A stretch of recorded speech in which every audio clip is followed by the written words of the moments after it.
Chapter 21. Presentiments are strange things. And so are sympathies. And so are signs. And the three combined make one mystery to which humanity has not yet found the key. I never laughed at presentiments in my life, because I have had strange ones of my own. Sympathies, I believe, exist, for instance, between far distant, long absent, wholly estranged relatives asserting, notwithstanding their alienation, the unity of the source to which each traces his origin, whose workings baffle mortal comprehension. And signs, for aught we know, may be but the sympathies of nature with man. When I was a little girl, only 6 years old, I one night heard Bessie Leaven say to Martha Abbott that she had been dreaming about a little child, and that to dream of children was a sure sign of trouble, either to oneself or one's kin. The saying might have worn out of my memory, had not a circumstance immediately followed which served indelibly to fix it there. The next day Bessie was sent for home to the deathbed of her little sister. Of late I had often recalled this saying and this incident, for during the past week scarcely a night had gone over my couch that had not brought with it a dream of an infant, which I sometimes hushed in my arms, sometimes dandled on my knee, sometimes watched playing with daisies on a lawn, or again, dabbling its hands in running water. It was a wailing child this night, and a laughing one the next. Now it nestled close to me, and now it ran from me. But whatever mood the apparition evinced, whatever aspect it wore, it failed not for 7 successive nights to meet me the moment I entered the land of slumber. I did not like this iteration of one idea, this strange recurrence of one image, and I grew nervous as bedtime approached and the hour of the vision drew near. It was from companionship with this baby phantom I had been roused on that moonlight night when I heard the cry, and it was on the afternoon of the day following I was summoned downstairs by a message that someone wanted me in Mrs. Fairfax's room. On repairing thither, I found a man waiting for me, having the appearance of a gentleman's servant. He was dressed in deep mourning, and the hat he held in his hand was surrounded with a crape band. "I dare say you hardly remember me, miss," he said, rising as I entered. "But my name is Leaven. I lived coachman with Mrs. Reed when you were at Gateshead 8 or 9 years since, and I live there still." "Oh, Robert! How do you do? I remember you very well. You used to give me a ride sometimes on Miss Georgiana's bay pony. And how is Bessie? You are married to Bessie?" "Yes, miss. My wife is very hearty, thank you. She brought me another little one about 2 months since. We have 3 now, and both mother and child are thriving." "And are the family well at the house, Robert?" "I am sorry I can't give you better news of them, miss. They are very badly at present, in great trouble." "I hope no one is dead," I said, glancing at his black dress. He too looked down at the crape round his hat and replied, "Mr. John died yesterday was a week, at his chambers in London." "Mr. John?" "Yes. And how does his mother bear it?" "Why, you see, Miss Eyre, it is not a common mishap. His life has been very wild. These last 3 years he gave himself up to strange ways, and his death was shocking. I heard from Bessie he was not doing well." "Doing well?" "He could not do worse. He ruined his health and his estate amongst the worst men and the worst women. He got into debt and into jail. His mother helped him out twice, but as soon as he was free he returned to his old companions and habits. His head was not strong. The knaves he lived amongst fooled him beyond anything I ever heard. He came down to Gateshead about 3 weeks ago and wanted Mrs. to give up all to him. Mrs. refused. Her means have long been much reduced by his extravagance. So he went back again, and the next news was that he was dead. How he died, God knows. They say he killed himself. I was silent. The tidings were frightful." Robert Leaven resumed. "Mrs. had been out of health herself for some time. She had got very stout but was not strong with it, and the loss of money and fear of poverty were quite breaking her down. The information about Mr. John's death and the manner of it came too suddenly. It brought on a stroke. She was 3 days without speaking, but last Tuesday she seemed rather better. She appeared as if she wanted to say something, and kept making signs to my wife and mumbling. It was only yesterday morning, however, that Bessie understood she was pronouncing your name, and at last she made out the words, 'Bring Jane, fetch Jane Eyre. I want to speak to her.' Bessie is not sure whether she is in her right mind, or means anything by the words, But she told Miss Reed and Miss Georgiana, and advised them to send for you.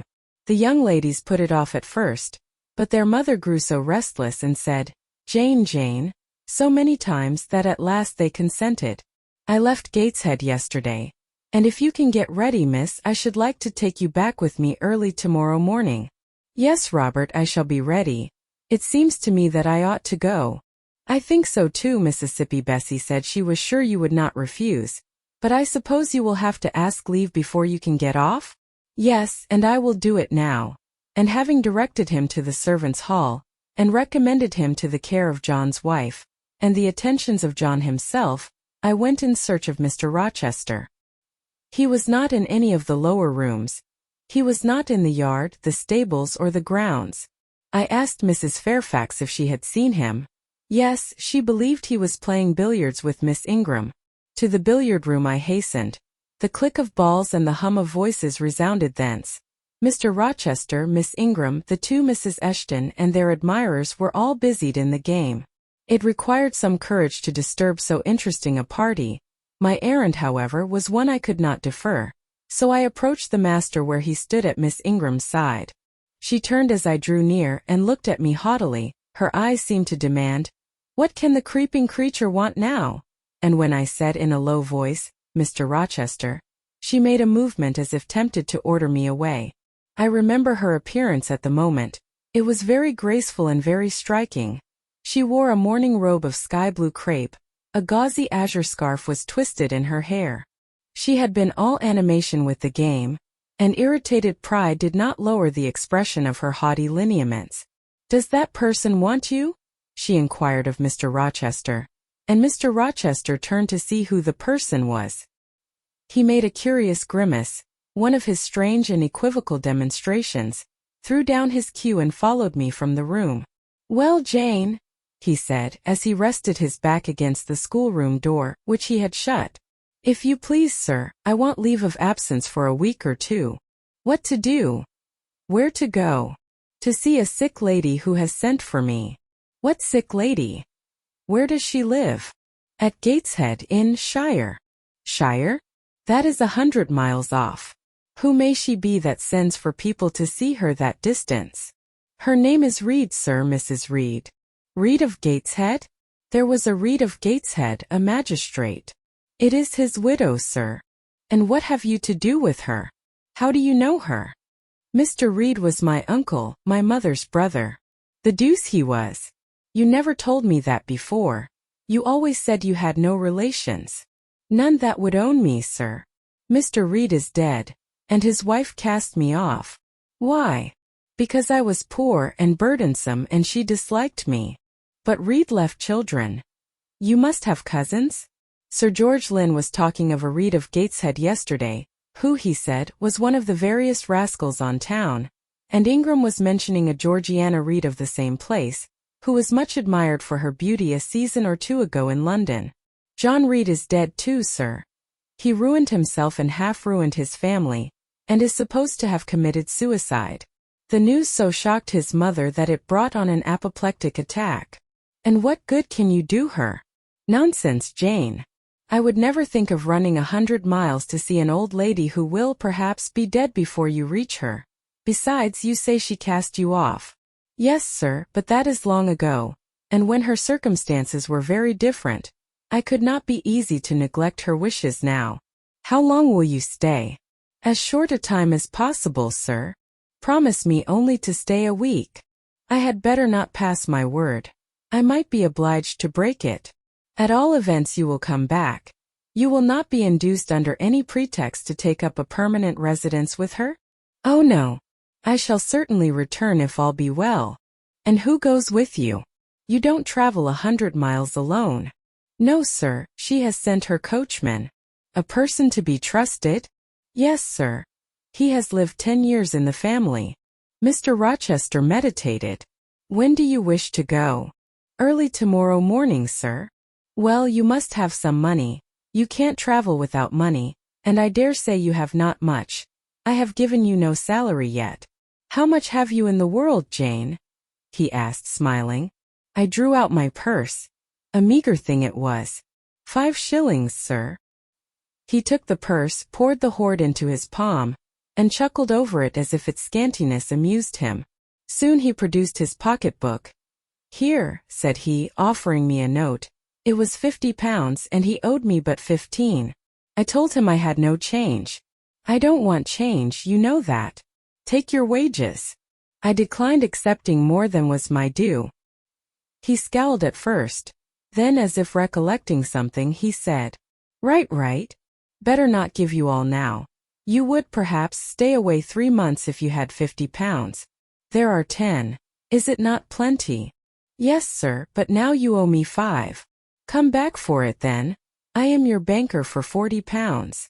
Mr. Rochester, I may as well mention another matter of business to you while I have the opportunity." "Matter of business? I am curious to hear it."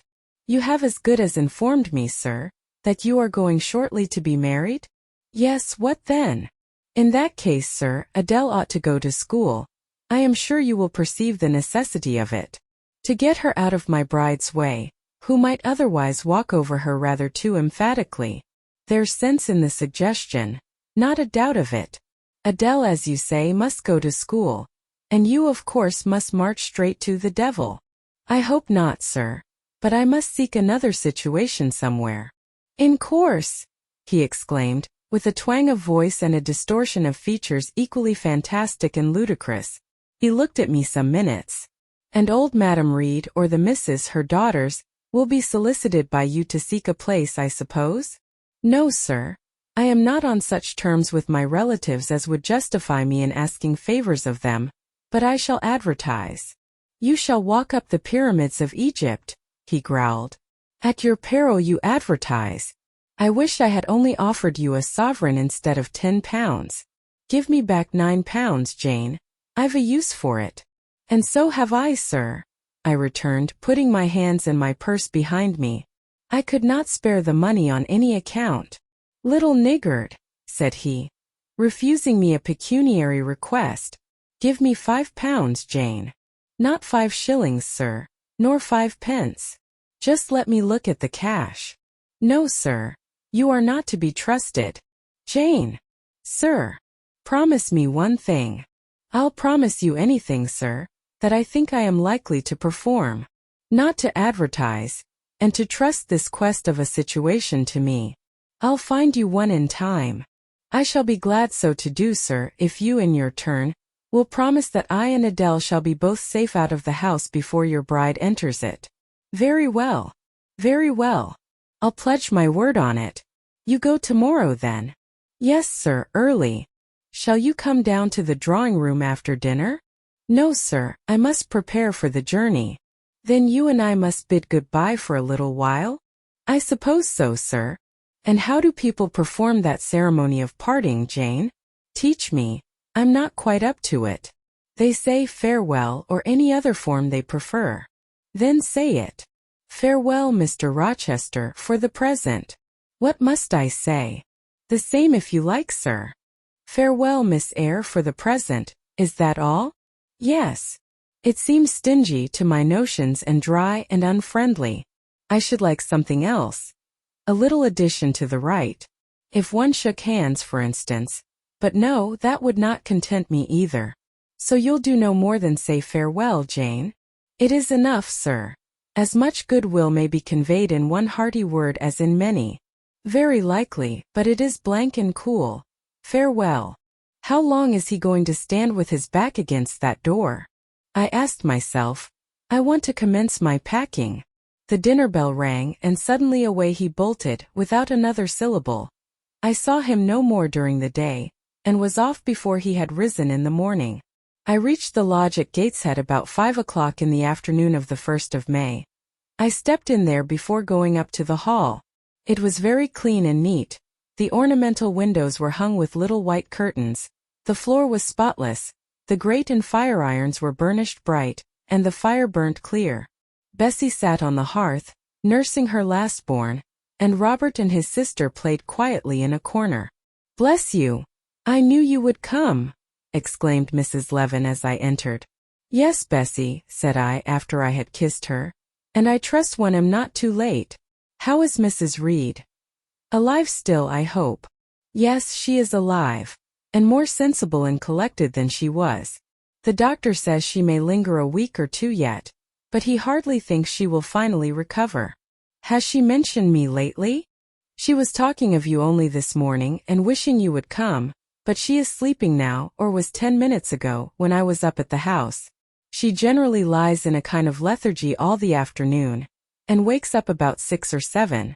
Will you rest yourself here an hour, miss? And then I will go up with you. Robert here entered, and Bessie laid her sleeping child in the cradle and went to welcome him. Afterwards she insisted on my taking off my bonnet and having some tea, for she said I looked pale and tired. I was glad to accept her hospitality, and I submitted to be relieved of my traveling garb just as passively as I used to let her undress me when a child. Old times crowded fast back on me as I watched her bustling about, setting out the tea tray with her best china, cutting bread and butter, toasting a tea cake, and between whiles giving little Robert or Jane an occasional tap or push, just as she used to give me in former days. Bessie had retained her quick temper as well as her light foot and good looks. Tea ready, I was going to approach the table, but she desired me to sit still, quite in her old peremptory tones. I must be served at the fireside, she said, and she placed before me a little round stand with my cup and a plate of toast, absolutely as she used to accommodate me with some privately purloined dainty on a nursery chair, and I smiled and obeyed her as in bygone days. She wanted to know if I was happy at Thornfield Hall, and what sort of a person the mistress was, and when I told her there was only a master, whether he was a nice gentleman, and if I liked him. I told her he was rather an ugly man but quite a gentleman, and that he treated me kindly, and I was content.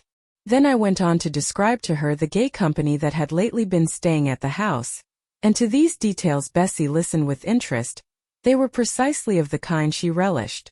In such conversation an hour was soon gone. Bessie restored to me my bonnet and and accompanied by her, I quitted the lodge for the hall. It was also accompanied by her that I had, nearly 9 years ago, walked down the path I was now ascending.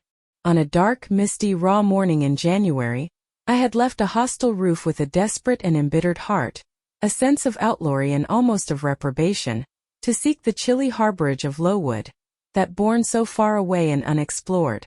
The same hostile roof now again rose before me. My prospects were doubtful yet, and I had yet an aching heart. I still felt as a wanderer on the face of the earth, but I experienced firmer trust in myself and my own powers, and less withering dread of oppression. The gaping wound of my wrongs, too, was now quite healed, and the flame of resentment extinguished. "You shall go into the breakfast-room first," said Bessie as she preceded me through the hall. "The young ladies will be there." In another moment I was within that apartment. There was every article of furniture looking just as it did on the morning I was first introduced to Mr. Brocklehurst. The very rug he had stood upon still covered the hearth. Glancing at the bookcases, I thought I could distinguish the 2 volumes of Bewick's British Birds occupying their old place on the 3rd shelf, and Gulliver's Travels and the Arabian Nights ranged just above. The inanimate objects were not changed, but the living things had altered past recognition.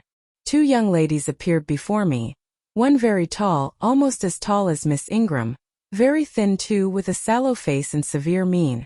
There was something ascetic in her look, which was augmented by the extreme plainness of a straight-skirted, black stuff dress, a starched linen collar, hair combed away from the temples, and the nun-like ornament of a string of ebony beads and a crucifix. This I felt sure was Eliza, though I could trace little resemblance to her former self in that elongated and colorless visage. The other was as certainly Georgiana, but not the Georgiana I remembered, the slim and fairy-like girl of 11. This was a full-blown, very plump damsel, fair as waxwork, with handsome and regular features, languishing blue eyes and ringlet yellow hair. The hue of her dress was black too, but its fashion was so different from her sister's, so much more flowing and becoming, it looked as stylish as the others looked puritanical. In each of the sisters there was one trait of the mother, and only one. The thin and pallid elder daughter had her parents' cairngorm eye. The blooming and luxuriant younger girl had her contour of jaw and chin, perhaps a little softened, but still imparting an indescribable hardness to the countenance otherwise so voluptuous and buxom. Both ladies, as I advanced, rose to welcome me, and both addressed me by the name of Miss Eyre. Eliza's greeting was delivered in a short, abrupt voice without a smile, and then she sat down again, fixed her eyes on the fire, and seemed to forget me. Georgiana added to her "How d'ye do?" Several commonplaces about my journey, the weather, and so on, uttered in rather a drawling tone, and accompanied by sundry side glances that measured me from head to foot, now traversing the folds of my drab merino pelisse, and now lingering on the plain trimming of my cottage bonnet. Young ladies have a remarkable way of letting you know that they think you a quiz, without actually saying the words. A certain superciliousness of look, coolness of manner, nonchalance of tone, express fully their sentiments on the point, without committing them by any positive rudeness in word or deed. A sneer, however, whether covert or open, had now no longer that power over me it once possessed. As I sat between my cousins, I was surprised to find how easy I felt under the total neglect of the one and the semi-sarcastic attentions of the other. Eliza did not mortify, nor Georgiana ruffle me. The fact was, I had other things to think about. Within the last few months feelings had been stirred in me so much more potent than any they could raise. Pains and pleasures so much more acute and exquisite had been excited than any it was in their power to inflict or bestow, that their airs gave me no concern either for good or bad. "How is Mrs. Reed?" I asked soon, looking calmly at Georgiana, who thought fit to bridle at the direct address, as if it were an unexpected liberty. "Mrs. Reed? Ah, Mamma, you mean. She is extremely poorly. I doubt if you can see her tonight." "If," said I, "you would just step upstairs and tell her I am come, I should be much obliged to you." Georgiana almost started, and she opened her blue eyes wild and wide. "I know she had a particular wish to see me," I added, "and I would not defer attending to her desire longer than is absolutely necessary." "Mamma dislikes being disturbed in an evening," remarked Eliza.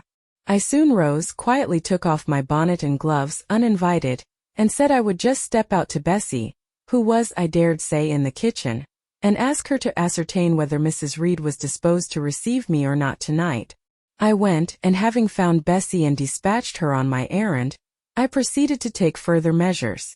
It had heretofore been my habit always to shrink from arrogance.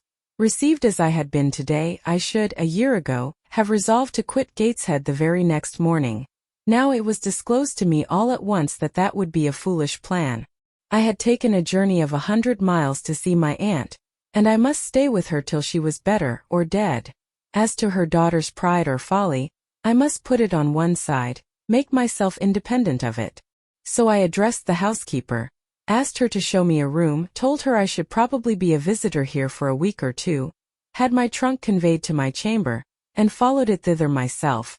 I met Bessie on the landing. "Mrs. is awake," said she. "I have told her you are here.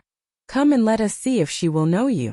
I did not need to be guided to the well-known room, to which I had so often been summoned for chastisement or reprimand in former days. I hastened before Bessie. I softly opened the door. A shaded light stood on the table, for it was now getting dark. There was the great four-post bed with amber hangings as of old. There the toilet table, the armchair, and the footstool, at which I had 100 times been sentenced to kneel, to ask pardon for offences by me uncommitted.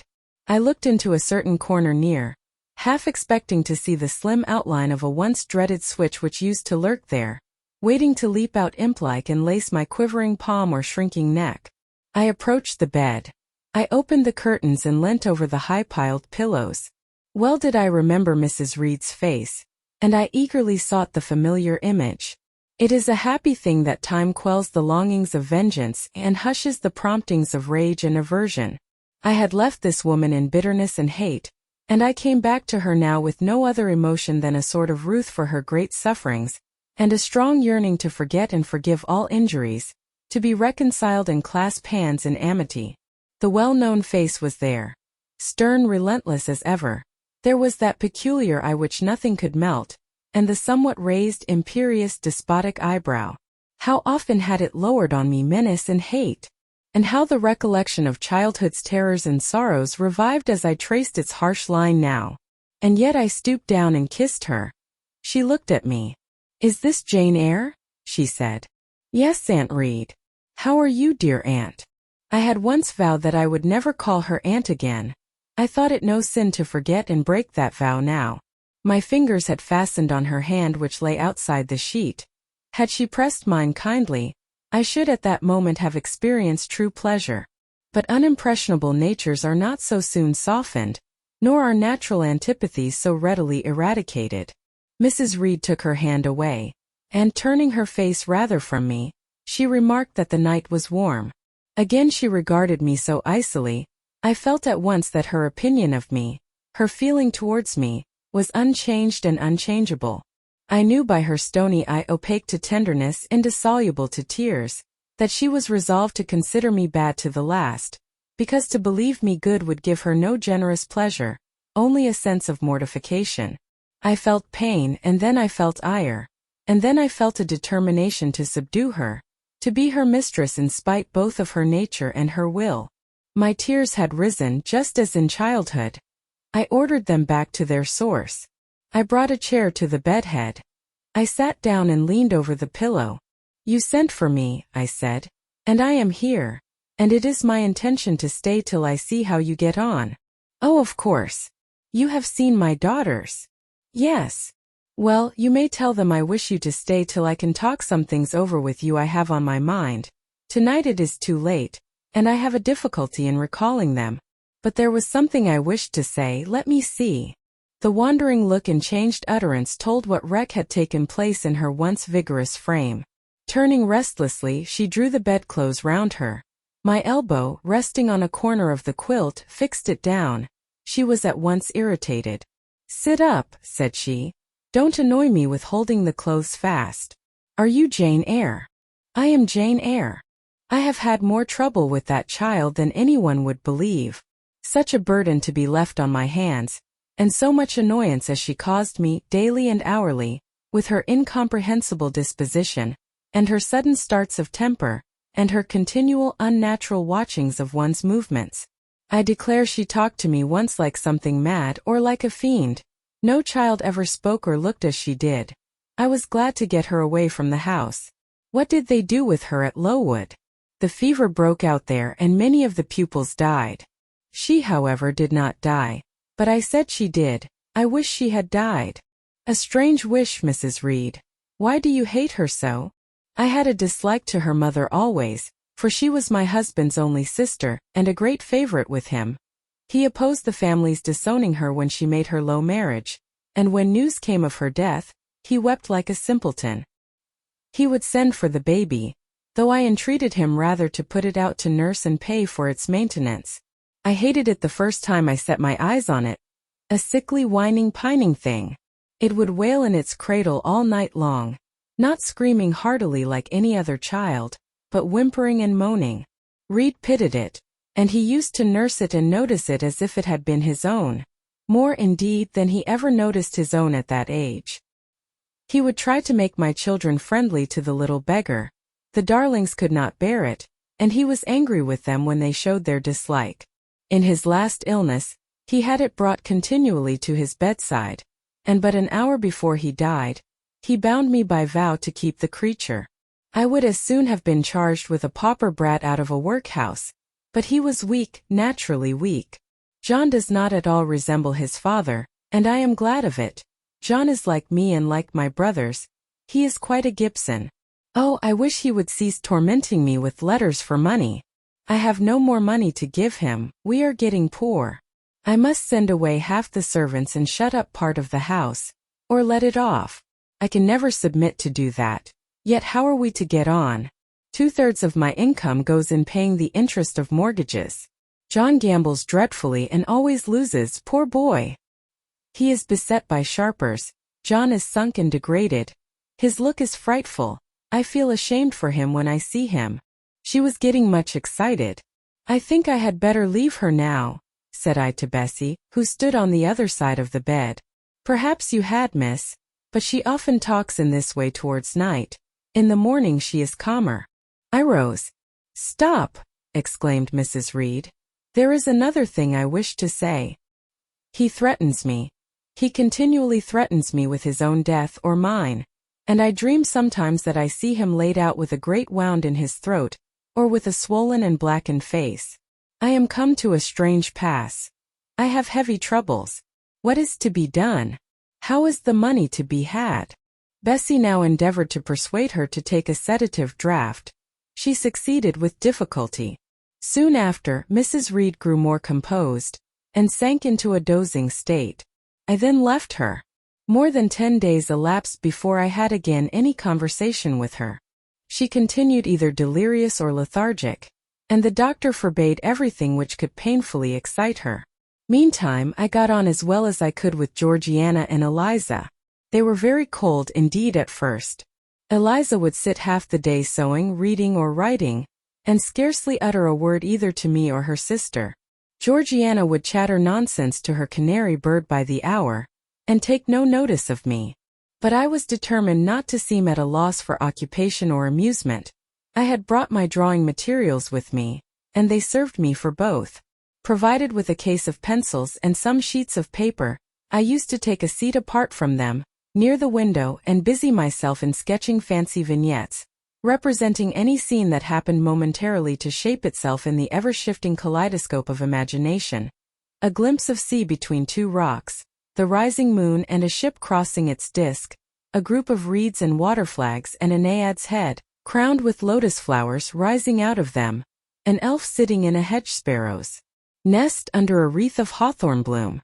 One morning I fell to sketching a face. What sort of a face it was to be, I did not care or know. I took a soft black pencil, gave it a broad point, and worked away. Soon I had traced on the paper a broad and prominent forehead and a square lower outline of visage. That contour gave me pleasure. My fingers proceeded actively to fill it with features. Strongly marked horizontal eyebrows must be traced under that brow. Then followed, naturally, a well-defined nose with a straight ridge and full nostrils, then a flexible-looking mouth by no means narrow, then a firm chin with a decided cleft down the middle of it. Of course, some black whiskers were wanted, and some jetty hair, tufted on the temples and waved above the forehead. Now for the eyes. I had left them to the last because they required the most careful working. I drew them large, I shaped them well. The eyelashes I traced long and somber, the irids lustrous and large. Good.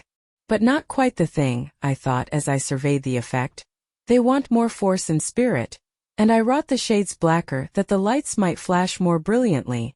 A happy touch or two secured success. There, I had a friend's face under my gaze.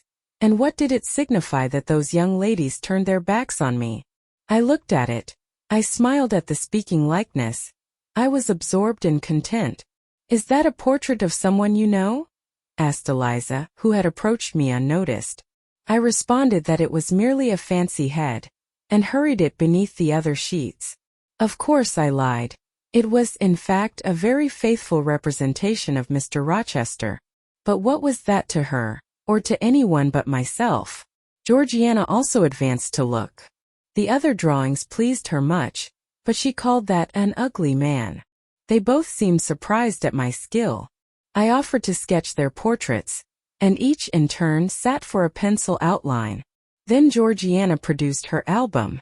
I promised to contribute a watercolor drawing. This put her at once into good humor. She proposed a walk in the grounds. Before we had been out 2 hours, we were deep in a confidential conversation.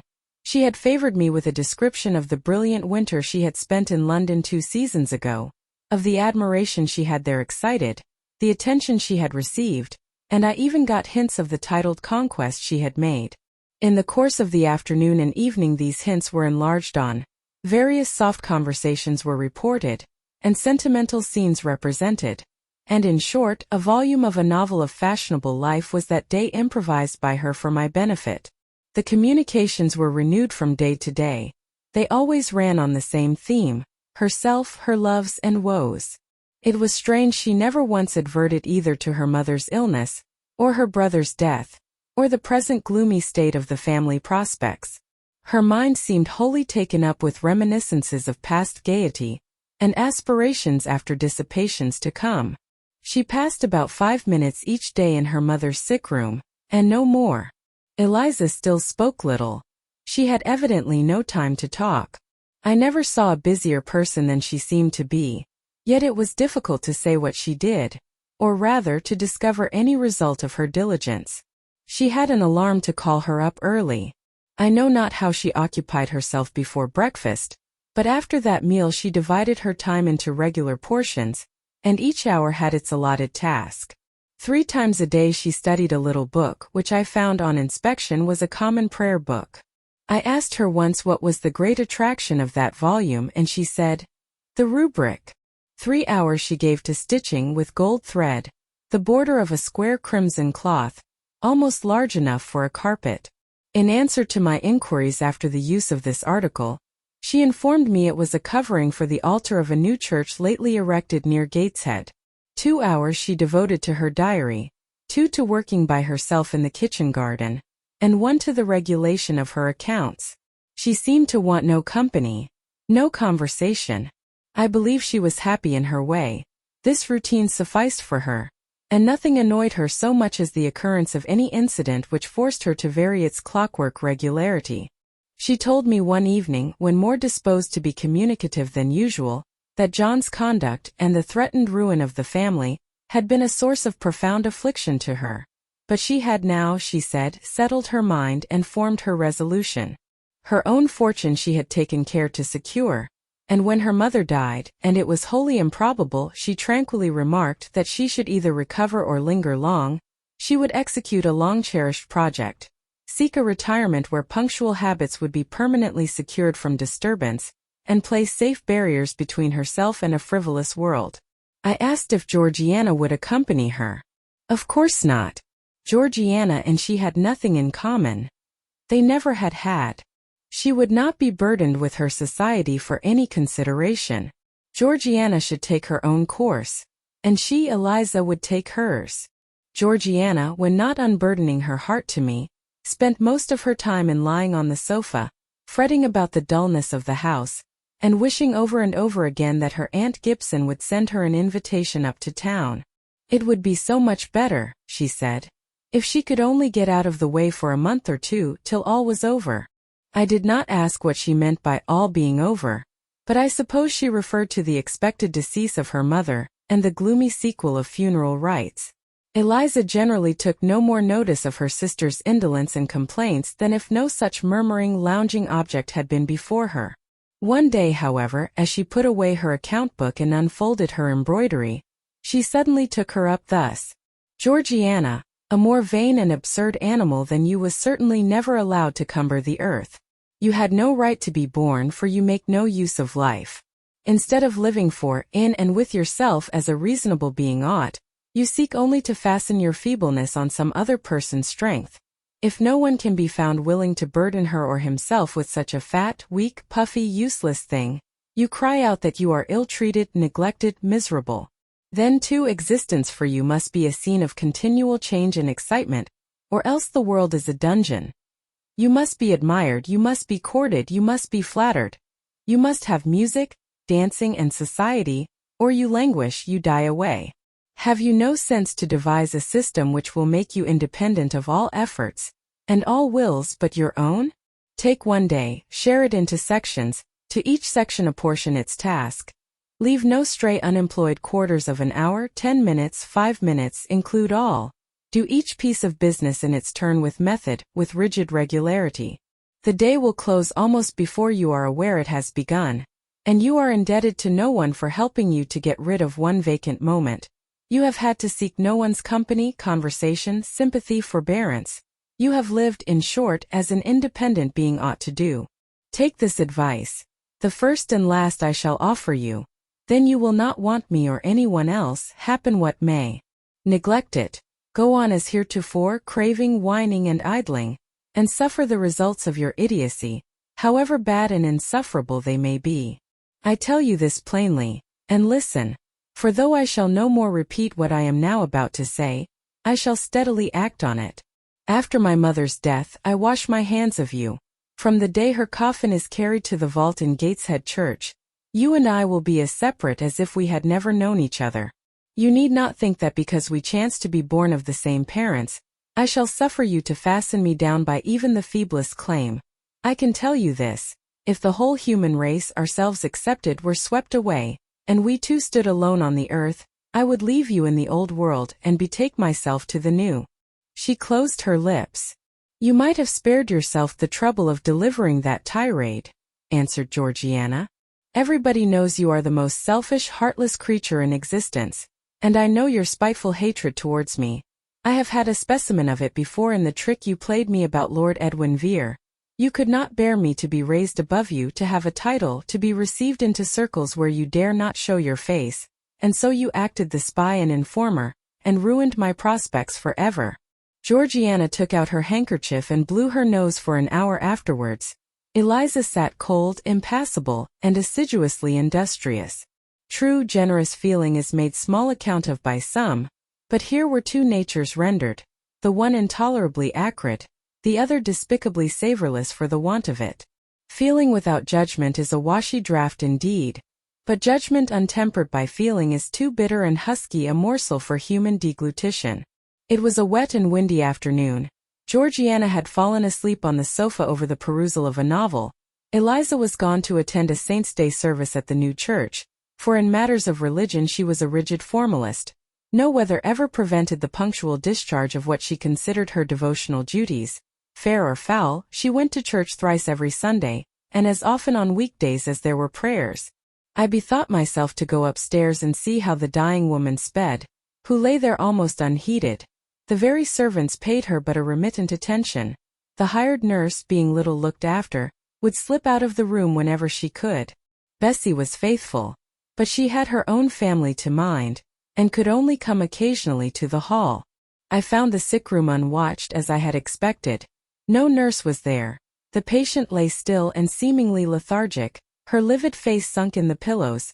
The fire was dying in the grate. I renewed the fuel, rearranged the bedclothes, gazed a while on her who could not now gaze on me, and then I moved away to the window. The rain beat strongly against the panes, the wind blew tempestuously. One lies there, I thought, who will soon be beyond the war of earthly elements. Whither will that spirit, now struggling to quit its material tenement, flit when at length released?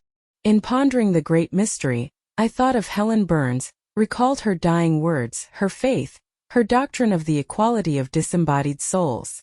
I was still listening in thought to her well-remembered tones, still picturing her pale and spiritual aspect, her wasted face and sublime gaze, as she lay on her placid deathbed, and whispered her longing to be restored to her divine Father's bosom, when a feeble voice murmured from the couch behind, "Who is that?" I knew Mrs. Reed had not spoken for days. Was she reviving?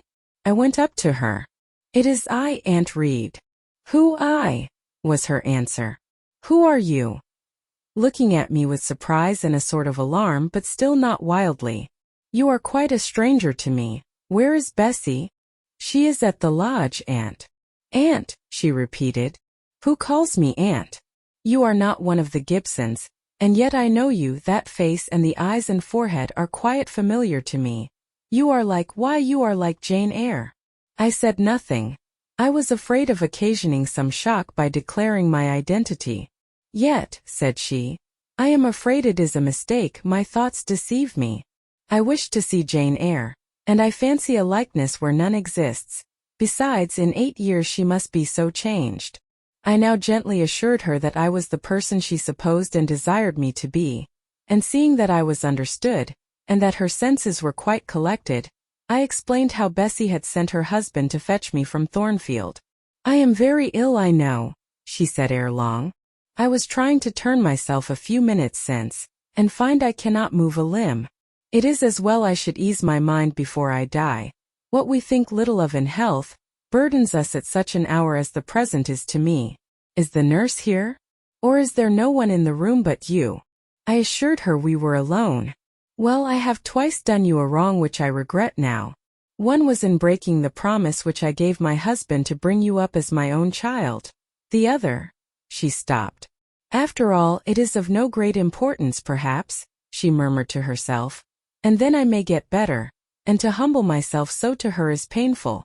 She made an effort to alter her position but failed. Her face changed. She seemed to experience some inward sensation, the precursor perhaps of the last pang. Well, I must get it over. Eternity is before me. I had better tell her. Go to my dressing case, open it, and take out a letter you will see there. I obeyed her directions. Read the letter, she said. It was short and thus conceived. Madam, will you have the goodness to send me the address of my niece Jane Eyre, and to tell me how she is? It is my intention to write shortly and desire her to come to me at Madeira. Providence has blessed my endeavors to secure a competency, and as I am unmarried and childless, I wish to adopt her during my life, and bequeath her at my death whatever I may have to leave. I am Madam N.C. January, Madeira. It was dated 3 years back. Why did I never hear of this? I asked. Because I disliked you too fixedly and thoroughly ever to lend a hand in lifting you to prosperity.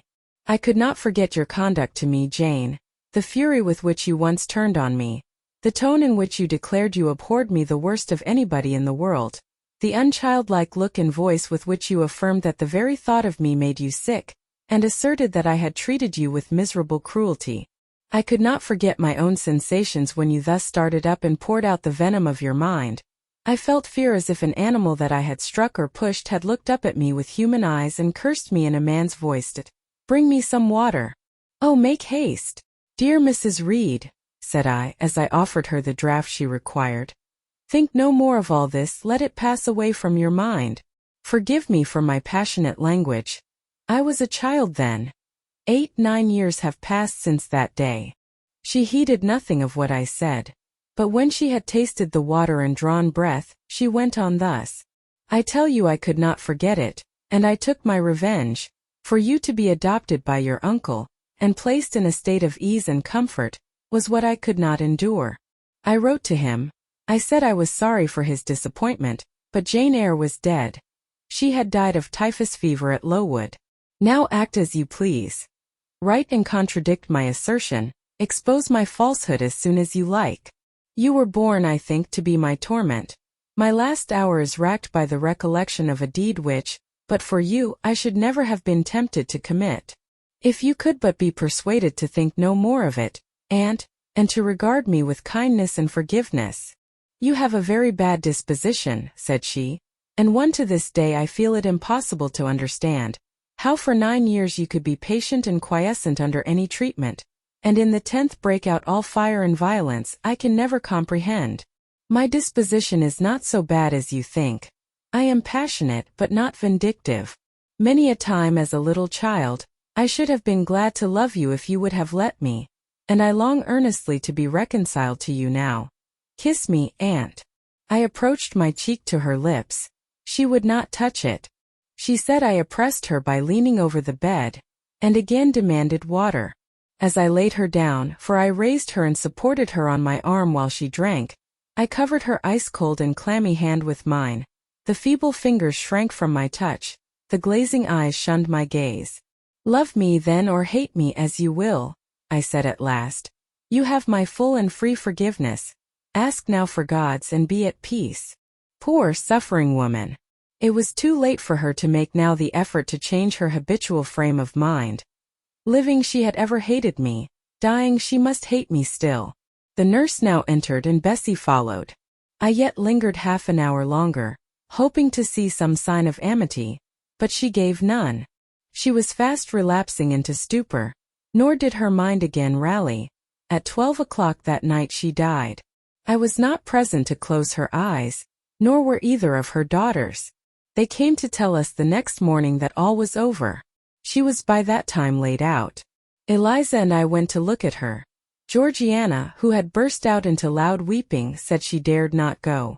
There was stretched Sarah Reed's once robust and active frame, rigid and still. Her eye of flint was covered with its cold lid. Her brow and strong traits wore yet the impress of her inexorable soul. A strange and solemn object was that corpse to me. I gazed on it with gloom and pain. Nothing soft, nothing sweet, nothing pitying or hopeful or subduing did it inspire. Only a grating anguish for her woes, not my loss, and a somber tearless dismay at the fearfulness of death in such a form. Eliza surveyed her parent calmly. After a silence of some minutes she observed, with her constitution she should have lived to a good old age. Her life was shortened by trouble. And then a spasm constricted her mouth for an instant. As it passed away she turned and left the room, and so did I. Neither of us had dropped a tear. Chapter 22. Mr. Rochester had given me but 1 week's leave of absence. Yet a month elapsed before I quitted Gateshead. I wished to leave immediately after the funeral, but Georgiana entreated me to stay till she could get off to London, whither she was now at last invited by her uncle, Mr. Gibson, who had come down to direct his sister's interment and settle the family affairs. Georgiana said she dreaded being left alone with Eliza. From her she got neither sympathy in her dejection, support in her fears, nor aid in her preparations. So I bore with her feeble-minded wailings and selfish lamentations as well as I could, and did my best in sewing for her and packing her dresses. It is true that while I worked she would idle, and I thought to myself, if you and I were destined to live always together, cousin, we would commence matters on a different footing. I should not settle tamely down into being the forbearing party. I should assign you your share of labor, and compel you to accomplish it, or else it should be left undone. I should insist also on your keeping some of those drawling, half-insincere complaints hushed in your own breast. It is only because our connection happens to be very transitory, and comes at a peculiarly mournful season, that I consent thus to render it so patient and compliant on my part. At last I saw Georgiana off, but now it was Eliza's turn to request me to stay another week. Her plans required all her time and attention, she said. She was about to depart for some unknown bourne, and all day long she stayed in her own room, her door bolted within, filling trunks, emptying drawers, burning papers, and holding no communication with anyone. She wished me to look after the house, to see callers, and answer notes of condolence. One morning she told me I was at liberty. And, she added, I am obliged to you for your valuable services and discreet conduct. There is some difference between living with such an one as you and with Georgiana. You perform your own part in life and burden no one. Tomorrow, she continued, I set out for the continent. I shall take up my abode in a religious house near Lisle, a nunnery you would call it. There I shall be quiet and unmolested. I shall devote myself for a time to the examination of the Roman Catholic dogmas, and to a careful study of the workings of their system. If I find it to be, as I half suspect it is, the one best calculated to ensure the doing of all things decently and in order, I shall embrace the tenets of Rome and probably take the veil. I neither expressed surprise at this resolution nor attempted to dissuade her from it. The vocation will fit you to a hair, I thought. Much good may it do you.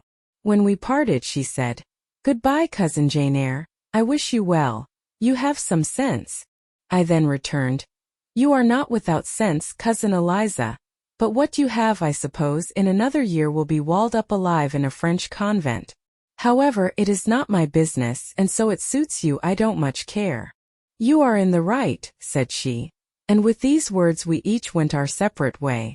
As I shall not have occasion to refer either to her or her sister again, I may as well mention here, that Georgiana made an advantageous match with a wealthy worn-out man of fashion, and that Eliza actually took the veil, and is at this day superior of the convent where she passed the period of her novitiate, and which she endowed with her fortune. How people feel when they are returning home from an absence, long or short, I did not know. I had never experienced the sensation. I had known what it was to come back to Gateshead when a child after a long walk, to be scolded for looking cold or gloomy, and later what it was to come back from church to Lowood, to long for a plenteous meal and a good fire, and to be unable to get either. Neither of these returnings was very pleasant or desirable. No magnet drew me to a given point, increasing in its strength of attraction the nearer I came. The return to Thornfield was yet to be tried. My journey seemed tedious, very tedious. 50 miles one day, a night spent at an inn. 50 miles the next day. During the first 12 hours I thought of Mrs. Reed in her last moments. I saw her disfigured and discolored face, and heard her strangely altered voice. I mused on the funeral day, the coffin, the hearse, the black train of tenants and servants. Few was the number of relatives, the gaping vault, the silent church, the solemn service. Then I thought of Eliza and Georgiana. I beheld one the cynosure of a ballroom, the other the inmate of a convent cell, and I dwelt on and analyzed their separate peculiarities of person and character. The evening arrival at the great town of scattered these thoughts. Night gave them quite another turn. Laid down on my traveler's bed, I left reminiscence for anticipation. I was going back to Thornfield. But how long was I to stay there? Not long, of that I was sure. I had heard from Mrs. Fairfax in the interim of my absence. The party at the hall was dispersed. Mr. Rochester had left for London 3 weeks ago, but he was then expected to return in a fortnight. Mrs. Fairfax surmised that he was gone to make arrangements for his wedding, as he had talked of purchasing a new carriage. She said the idea of his marrying Miss Ingram still seemed strange to her, but from what everybody said, and from what she had herself seen, she could no longer doubt that the event would shortly take place. "You would be strangely incredulous if you did doubt it," was my mental comment. "I don't doubt it." The question followed. Where was I to go? I dreamt of Miss Ingram all the night. In a vivid morning dream I saw her closing the gates of Thornfield against me and pointing me out another road, and Mr. Rochester looked on with his arms folded, smiling sardonically as it seemed at both her and me.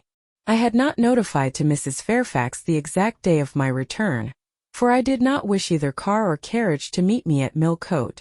I proposed to walk the distance quietly by myself, and very quietly after leaving my box in the ostler's care, did I slip away from the George Inn about 6 o'clock of a June evening, and take the old road to Thornfield, a road which lay chiefly through fields and was now little frequented. It was not a bright or splendid summer evening, though fair and soft. The haymakers were at work all along the road, and the sky, though far from cloudless, was such as promised well for the future. Its blue, where blue was visible, was mild and settled, and its clouds straight high and thin. The west, too, was warm. No watery gleam chilled it. It seemed as if there was a fire lit, an altar burning behind its screen of marbled vapor, and out of apertures shone a golden redness. I felt glad as the road shortened before me, so glad that I stopped once to ask myself what that joy meant, and to remind reason that it was not to my home I was going, or to a permanent resting place, or to a place where fond friends looked out for me and waited my arrival. "Mrs. Fairfax will smile you a calm welcome, to be sure," said I, "and little Adele will clap her hands and jump to see you, but you know very well you are thinking of another than they, and that he is not thinking of you. But what is so headstrong as youth? What so blind as inexperience?" These affirmed that it was pleasure enough to have the privilege of again looking on Mr. Rochester, whether he looked on me or not, and they added, "Hasten, hasten, be with him while you may. But a few more days or weeks at most, and you are parted from him forever." And then I strangled a newborn agony, a deformed thing which I could not persuade myself to own and rear, and ran on. "They are making hay too in Thornfield Meadows, or rather the laborers are just quitting their work, and returning home with their rakes on their shoulders now at the hour I arrive. I have but a field or two to traverse, and then I shall cross the road and reach the gates. How full the hedges are of roses! But I have no time to gather any. I want to be at the house." I passed a tall briar, shooting leafy and flowery branches across the path. I see the narrow stile with stone steps, and I see Mr. Rochester sitting there, a book and a pencil in his hand. He is writing. Well, he is not a ghost. Yet every nerve I have is unstrung. For a moment I am beyond my own mastery. What does it mean? I did not think I should tremble in this way when I saw him, or lose my voice or the power of motion in his presence. I will go back as soon as I can stir. I need not make an absolute fool of myself. I know another way to the house. It does not signify if I knew 20 ways, for he has seen me. "Hello!" he cries, and he puts up his book and his pencil. "There you are. Come on if you please." I suppose I do come on, though in what fashion I know not, being scarcely cognizant of my movements, and solicitous only to appear calm, and above all to control the working muscles of my face, which I feel rebel insolently against my will, and struggle to express what I had resolved to conceal. But I have a veil, it is down. I may make shift yet to behave with decent composure. "And this is Jane Eyre? Are you coming from Millcote and on foot?" "Yes, just one of your tricks. Not to send for a carriage and come clattering over street and road like a common mortal, but to steal into the vicinage of your home along with twilight, just as if you were a dream or a shade. What the deuce have you done with yourself this last month? I have been with my aunt, sir, who is dead. A true Genean reply. Good angels be my guard. She comes from the other world, from the abode of people who are dead, and tells me so when she meets me alone here in the gloaming. If I dared, I'd touch you to see if you are substance or shadow, you elf. But I'd as soon offer to take hold of a blue ignis fatuous light in a marsh. Truant. Truant, he added, when he had paused an instant. Absent from me a whole month and forgetting me quite, I'll be sworn. I knew there would be pleasure in meeting my master again, even though broken by the fear that he was so soon to cease to be my master, and by the knowledge that I was nothing to him. But there was ever in Mr. Rochester, so at least I thought, such a wealth of the power of communicating happiness, that to taste but of the crumbs he scattered to stray and stranger birds like me, was to feast genially. His last words were balm. They seemed to imply that it imported something to him whether I forgot him or not. And he had spoken of Thornfield as my home. Would that it were my home! He did not leave the stile, and I hardly liked to ask to go by. I inquired soon if he had not been to London. Yes, I suppose you found that out by second sight. Mrs. Fairfax told me in a letter. And did she inform you what I went to do? Oh yes, sir. Everybody knew your errand. You must see the carriage, Jane, and tell me if you don't think it will suit Mrs. Rochester exactly, and whether she won't look like Queen Boadicea, leaning back against those purple cushions. I wish, Jane, I were a trifle better adapted to match with her externally. Tell me now, fairy as you are, can't you give me a charm or a philtre or something of that sort to make me a handsome man? It would be past the power of magic, sir. And in thought I added, a loving eye is all the charm needed, to such you are handsome enough, or rather your sternness has a power beyond beauty. Mr. Rochester had sometimes read my unspoken thoughts with an acumen to me incomprehensible. In the present instance he took no notice of my abrupt vocal response, but he smiled at me with a certain smile he had of his own, and which he used but on rare occasions. He seemed to think it too good for common purposes. It was the real sunshine of feeling. He shed it over me now. Pass, Janet, said he, making room for me to cross the stile. Go up home and stay your weary little wandering feet at a friend's threshold.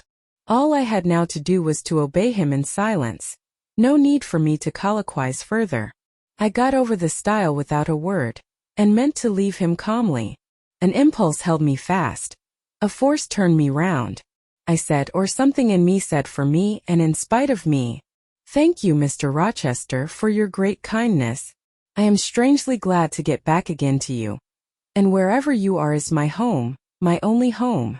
I walked on so fast that even he could hardly have overtaken me had he tried. Little Adele was half wild with delight when she saw me. Mrs. Fairfax received me with her usual plain friendliness.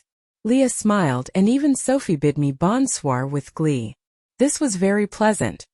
There is no happiness like that of being loved by your fellow creatures, and feeling that your presence is an addition to their comfort. I that evening shut my eyes resolutely against the future. I stopped my ears against the voice that kept warning me of near separation and coming grief. When tea was over and Mrs. Fairfax had taken her knitting, and I had assumed a low seat near her, and Adele, kneeling on the carpet, had nestled close up to me, and a sense of mutual affection seemed to surround us with a ring of golden peace, I uttered a silent prayer that we might not be parted far or soon. But when, as we thus sat, Mr. Rochester entered unannounced and looking at us, seemed to take pleasure in the spectacle of a group so amicable, when he said he supposed the old lady was all right now that she had got her adopted daughter back again, and added that he saw Adele was prête à croquer à ses petites mamans anglaises, I half ventured to hope that he would, even after his marriage, keep us together somewhere under the shelter of his protection, and not quite exiled from the sunshine of his presence. A fortnight of dubious calm succeeded my return to Thornfield Hall. Nothing was said of the master's marriage, and I saw no preparation going on for such an event. Almost every day I asked Mrs. Fairfax if she had yet heard anything decided. Her answer was always in the negative. Once she said she had actually put the question to Mr. Rochester as to when he was going to bring his bride home, but he had answered her only by a joke and one of his queer looks, and she could not tell what to make of him. One thing specially surprised me, and that was there were no journeyings backward and forward, no visits to Ingram Park. To be sure, it was 20 miles off on the borders of another county, but what was that distance to an ardent lover? To so practiced and indefatigable a horseman as Mr. Rochester, it would be but a morning's ride. I began to cherish hopes I had no right to conceive, that the match was broken off, that rumor had been mistaken, that one or both parties had changed their minds. I used to look at my master's face to see if it were sad or fierce, but I could not remember the time when it had been so uniformly clear of clouds or evil feelings. If, in the moments I and my pupil spent with him, I lacked spirits and sank into inevitable dejection, he became even gay. Never had he called me more frequently to his presence, never been kinder to me when there, and alas, never had I loved him so well. Chapter 23. A splendid midsummer shone over England. Skies so pure, suns so radiant as were then seen in long succession, seldom favor even singly our wave-girt land. It was as if a band of Italian days had come from the south, like a flock of glorious passenger birds, and lighted to rest them on the cliffs of Albion. The hay was all got in, the fields round Thornfield were green and shorn, the roads white and baked, the trees were in their dark prime, hedge and wood full-leaved and deeply tinted, contrasted well with the sunny hue of the cleared meadows between. On Midsummer Eve Adele, weary with gathering wild strawberries in Hay Lane half the day, had gone to bed with the sun. I watched her drop asleep, and when I left her I sought the garden. It was now the sweetest hour of the 24. Day its fervid fires had wasted, and dew fell cool on panting plain and scorched summit, where the sun had gone down in simple state, pure of the pomp of clouds, spread a solemn purple, burning with the light of red jewel and furnace flame at one point, on one hill peak, and extending high and wide, soft and still softer, over half heaven. The east had its own charm or fine deep blue, and its own modest gem, a rising and solitary star. Soon it would boast the moon, but she was yet beneath the horizon. I walked a while on the pavement, but a subtle well-known scent, that of a cigar, stole from some window. I saw the library casement open a handbreadth. I knew I might be watched thence, so I went apart into the orchard. No nook in the grounds more sheltered and more Eden-like. It was full of trees, it bloomed with flowers. A very high wall shut it out from the court on one side. On the other, a beech avenue screened it from the lawn. At the bottom was a sunk fence, its sole separation from lonely fields. A winding walk, bordered with laurels and terminating in a giant horse-chestnut, circled at the base by a seat, led down to the fence. Here one could wander unseen. While such honeydew fell, such silence reigned, such gloaming gathered, I felt as if I could haunt such shade forever. But in threading the flower and fruit parterres at the upper part of the enclosure, enticed there by the light the now rising moon cast on this more open quarter, my step is stayed, not by sound, not by sight, but once more by a warning fragrance. Sweetbriar and southernwood, jasmine, pink, and rose have long been yielding their evening sacrifice of incense. This new scent is neither of shrub nor flower. It is, I know it well, it is Mr. Rochester's cigar. I look round and I listen. I see trees laden with ripening fruit. I hear a nightingale warbling in a wood half a mile off. No moving form is visible, no coming step audible, but that perfume increases. I must flee. I make for the wicket leading to the shrubbery, and I see Mr. Rochester entering. I step aside into the ivy recess. He will not stay long. He will soon return whence he came, and if I sit still he will never see me. But no, eventide is as pleasant to him as to me, and this antique garden as attractive, and he strolls on, now lifting the gooseberry tree branches to look at the fruit, large as plums, with which they are laden, now taking a ripe cherry from the wall, now stooping towards a knot of flowers, either to inhale their fragrance or to admire the dew beads on their petals. A great moth goes humming by me. It alights on a plant at Mr. Rochester's foot. He sees it and bends to examine it. Now he has his back towards me, thought I, and he is occupied too. Perhaps if I walk softly I can slip away unnoticed. I trod on an edging of turf that the crackle of the pebbly gravel might not betray me. He was standing among the beds at a yard or two distant from where I had to pass. The moth apparently engaged him. I shall get by very well, I meditated, as I crossed his shadow, thrown long over the garden by the moon, not yet risen high. He said quietly without turning, "Jane, come and look at this fellow." I had made no noise. He had not eyes behind. Could his shadow feel? I started at first and then I approached him. "Look at his wings," said he. "He reminds me rather of a West Indian insect. One does not often see so large and gay a night rover in England. There. He is flown." The moth roamed away. I was sheepishly retreating also, but Mr. Rochester followed me, and when we reached the wicket he said, "Turn back. On so lovely a night it is a shame to sit in the house, and surely no one can wish to go to bed while sunset is thus at meeting with moonrise. It is one of my faults that though my tongue is sometimes prompt enough at an answer, there are times when it sadly fails me in framing an excuse, and always the lapse occurs at some crisis, when a facile word or plausible pretext is specially wanted to get me out of painful embarrassment. I did not like to walk at this hour alone with Mr. Rochester in the shadowy orchard, but I could not find a reason to allege for leaving him. I followed with lagging step and thoughts busily bent on discovering a means of extrication, but he himself looked so composed and so grave also, I became ashamed of feeling any confusion. The evil, if evil existent or perspective there was, seemed to lie with me only. His mind was unconscious and quiet. "Jane," he recommenced as we entered the laurel walk, and slowly strayed down in the direction of the sunk fence and the horse-chestnut. "Thornfield is a pleasant place in summer, is it not?" "Yes, sir." "You must have become in some degree attached to the house, you who have an eye for natural beauties, and a good deal of the organ of adhesiveness?" "I am attached to it indeed. And though I don't comprehend how it is, I perceive you have acquired a degree of regard for that foolish little child Adele too, and even for simple Dame Fairfax?" "Yes, sir. In different ways I have an affection for both." "And would be sorry to part with them?" "Yes." "Pity," he said and sighed and paused. "It is always the way of events in this life," he continued presently. "No sooner have you got settled in a pleasant resting place, than a voice calls out to you to rise and move on, for the hour of repose is expired." "Must I move on, sir?" I asked. "Must I leave Thornfield?" "I believe you must, Jane." "I am sorry, Janet, but I believe indeed you must." This was a blow, but I did not let it prostrate me. "Well, sir, I shall be ready when the order to march comes." "It is come now, I must give it tonight."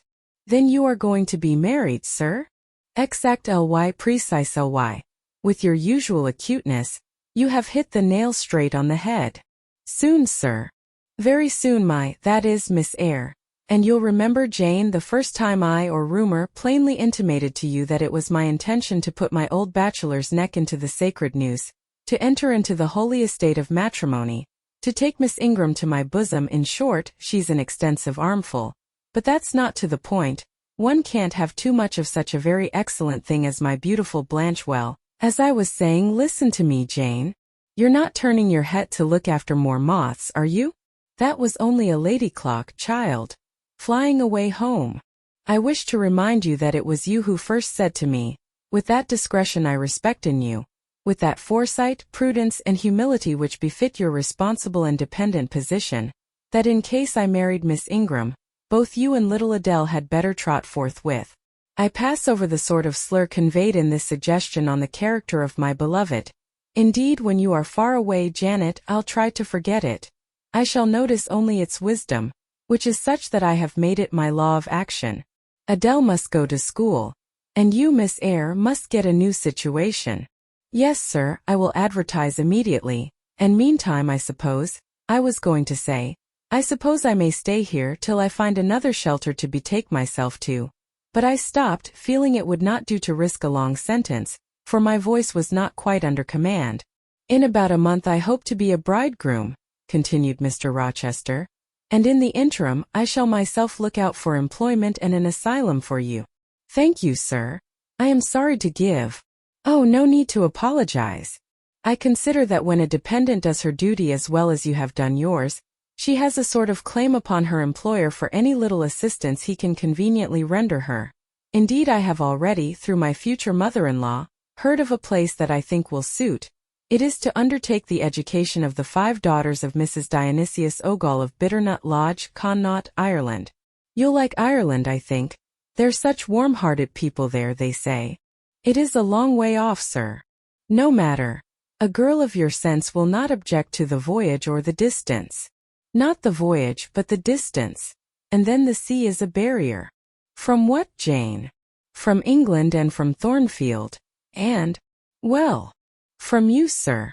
I said this almost involuntarily, and with as little sanction of free will, my tears gushed out. I did not cry so as to be heard, however. I avoided sobbing. The thought of Mrs. Ogle and Bitternut Lodge struck cold to my heart, and colder the thought of all the brine and foam, destined, as it seemed, to rush between me and the master at whose side I now walked, and coldest the remembrance of the wider ocean. Wealth, caste, custom intervened between me and what I naturally and inevitably loved. It is a long way, I again said. It is, to be sure, and when you get to Bitternut Lodge, Connaught, Ireland, I shall never see you again, Jane. That's morally certain. I never go over to Ireland, not having myself much of a fancy for the country. We have been good friends, Jane, have we not? Yes, sir. And when friends are on the eve of separation, they like to spend the little time that remains to them close to each other. Come, we'll talk over the voyage and the parting quietly half an hour or so, while the stars enter into their shining life up in heaven yonder. Here is the chestnut tree. Here is the bench at its old roots. Come, we will sit there in peace tonight, though we should never more be destined to sit there together. He seated me in himself. It is a long way to Ireland, Janet, and I am sorry to send my little friend on such weary travels. But if I can't do better, how is it to be helped? Are you anything akin to me, do you think, Jane? I could risk no sort of answer by this time. My heart was still. Because, he said, I sometimes have a queer feeling with regard to you, especially when you are near me, as now. It is as if I had a string somewhere under my left ribs, tightly and inextricably knotted to a similar string situated in the corresponding quarter of your little frame. And if that boisterous channel and 200 miles or so of land come broad between us, I am afraid that cord of communion will be snapped, and then I've a nervous notion I should take to bleeding inwardly. As for you, you'd forget me. That I never should, sir, you know. Impossible to proceed. Jane, do you hear that nightingale singing in the wood? Listen. In listening, I sobbed convulsively, for I could repress what I endured no longer. I was obliged to yield, and I was shaken from head to foot with acute distress. When I did speak, it was only to express an impetuous wish that I had never been born, or never come to Thornfield. Because you are sorry to leave it? The vehemence of emotion, stirred by grief and love within me, was claiming mastery, and struggling for full sway, and asserting a right to predominate, to overcome, to live, rise and reign at last, yes, and to speak. I grieve to leave Thornfield. I love Thornfield. I love it because I have lived in it a full and delightful life, momentarily at least. I have not been trampled on. I have not been petrified. I have not been buried with inferior minds, and excluded from every glimpse of communion with what is bright and energetic and high. I have talked face to face with what I reverence, with what I delight in, with an original, a vigorous and expanded mind. I have known you, Mr. Rochester, and it strikes me with terror and anguish to feel I absolutely must be torn from you forever. I see the necessity of departure, and it is like looking on the necessity of death. Where do you see the necessity? He asked suddenly. Where? You, sir, have placed it before me. In what shape? In the shape of Miss Ingram, a noble and beautiful woman, your bride. My bride. What bride? I have no bride. But you will have. Yes, I will. I will. He set his teeth. Then I must go. You have said it yourself. No, you must stay. I swear it, and the oath shall be kept. I tell you I must go. I retorted, roused to something like passion. Do you think I can stay to become nothing to you? Do you think I am an automaton? A machine without feelings? And can bear to have my morsel of bread snatched from my lips, and my drop of living water dashed from my cup? Do you think because I am poor, obscure, plain and little I am soulless and heartless? You think wrong. I have as much soul as you, and full as much heart. And if God had gifted me with some beauty and much wealth, I should have made it as hard for you to leave me, as it is now for me to leave you. I am not talking to you now through the medium of custom, conventionalities, nor even of mortal flesh. It is my spirit that addresses your spirit, just as if both had passed through the grave, and we stood at God's feet, equal, as we are. As we are, repeated Mr. Rochester. So, he added, enclosing me in his arms, gathering me to his breast, pressing his lips on my lips. So, Jane. Yes, so, sir, I rejoined. And yet not so, for you are a married man, or as good as a married man, and wed to one inferior to you, to one with whom you have no sympathy, whom I do not believe you truly love, for I have seen and heard you sneer at her. I would scorn such a union. Therefore I am better than you, let me go. Where, Jane? To Ireland. Yes, to Ireland. I have spoken my mind, and can go anywhere now. Jane, be still. Don't struggle so like a wild frantic bird that is rending its own plumage in its desperation. I am no bird, and no net ensnares me. I am a free human being with an independent will, which I now exert to leave you. Another effort set me at liberty, and I stood erect before him. And your will shall decide your destiny, he said. I offer you my hand, my heart, and a share of all my possessions. You play a farce which I merely laugh at. I ask you to pass through life at my side, to be my second self, and best earthly companion. For that fate you have already made your choice, and must abide by it. Jane, be still a few moments. You are overexcited. I will be still too. A waft of wind came sweeping down the laurel walk, and trembled through the boughs of the chestnut. It wandered away, away to an indefinite distance. It died. The nightingale's song was then the only voice of the hour. In listening to it, I again wept. Mr. Rochester sat quiet, looking at me gently and seriously. Some time passed before he spoke. He at last said, "Come to my side, Jane, and let us explain and understand one another. I will never again come to your side. I am torn away now and cannot return. But, Jane, I summon you as my wife. It is you only I intend to marry." I was silent. I thought he mocked me. "Come, Jane, come hither. Your bride stands between us." He rose and with a stride reached me. "My bride is here," he said, again drawing me to him, "because my equal is here and my likeness. Jane, will you marry me?" Still I did not answer, and still I writhed myself from his grasp, for I was still incredulous. "Do you doubt me, Jane?" "Entirely." "You have no faith in me?" "Not a whit."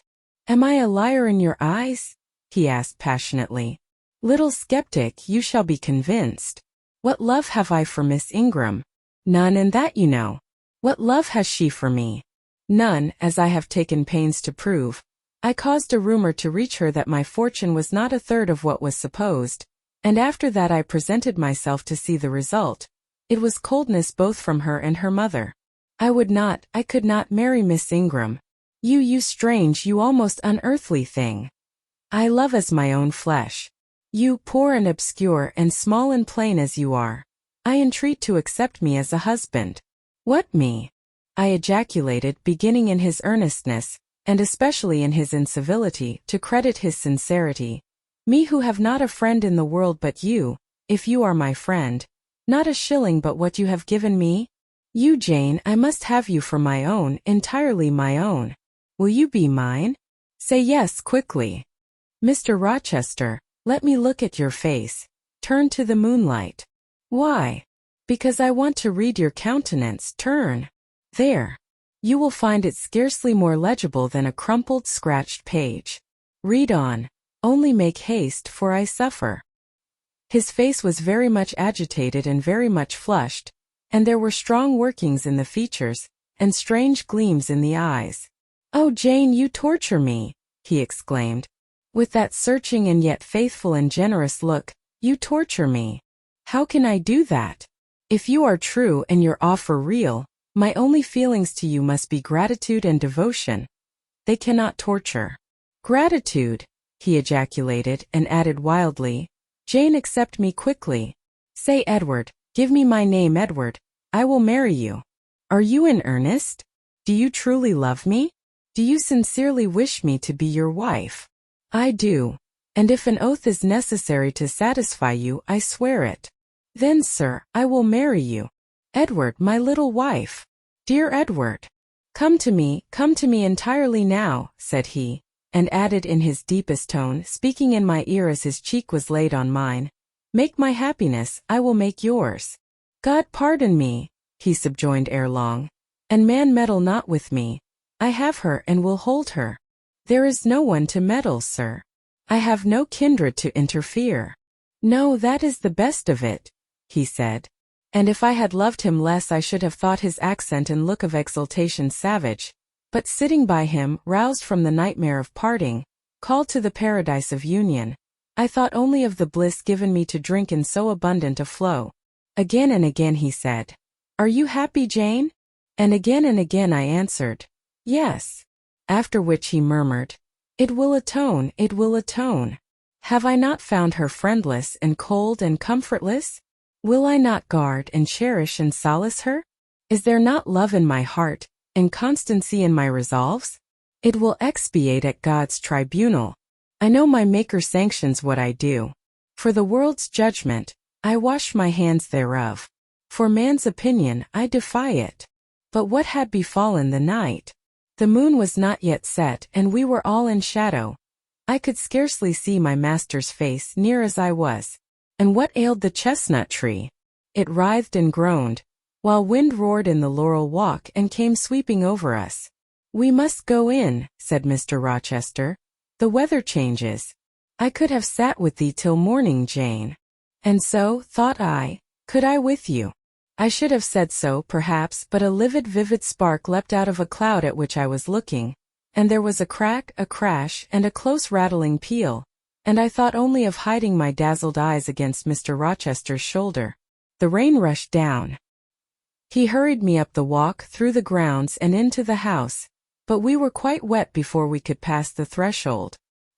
He was taking off my shawl in the hall, and shaking the water out of my loosened hair, when Mrs. Fairfax emerged from her room. I did not observe her at first, nor did Mr. Rochester. The lamp was lit. The clock was on the stroke of 12. Hasten to take off your wet things, said he, and before you go, good night, my darling. He kissed me repeatedly. When I looked up on leaving his arms, there stood the widow, pale, grave, and amazed. I only smiled at her and ran upstairs. Explanation will do for another time, thought I. Still, when I reached my chamber, I felt a pang at the idea she should even temporarily misconstrue what she had seen. But joy soon effaced every other feeling, and loud as the wind blew, near and deep as the thunder crashed, fierce and frequent as the lightning gleamed, cataract-like as the rain fell during a storm of 2 hours' duration, I experienced no fear and little awe. Mr. Rochester came thrice to my door in the course of it, to ask if I was safe and tranquil, and that was comfort, that was strength for anything. Before I left my bed in the morning, little Adele came running in to tell me that the great horse-chestnut at the bottom of the orchard had been struck by lightning in the night, and half of it split away. Chapter 24. As I rose and dressed, I thought over what had happened, and wondered if it were a dream. I could not be certain of the reality till I had seen Mr. Rochester again, and heard him renew his words of love and promise. While arranging my hair, I looked at my face in the glass, and felt it was no longer plain.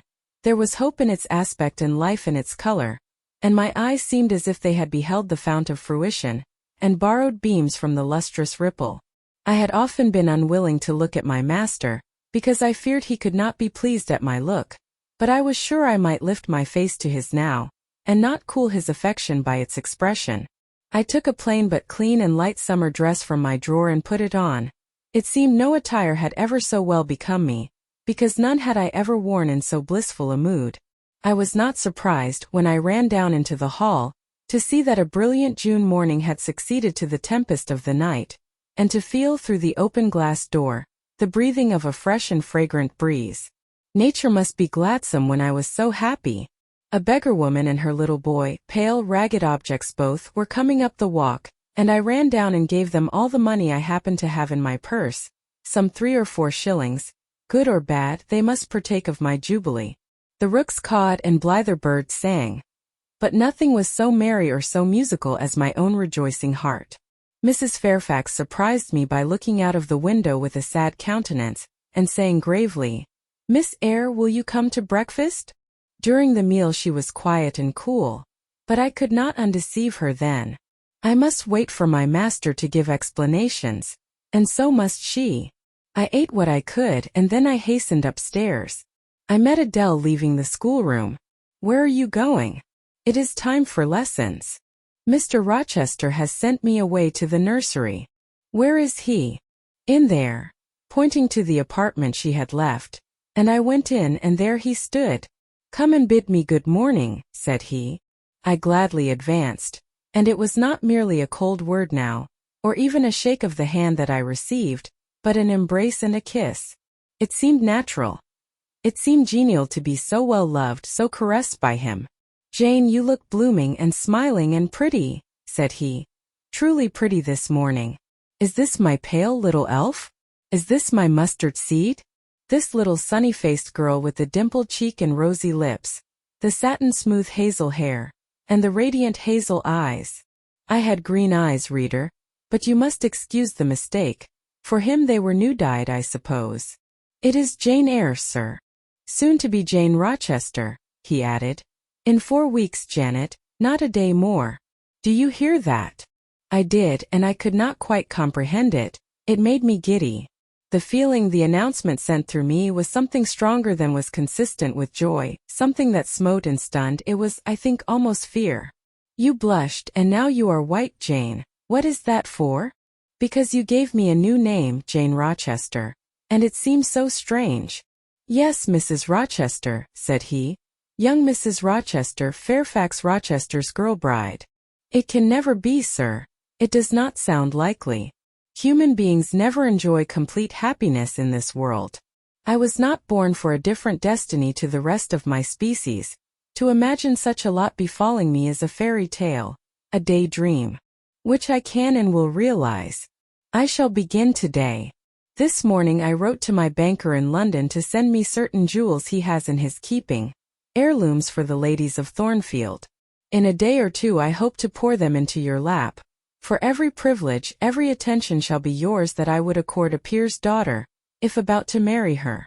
"Oh, sir! Never rain jewels. I don't like to hear them spoken of. Jewels for Jane Eyre sounds unnatural and strange. I would rather not have them. I will myself put the diamond chain round your neck and the circlet on your forehead, which it will become, for nature at least has stamped her patent of nobility on this brow, Jane. And I will clasp the bracelets on these fine wrists, and load these fairy-like fingers with rings." "No, no, sir. Think of other subjects and speak of other things and in another strain. Don't address me as if I were a beauty. I am your plain, Quakerish governess. You are a beauty in my eyes, and a beauty just after the desire of my heart, delicate and aerial." "Puny and insignificant, you mean. You are dreaming, sir, or you are sneering. For God's sake, don't be ironical. I will make the world acknowledge you a beauty too," he went on, while I really became uneasy at the strain he had adopted, because I felt he was either deluding himself or trying to delude me. "I will attire my Jane in satin and lace, and she shall have roses in her hair, and I will cover the head I love best with a priceless veil. And then you won't know me, sir, and I shall not be your Jane Eyre any longer, but an ape in a harlequin's jacket, a jay in borrowed plumes. I would as soon see you, Mr. Rochester, tricked out in stage trappings, as myself clad in a court lady's robe. And I don't call you handsome, sir, though I love you most dearly, far too dearly to flatter you. Don't flatter me." He pursued his theme, however, without noticing my deprecation. "This very day I shall take you in the carriage to Millcote, and you must choose some dresses for yourself. I told you we shall be married in 4 weeks. The wedding is to take place quietly, in the church down below yonder, and then I shall waft you away at once to town. After a brief stay there, I shall bear my treasure to regions nearer the sun, to French vineyards and Italian plains, and she shall see whatever is famous in old story and in modern record. She shall taste, too, of the life of cities, and she shall learn to value herself by just comparison with others. Shall I travel? And with you, sir? You shall sojourn at Paris, Rome and Naples, at Florence, Venice and Vienna. All the ground I have wandered over shall be retrodden by you. Wherever I stamped my hoof, your sylph's foot shall step also. 10 years since, I flew through Europe half mad, with disgust, hate and rage as my companions. Now I shall revisit it healed and cleansed, with a very angel as my comforter. I laughed at him as he said this. I am not an angel, I asserted, and I will not be one till I die. I will be myself. Mr. Rochester, you must neither expect nor exact anything celestial of me, for you will not get it, any more than I shall get it of you, which I do not at all anticipate. What do you anticipate of me? For a little while you will perhaps be as you are now, a very little while, and then you will turn cool, and then you will be capricious, and then you will be stern, and I shall have much ado to please you. But when you get well used to me, you will perhaps like me again. Like me, I say, not love me. I suppose your love will effervesce in 6 months or less. I have observed in books written by men, that period assigned as the farthest to which a husband's ardor extends. Yet, after all, as a friend and companion, I hope never to become quite distasteful to my dear master. Distasteful? And like you again? I think I shall like you again and yet again, and I will make you confess I do not only like but love you, with truth, fervor, constancy. Yet are you not capricious, sir? To women who please me only by their faces, I am the very devil when I find out they have neither souls nor hearts, when they open to me a perspective of flatness, triviality, and perhaps imbecility, coarseness and ill temper, but to the clear eye and eloquent tongue, to the soul made of fire, and the character that bends but does not break, at once supple and stable, tractable and consistent, I am ever tender and true. Had you ever experience of such a character, sir? Did you ever love such an one? I love it now. But before me, if I indeed in any respect come up to your difficult standard? I never met your likeness. Jane, you please me and you master me, you seem to submit, and I like the sense of pliancy you impart. And while I am twining the soft silken skein round my finger, it sends a thrill up my arm to my heart. I am influenced, conquered, and the influence is sweeter than I can express, and the conquest I undergo has a witchery beyond any triumph I can win. Why do you smile, Jane? What does that inexplicable, that uncanny turn of countenance mean? I was thinking, sir, you will excuse the idea, it was involuntary. I was thinking of Hercules and Samson with their charmers. You were, you little elfish. Hush, sir. You don't talk very wisely just now, any more than those gentlemen acted very wisely. However, had they been married, they would no doubt by their severity as husbands have made up for their softness as suitors, and so will you, I fear.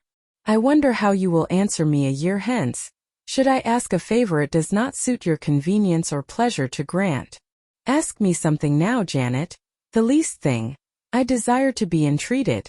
Indeed I will, sir. I have my petition all ready. Speak. But if you look up and smile with that countenance, I shall swear concession before I know to what, and that will make a fool of me. Not at all, sir, I ask only this.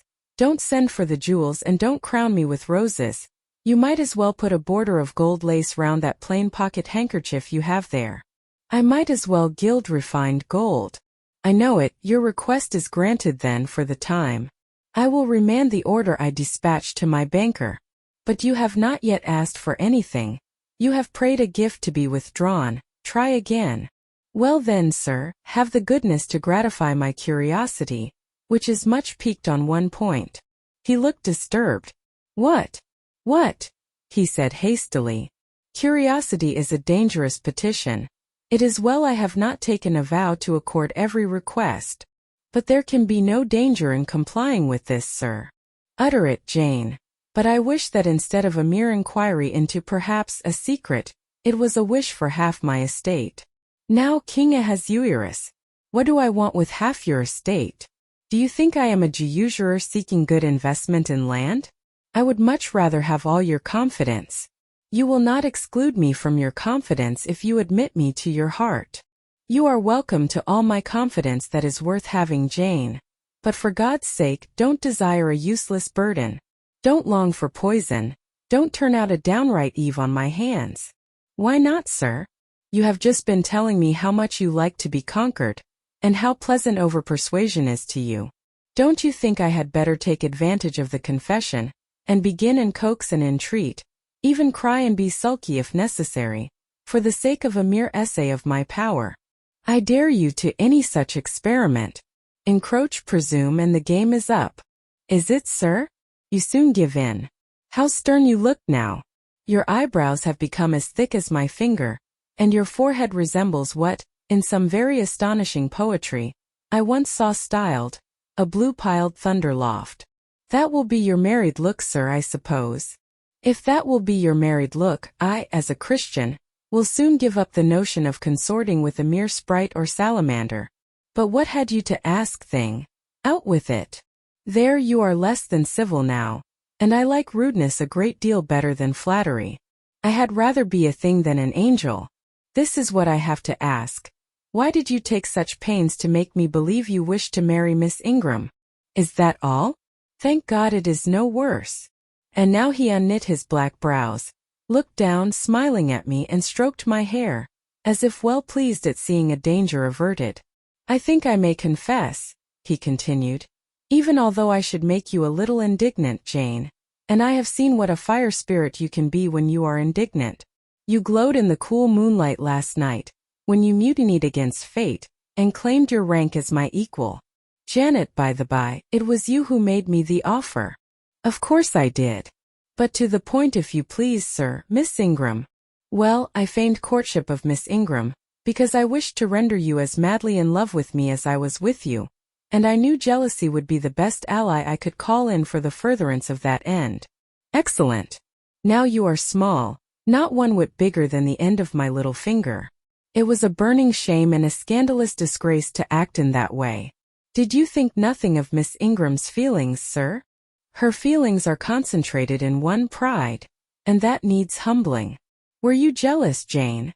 Never mind, Mr. Rochester. It is in no way interesting to you to know that. Answer me truly once more. Do you think Miss Ingram will not suffer from your dishonest coquetry? Won't she feel forsaken and deserted? Impossible. When I told you how she, on the contrary, deserted me, the idea of my insolvency cooled or rather extinguished her flame in a moment. You have a curious, designing mind, Mr. Rochester. I am afraid your principles on some points are eccentric. My principles were never trained, Jane. They may have grown a little awry for want of attention. Once again, seriously, may I enjoy the great good that has been vouchsafed to me, without fearing that anyone else is suffering the bitter pain I myself felt a while ago? That you may, my good little girl.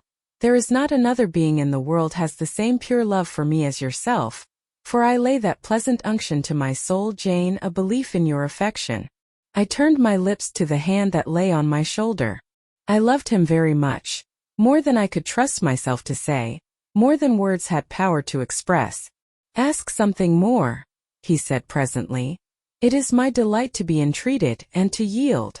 I was again ready with my request. Communicate your intentions to Mrs. Fairfax, sir. She saw me with you last night in the hall, and she was shocked. Give her some explanation before I see her again. It pains me to be misjudged by so good a woman. Go to your room and put on your bonnet, he replied. I mean you to accompany me to Millcote this morning, and while you prepare for the drive, I will enlighten the old lady's understanding.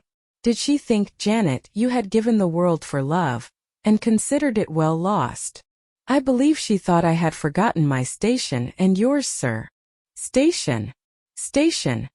Your station is in my heart, and on the necks of those who would insult you now or hereafter to go. I was soon dressed, and when I heard Mr. Rochester quit Mrs. Fairfax's parlor, I hurried down to it. The old lady had been reading her morning portion of Scripture, The lesson for the day. Her Bible lay open before her, and her spectacles were upon it. Her occupation, suspended by Mr. Rochester's announcement, seemed now forgotten. Her eyes, fixed on the blank wall opposite, expressed the surprise of a quiet mind stirred by unwanted tidings. Seeing me, she roused herself. She made a sort of effort to smile, and framed a few words of congratulation, but the smile expired, and the sentence was abandoned unfinished. She put up her spectacles, shut the Bible, and pushed her chair back from the table. "I feel so astonished," she began. "I hardly know what to say to you, Miss Eyre. I have surely not been dreaming, have I? Sometimes I half fall asleep when I am sitting alone and fancy things that have never happened. It has seemed to me more than once when I have been in a doze, that my dear husband, who died 15 years since, has come in and sat down beside me, and that I have even heard him call me by my name, Alice, as he used to do. Now, can you tell me whether it is actually true that Mr. Rochester has asked you to marry him? Don't laugh at me. But I really thought he came in here 5 minutes ago, and said that in a month you would be his wife." "He has said the same thing to me," I replied. "He has. Do you believe him? Have you accepted him?" "Yes." She looked at me bewildered. "I could never have thought it. He is a proud man. All the Rochesters were proud, and his father at least liked money. He too has always been called careful. He means to marry you. He tells me so." She surveyed my whole person. In her eyes I read that they had there found no charm powerful enough to solve the enigma. "It passes me," she continued, "but no doubt it is true since you say so. How it will answer I cannot tell, I really don't know.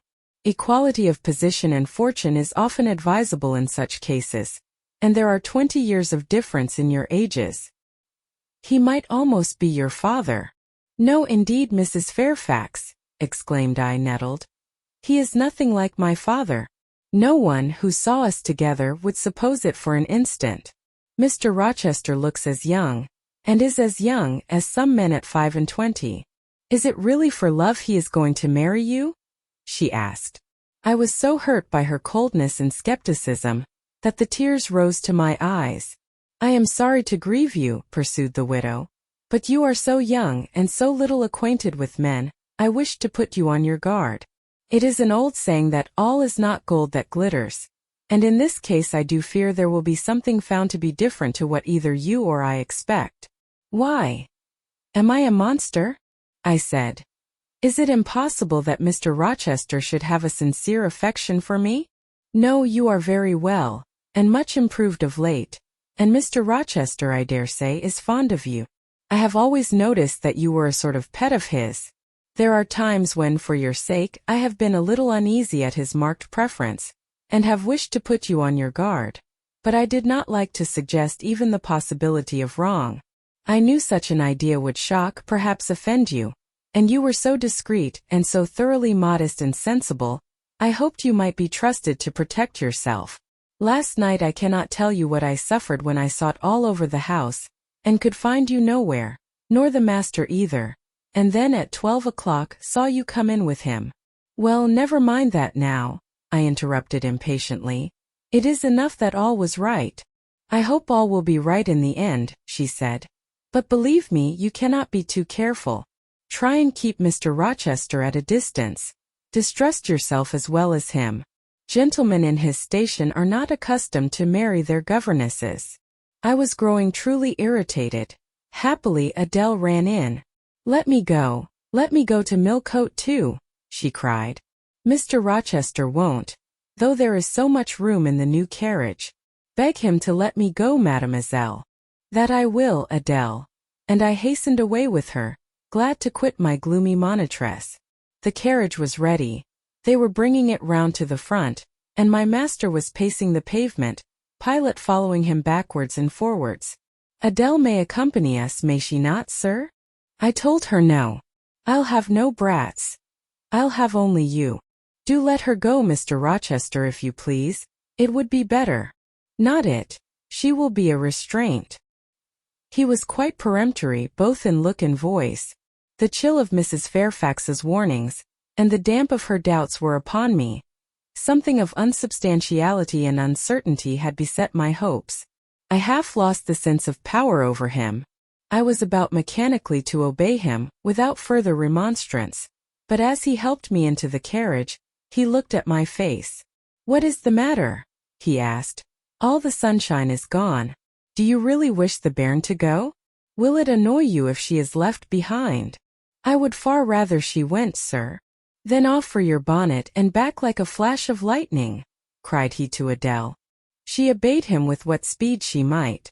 "After all, a single morning's interruption will not matter much," said he, "when I mean shortly to claim you, your thoughts, conversation and company, for life."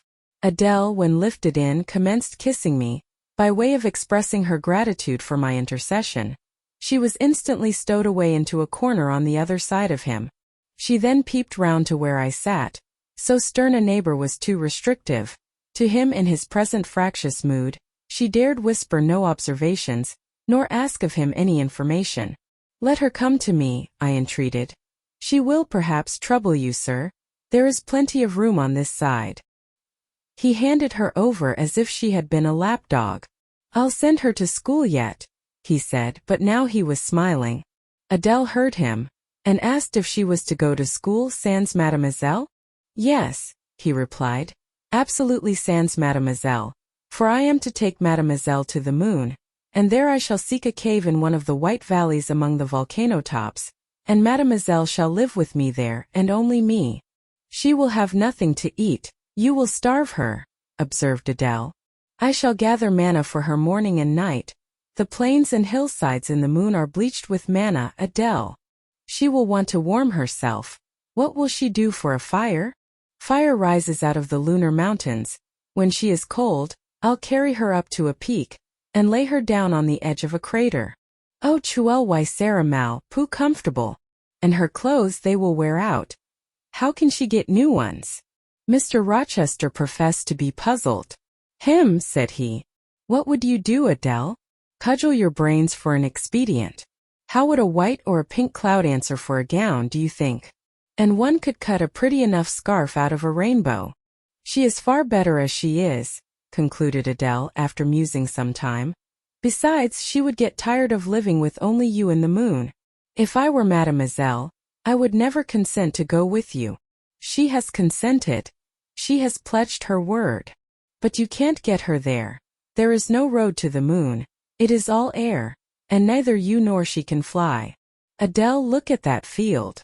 We were now outside Thornfield gates, and bowling lightly along the smooth road to Millcote, where the dust was well laid by the thunderstorm, and where the low hedges and lofty timber trees on each side glistened green and rain-refreshed. In that field, Adele, I was walking late one evening about a fortnight since, the evening of the day you helped me to make hay in the orchard meadows, and as I was tired with raking swaths, I sat down to rest me on a stile, and there I took out a little book and a pencil, and began to write about a misfortune that befell me long ago, and a wish I had for happy days to come. I was writing away very fast, though daylight was fading from the leaf, when something came up the path and stopped 2 yards off me. I looked at it.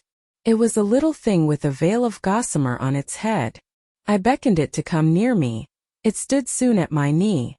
I never spoke to it, and it never spoke to me in words, but I read its eyes and it read mine, and our speechless colloquy was to this effect. It was a fairy, and come from Elfland, it said, and its errand was to make me happy. I must go with it out of the common world to a lonely place, such as the moon for instance, and it nodded its head towards her horn rising over Hay Hill.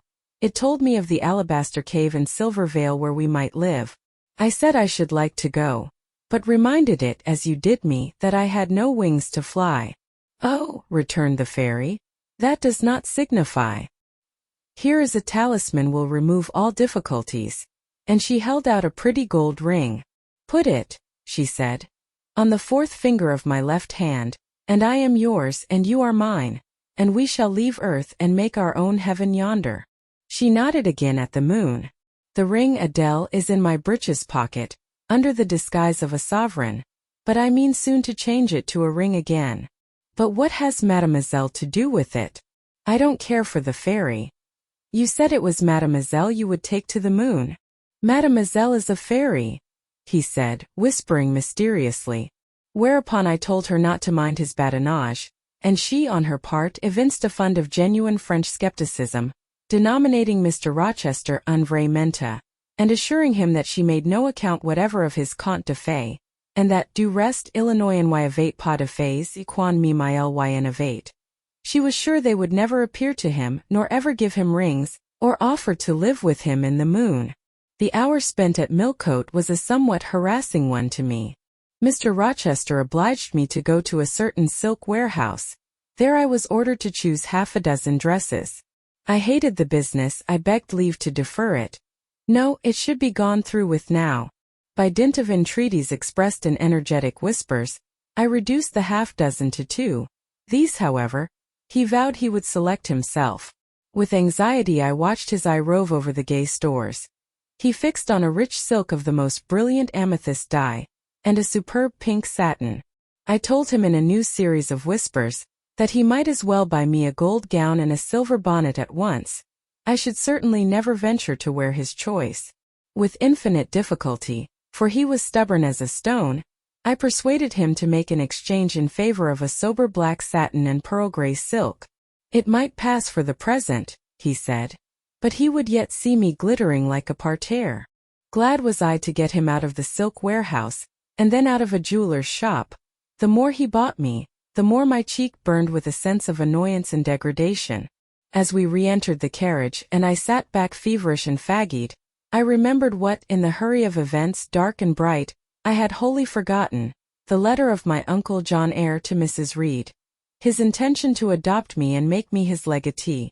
It would indeed be a relief, I thought, if I had ever so small an independency. I never can bear being dressed like a doll by Mr. Rochester, or sitting like a second Danae with the golden shower falling daily round me. I will write to Madeira the moment I get home, and tell my Uncle John the first am going to be married, and to whom, if I had but a prospect of one day bringing Mr. Rochester an accession of fortune, I could better endure to be kept by him now. And somewhat relieved by this idea, which I failed not to execute that day, I ventured once more to meet my master's and lover's eye, which most pertinaciously sought mine, though I averted both face and gaze. He smiled, and I thought his smile was such as a sultan might, in a blissful and fond moment, bestow on a slave his gold and gems had enriched. I crushed his hand, which was ever hunting mine, vigorously, and thrust it back to him red with the passionate pressure. You need not look in that way, I said. If you do, I'll wear nothing but my old Lowood frocks to the end of the chapter. I'll be married in this lilac gingham. You may make a dressing gown for yourself out of the pearl gray silk, and an infinite series of waistcoats out of the black satin. He chuckled. He rubbed his hands. Oh, it is rich to see and hear her, he exclaimed. Is she original? Is she piquant? I would not exchange this one little English girl for the Grand Turk's whole seraglio, gazelles, huriforms, and all. The Eastern allusion bit me again. I'll not stand you an inch in the stead of a seraglio, I said. So don't consider me an equivalent for one. If you have a fancy for anything in that line, away with you, sir, to the bazaars of Stamboul without delay, and lay out in extensive slave purchases some of that spare cash you seem at a loss to spend satisfactorily here. And what will you do, Janet, while I am bargaining for so many tons of flesh and such an assortment of black eyes? I'll be preparing myself to go out as a missionary to preach liberty to them that are enslaved, your harem inmates amongst the rest. I'll get admitted there, and I'll stir up mutiny, and you three-tailed bashaw as you are, sir, shall in a trice find yourself fettered amongst our hands, nor will I, for one, consent to cut your bonds till you have signed a charter, the most liberal that despot ever yet conferred. I would consent to be at your mercy, Jane.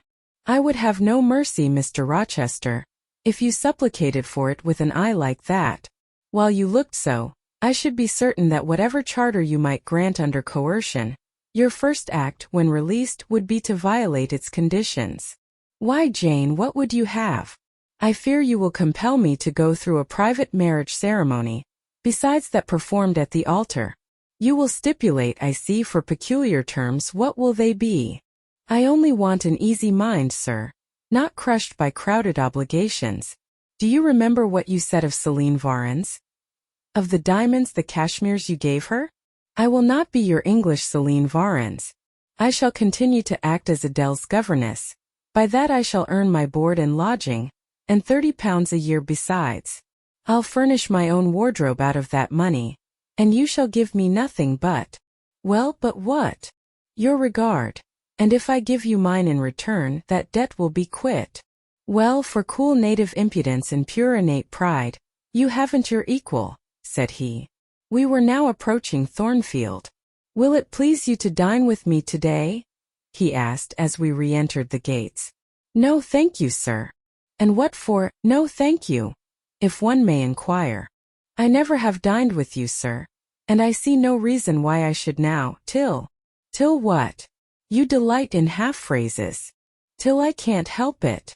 Do you suppose I eat like an ogre or a ghoul, that you dread being the companion of my repast? I have formed no supposition on the subject, sir, but I want to go on as usual for another month. You will give up your governessing slavery at once.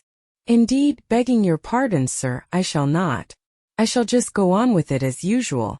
I shall keep out of your way all day, as I have been accustomed to do. You may send for me in the evening, when you feel disposed to see me, and I'll come then, but at no other time. I want a smoke, Jane, or a pinch of snuff to comfort me under all this. Pour me donner incontinence, as Adele would say, and unfortunately I have neither my cigar case nor my snuff box. But listen, whisper. It is your time now, little tyrant, but it will be mine presently, and when once I have fairly seized you to have and to hold, I'll just, figuratively speaking, attach you to a chain like this, touching his watchguard. Yes, bonny wee thing, I'll wear you in my bosom, lest my jewel I should tine. He said this as he helped me to alight from the carriage, and while he afterwards lifted out Adele, I entered the house and made good my retreat upstairs. He duly summoned me to his presence in the evening. I had prepared an occupation for him, for I was determined not to spend the whole time in a tete-a-tete conversation. I remembered his fine voice. I knew he liked to sing. Good singers generally do. I was no vocalist myself, and in his fastidious judgment no musician either, but I delighted in listening when the performance was good. No sooner had twilight, that hour of romance, began to lower her blue and starry banner over the lattice, than I rose, opened the piano, and entreated him, for the love of heaven, to give me a song. He said I was a capricious witch, and that he would rather sing another time, but I averred that no time was like the present. Did I like his voice? He asked. Very much. I was not fond of pampering that susceptible vanity of his, but for once, and from motives of expediency, I would e'en soothe and stimulate it. Then, Jane, you must play the accompaniment. Very well, sir, I will try. I did try, but was presently swept off the stool and denominated a little bungler. Being pushed unceremoniously to one side, which was precisely what I wished, he usurped my place and proceeded to accompany himself, for he could play as well as sing. I hied me to the window recess, and while I sat there and looked out on the still trees and dim lawn, to a sweet air was sung in mellow tones the following strain. The truest love that ever heart felt at its kindled core, did through each vein in quicken start, the tide of being poor. Her coming was my hope each day, her parting was my pain. The chance that did her steps delay was ice in every vein. I dreamed it would be nameless bliss, as I loved love to be, and to this object did I press, as blind as eagerly, but wide as pathless was the space that lay our lives between, and dangerous as the foamy race of ocean surges green, and haunted as a robber path through wilderness or wood. For might and right and woe and wrath between our spirits stood. I dangers dared, I hindrance scorned, I omens did defy. Whatever menaced, harassed, warned, I passed impetuous by. On sped my rainbow, fast as light. I flew as in a dream, for glorious rose upon my sight that child of shower and gleam. Still bright on clouds of suffering dim shines that soft, solemn joy. Nor care I now how dense and grim disasters gather nigh. I care not in this moment sweet, though all I have rushed o'er should come on pinions strong and fleet, proclaiming vengeance sore. Though haughty hate should strike me down, right bar approach to me, and grinding might with furious frown, swear endless enmity. My love has placed her little hand, with noble faith in mine, and vowed that wedlock's sacred band, our nature shall entwine. My love has sworn with sealing kiss, with me to live, to die. I have at last my nameless bliss, as I loved am I.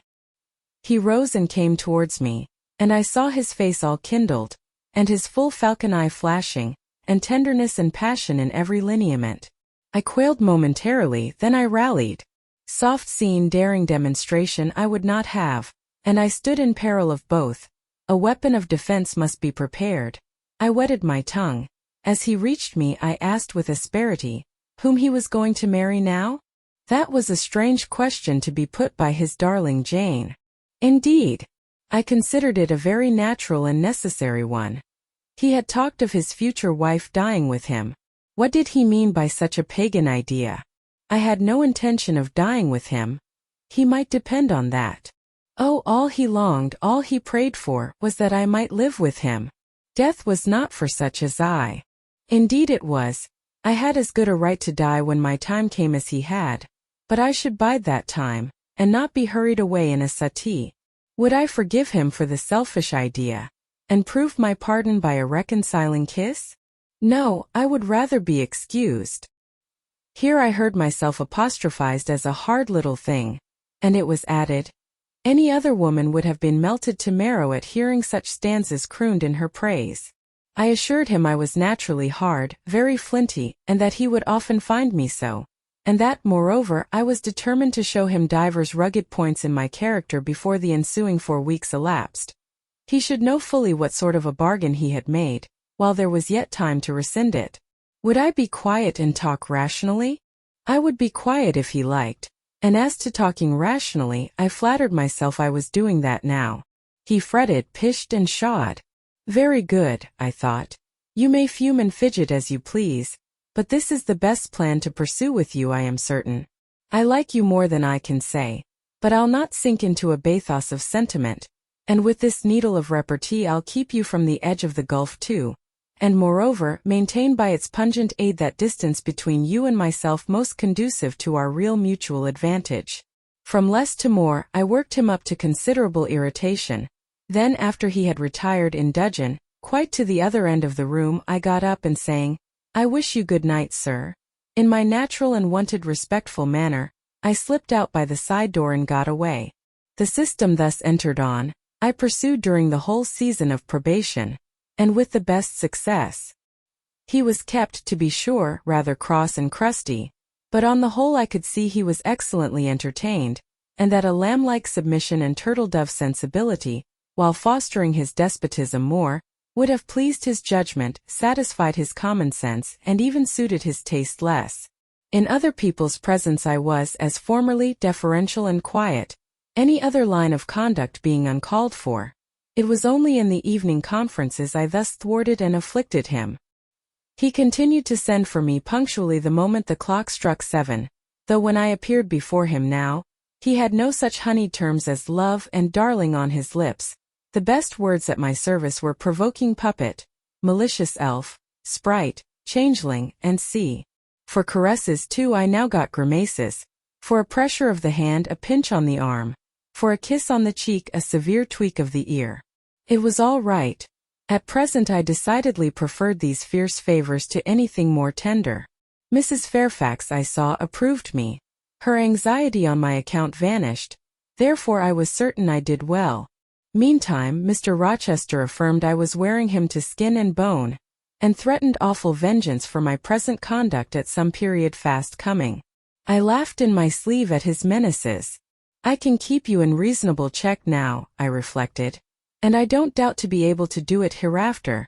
If one expedient loses its virtue, another must be devised. Yet after all my task was not an easy one. Often I would rather have pleased than teased him. My future husband was becoming to me my whole world, and more than the world, almost my hope of heaven. He stood between me and every thought of religion, as an eclipse intervenes between man and the broad sun. I could not, in those days, see God for his creature, of whom I had made an idol. Chapter 25. The month of courtship had wasted. Its very last hours were being numbered. There was no putting off the day that advanced, the bridal day, and all preparations for its arrival were complete. I, at least, had nothing more to do.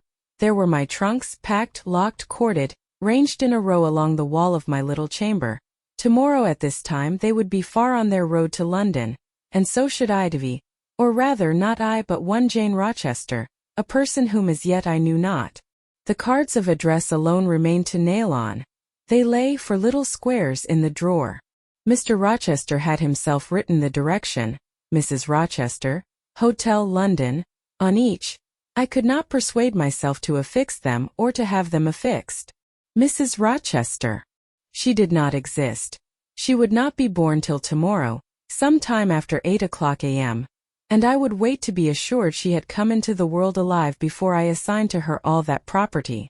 It was enough that in yonder closet, opposite my dressing table, garments said to be hers had already displaced my black stuff Lowood frock and straw bonnet, for not to me appertained that suit of wedding raiment, the pearl-colored robe, the vapory veil pendant from the usurped portmanteau. I shut the closet to conceal the strange, wraith-like apparel it contained, which at this evening hour, 9 o'clock, gave out certainly a most ghostly shimmer through the shadow of my apartment.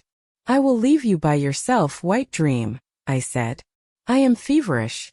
I hear the wind blowing. I will go out of doors and feel it. It was not only the hurry of preparation that made me feverish, not only the anticipation of the great change, the new life which was to commence tomorrow. Both these circumstances had their share, doubtless, in producing that restless, excited mood which hurried me forth at this late hour into the darkening grounds, but a third cause influenced my mind more than they. I had at heart a strange and anxious thought. Something had happened which I could not comprehend. No one knew of or had seen the event but myself. It had taken place the preceding night. Mr. Rochester that night was absent from home, nor was he yet returned. Business had called him to a small estate of 2 or 3 farms he possessed 30 miles off, business it was requisite he should settle in person, previous to his meditated departure from England. I waited now his return, eager to disburthen my mind, and to seek of him the solution of the enigma that perplexed me. Stay till he comes, reader, and when I disclose my secret to him, you shall share the confidence. I sought the orchard, driven to its shelter by the wind, which all day had blown strong and full from the south, without however bringing a speck of rain. Instead of subsiding as night drew on, it seemed to augment its rush and deepen its roar. The trees blew steadfastly one way, never writhing round and scarcely tossing back their boughs once in an hour. So continuous was the strain bending their branchy heads northward. The clouds drifted from pole to pole, fast following mass on mass. No glimpse of blue sky had been visible that July day. It was not without a certain wild pleasure I ran before the wind, delivering my trouble of mind to the measureless air torrent thundering through space. Descending the laurel walk, I faced the wreck of the chestnut tree. It stood up black and riven. The trunk, split down the center, gasped ghastly. The cloven halves were not broken from each other, for the firm base and strong roots kept them unsundered below. Though community of vitality was destroyed, the sap could flow no more. Their great boughs on each side were dead, and next winter's tempests would be sure to fell one or both to earth. As yet, however, they might be said to form one tree, a ruin but an entire ruin. You did right to hold fast to each other, I said, as if the monster splinters were living things and could hear me. I think, scathed as you look and charred and scorched, there must be a little sense of life in you yet, rising out of that adhesion at the faithful, honest roots. You will never have green leaves more, never more see birds making nests and singing idyls in your boughs. The time of pleasure and love is over with you, but you are not desolate. Each of you has a comrade to sympathize with him in his decay. As I looked up at them, the moon appeared momentarily in that part of the sky which filled their fissure. Her disk was blood-red and half overcast. She seemed to throw on me one bewildered, dreary glance, and buried herself again instantly in the deep drift of cloud. The wind fell for a second round Thornfield, but far away over wood and water, poured a wild melancholy wail. It was sad to listen to, and I ran off again. Here and there I strayed through the orchard, gathered up the apples with which the grass round the tree roots was thickly strewn. Then I employed myself in dividing the ripe from the unripe. I carried them into the house and put them away in the storeroom. Then I repaired to the library to ascertain whether the fire was lit, for though summer, I knew on such a gloomy evening Mr. Rochester would like to see a cheerful hearth when he came in. Yes, the fire had been kindled some time and burnt well. I placed his armchair by the chimney corner. I wheeled the table near it. I let down the curtain and had the candles brought in ready for lighting. More restless than ever, when I had completed these arrangements I could not sit still, nor even remain in the house. A little timepiece in the room and the old clock in the hall simultaneously struck 10. "How late it grows," I said. "I will run down to the gates. It is moonlight at intervals. I can see a good way on the road. He may be coming now, and to meet him will save some minutes of suspense." The wind roared high in the great trees which embowered the gates, but the road as far as I could see, to the right hand and the left, was all still and solitary, save for the shadows of clouds crossing it at intervals as the moon looked out. It was but a long pale line, unvaried by one moving speck. A puerile tear dimmed my eye while I looked, a tear of disappointment and impatience. Ashamed of it, I wiped it away. I lingered. The moon shut herself wholly within her chamber, and drew close her curtain of dense cloud. The night grew dark. Rain came driving fast on the gale. "I wish he would come. I wish he would come," I exclaimed, seized with hypochondriac foreboding. I had expected his arrival before tea. Now it was dark. What could keep him? Had an accident happened? The event of last night again recurred to me. I interpreted it as a warning of disaster. I feared my hopes were too bright to be realized, and I had enjoyed so much bliss lately that I imagined my fortune had passed its meridian, and must now decline. Well, I cannot return to the house, I thought. I cannot sit by the fireside while he is abroad in inclement weather. Better tire my limbs than strain my heart. I will go forward and meet him. I set out. I walked fast but not far. Ere I had measured 1/4 of a mile, I heard the tramp of hoofs. A horseman came on full gallop. A dog ran by his side. Away with evil presentiment. It was he. Here he was mounted on Mesrer, followed by Pilate. He saw me, for the moon had opened a blue field in the sky, and rode in it watery bright. He took his hat off and waved it round his head. I now ran to meet him. "There!" he exclaimed as he stretched out his hand and bent from the saddle. "You can't do without me, that is evident. Step on my boot toe. Give me both hands, mount." I obeyed. Joy made me agile. I sprang up before him. A hearty kissing I got for a welcome, and some boastful triumph, which I swallowed as well as I could. He checked himself in his exultation to demand, "But is there anything the matter, Janet, that you come to meet me at such an hour? Is there anything wrong?" "No, but I thought you would never come. I could not bear to wait in the house for you, especially with this rain and wind." "Rain and wind, indeed." "Yes, you are dripping like a mermaid. Pull my cloak round you. But I think you are feverish, Jane. Both your cheek and hand are burning hot. I ask again, is there anything the matter?" "Nothing now. I am neither afraid nor unhappy." "Then you have been both?" "Rather. But I'll tell you all about it by and by, sir.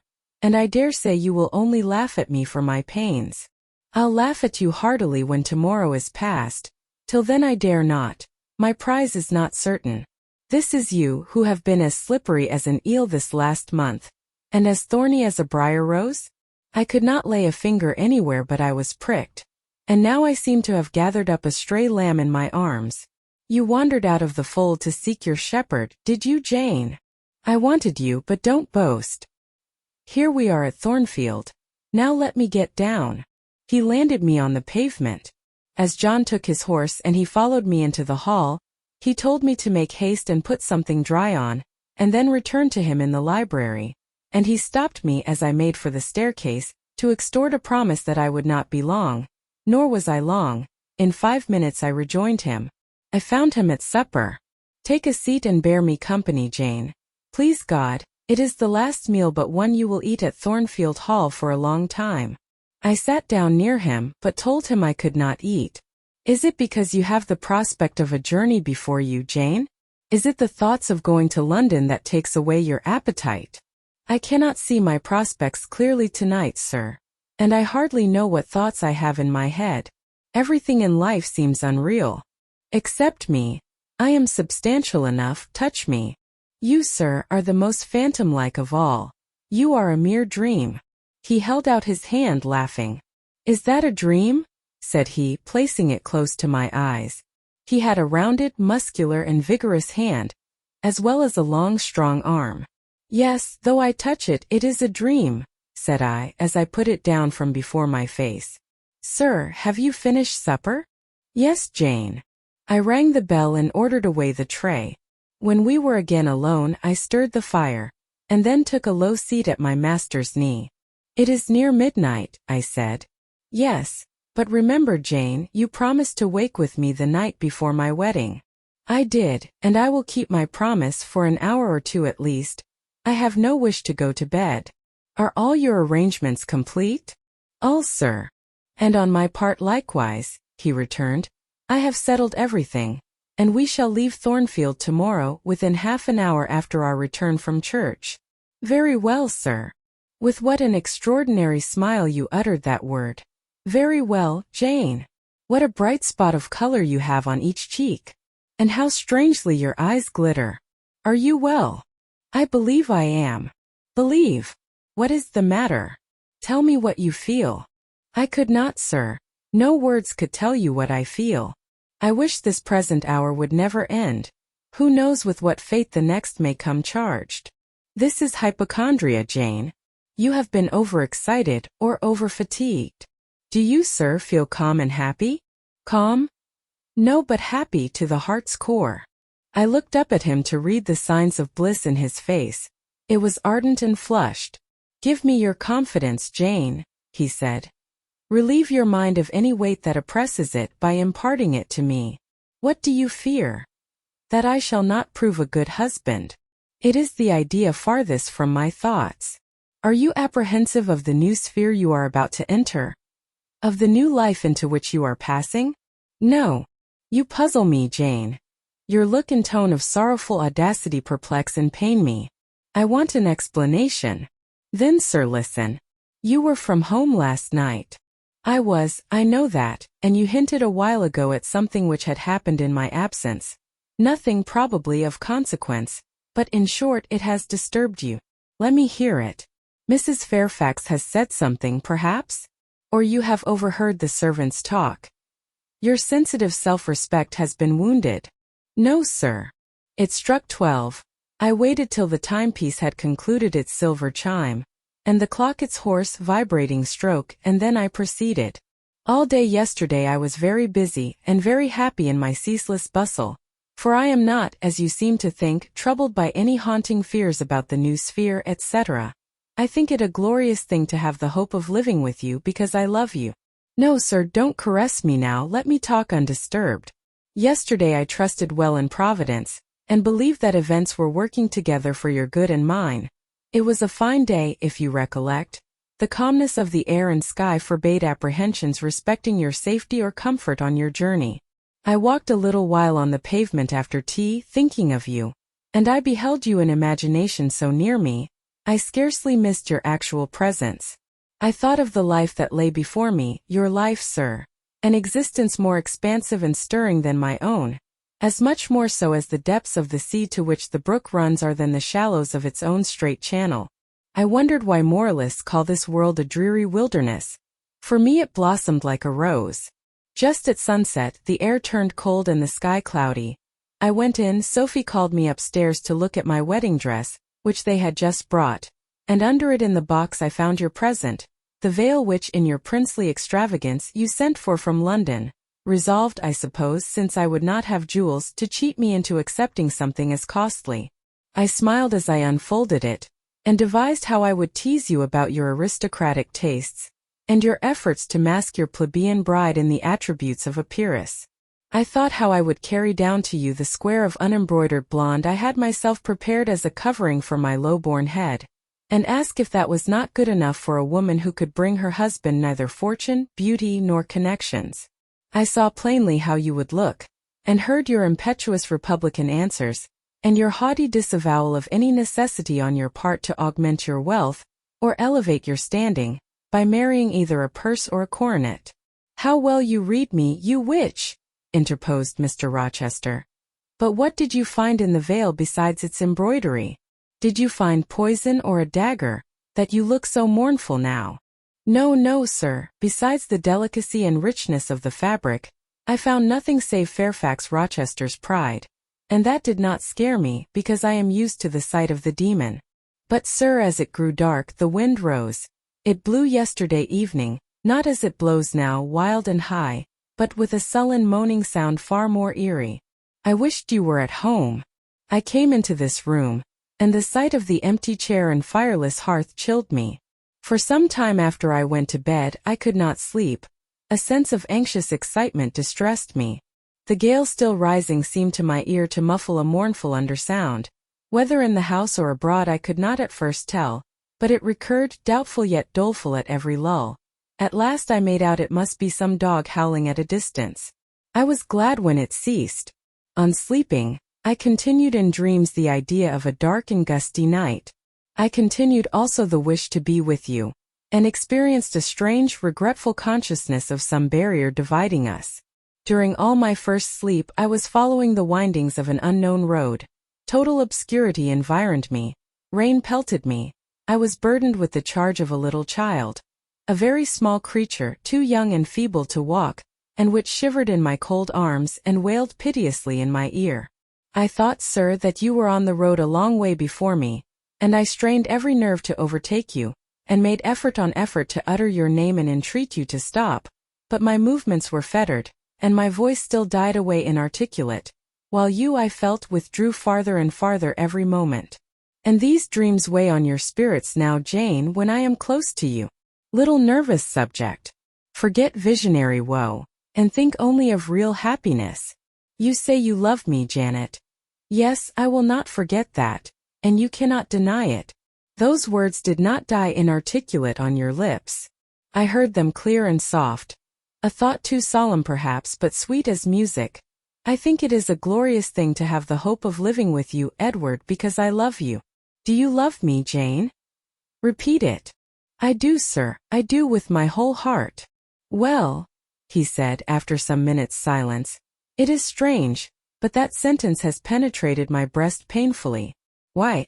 I think because you said it with such an earnest religious energy, and because your upward gaze at me now is the very sublime of faith, truth, and devotion. It is too much as if some spirit were near me. Look wicked, Jane, as you know well how to look. Coin one of your wild, shy, provoking smiles. Tell me you hate me, tease me, vex me, do anything but move me. I would rather be incensed than saddened. I will tease you and vex you to your heart's content, when I have finished my tale, but hear me to the end. I thought, Jane, you had told me all. I thought I had found the source of your melancholy in a dream. I shook my head. What? Is there more? But I will not believe it to be anything important. I warn you of incredulity beforehand. Go on. The disquietude of his air, the somewhat apprehensive impatience of his manner, surprised me, but I proceeded. I dreamt another dream, sir. That Thornfield Hall was a dreary ruin, the retreat of bats and owls. I thought that of all the stately front nothing remained but a shell-like wall, very high and very fragile-looking. I wandered on a moonlight night, through the grass-grown enclosure within. Here I stumbled over a marble hearth, and there over a fallen fragment of cornice. Wrapped up in a shawl, I still carried the unknown little child. I might not lay it down anywhere, however tired were my arms, however much its weight impeded my progress, I must retain it. I heard the gallop of a horse at a distance on the road. I was sure it was you, and you were departing for many years and for a distant country. I climbed the thin wall with frantic perilous haste, eager to catch one glimpse of you from the top. The stones rolled from under my feet, the ivy branches I grasped gave way, the child clung round my neck in terror, and almost strangled me. At last I gained the summit. I saw you like a speck on a white track, lessening every moment. The blast blew so strong I could not stand. I sat down on the narrow ledge. I hushed the scared infant in my lap. You turned an angle of the road. I bent forward to take a last look. The wall crumbled. I was shaken. The child rolled from my knee. I lost my balance, fell and woke. Now, Jane, that is all. All the preface, sir. The tale is yet to come. On waking, a gleam dazzled my eyes. I thought, oh, it is daylight. But I was mistaken. It was only candlelight. Sophie, I supposed, had come in. There was a light in the dressing table, and the door of the closet where, before going to bed, I had hung my wedding dress and veil, stood open. I heard a rustling there. I asked, Sophie, what are you doing? No one answered, but a form emerged from the closet. It took the light, held it aloft, and surveyed the garments pendant from the portmanteau. Sophie! Sophie! I again cried, and still it was silent. I had risen up in bed. I bent forward. First surprise, then bewilderment came over me, and then my blood crept cold through my veins. Mr. Rochester, this was not Sophie, it was not Leah, it was not Mrs. Fairfax. It was not, no, I was sure of it and am still, it was not even that strange woman, Grace Poole. It must have been one of them, interrupted my master. No, sir, I solemnly assure you to the contrary. The shape standing before me had never crossed my eyes within the precincts of Thornfield Hall before. The height, the contour were new to me. Describe it, Jane. It seemed, sir, a woman tall and large, with thick and dark hair hanging long down her back. I know not what dress she had on. It was white and straight, but whether gown, sheet, or shroud I cannot tell. Did you see her face? Not at first. But presently she took my veil from its place. She held it up, gazed at it long, and then she threw it over her own head and turned to the mirror. At that moment I saw the reflection of the visage and features quite distinctly in the dark oblong glass. And how were they? Fearful and ghastly to me. Oh, sir, I never saw a face like it. It was a discolored face, it was a savage face. I wish I could forget the roll of the red eyes and the fearful blackened inflation of the lineaments. Ghosts are usually pale, Jane. This, sir, was purple. The lips were swelled and dark, the brow furrowed, the black eyebrows widely raised over the bloodshot eyes. Shall I tell you of what it reminded me? You may. Of the foul German spectre, the vampire. Ah! What did it do? Sir, it removed my veil from its gaunt head, rent it in two parts, and flinging both on the floor, trampled on them. It removed my veil from its gaunt head, rent it in two parts, and flinging both on the floor, trampled on them. Afterwards, it drew aside the window curtain and looked out. Perhaps it saw dawn approaching, for taking the candle, it retreated to the door. Just at my bedside, the figure stopped. The fiery eyes glared upon me. She thrust up her candle close to my face, and extinguished it under my eyes. I was aware her lurid visage flamed over mine, and I lost consciousness.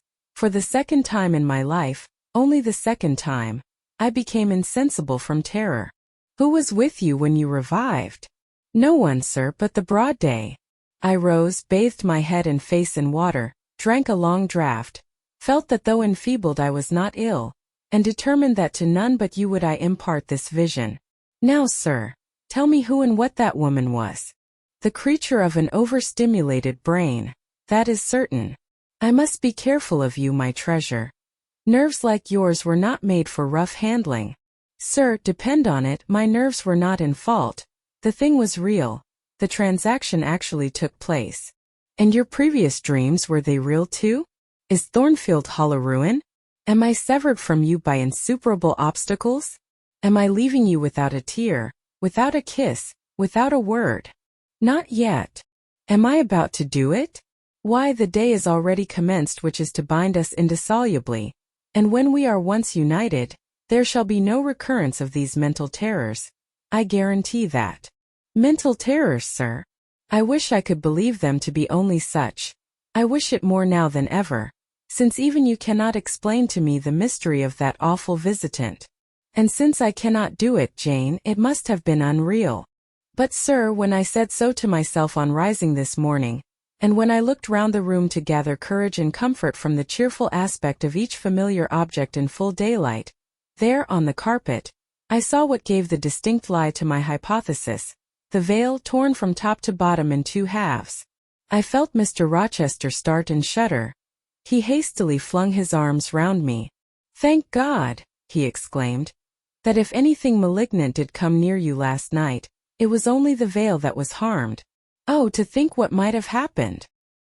He drew his breath short and strained me so close to him I could scarcely pant.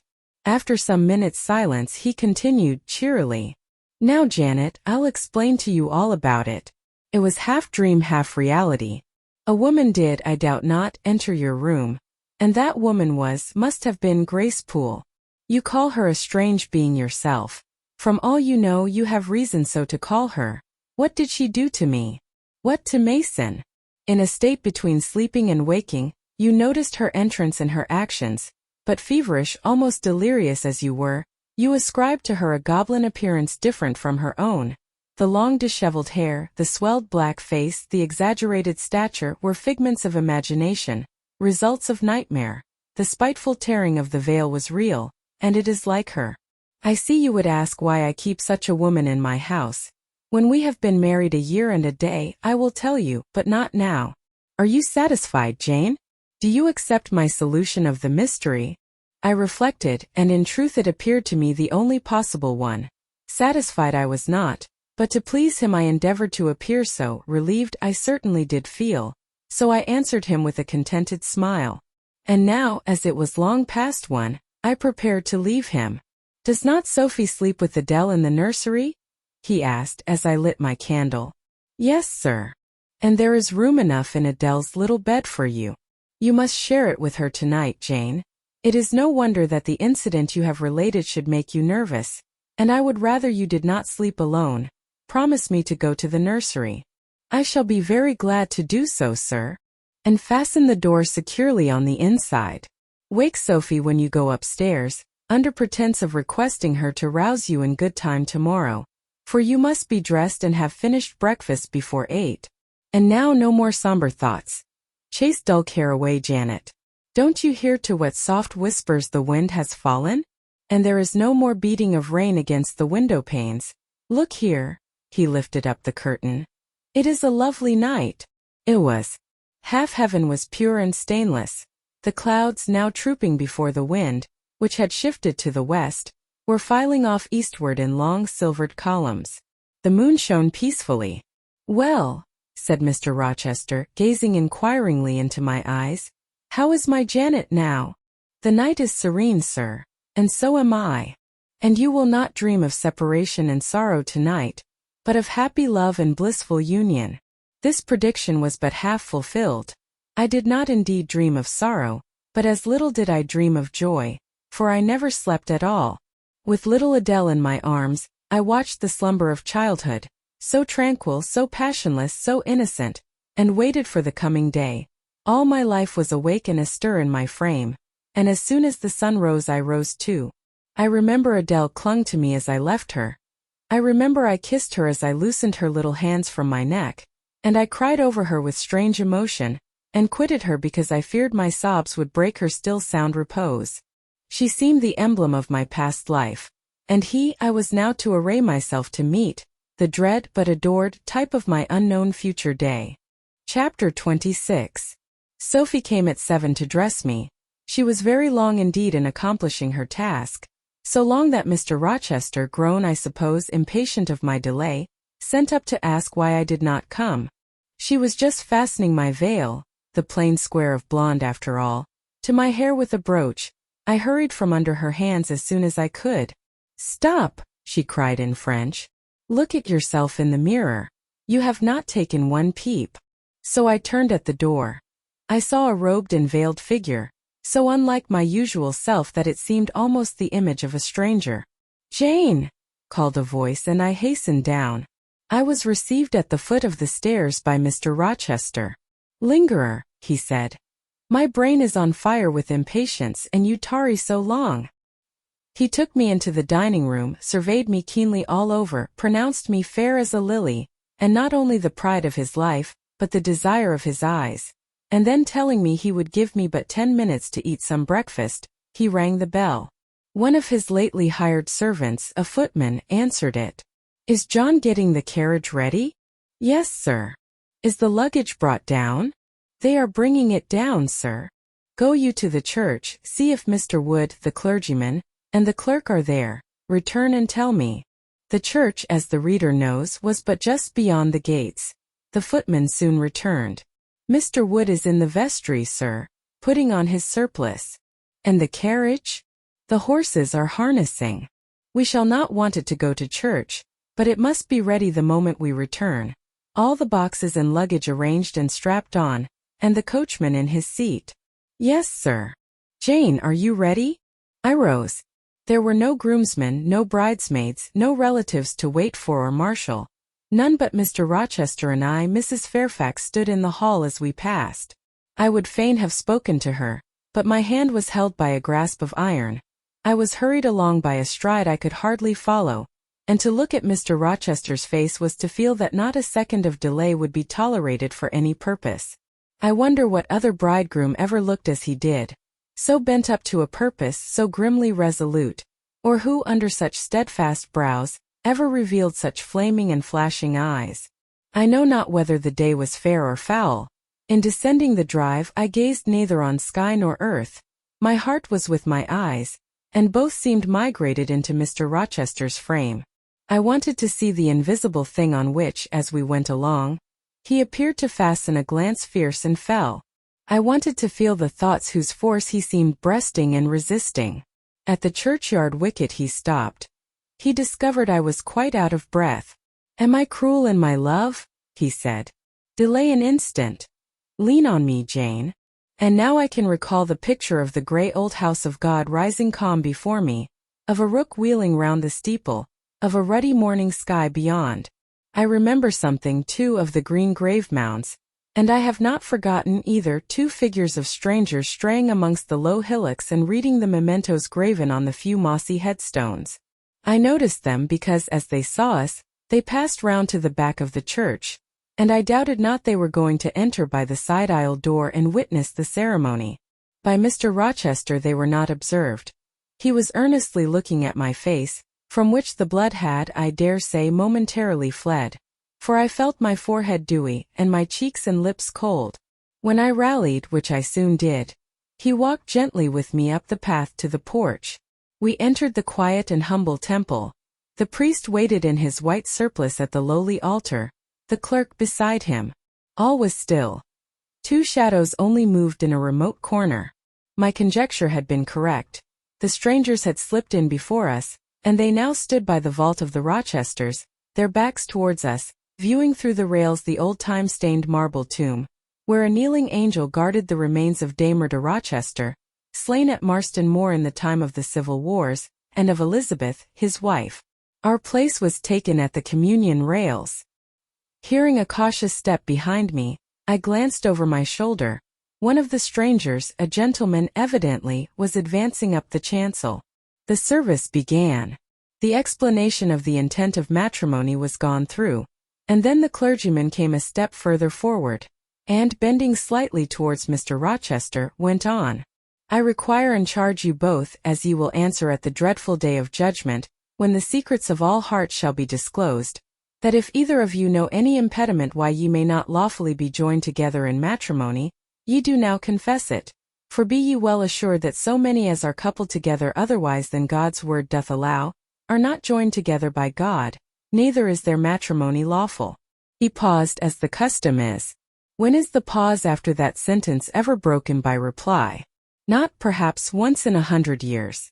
And the clergyman, who had not lifted his eyes from his book, and had held his breath but for a moment, was proceeding. His hand was already stretched towards Mr. Rochester, as his lips unclosed to ask, Wilt thou have this woman for thy wedded wife? When a distinct and near voice said, The marriage cannot go on. I declare the existence of an impediment. The clergyman looked up at the speaker and stood mute. The clerk did the same. Mr. Rochester moved slightly, as if an earthquake had rolled under his feet. Taking a firmer footing and not turning his head or eyes, he said, Proceed. Profound silence fell when he had uttered that word, with deep but low intonation. Presently Mr. Wood said, I cannot proceed without some investigation into what has been asserted, and evidence of its truth or falsehood. The ceremony is quite broken off, subjoined the voice behind us. I am in a condition to prove my allegation. An insuperable impediment to this marriage exists.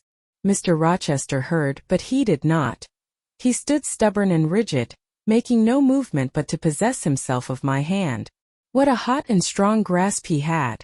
And how like quarried marble was his pale, firm, massive front at this moment! How his eye shone, still watchful and yet wild beneath! Mr. Wood seemed at a loss. "What is the nature of the impediment?" he asked. "Perhaps it may be got over, explained away?"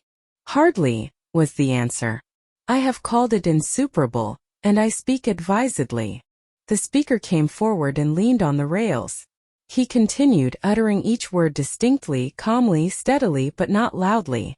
"It simply consists in the existence of a previous marriage. Mr. Rochester has a wife now living." My nerves vibrated to those low-spoken words as they had never vibrated to thunder. My blood felt their subtle violence as it had never felt frost or fire. But I was collected, and in no danger of swooning. I looked at Mr. Rochester. I made him look at me. His whole face was colorless rock. His eye was both spark and flint. He disavowed nothing. He seemed as if he would defy all things. Without speaking, without smiling, without seeming to recognize in me a human being, he only twined my waist with his arm and riveted me to his side. "Who are you?" he asked of the intruder. "My name is Briggs, a solicitor of Street, London. And you would thrust on me a wife? I would remind you of your lady's existence, sir, which the law recognizes if you do not. Favor me with an account of her, with her name, her parentage, her place of abode." "Certainly." Mr. Briggs calmly took a paper from his pocket, and read out in a sort of official nasal voice. "I affirm and can prove that on the 20th of October A.D., a date of 15 years back, Edward Fairfax Rochester of Thornfield Hall in the county of, and of Ferndean Manor in Shire, England, was married to my sister Bertha Antoinetta Mason, daughter of Jonas Mason, merchant, and of Antoinetta his wife, a Creole, at Church, Spanish Town, Jamaica. The record of the marriage will be found in the register of that church. A copy of it is now in my possession. Signed, Richard Mason. That, if a genuine document, may prove I have been married, but it does not prove that the woman mentioned therein as my wife is still living." "She was living 3 months ago," returned the lawyer. "How do you know?" "I have a witness to the fact, whose testimony even you, sir, will scarcely controvert." "Produce him, or go to hell." "I will produce him first. He is on the spot. Mr. Mason, have the goodness to step forward." Mr. Rochester, on hearing the name, set his teeth. He experienced, too, a sort of strong convulsive quiver. Near to him as I was, I felt the spasmodic movement of fury or despair run through his frame. The second stranger, who had hitherto lingered in the background, now drew near. A pale face looked over the solicitor's shoulder. Yes, it was Mason himself. Mr. Rochester turned and glared at him. His eye, as I have often said, was a black eye. It had now a tawny, nay, a bloody light in its gloom, and his face, flushed olive cheek and hueless forehead, received a glow as from spreading, ascending heart fire, and he stirred, lifted his strong arm. He could have struck Mason, dashed him on the church floor, shocked by ruthless blow the breath from his body, but Mason shrank away and cried faintly, "Good God!" Contempt fell cool on Mr. Rochester. His passion died as if a blight had shriveled it up. He only asked, "What have you to say?" An inaudible reply escaped Mason's white lips. "The devil is in it if you cannot answer distinctly. I again demand, what have you to say?" Sir," interrupted the clergyman, "do not forget you are in a sacred place." Then addressing Mason, he inquired gently, "Are you aware, sir, whether or not this gentleman's wife is still living?" "Courage," urged the lawyer. "Speak out." "She is now living at Thornfield Hall," said Mason in more articulate tones. "I saw her there last April. I am her brother." "At Thornfield Hall!" ejaculated the clergyman. "Impossible. I am an old resident in this neighborhood, sir, and I never heard of a Mrs. Rochester at Thornfield Hall." I saw a grim smile contort Mr. Rochester's lips, and he muttered, "No, by God. I took care that none should hear of it, or of her under that name." He mused. For 10 minutes he held counsel with himself. He formed his resolve and announced it. "Enough! All shall bolt out at once like the bullet from the barrel. Wood, close your book and take off your surplice. John Green," to the clerk, "leave the church. There will be no wedding today." The man obeyed. Mr. Rochester continued, heartily and recklessly, "Bigamy is an ugly word. I meant, however, to be a bigamist, but fate has outmaneuvered me, or Providence has checked me, perhaps the last. I am little better than a devil at this moment, and as my pastor there would tell me, deserve no doubt the sternest judgments of God, even to the quenchless fire and deathless worm.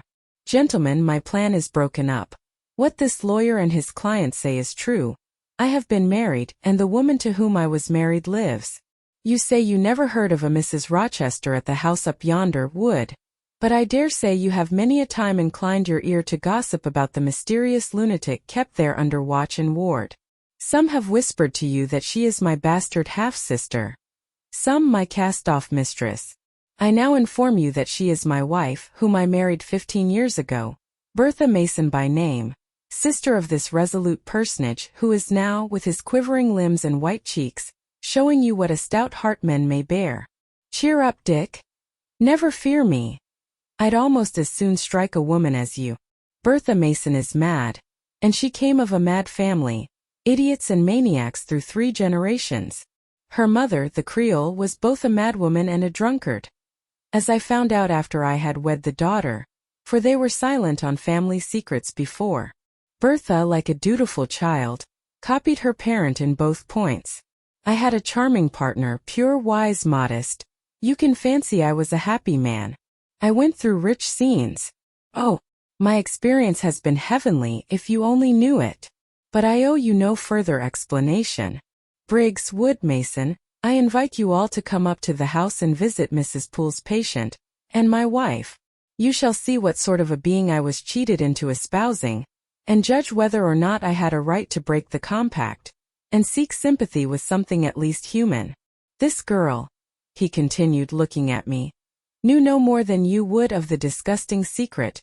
She thought all was fair and legal, and never dreamt she was going to be entrapped into a feigned union with a defrauded wretch, already bound to a bad, mad, and imbruted partner. Come, all of you, follow." Still holding me fast, he left the church. The 3 gentlemen came after. At the front door of the hall we found the carriage. "Take it back to the coach-house, John," said Mr. Rochester coolly. "It will not be wanted today." At our entrance, Mrs. Fairfax, Adele, Sophie, Leah, advanced to meet and greet us. "To the right about, every soul," cried the master. "Away with your congratulations. Who wants them? Not I. They are 15 years too late." He passed on and ascended the stairs, still holding my hand, and still beckoning the gentlemen to follow him, which they did. We mounted the first staircase, passed up the gallery, proceeded to the 3rd story. The low black door, opened by Mr. Rochester's master key, admitted us to the tapestried room, with its great bed and its pictorial cabinet. "You know this place, Mason," said our guide. "She bit and stabbed you here." He lifted the hangings from the wall, uncovering the 2nd door. This too he opened. In a room without a window, there burnt a fire guarded by a high and strong fender, and a lamp suspended from the ceiling by a chain. Grace Poole bent over the fire, apparently cooking something in a saucepan. In the deep shade at the farther end of the room, a figure ran backwards and forwards. What it was, whether beast or human being, one could not at first sight tell. It grovelled seemingly on all fours. It snatched and growled like some strange wild animal, but it was covered with clothing, and a quantity of dark grizzled hair, wild as a mane, hid its head and face. "Good morrow, Mrs. Poole," said Mr. Rochester. "How are you? And how is your charge today?" "We're tolerable, sir, I thank you," replied Grace, lifting the boiling mess carefully onto the hob. "Rather snappish but not rageous." A fierce cry seemed to give the lie to her favorable report. The clothed hyena rose up and stood tall on its hind feet. "Ah, sir, she sees you. exclaimed Grace. "You'd better not stay. Only a few moments, Grace. You must allow me a few moments." "Take care then, sir. For God's sake, take care," the maniac bellowed. She parted her shaggy locks from her visage and gazed wildly at her visitors. I recognized well that purple face, those bloated features. Mrs. Poole advanced. "Keep out of the way," said Mr. Rochester, thrusting her aside. "She has no knife now, I suppose, and I'm on my guard." "One never knows what she has, sir. She is so cunning. It is not in mortal discretion to fathom her craft." "We had better leave her," whispered Mason. "Go to the devil," was his brother-in-law's recommendation. "Where?" cried Grace. The three gentlemen retreated simultaneously. Mr. Rochester flung me behind him. The lunatic sprang and grappled his throat viciously, and laid her teeth to his cheek. They struggled. She was a big woman, in stature almost equaling her husband and corpulent besides. She showed virile force in the contest. More than once she almost throttled him, athletic as he was. He could have settled her with a well-planted blow, but he would not strike. He would only wrestle. At last he mastered her arms. Grace Poole gave him a cord, and he pinioned them behind her. With more rope which was at hand, he bound her to a chair. The operation was performed amidst the fiercest yells and the most convulsive plunges. Mr. Rochester then turned to the spectators. He looked at them with a smile both acrid and desolate. "That is my wife," said he. "Such is the sole conjugal embrace I am ever to know. Such are the endearments which are to solace my leisure hours. And this is what I wish to have," laying his hand on my shoulder, "this young girl, who stands so grave and quiet at the mouth of hell, looking collectedly at the gambols of a demon. I wanted her just as a change after that fierce ragout. Wooden Briggs, look at the difference. Compare these clear eyes with the red balls yonder, this face with that mask, this form with that bulk. Then judge me, priest of the gospel and man of the law, and remember with what judgment ye judge ye shall be judged. Off with you now. I must shut up my prize." We all withdrew. Mr. Rochester stayed a moment behind us, to give some further order to Grace Poole. The solicitor addressed me as he descended the stair. "You, madam," said he, "are cleared from all blame. Your uncle will be glad to hear it, if indeed he should be still living when Mr. Mason returns to Madeira." "My uncle? What of him? Do you know him?" "Mr. Mason does. Mr. Eyre has been the Funchal correspondent of his house for some years. When your uncle received your letter intimating the contemplated union between yourself and Mr. Rochester, Mr. Mason, who was staying at Madeira to recruit his health, on his way back to Jamaica, happened to be with him. Mr. Eyre mentioned the intelligence, for he knew that my client here was acquainted with a gentleman of the name of Rochester. Mr. Mason, astonished and distressed as you may suppose, revealed the real state of matters. Your uncle, I am sorry to say, is now on a sick bed, from which, considering the nature of his disease, decline, and the stage it has reached, it is unlikely he will ever rise. He could not then hasten to England himself, to extricate you from the snare into which you had fallen, but he implored Mr. Mason to lose no time in taking steps to prevent the false marriage. He referred him to me for assistance. I used all dispatch and am thankful I was not too late, as you doubtless must be also. Were I not morally certain that your uncle will be dead ere you reach Madeira, I would advise you to accompany Mr. Mason back. But as it is, I think you had better remain in England till you can hear further, either from or of Mr. Eyre." "Have we anything else to stay for?" he inquired of Mr. Mason. "No, no, let us be gone," was the anxious reply. And without waiting to take leave of Mr. Rochester, they made their exit at the hall door. The clergyman stayed to exchange a few sentences, either of admonition or reproof, with his haughty parishioner. This duty done, he too departed. I heard him go as I stood at the half-open door of my own room, to which I had now withdrawn. The house cleared, I shut myself in, fastened the bolt that none might intrude, and proceeded, not to weep, not to mourn, I was yet too calm for that, but mechanically to take off the wedding dress and replace it by the stuff gown I had worn yesterday, as I thought, for the last time. I then sat down. I felt weak and tired. I leaned my arms on a table, and my head dropped on them. And now I thought, till now I had only heard, seen, moved, followed up and down where I was led or dragged, watched event rush on event, disclosure open beyond disclosure, but now, I thought, the morning had been a quiet morning enough, all except the brief scene with the lunatic. The transaction in the church had not been noisy.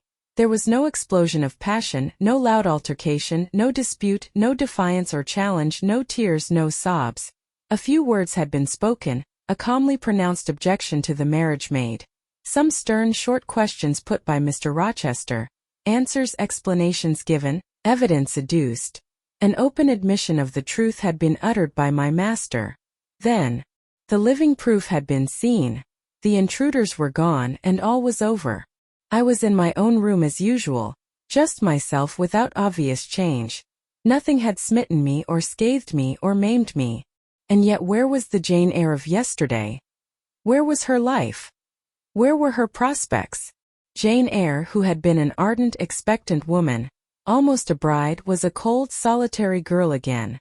Her life was pale, her prospects were desolate.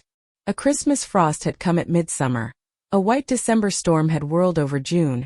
Ice glazed the ripe apples, drifts crushed the blowing roses. On hayfield and cornfield lay a frozen shroud. Lanes which last night blushed full of flowers, today were pathless with untrodden snow. And the woods which 12 hours since waved leafy and fragrant as groves between the tropics, now spread, waste, wild and white as pine forests in wintry Norway. My hopes were all dead, struck with a subtle doom such as, in one night, fell on all the firstborn in the land of Egypt. I looked on my cherished wishes, yesterday so blooming and glowing. They lay stark, chill, livid corpses that could never revive. I looked at my love, that feeling which was my master's, which he had created.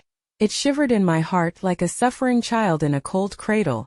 Sickness and anguish had seized it. It could not seek Mr. Rochester's arms. It could not derive warmth from his breast. Oh, never more could it turn to him. For faith was blighted, confidence destroyed. Mr. Rochester was not to me what he had been. For he was not what I had thought him. I would not ascribe vice to him. I would not say he had betrayed me. But the attribute of stainless truth was gone from his idea. And from his presence I must go. That I perceived well. When, how, whither I could not yet discern. But he himself, I doubted not, would hurry me from Thornfield. Real affection it seemed he could not have for me. It had been only fitful passion, that was balked. He would want me no more. I should fear even to cross his path now. My view must be hateful to him. Oh, how blind have been my eyes! How weak my conduct! My eyes were covered and closed. Eddying darkness seemed to swim round me, and reflection came in as black and confused a flow. Self-abandoned, relaxed and effortless, I seemed to have laid me down in the dried-up bed of a great river. I heard a flood loosened in remote mountains, and felt the torrent come. To rise I had no will, to flee I had no strength. I lay faint, longing to be dead. One idea only still throbbed lifelike within me, a remembrance of God. It begot an unuttered prayer. These words went wandering up and down in my rayless mind, as something that should be whispered, but no energy was found to express them. Be not far from me, for trouble is near. There is none to help. It was near, and as I had lifted no petition to heaven to avert it, as I had neither joined my hands, nor bent my knees, nor moved my lips, it came. In full heavy swing the torrent poured over me. The whole consciousness of my life lorn, my love lost, my hope quenched, my faith death-struck, swayed full and mighty above me in one sullen mass. That bitter hour cannot be described, in truth. The waters came into my soul. I sank in deep mire. I felt no standing. I came into deep waters, the floods overflowed me. Chapter 27. Some time in the afternoon I raised my head, and looking round and seeing the western sun gilding the sign of its decline on the wall, I asked, "What am I to do?" But the answer my mind gave, "Leave Thornfield at once," was so prompt, so dread, that I stopped my ears. I said I could not bear such words now. That I am not Edward Rochester's bride is the least part of my woe, I alleged. That I have wakened out of most glorious dreams and found them all void and vain, is a horror I could bear and master. But that I must leave him decidedly, instantly, entirely is intolerable. I cannot do it. But then, a voice within me averred that I could do it and foretold that I should do it. I wrestled with my own resolution. I wanted to be weak that I might avoid the awful passage of further suffering I saw laid out for me. And conscience, turned tyrant, held passion by the throat, told her tauntingly, she had yet but dipped her dainty foot in the slough, and swore that with that arm of iron he would thrust her down to unsound depths of agony. Let me be torn away then, I cried. Let another help me. No, you shall tear yourself away, none shall help you. You shall yourself pluck out your right eye, yourself cut off your right hand. Your heart shall be the victim, and you the priest to transfix it. I rose up suddenly, terror-struck at the solitude which so ruthless a judge haunted, at the silence which so awful a voice filled. My head swam as I stood erect. I perceived that I was sickening from excitement and inanition. Neither meat nor drink had passed my lips that day, for I had taken no breakfast. And with a strange pang I now reflected that, long as I had been shut up here, no message had been sent to ask how I was, or to invite me to come down. Not even little Adele had tapped at the door. Not even Mrs. Fairfax had sought me. Friends always forget those whom fortune forsakes, I murmured as I undrew the bolt and passed out. I stumbled over an obstacle. My head was still dizzy, my sight was dim, and my limbs were feeble. I could not soon recover myself. I fell, but not onto the ground. An outstretched arm caught me. I looked up.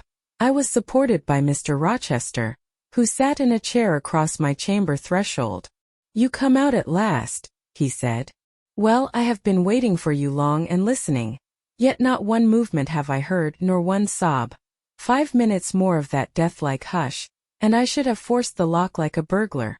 So you shun me? You shut yourself up and grieve alone. I would rather you had come and upbraided me with vehemence. You are passionate. I expected a scene of some kind. I was prepared for the hot rain of tears, only I wanted them to be shed on my breast. Now a senseless floor has received them, or your drenched handkerchief.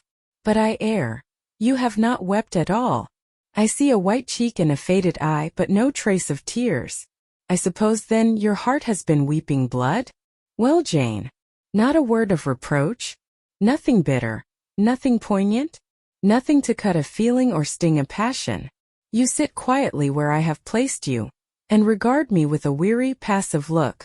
Jane, I never meant to wound you thus.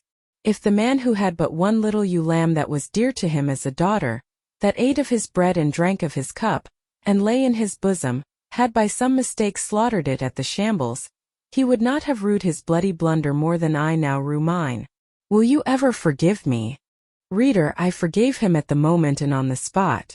There was such deep remorse in his eye, such true pity in his tone, such manly energy in his manner, and besides there was such unchanged love in his whole look and mien. I forgave him all. Yet not in words, not outwardly, only at my heart's core. You know I am a scoundrel, Jane? Ere long he inquired wistfully, wondering, I suppose, at my continued silence and tameness, the result rather of weakness than of will. Yes, sir. Then tell me so roundly and sharply, don't spare me. I cannot. I am tired and sick. I want some water. He heaved a sort of shuddering sigh, and taking me in his arms carried me downstairs. At first I did not know to what room he had borne me. All was cloudy to my glazed sight. Presently I felt the reviving warmth of a fire, for summer as it was I had become icy cold in my chamber.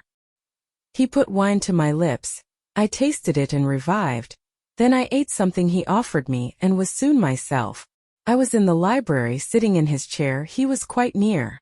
If I could go out of life now without too sharp a pang, it would be well for me, I thought. Then I should not have to make the effort of cracking my heartstrings and rending them from among Mr. Rochester's. I must leave him, it appears. I do not want to leave him. I cannot leave him. How are you now, Jane? Much better, sir. I shall be well soon. Taste the wine again, Jane. I obeyed him. Then he put the glass on the table, stood before me, and looked at me attentively. Suddenly he turned away with an inarticulate exclamation, full of passionate emotion of some kind. He walked fast through the room and came back. He stooped towards me as if to kiss me, but I remembered caresses were now forbidden. I turned my face away and put his aside. What? How is this? He exclaimed hastily. Oh, I know. You won't kiss the husband of Bertha Mason? You consider my arms filled and my embraces appropriated. At any rate, there is neither room nor claim for me, sir. Why, Jane? I will spare you the trouble of much talking. I will answer for you. Because I have a wife already, you would reply. I guess rightly. Yes. If you think so, you must have a strange opinion of me. You must regard me as a plotting profligate, a base and low rake who has been simulating disinterested love in order to draw you into a snare deliberately laid, and strip you of honor and rob you of self-respect. What do you say to that? I see you can say nothing. In the first place, you are faint still and have enough to do to draw your breath. In the second place, you cannot yet accustom yourself to accuse and revile me, and besides, the floodgates of tears are opened, and they would rush out if you spoke much. And you have no desire to expostulate, to upbraid, to make a scene. You are thinking how to act. Talking you consider is of no use. I know you. I am on my guard. Sir, I do not wish to act against you, I said, and my unsteady voice warned me to curtail my sentence. Not in your sense of the word, but in mine you are scheming to destroy me. You have as good as said that I am a married man. As a married man you will shun me, keep out of my way. Just now you have refused to kiss me. You intend to make yourself a complete stranger to me, to live under this roof only as Adele's governess. If ever I say a friendly word to you, if ever a friendly feeling inclines you again to me, you will say, that man had nearly made me his mistress. I must be ice and rock to him, and ice and rock you will accordingly become. I cleared and steadied my voice to reply. All is changed about me, sir. I must change too, there is no doubt of that. And to avoid fluctuations of feeling and continual combats with recollections and associations, there is only one way. Adele must have a new governess, sir. Oh, Adele will go to school. I have settled that already. Nor do I mean to torment you with the hideous associations and recollections of Thornfield Hall, this accursed place, this tent of a can, this insolent vault, offering the ghastliness of living death to the light of the open sky, this narrow stone hell with its one real fiend, worse than a legion of such as we imagine. Jane, you shall not stay here, nor will I. I was wrong ever to bring you to Thornfield Hall, knowing as I did how it was haunted. I charged them to conceal from you before I ever saw you, all knowledge of the curse of the place, merely because I feared Adele never would have a governess to stay if she knew with what inmate she was housed, and my plans would not permit me to remove the maniac elsewhere. Though I possess an old house, Ferndean Manor, even more retired and hidden than this, where I could have lodged her safely enough, had not a scruple about the unhealthiness of the situation. In the heart of a wood, made my conscience recoil from the arrangement. Probably those damp walls would soon have eased me of her charge. But to each villain his own vice, and mine is not a tendency to indirect assassination, even of what I most hate. Concealing the madwoman's neighborhood from you, however, was something like covering a child with a cloak and laying it down near a upas tree. That demon's vicinage is poisoned, and always was. But I'll shut up Thornfield Hall. I'll nail up the front door and board the lower windows. I'll give Mrs. Poole 200 a year to live here with my wife, as you term that fearful hag. Grace will do much for money, and she shall have her son, the keeper at Grimsby Retreat, to bear her company and be at hand to give her aid in the paroxysms, when my wife is prompted by her familiar to burn people in their beds at night, to stab them, to bite their flesh from their bones, and so on. Sir, I interrupted him, you are inexorable for that unfortunate lady. You speak of her with hate, with vindictive antipathy. It is cruel. She cannot help being mad. Jane, my little darling, so I will call you, for so you are. You don't know what you are talking about. You misjudged me again. It is not because she is mad I hate her. If you were mad, do you think I should hate you? I do indeed, sir. Then you are mistaken, and you know nothing about me, and nothing about the sort of love of which I am capable. Every atom of your flesh is as dear to me as my own. In pain and sickness it would still be dear. Your mind is my treasure, and if it were broken it would be my treasure still. If you raved, my arms should confine you, and not a strait waistcoat. Your grasp, even in fury, would have a charm for me. If you flew at me as wildly as that woman did this morning, I should receive you in an embrace, at least as fond as it would be restrictive. I should not shrink from you with disgust as I did from her. In your quiet moments you should have no watcher and no nurse but me, and I could hang over you with untiring tenderness, though you gave me no smile in return, and never weary of gazing into your eyes, though they had no longer a ray of recognition for me. But why do I follow that train of ideas? I was talking of removing you from Thornfield. All, you know, is prepared for prompt departure. Tomorrow you shall go. I only ask you to endure one more night under this roof, Jane. And then farewell to its miseries and terrors forever. I have a place to repair to, which will be a secure sanctuary from hateful reminiscences, from unwelcome intrusion, even from falsehood and slander. And take Adele with you, sir, I interrupted. She will be a companion for you. What do you mean, Jane? I told you I would send Adele to school. And what do I want with a child for a companion and not my own child? A French dancer's bastard? Why do you importune me about her? I say, why do you assign Adele to me for a companion? You spoke of a retirement, sir, and retirement and solitude are dull, too dull for you. Solitude. Solitude, he reiterated with irritation. I see I must come to an explanation. I don't know what Espionx-like expression is forming in your countenance. You are to share my solitude. Do you understand? I shook my head.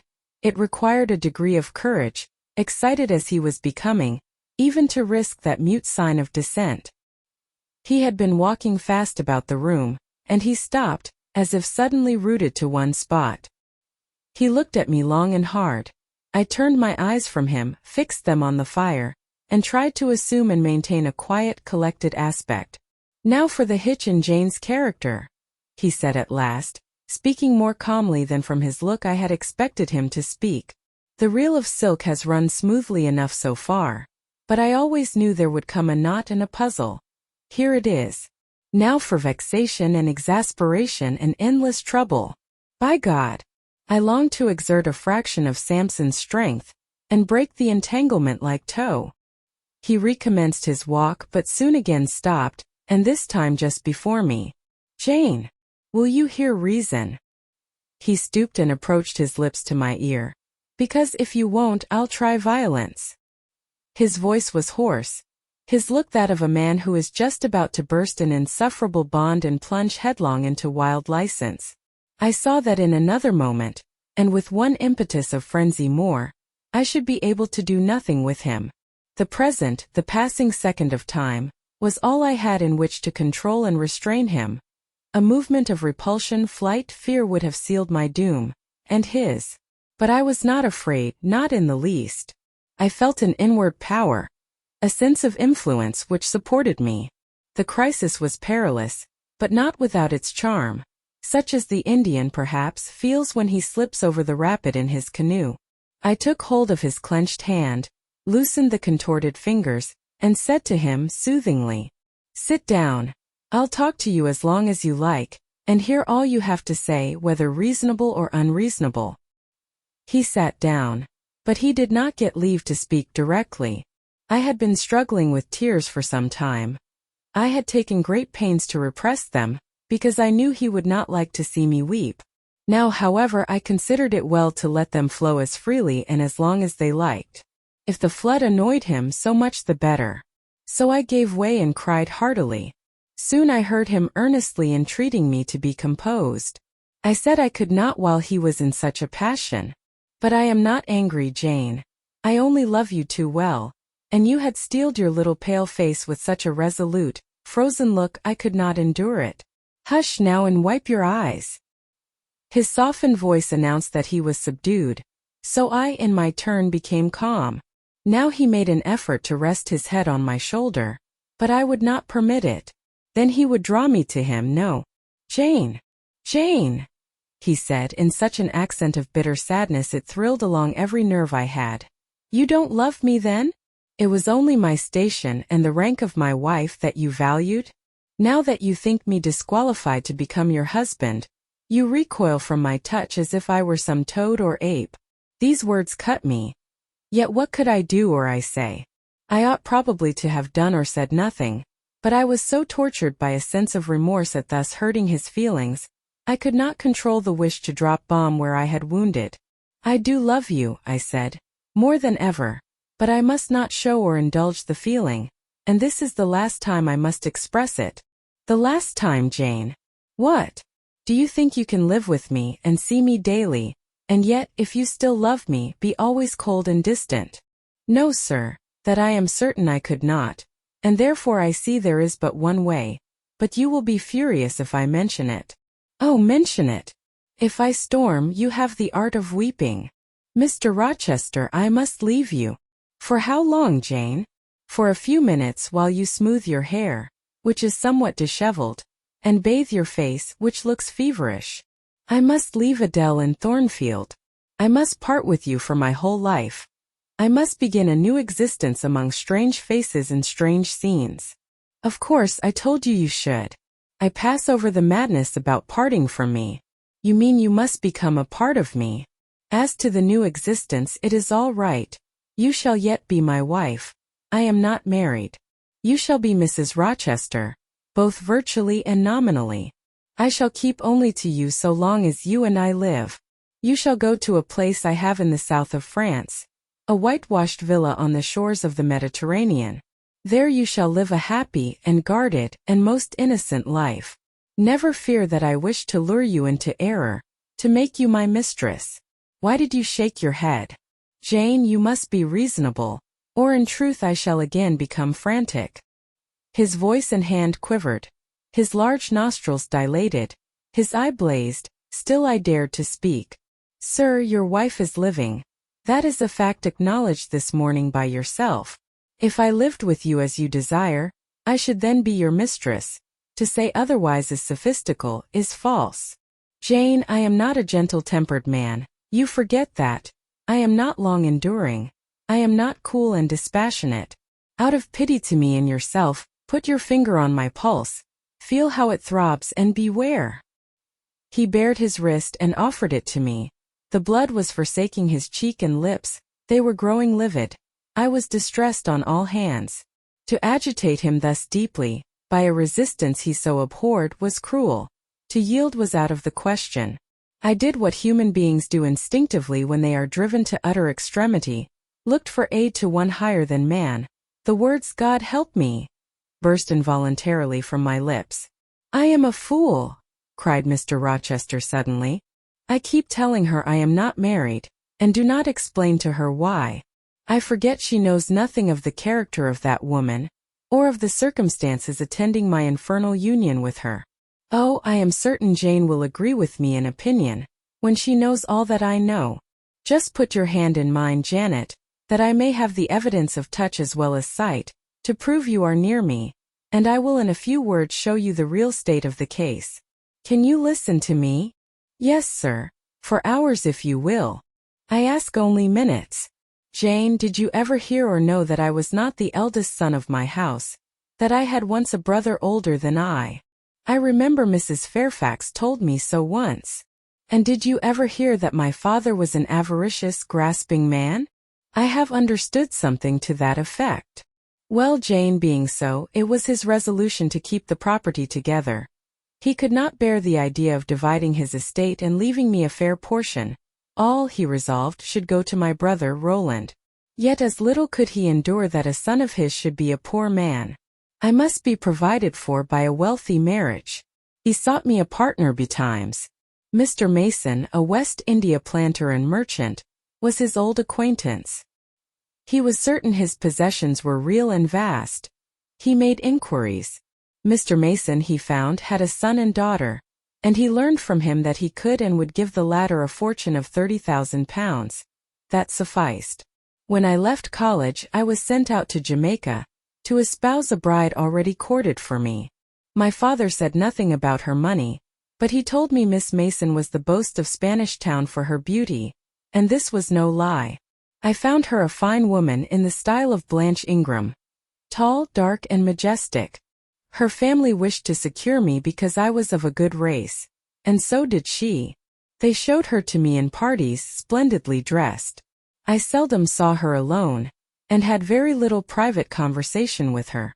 She flattered me, and lavishly displayed for my pleasure her charms and accomplishments. All the men in her circle seemed to admire her and envy me. I was dazzled, stimulated. My senses were excited, and being ignorant, raw, and inexperienced, I thought I loved her. There is no folly so besotted that the idiotic rivalries of society, the prurience, the rashness, the blindness of youth, will not hurry a man to its commission. Her relatives encouraged me. Competitors piqued me, she allured me. A marriage was achieved almost before I knew where I was. Oh, I have no respect for myself when I think of that act. An agony of inward contempt masters me. I never loved, I never esteemed, I did not even know her. I was not sure of the existence of one virtue in her nature. I had marked neither modesty, nor benevolence, nor candor, nor refinement in her mind or manners, and I married her. Gross, groveling, mole-eyed blockhead that I was. With less sin I might have. But let me remember to whom I am speaking. My bride's mother I had never seen. I understood she was dead. The honeymoon over, I learned my mistake. She was only mad and shut up in a lunatic asylum. There was a younger brother too, a complete dumb idiot. The elder one, whom you have seen, and whom I cannot hate, whilst I abhor all his kindred, because he has some grains of affection in his feeble mind, shown in the continued interest he takes in his wretched sister, and also in a dog-like attachment he once bore me, will probably be in the same state one day. My father and my brother Roland knew all this, but they thought only of the £30,000, and joined in the plot against me. These were vile discoveries, but except for the treachery of concealment, I should have made them no subject of reproach to my wife, even when I found her nature wholly alien to mine, her tastes obnoxious to me, her cast of mind common, low, narrow, and singularly incapable of being led to anything higher, expanded to anything larger, when I found that I could not pass a single evening, nor even a single hour of the day with her in comfort, that kindly conversation could not be sustained between us, because whatever topic I started, immediately received from her a turn at once coarse and trite, perverse and imbecile. When I perceived that I should never have a quiet or settled household, because no servant would bear the continued outbreaks of her violent and unreasonable temper, or the vexations of her absurd, contradictory, exacting orders, even then I restrained myself. I eschewed upbraiding, I curtailed remonstrance. I tried to devour my repentance and disgust in secret. I repressed the deep antipathy I felt. Jane, I will not trouble you with abominable details. Some strong words shall express what I have to say. I lived with that woman upstairs 4 years, and before that time she had tried me indeed. Her character ripened and developed with frightful rapidity. Her vices sprang up fast and rank. They were so strong, only cruelty could check them, and I would not use cruelty. What a pygmy intellect she had, and what giant propensities! How fearful were the curses those propensities entailed on me! Bertha Mason, the true daughter of an infamous mother, dragged me through all the hideous and degrading agonies which must attend a man bound to a wife at once intemperate and unchaste. My brother in the interval was dead, and at the end of the 4 years my father died too. I was rich enough now, yet poor to hideous indigence.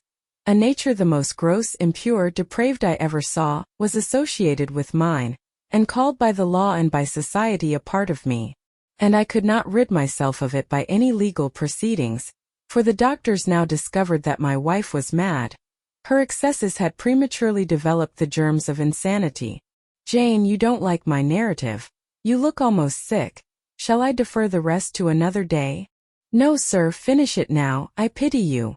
I do earnestly pity you.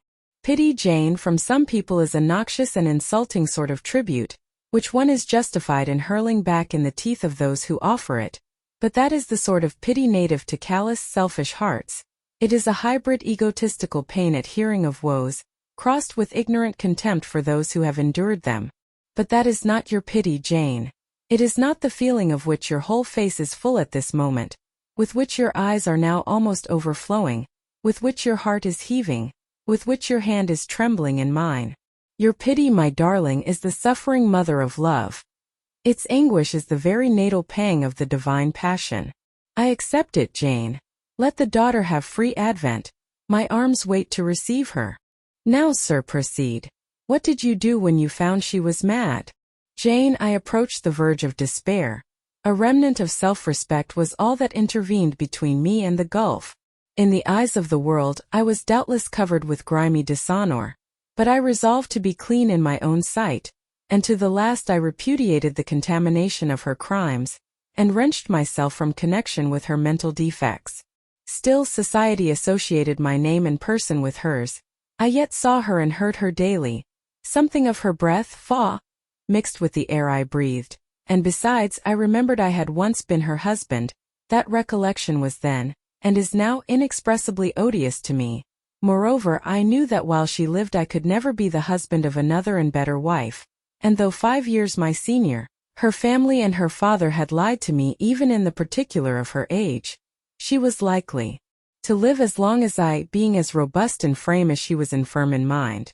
Thus, at the age of 26, I was hopeless. One night I had been awakened by her yells. Since the medical men had pronounced her mad, she had, of course, been shut up. It was a fiery West Indian night, one of the description that frequently precede the hurricanes of those climates. Being unable to sleep in bed, I got up and opened the window. The air was like sulfur steams. I could find no refreshment anywhere. Mosquitoes came buzzing in and hummed sullenly round the room. The sea, which I could hear from thence, rumbled dull like an earthquake. Black clouds were casting up over it. The moon was setting in the waves, broad and red like a hot cannonball. She threw her last bloody glance over a world quivering with the ferment of tempest. I was physically influenced by the atmosphere and scene, and my ears were filled with the curses the maniac still shrieked out, wherein she momentarily mingled my name with such a tone of demon hate, with such language. No professed harlot ever had a fouler vocabulary than she. Though 2 rooms off, I heard every word, the thin partitions of the West India house opposing but slight obstruction to her wolfish cries. This life, said I at last, is hell. This is the air. Those are the sounds of the bottomless pit. I have a right to deliver myself from it if I can. The sufferings of this mortal state will leave me with the heavy flesh that now cumbers my soul. Of the fanatic's burning eternity I have no fear. There is not a future state worse than this present one. Let me break away and go home to God. I said this whilst I knelt down at and unlocked a trunk which contained a brace of loaded pistols. I meant to shoot myself. I only entertained the intention for a moment. For not being insane, the crisis of exquisite and unalloyed despair, which had originated the wish and design of self-destruction, was past in a second. A wind fresh from Europe blew over the ocean and rushed through the open casement. The storm broke, streamed, thundered, blazed, and the air grew pure. I then framed and fixed a resolution. While I walked under the dripping orange trees of my wet garden, and amongst its drenched pomegranates and pineapples, and while the refulgent dawn of the tropics kindled round me, I reasoned thus, Jane, and now listen, for it was true wisdom that consoled me in that hour, and showed me the right path to follow. The sweet wind from Europe was still whispering in the refreshed leaves, and the Atlantic was thundering in glorious liberty. My heart, dried up and scorched for a long time, swelled to the tone and filled with living blood. My being longed for renewal. My soul thirsted for a pure draught. I saw hope revive and felt regeneration possible. From a flowery arch at the bottom of my garden I gazed over the sea, bluer than the sky. The old world was beyond. Clear prospects opened thus. Go, said Hope, and live again in Europe. There it is not known what a sullied name you bear, nor what a filthy burden is bound to you. You may take the maniac with you to England, confine her with due attendance and precautions at Thornfield. Then travel yourself to what clime you will, and form what new tie you like. That woman who has so abused your long suffering, so sullied your name, so outraged your honor, so blighted your youth is not your wife, nor are you her husband. See that she is cared for as her condition demands, and you have done all that God and humanity require of you. Let her identity, her connection with yourself, be buried in oblivion. You are bound to impart them to no living being. Place her in safety and comfort. Shelter her degradation with secrecy, and leave her. I acted precisely on this suggestion. My father and brother had not made my marriage known to their acquaintance, because in the very first letter I wrote to apprise them of the union, having already begun to experience extreme disgust of its consequences, and from the family character and constitution, seeing a hideous future opening to me, I added an urgent charge to keep it secret, and very soon the infamous conduct of the wife my father had selected for me was such as to make him blush to own her as his daughter-in-law. Far from desiring to publish the connection, he became as anxious to conceal it as myself. To England then I conveyed her. A fearful voyage I had with such a monster in the vessel. Glad was I when I at last got her to Thornfield, and saw her safely lodged in that third-story room, of whose secret inner cabinet she has now for 10 years made a wild beast's den, a goblin's cell. I had some trouble in finding an attendant for her, as it was necessary to select one on whose fidelity dependence could be placed, for her ravings would inevitably betray my secret. Besides, she had lucid intervals of days, sometimes weeks, which she filled up with abuse of me. At last I hired Gracepool from the Grimsby retreat. She and the surgeon Carter, who dressed Mason's wounds that night he was stabbed and worried, are the only two I have ever admitted to my confidence. Mrs. Fairfax may indeed have suspected something, but she could have gained no precise knowledge as to facts. Grace has, on the whole, proved a good keeper, though owing partly to a fault of her own, of which it appears nothing can cure her, and which is incident to her harassing profession, her vigilance has been more than once lulled and baffled. The lunatic is both cunning and malignant. She has never failed to take advantage of her guardian's temporary lapses, once to secrete the knife with which she stabbed her brother, and twice to possess herself of the key of her cell, and issue therefrom in the night time. On the first of these occasions, she perpetrated the attempt to burn me in my bed. On the second, she paid that ghastly visit to you. I thank Providence, who watched over you, that she then spent her fury on your wedding apparel, which perhaps brought back vague reminiscences of her own bridal days. But on what might have happened I cannot endure to reflect. When I think of the thing which flew at my throat this morning, hanging its black and scarlet visage over the nest of my dove, my blood curdles. And what, sir, I asked while he paused, did you do when you had settled her here? Where did you go? What did I do, Jane? I transformed myself into a will-o'-the-wisp. Where did I go? I pursued wanderings as wild as those of the March spirit. I sought the continent, and went devious through all its lands. My fixed desire was to seek and find a good and intelligent woman, whom I could love, a contrast to the fury I left at Thornfield. But you could not marry, sir. I had determined and was convinced that I could and ought. It was not my original intention to deceive, as I have deceived you. I meant to tell my tale plainly, and make my proposals openly, and it appeared to me so absolutely rational that I should be considered free to love and be loved. I never doubted some woman might be found willing and able to understand my case and accept me, in spite of the curse with which I was burdened. Well, sir, when you are inquisitive, Jane, you always make me smile. You open your eyes like an eager bird, and make every now and then a restless movement, as if answers in speech did not flow fast enough for you, and you wanted to read the tablet of one's heart. But before I go on, tell me what you mean by your well, sir. It is a small phrase very frequent with you, and which many a time has drawn me on and on through interminable talk. I don't very well know why. I mean, what next? How did you proceed? What came of such an event? Precisely. And what do you wish to know now? Whether you found anyone you liked, whether you asked her to marry you, and what she said.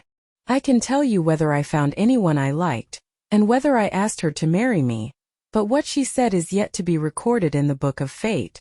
For 10 long years I roved about, living first in one capital, then another, sometimes in St. Petersburg, oftener in Paris, occasionally in Rome, Naples, and Florence. Provided with plenty of money and the passport of an old name, I could choose my own society. No circles were closed against me. I sought my ideal of a woman amongst English ladies, French countesses, Italian signoras, and German Grafinnen. I could not find her. Sometimes, for a fleeting moment, I thought I caught a glance, heard a tone, beheld a form, which announced the realization of my dream, but I was presently undeceived. You are not to suppose that I desired perfection, either of mind or person. I longed only for what suited me, for the antipodes of the Creole, and I longed vainly. Amongst them all I found not one whom, had I been ever so free, I warned as I was of the risks, the horrors, the loathings of incongruous unions, would have asked to marry me. Disappointment made me reckless. I tried dissipation, never debauchery. That I hated and hate. That was my Indian Messalinus attribute. Rooted disgust at it and her restrained me much, even in pleasure. Any enjoyment that bordered on riot seemed to approach me to her and her vices, and I eschewed it. Yet I could not live alone, so I tried the companionship of mistresses. The first I chose was Céline Varens, another of those steps which make a man spurn himself when he recalls them. You already know what she was and how my liaison with her terminated. She had two successors, an Italian Giacinta and a German Clara, both considered singularly handsome. What was their beauty to me in a few weeks? Giacinta was unprincipled and violent. I tired of her in 3 months. Clara was honest and quiet, but heavy, mindless, and unimpressible, not one whit to my taste. I was glad to give her a sufficient sum to set her up in a good line of business, and so get decently rid of her. But Jane, I see by your face you are not forming a very favorable opinion of me just now. You think me an unfeeling, loose-principled rake, don't you? I don't like you so well as I have done sometimes indeed, sir. Did it not seem to you in the least wrong to live in that way, first with one mistress and then another? You talk of it as a mere matter of course. It was with me, and I did not like it. It was a groveling fashion of existence. I should never like to return to it. Hiring a mistress is the next worst thing to buying a slave. Both are often by nature, and always by position inferior, and to live familiarly with inferiors is degrading. I now hate the recollection of the time I passed with Céline, Giacinta, and Clara. I felt the truth of these words, and I drew from them the certain inference, that if I were so far to forget myself and all the teaching that had ever been instilled into me, as, under any pretext, with any justification, through any temptation, to become the successor of these poor girls, he would one day regard me with the same feeling which now in his mind desecrated their memory. I did not give utterance to this conviction. It was enough to feel it. I impressed it on my heart, that it might remain there to serve me as aid in the time of trial. Now, Jane, why don't you say, well, sir? I have not done. You are looking grave. You disapprove of me still, I see. But let me come to the point. Last January, rid of all mistresses, in a harsh, bitter frame of mind, the result of a useless, roving, lonely life, corroded with disappointment, sourly disposed against all men, and especially against all womankind, for I began to regard the notion of an intellectual, faithful, loving woman as a mere dream. Recalled by business, I came back to England. On a frosty winter afternoon, I rode in sight of Thornfield Hall. Abhorred spot. I expected no peace, no pleasure there. On a stile in Hay Lane I saw a quiet little figure sitting by itself. I passed it as negligently as I did the pollard willow opposite to it. I had no presentiment of what it would be to me, no inward warning that the arbitress of my life, my genius for good or evil, waited there in humble guise. I did not know it, even when, on the occasion of Messer's accident, it came up and gravely offered me help. Childish and slender creature. It seemed as if a linnet had hopped to my foot and proposed to bear me on its tiny wing. I was surly, but the thing would not go. It stood by me with strange perseverance, and looked and spoke with a sort of authority. I must be aided, and by that hand, and aided I was. When once I had pressed the frail shoulder, something new, a fresh sap and sense, stole into my frame.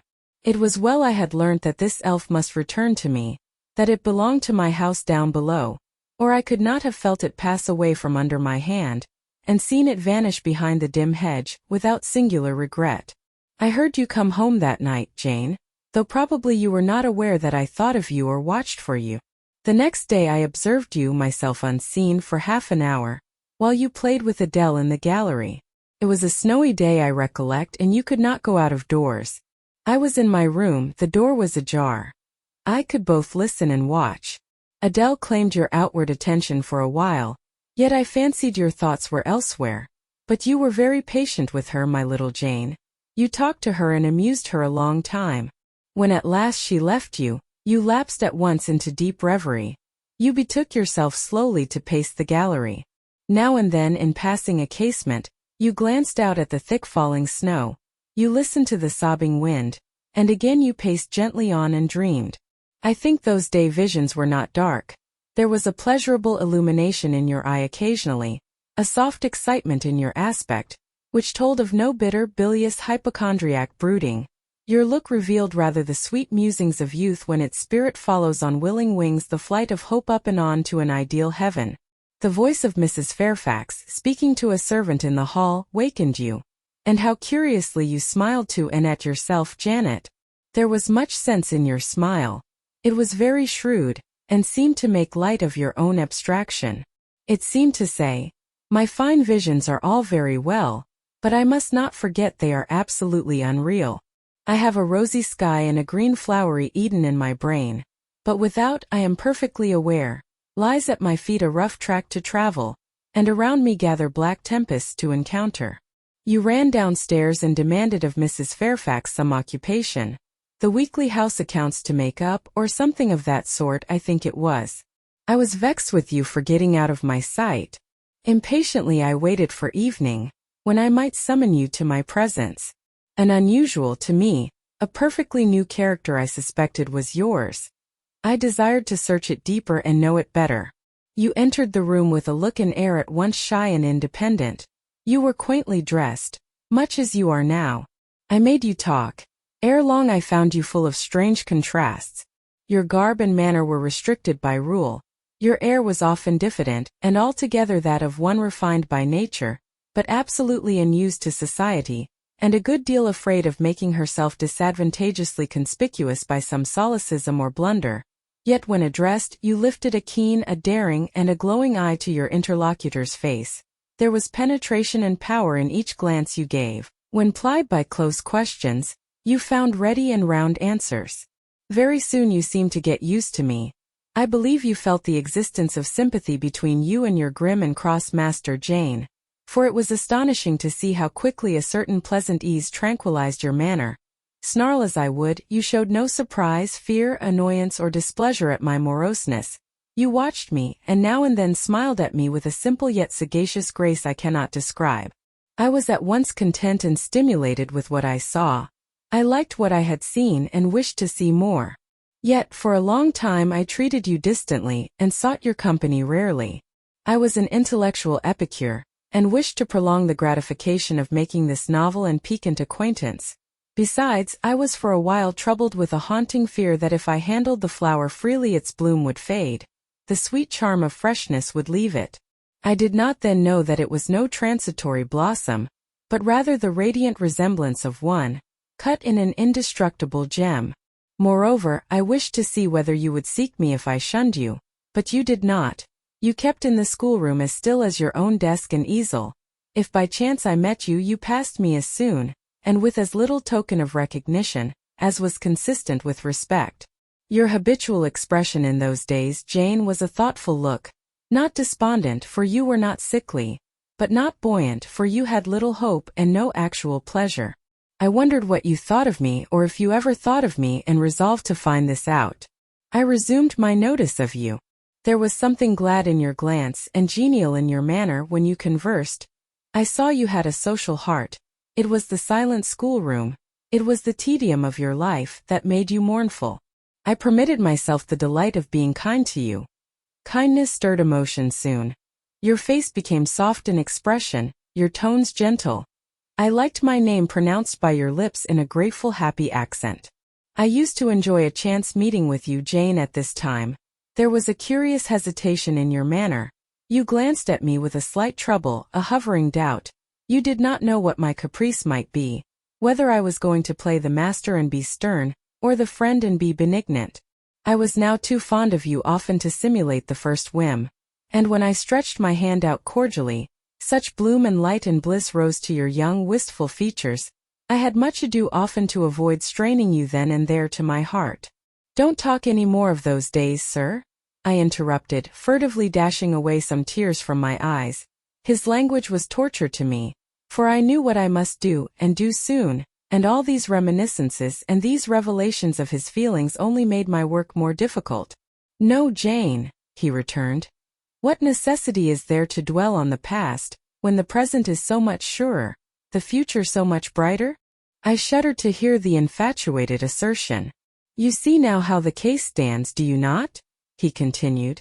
"After a youth and manhood passed half in unutterable misery and half in dreary solitude, I have for the first time found what I can truly love. I have found you. You are my sympathy, my better self, my good angel. I am bound to you with a strong attachment. I think you good, gifted, lovely. A fervent, a solemn passion is conceived in my heart. It leans to you, draws you to my center and spring of life, wraps my existence about you, and kindling in pure, powerful flame, fuses you and me in one. It was because I felt and knew this that I resolved to marry you. To tell me that I had already a wife is empty mockery. You know now that I had but a hideous demon. I was wrong to attempt to deceive you, but I feared a stubbornness that exists in your character. I feared early instilled prejudice. I wanted to have you safe before hazarding confidences. This was cowardly. I should have appealed to your nobleness and magnanimity at first, as I do now, opened to you plainly my life of agony, described to you my hunger and thirst after a higher and worthier existence, shown to you not my resolution, that word is weak, but my resistless bent to love faithfully and well, where I am faithfully and well loved in return. Then I should have asked you to accept my pledge of fidelity and to give me yours. Jane, give it me now." A pause. "Why are you silent, Jane?" I was experiencing an ordeal. A hand of fiery iron grasped my vitals. Terrible moment. Full of struggle, blackness, burning. Not a human being that ever lived could wish to be loved better than I was loved. And him who thus loved me I absolutely worshipped. And I must renounce love and idol. One drear word comprised my intolerable duty. Depart. Jane, you understand what I want of you? Just this promise. I will be yours, Mr. Rochester. Mr. Rochester, I will not be yours. Another long silence. Jane, recommenced he, with a gentleness that broke me down with grief, and turned me stone cold with ominous terror, for this still voice was the pant of a lion rising. Jane, do you mean to go one way in the world and to let me go another? I do. Jane, bending towards and embracing me, do you mean it now? I do. And now, softly kissing my forehead and cheek. I do, extricating myself from restraint rapidly and completely. Oh, Jane, this is bitter. This is wicked. It would not be wicked to love me. It would to obey you. A wild look raised his brows, crossed his features. He rose, but he forbore yet. I laid my hand on the back of a chair for support. I shook, I feared, but I resolved. One instant, Jane. Give one glance to my horrible life when you are gone. All happiness will be torn away with you. What then is left? For a wife I have but the maniac upstairs. As well might you refer me to some corpse in yonder churchyard. What shall I do, Jane? Where turn for a companion and for some hope? Do as I do, trust in God and yourself. Believe in heaven. Hope to meet again there. Then you will not yield? No. Then you condemn me to live wretched and to die accursed? His voice rose. I advise you to live sinless, and I wish you to die tranquil. Then you snatch love and innocence from me? You fling me back on lust for a passion, vice for an occupation. Mr. Rochester, I no more assign this fate to you than I grasp at it for myself. We were born to strive and endure, you as well as I do so.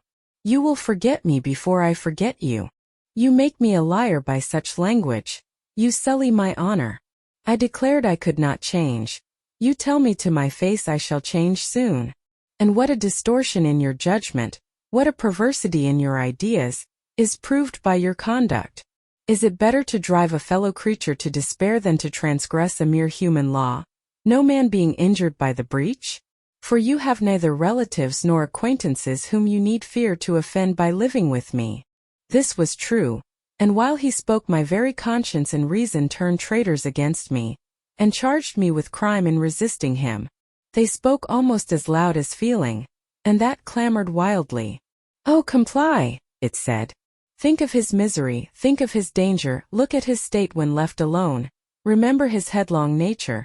Consider the recklessness following on despair. Soothe him, save him, love him. Tell him you love him and will be his. Who in the world cares for you? Or who will be injured by what you do? Still indomitable was the reply. I care for myself. The more solitary, the more friendless, the more unsustained I am, the more I will respect myself. I will keep the law given by God, sanctioned by man. I will hold to the principles received by me when I was sane, and not mad, as I am now. Laws and principles are not for the times when there is no temptation. They are for such moments as this, when body and soul rise in mutiny against their rigor. Stringent are they, inviolate they shall be. If at my individual convenience I might break them, what would be their worth? They have a worth, so I have always believed. And if I cannot believe it now, it is because I am insane, quite insane, with my veins running fire, and my heart beating faster than I can count its throbs. Preconceived opinions, foregone determinations, are all I have at this hour to stand by. There I plant my foot. I did. Mr. Rochester, reading my countenance, saw I had done so. His fury was wrought to the highest. He must yield to it for a moment, whatever followed. He crossed the floor and seized my arm and grasped my waist. He seemed to devour me with his flaming glance. Physically, I felt at the moment powerless as stubble exposed to the draft and glow of a furnace. Mentally, I still possessed my soul, and with it the certainty of ultimate safety. The soul, fortunately, has an interpreter, often an unconscious but still a truthful interpreter, in the eye. My eye rose to his, and while I looked in his fierce face I gave an involuntary sigh. His gripe was painful and my overtaxed strength almost exhausted. Never, said he as he ground his teeth, never was anything at once so frail and so indomitable. A mere reed she feels in my hand, and he shook me with the force of his hold. I could bend her with my finger and thumb, and what good would it do if I bent, if I uptore, if I crushed her? Consider the resolute, wild, free thing looking out of it, defying me with more than courage, with a stern triumph. Whatever I do with its cage, I cannot get at it, the savage, beautiful creature. If I tear, if I rend the slight prison, my outrage will only let the captive loose. Conqueror I might be of the house, but the inmate would escape to heaven before I could call myself possessor of its clay dwelling place. And it is you, spirit, with will and energy and virtue and purity, that I want, not alone your brittle frame. Of yourself you could come with soft flight and nestle against my heart, if you would. Seized against your will, you will elude the grasp like an essence. You will vanish ere I inhale your fragrance. Oh, come Jane, come. As he said this, he released me from his clutch and only looked at me. The look was far worse to resist than the frantic strain. Only an idiot, however, would have succumbed now. I had dared and baffled his fury. I must elude his sorrow. I retired to the door. You are going, Jane? I am going, sir. You are leaving me? Yes. You will not come? You will not be my comforter, my rescuer? My deep love, my wild woe, my frantic prayer are all nothing to you. What unutterable pathos was in his voice! How hard it was to reiterate firmly, I am going. Jane! Mr. Rochester! Withdraw then, I consent, but remember you leave me here in anguish. Go up to your own room. Think over all I have said, and Jane, cast a glance on my sufferings. Think of me. He turned away. He threw himself on his face on the sofa. Oh, Jane! My hope, my love, my life! Broke in anguish from his lips. Then came a deep, strong sob. I had already gained the door, but reader, I walked back as determinately as I had retreated. I knelt down by him. I turned his face from the cushion to me. I kissed his cheek. I smoothed his hair with my hand. God bless you, my dear master, I said. God keep you from harm and wrong, direct you, solace you, reward you well for your past kindness to me. Little Jane's love would have been my best reward, he answered. Without it, my heart is broken. But Jane will give me her love. Yes, nobly, generously. Up the blood rushed to his face. Forth flashed the fire from his eyes. Erect he sprang. He held his arms out, but I evaded the embrace and at once quitted the room. "Farewell," was the cry of my heart as I left him. Despair added, "Farewell forever." That night I never thought to sleep, but a slumber fell on me as soon as I lay down in bed. I was transported in thought to the scenes of childhood. I dreamt I lay in the Red Room at Gateshead, that the night was dark and my mind impressed with strange fears. The light that long ago had struck me into syncope, recalled in this vision, seemed glidingly to mount the wall, and tremblingly to pause in the center of the obscured ceiling. I lifted up my head to look. The roof resolved to clouds high and dim. The gleam was such as the moon imparts to vapors she is about to sever. I watched her come, watched with the strangest anticipation, as though some word of doom were to be written on her disk. She broke forth as never moon yet burst from cloud. A hand first penetrated the sable folds and waved them away. Then not a moon but a white human form shone in the azure, inclining a glorious brow earthward. It gazed and gazed on me. It spoke to my spirit. Immeasurably distant was the tone, yet so near it whispered in my heart. "My daughter, flee temptation. Mother, I will." So I answered after I had waked from the trance-like dream. It was yet night, but July nights are short. Soon after midnight, dawn comes. It cannot be too early to commence the task I have to fulfill, thought I.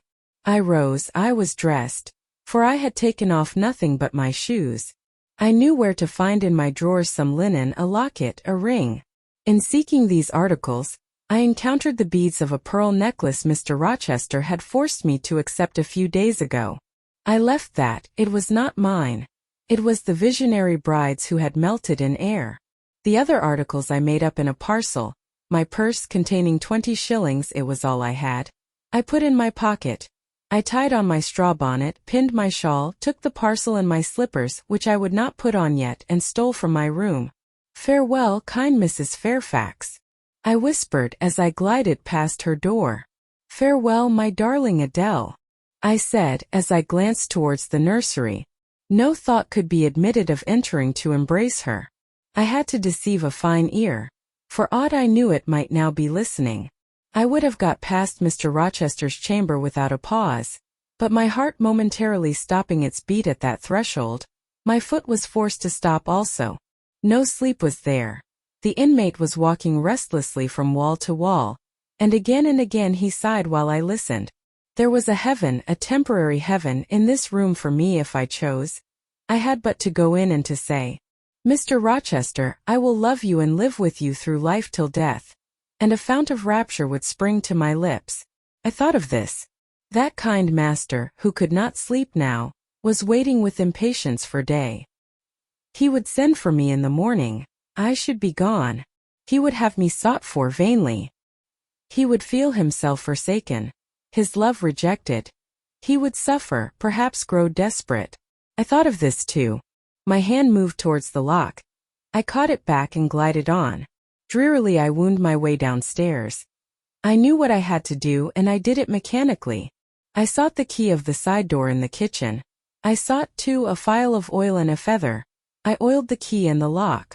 I got some water, I got some bread. For perhaps I should have to walk far. And my strength, sorely shaken of late, must not break down. All this I did without one sound. I opened the door, passed out, shut it softly. Dim dawn glimmered in the yard. The great gates were closed and locked, but a wicket in one of them was only latched. Through that I departed. It too I shut, and now I was out of Thornfield. A mile off, beyond the fields, lay a road which stretched in the contrary direction to Millcote. A road I had never travelled but often noticed and wondered where it led. Thither I bent my steps. No reflection was to be allowed now. Not one glance was to be cast back. Not even one forward. Not one thought was to be given either to the past or the future. The first was a page so heavenly sweet, so deadly sad, that to read one line of it would dissolve my courage and break down my energy. The last was an awful blank. Something like the world when the deluge was gone by. I skirted fields and hedges and lanes till after sunrise. I believe it was a lovely summer morning. I know my shoes, which I had put on when I left the house, were soon wet with dew. But I looked neither to rising sun, nor smiling sky, nor wakening nature. He who is taken out to pass through a fair scene to the scaffold, thinks not of the flowers that smile on his road, but of the block and axe edge, of the disseverment of bone and vein, of the grave gaping at the end, and I thought of drear flight and homeless wandering, and oh, with agony I thought of what I left. I could not help it. I thought of him now in his room watching the sunrise, hoping I should soon come to say I would stay with him and be his. I longed to be his. I panted to return. It was not too late. I could yet spare him the bitter pang of bereavement. As yet my flight, I was sure, was undiscovered. I could go back and be his comforter, his pride, his redeemer from misery, perhaps from ruin. Oh, that fear of his self-abandonment, far worse than my abandonment, how it goaded me! It was a barbed arrowhead in my breast. It tore me when I tried to extract it. It sickened me when remembrance thrust it farther in. Birds began singing in brake and copse. Birds were faithful to their mates. Birds were emblems of love. What was I? In the midst of my pain of heart and frantic effort of principle, I abhorred myself. I had no solace from self-approbation, none even from self-respect. I had injured, wounded, left my master. I was hateful in my own eyes. Still I could not turn nor retrace one step. God must have led me on. As to my own will or conscience, impassioned grief had trampled one and stifled the other. I was weeping wildly as I walked along my solitary way. Fast, fast I went like one delirious. A weakness, beginning inwardly, extending to the limbs, seized me and I fell. I lay on the ground some minutes, pressing my face to the wet turf. I had some fear or hope that here I should die, but I was soon up, crawling forwards on my hands and knees, and then again raised to my feet, as eager and as determined as ever to reach the road. When I got there, I was forced to sit to rest me under the hedge, and while I sat, I heard wheels and saw a coach come on. I stood up and lifted my hand. It stopped. I asked where it was going. The driver named a place a long way off, and where I was sure Mr. Rochester had no connections. I asked for what sum he would take me there. He said 30 shillings. I answered I had but 20. Well, he would try to make it do. He further gave me leave to get into the inside, as the vehicle was empty. I entered, was shut in, and it rolled on its way. Gentle reader, may you never feel what I then felt. May your eyes never shed such stormy, scalding, heart-wrung tears as poured from mine. May you never appeal to heaven in prayer so hopeless and so agonized as in that hour left my lips. For never may you, like me, dread to be the instrument of evil to what you wholly love. Chapter 28. 2 days are past. It is a summer evening. The coachman has set me down at a place called Whitcross. He could take me no farther for the sum I had given, and I was not possessed of another shilling in the world. The coach is a mile off by this time. I am alone. At this moment I discover that I forgot to take my parcel out of the pocket of the coach, where I had placed it for safety. There it remains, there it must remain, and now I am absolutely destitute. Whitcross is no town, nor even a hamlet. It is but a stone pillar set up where 4 roads meet, whitewashed, I suppose, to be more obvious at a distance and in darkness. For arms spring from its summit. The nearest town to which these point is, according to the inscription, distant 10 miles, the farthest above 20. From the well-known names of these towns I learn in what county I have lighted. A North Midland shire, dusk with moorland, ridged with mountain. This I see. There are great moors behind and on each hand of me. There are waves of mountains far beyond that deep valley at my feet. The population here must be thin, and I see no passengers on these roads. They stretch out east, west, north and south, white, broad, lonely. They are all cut in the moor, and the heather grows deep and wild to their very verge. Yet a chance traveler might pass by, and I wish no eye to see me now. Strangers would wonder what I am doing, lingering here at the signpost, evidently objectless and lost.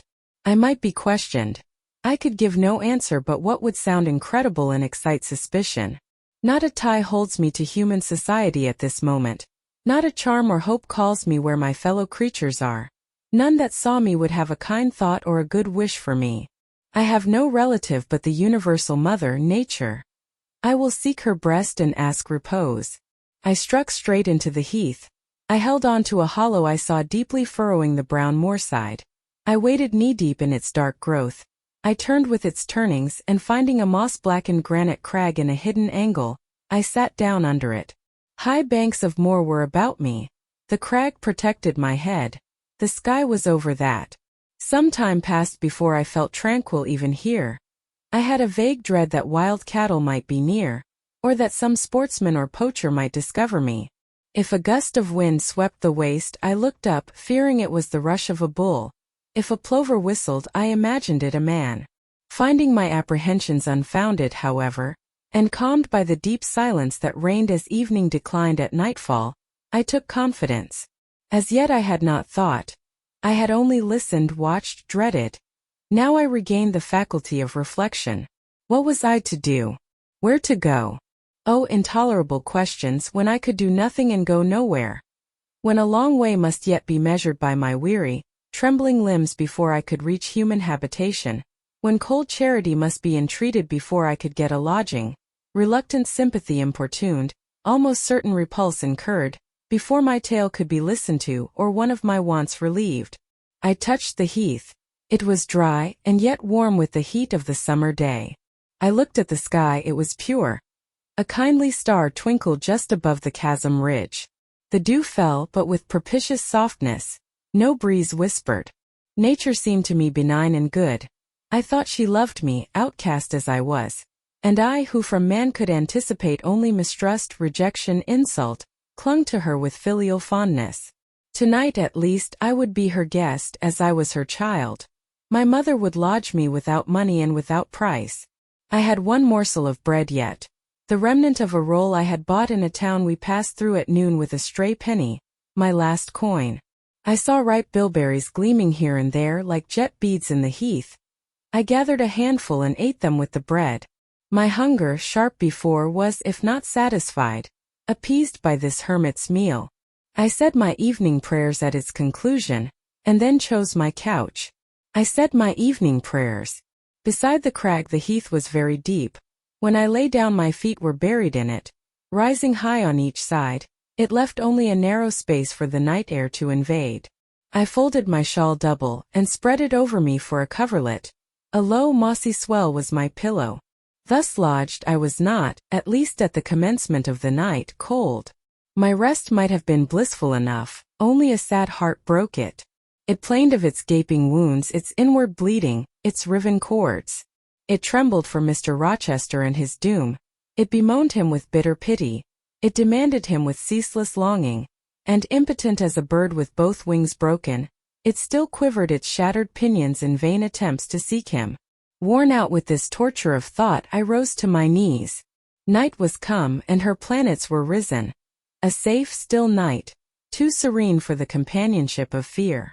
We know that God is everywhere, but certainly we feel His presence most when His works are on the grandest scale spread before us, and it is in the unclouded night sky, where His worlds will their silent course, that we read clearest His infinitude, His omnipotence, His omnipresence. I had risen to my knees to pray for Mr. Rochester. Looking up, I with tear-dimmed eyes saw the mighty Milky Way. Remembering what it was, what countless systems there swept space like a soft trace of light, I felt the might and strength of God. Sure was I of His efficiency to save what He had made.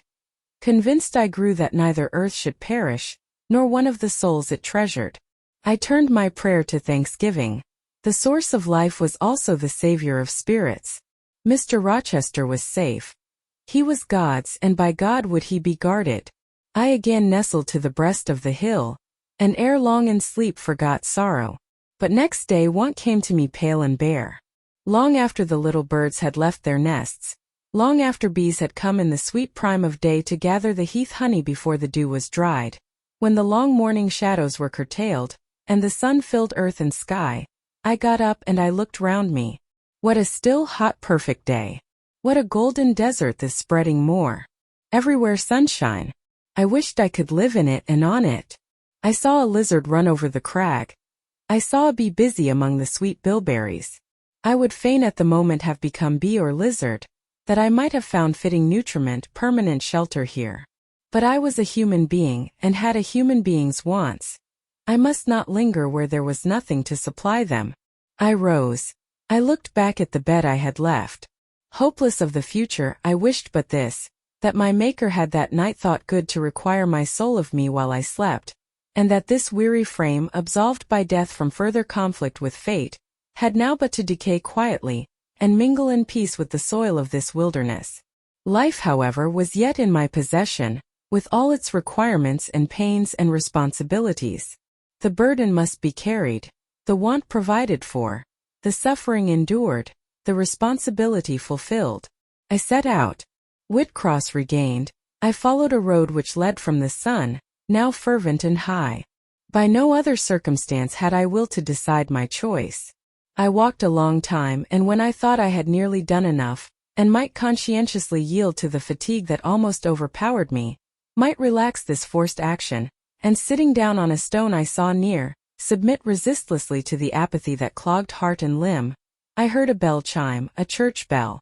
I turned in the direction of the sound, and there, amongst the romantic hills, whose changes and aspect I had ceased to note an hour ago, I saw a hamlet and a spire. All the valley at my right hand was full of pasture fields and cornfields and wood, and a glittering stream ran zigzag through the varied shades of green, the mellowing grain, the somber woodland, the clear and sunny lea.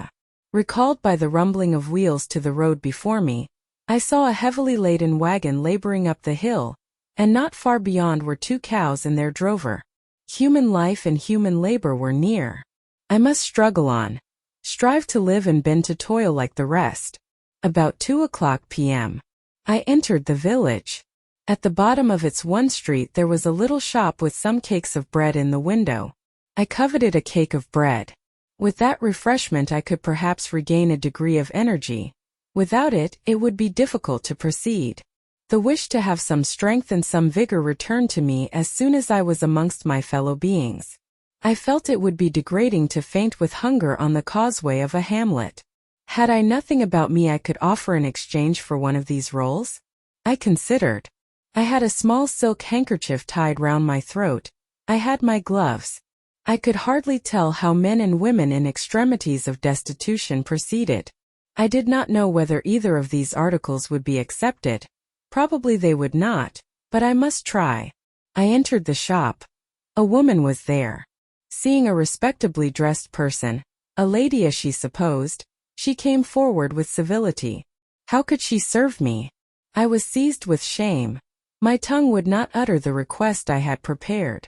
I dared not offer her the half-worn gloves, the creased handkerchief. Besides, I felt it would be absurd. I only begged permission to sit down a moment as I was tired. Disappointed in the expectation of a customer, she coolly acceded to my request. She pointed to a seat. I sank into it. I felt sorely urged to weep, but conscious how unseasonable such a manifestation would be, I restrained it. Soon I asked her if there were any dressmaker or plain workwoman in the village. Yes, 2 or 3. Quite as many as there was employment for. I reflected. I was driven to the point now. I was brought face to face with necessity. I stood in the position of one without a resource, without a friend, without a coin. I must do something. What? I must apply somewhere. Where? Did she know of any place in the neighborhood where a servant was wanted? Nay, she couldn't say. What was the chief trade in this place? What did most of the people do? Some were farm laborers. A good deal worked at Mr. Oliver's needle factory, and at the foundry. Did Mr. Oliver employ women? Nay, it was men's work. And what do the women do? I not, was the answer. Some does one thing and some another. Poor folk mun get on as they can. She seemed to be tired of my questions, and indeed what claim had I to importune her? A neighbor or 2 came in. My chair was evidently wanted. I took leave. I passed up the street, looking as I went at all the houses to the right hand and to the left, but I could discover no pretext, nor see an inducement to enter any. I rambled round the hamlet, going sometimes to a little distance and returning again, for an hour or more. Much exhausted, and suffering greatly now for want of food, I turned aside into a lane and sat down under the hedge. Ere many minutes had elapsed, I was again on my feet, however, and again searching something, a resource or at least an informant. A pretty little house stood at the top of the lane, with a garden before it, exquisitely neat and brilliantly blooming. I stopped at it. What business had I to approach the white door or touch the glittering knocker? In what way could it possibly be the interest of the inhabitants of that dwelling to serve me? Yet I drew near and knocked. A mild-looking, cleanly attired young woman opened the door. In such a voice as might be expected from a hopeless heart and fainting frame, a voice wretchedly low and faltering, I asked if a servant was wanted here? No, said she, we do not keep a servant. Can you tell me where I could get employment of any kind? I continued, I am a stranger without acquaintance in this place. I want some work no matter what. But it was not her business to think for me, or to seek a place for me. Besides, in her eyes, how doubtful must have appeared my character, position, tale. She shook her head. She was sorry she could give me no information, and the white door closed quite gently and civilly, but it shut me out. If she had held it open a little longer, I believe I should have begged a piece of bread, for I was now brought low. I could not bear to return to the sordid village, where besides no prospect of aid was visible. I should have longed rather to deviate to a wood I saw not far off, which appeared in its thick shade to offer inviting shelter. But I was so sick, so weak, so gnawed with nature's cravings, instinct kept me roaming round abodes where there was a chance of food. Solitude would be no solitude, rest no rest, while the vulture hunger thus sank beak and talons in my side. I drew near houses, I left them and came back again, and again I wandered away, always repelled by the consciousness of having no claim to ask, no right to expect interest in my isolated lot. Meantime the afternoon advanced, while I thus wandered about like a lost and starving dog. In crossing a field I saw the church spire before me. I hastened towards it. Near the churchyard, and in the middle of a garden, stood a well-built though small house, which I had no doubt was the parsonage. I remembered that strangers who arrive at a place where they have no friends, and who want employment, sometimes apply to the clergyman for introduction and aid. It is the clergyman's function to help, at least with advice, those who wish to help themselves. I seemed to have something like a right to seek counsel here. Renewing then my courage, and gathering my feeble remains of strength, I pushed on. I reached the house and knocked at the kitchen door. An old woman opened. I asked, was this the parsonage? Yes. Was the clergyman in? No. Would he be in soon? No, he was gone from home. To a distance? Not so far, happened 3 mile. He had been called away by the sudden death of his father. He was at Marsh End now, and would very likely stay there a fortnight longer. Was there any lady of the house? Nay, there was naught but her, and she was housekeeper. And of her, reader, I could not bear to ask the relief for want of which I was sinking. I could not yet beg, and again I crawled away. Once more I took off my handkerchief. Once more I thought of the cakes of bread in the little shop. Oh, for but a crust! For but one mouthful to allay the pang of famine. Instinctively I turned my face again to the village.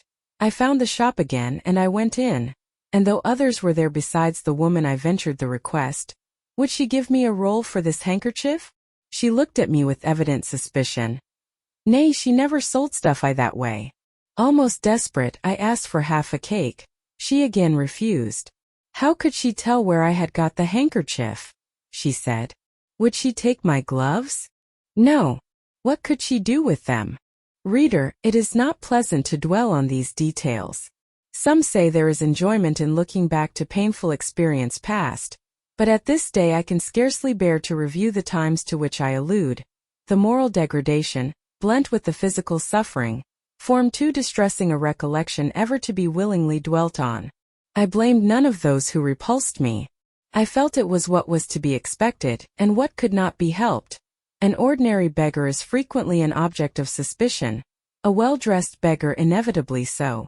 To be sure, what I begged was employment.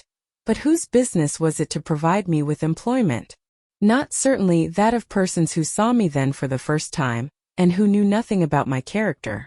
And as to the woman who would not take my handkerchief in exchange for her bread, Why, she was right. If the offer appeared to her sinister or the exchange unprofitable. Let me condense now. I am sick of the subject.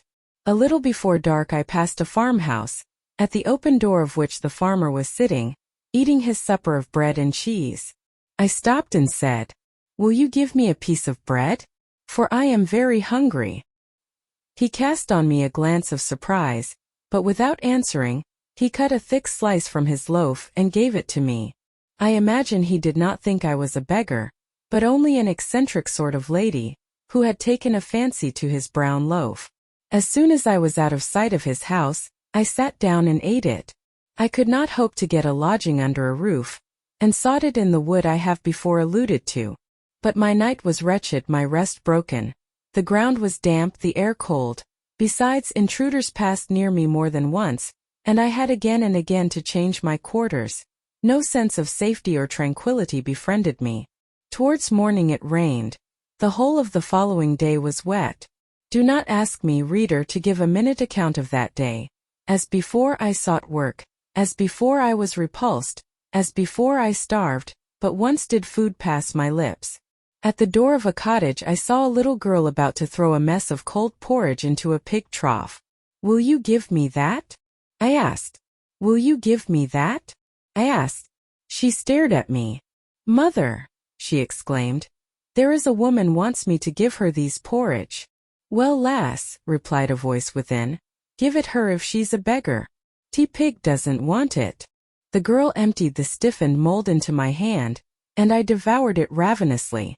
As the wet twilight deepened, I stopped in a solitary bridle path, which I had been pursuing an hour or more. "My strength is quite failing me," I said in a soliloquy. "I feel I cannot go much farther. Shall I be an outcast again this night? While the rain descends so, must I lay my head on the cold, drenched ground? I fear I cannot do otherwise, for who will receive me? But it will be very dreadful, with this feeling of hunger, faintness, chill, and this sense of desolation, this total prostration of hope. In all likelihood, though, I should die before morning. And why cannot I reconcile myself to the prospect of death? Why do I struggle to retain a valueless life? Because I know or believe Mr. Rochester is living, and then to die of want and cold is a fate to which nature cannot submit passively. O Providence! Sustain me a little longer. Aid! Direct me. My glazed eye wandered over the dim and misty landscape. I saw I had strayed far from the village. It was quite out of sight. The very cultivation surrounding it had disappeared. I had, by crossways and bypaths, once more drawn near the tract of moorland, and now only a few fields, almost as wild and unproductive as the heath from which they were scarcely reclaimed, lay between me and the dusky hill. Well, I would rather die yonder than in a street or on a frequented road, I reflected. And far better that crows and ravens, if any ravens there be in these regions, should pick my flesh from my bones, than that they should be prisoned in a workhouse coffin and moulder in a pauper's grave. To the hill then I turned. I reached it. It remained now only to find a hollow where I could lie down, and feel at least hidden if not secure. But all the surface of the waste looked level. It showed no variation but of tint. Green where rush and moss overgrew the marshes, black where the dry soil bore only heath. Dark as it was getting, I could still see these changes, though but as mere alternations of light and shade, for color had faded with the daylight. My eye still roved over the sullen swell and along the moor edge, vanishing amidst the wildest scenery, when at one dim point, far in among the marshes and the ridges, a light sprang up. That is an ignis fatuus, was my first thought, and I expected it would soon vanish. It burnt on, however, quite steadily, neither receding nor advancing. Is it then a bonfire just kindled? I questioned. I watched to see whether it would spread, but no, as it did not diminish, so it did not enlarge. It may be a candle in a house, I then conjectured, but if so, I can never reach it. It is much too far away, and were it within a yard of me, what would it avail? I should but knock at the door to have it shut in my face. And I sank down where I stood, and hid my face against the ground. I lay still a while. The night wind swept over the hill and over me, and died moaning in the distance. The rain fell fast, wetting me afresh to the skin. Could I but have stiffened to the still frost, the friendly numbness of death, it might have pelted on. I should not have felt it, but my yet living flesh shuddered at its chilling influence. I rose ere long. The light was yet there, shining dim but constant through the rain. I tried to walk again. I dragged my exhausted limbs slowly towards it. It led me aslant over the hill through a wide bog, which would have been impassable in winter, and was splashy and shaking even now, in the height of summer. Here I fell twice, but as often I rose and rallied my faculties. This light was my forlorn hope. I must gain it. Having crossed the marsh, I saw a trace of white over the moor.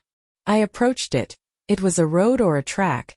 It led straight up to the light, which now beamed from a sort of knoll, amidst a clump of trees, firs apparently, from what I could distinguish of the character of their forms and foliage through the gloom. My star vanished as I drew near. Some obstacle had intervened between me and it. I put out my hand to feel the dark mass before me. I discriminated the rough stones of a low wall. Above it, something like palisades, and within, a high and prickly hedge. I groped on. Again a whitish object gleamed before me. It was a gate, a wicket. It moved on its hinges as I touched it. On each side stood a sable bush, holly or yew. Entering the gate and passing the shrubs, the silhouette of a house rose to view, black, low and rather long, but the guiding light shone nowhere.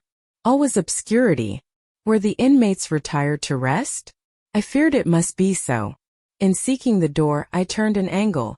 There shot out the friendly gleam again, from the lozenged panes of a very small latticed window, within a foot of the ground, made still smaller by the growth of ivy or some other creeping plant, whose leaves clustered thick over the portion of the house wall in which it was set.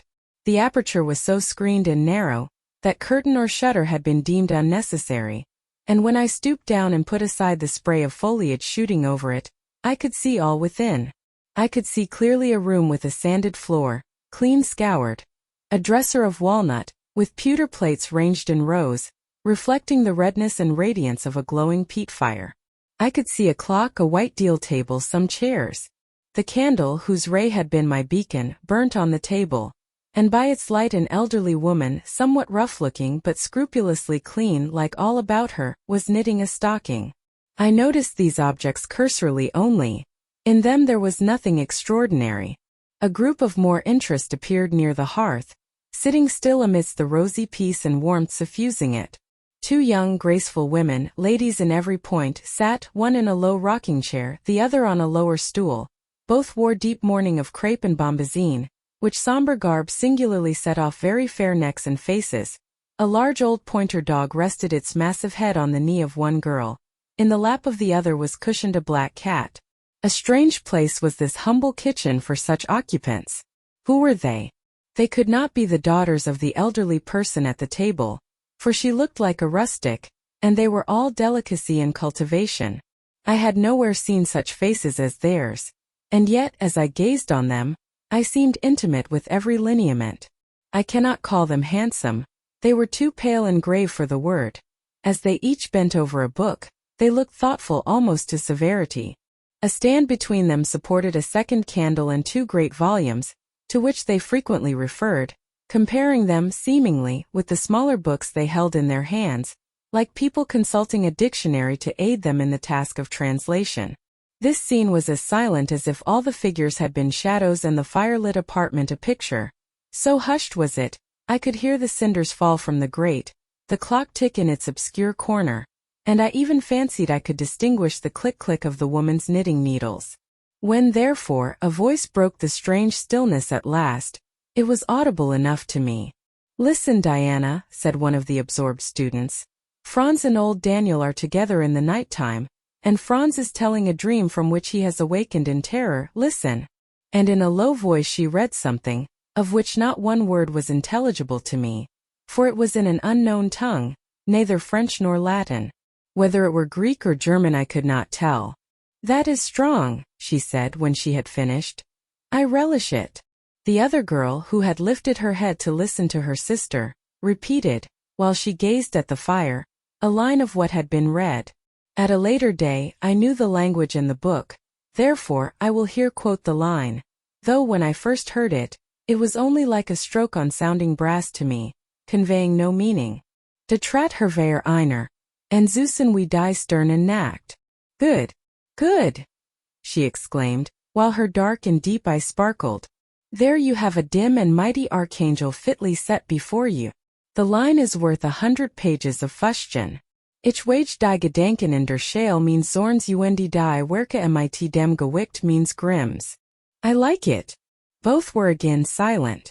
Is there any country where they talk I that way? Asked the old woman, looking up from her knitting. Yes, Hannah, a far larger country than England, where they talk in no other way. Well, for sure case, I not how they can understand to one t'other. And if either ye went there, ye could tell what they said, I guess? We could probably tell something of what they said, but not all, for we are not as clever as you think us, Hannah. We don't speak German, and we cannot read it without a dictionary to help us. And what good does it do you? We mean to teach it some time, or at least the elements as they say, and then we shall get more money than we do now. Very like, but give our studying. You've done enough for tonight. I think we have, at least I'm tired. Mary, are you? Mortally. After all, it's tough work fagging away at a language with no master but a lexicon. It is, especially such a language as this crabbed but glorious Deutsch. I wonder when St. John will come home. Surely he will not be long now. It is just 10, looking at a little gold watch she drew from her girdle. It rains fast, Hannah. Will you have the goodness to look at the fire in the parlor? The woman rose, she opened a door, through which I dimly saw a passage. Soon I heard her stir a fire in an inner room. She presently came back. Ah, childer, said she. It fair troubles me to go into yon room now. It looks so lonesome, why the chair empty and set back in a corner. She wiped her eyes with her apron. The two girls, grave before, looked sad now. But he is in a better place, continued Hannah. We shouldn't wish him here again. And then, nobody need to have a quieter death nor he had. You say he never mentioned us? Inquired one of the ladies. He hadn't time, bairn. He was gone in a minute, was your father. He had been a bit ailing like the day before, but not to signify, and when Mr. St. John asked if he would like either of ye to be sent for, he fair laughed at him. He began again with a bit of a heaviness in his head the next day, that is, a fortnight sin, and he went to sleep and never wakened. He wore a most stark when your brother went into t' chamber and fanned him. Ah, childer, that's lasted old stock, for ye and Mr. St. John is like of different sort to them at's gone. For all your mother wore Michigan a your way, and a most as book learned. She wore the picture Mary. Diana is more like your father. I thought them so similar I could not tell where the old servant, for such I now concluded her to be, saw the difference. Both were fair complexioned and slenderly made. Both possessed faces full of distinction and intelligence. One, to be sure, had hair a shade darker than the other, and there was a difference in their style of wearing it. Mary's pale brown locks were parted and braided smooth. Diana's duskier tresses covered her neck with thick curls. The clock struck 10. Ye'll want your supper, I am sure, observed Hannah. And so will Mr. St. John when he comes in. And she proceeded to prepare the meal. The ladies rose. They seemed about to withdraw to the parlor. Till this moment I had been so intent on watching them. Their appearance and conversation had excited in me so keen an interest. I had half forgotten my own wretched position. Now it recurred to me. More desolate, more desperate than ever it seemed from contrast. And how impossible did it appear to touch the inmates of this house with concern on my behalf, to make them believe in the truth of my wants and woes, to induce them to vouchsafe a rest for my wanderings.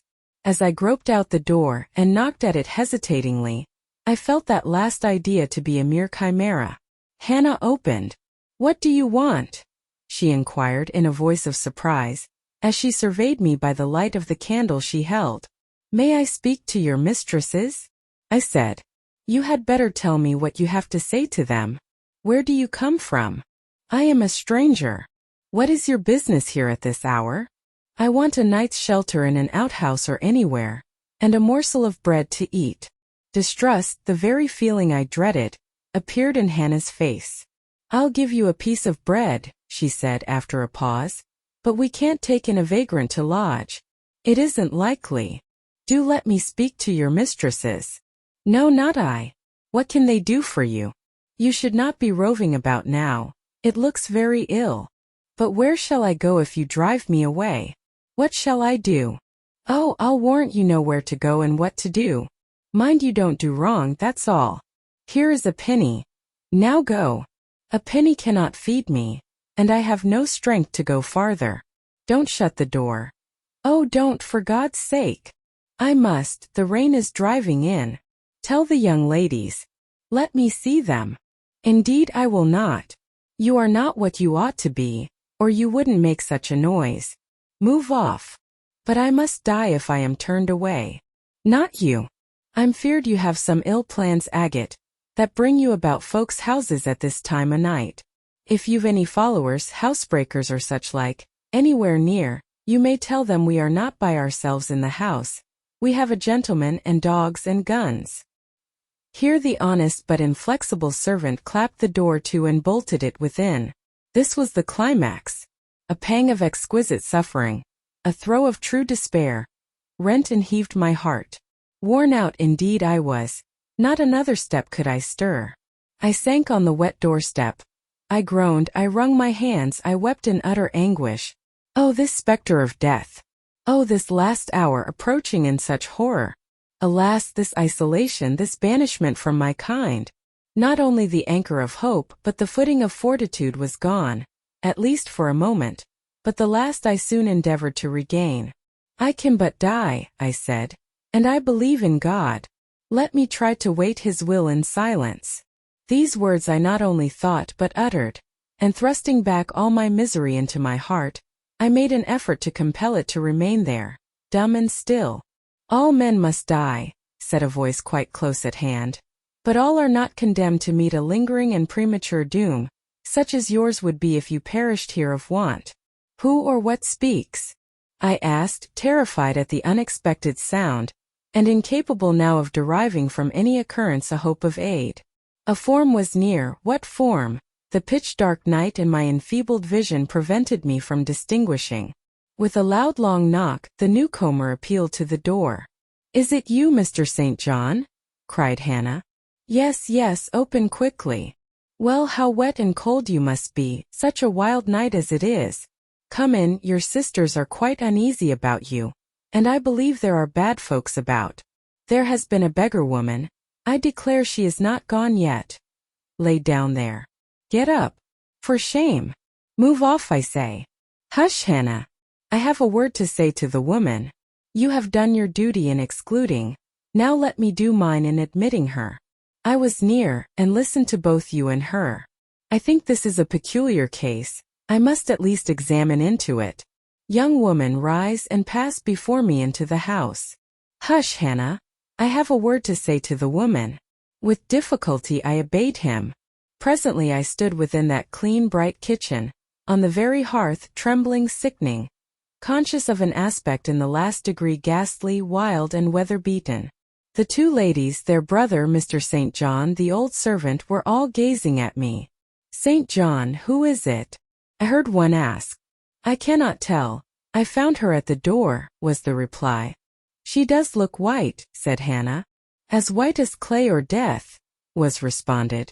She will fall. Let her sit. And indeed my head swam. I dropped, but a chair received me. I still possessed my senses, though just now I could not speak. Perhaps a little water would restore her. Hannah, fetch some. But she is worn to nothing. How very thin and how very bloodless. A mere spectre. Is she ill or only famished? Famished, I think. Hannah, is that milk? Give it me, and a piece of bread. Diana, I knew her by the long curls which I saw drooping between me and the fire as she bent over me, broke some bread, dipped it in milk, and put it to my lips. Her face was near mine. I saw there was pity in it, and I felt sympathy in her hurried breathing. In her simple words, too, the same balm-like emotion spoke.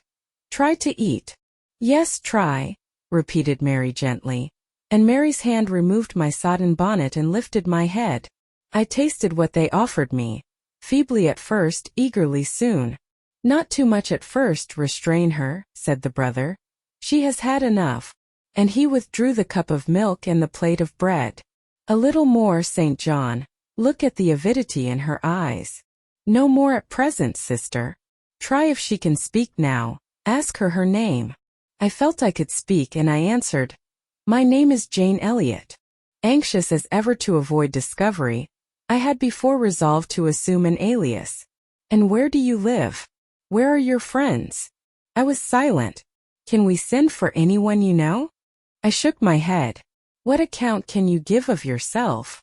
Somehow, now that I had once crossed the threshold of this house, and once was brought face to face with its owners, I felt no longer outcast, vagrant, and disowned by the wide world. I dared to put off the mendicant, to resume my natural manner and character. I began once more to know myself, and when Mr. St. John demanded an account, which at present I was far too weak to render, I said after a brief pause, Sir, I can give you no details tonight. But what then, said he, do you expect me to do for you? Nothing, I replied. My strength sufficed for but short answers. Diana took the word. Do you mean, she asked, that we have now given you what aid you require? And that we may dismiss you to the moor and the rainy night? I looked at her. She had, I thought, a remarkable countenance, instinct both with power and goodness. I took sudden courage. Answering her compassionate gaze with a smile, I said, I will trust you. If I were a masterless and stray dog, I know that you would not turn me from your hearth tonight. As it is, I really have no fear. Do with me and for me as you like, but excuse me from much discourse, my breath is short, I feel a spasm when I speak. All three surveyed me, and all three were silent. Hannah, said Mr. St. John at last, let her sit there at present and ask her no questions. In 10 minutes more, give her the remainder of that milk and bread. Mary and Diana, let us go into the parlor and talk the matter over. They withdrew. Very soon one of the ladies returned, I could not tell which. A kind of pleasant stupor was stealing over me as I sat by the genial fire. In an undertone she gave some directions to Hannah. Ere long, with the servant's aid, I contrived to mount a staircase. My dripping clothes were removed. Soon a warm, dry bed received me. I thanked God, experienced amidst unutterable exhaustion a glow of grateful joy, and slept. Chapter 29. The recollection of about 3 days and nights succeeding this is very dim in my mind. I can recall some sensations felt in that interval, but few thoughts framed and no actions performed. I knew I was in a small room and in a narrow bed. To that bed I seemed to have grown. I lay on it motionless as a stone, and to have torn me from it would have been almost to kill me. I took no note of the lapse of time, of the change from morning to noon, from noon to evening. I observed when anyone entered or left the apartment. I could even tell who they were. I could understand what was said when the speaker stood near to me, but I could not answer. To open my lips or move my limbs was equally impossible. Hannah the servant was my most frequent visitor. Her coming disturbed me. I had a feeling that she wished me away, that she did not understand me or my circumstances, that she was prejudiced against me. Diana and Mary appeared in the chamber once or twice a day. They would whisper sentences of this sort at my bedside. It is very well we took her in. Yes, she would certainly have been found dead at the door in the morning had she been left out all night. I wonder what she has gone through. Strange hardships, I imagine, poor, emaciated, pallid wanderer. She is not an uneducated person, I should think, by her manner of speaking. Her accent was quite pure, and the clothes she took off, though splashed and wet, were little worn and fine. She has a peculiar face. Fleshless and haggard as it is, I rather like it, and when in good health and animated, I can fancy her physiognomy would be agreeable. Never once in their dialogues did I hear a syllable of regret at the hospitality they had extended to me, or of suspicion of or aversion to myself. I was comforted. Mr. St. John came but once. He looked at me, and said my state of lethargy was the result of reaction from excessive and protracted fatigue. He pronounced it needless to send for a doctor. Nature, he was sure, would manage best, left to herself. He said every nerve had been overstrained in some way, and the whole system must sleep torpid a while. There was no disease. He imagined my recovery would be rapid enough when once commenced. These opinions he delivered in a few words in a quiet, low voice, and added after a pause in the tone of a man little accustomed to expansive comment, rather an unusual physiognomy, certainly not indicative of vulgarity or degradation. Far otherwise, responded Diana. To speak truth, St. John, my heart rather warms to the poor little soul. I wish we may be able to benefit her permanently. That is hardly likely, was the reply. You will find she is some young lady who has had a misunderstanding with her friends, and has probably injudiciously left them. We may perhaps succeed in restoring her to them, if she is not obstinate, but I trace lines of force in her face which make me skeptical of her tractability. He stood considering me some minutes, then added, She looks sensible, but not at all handsome. She is so ill, St. John. Ill or well, she would always be plain. The grace and harmony of beauty are quite wanting in those features. On the third day I was better. On the fourth I could speak, move, rise in bed, and turn. Hannah had brought me some gruel and dry toast, about, as I supposed, the dinner hour. I had eaten with relish. The food was good, void of the feverish flavor which had hitherto poisoned what I had swallowed. When she left me, I felt comparatively strong and revived. Ere long satiety of repose and desire for action stirred me. I wished to rise, but what could I put on? Only my damp and bemired apparel, in which I had slept on the ground and fallen in the marsh. I felt ashamed to appear before my benefactors so clad. I was spared the humiliation. On a chair by the bedside were all my own things, clean and dry. My black silk frock hung against the wall.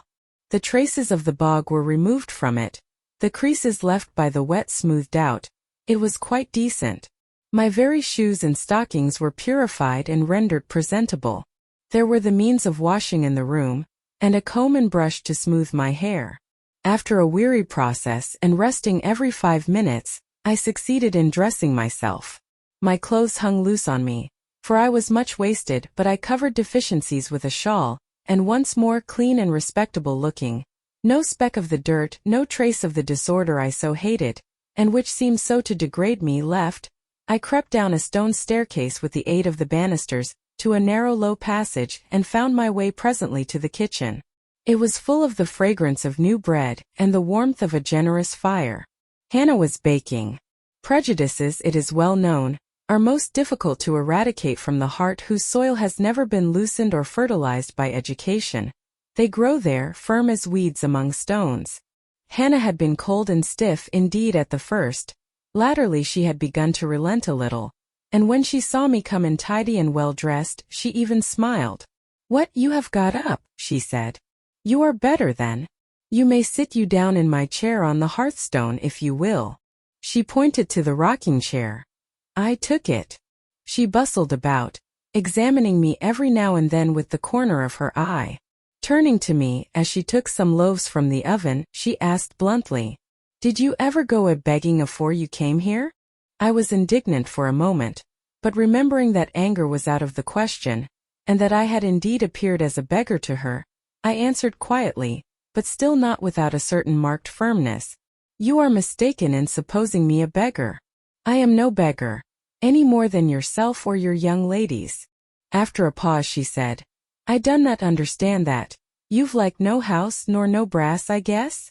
The want of house or brass, by which I suppose you mean money, does not make a beggar in your sense of the word. Are you book-learned?"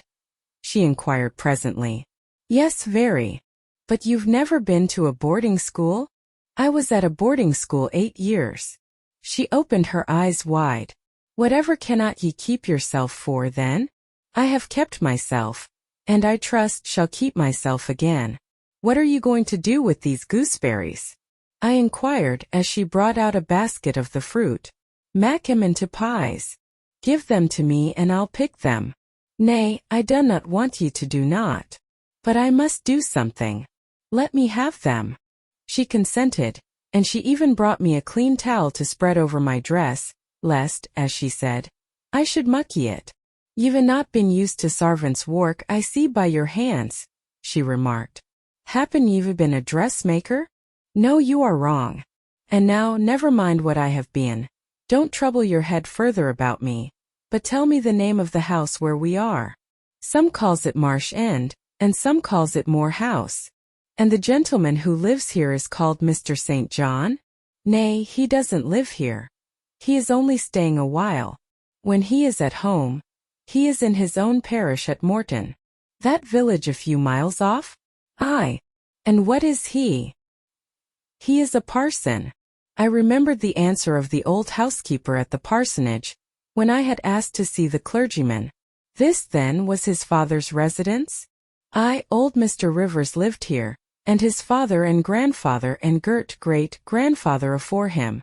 The name, then, of that gentleman is Mr. St. John Rivers?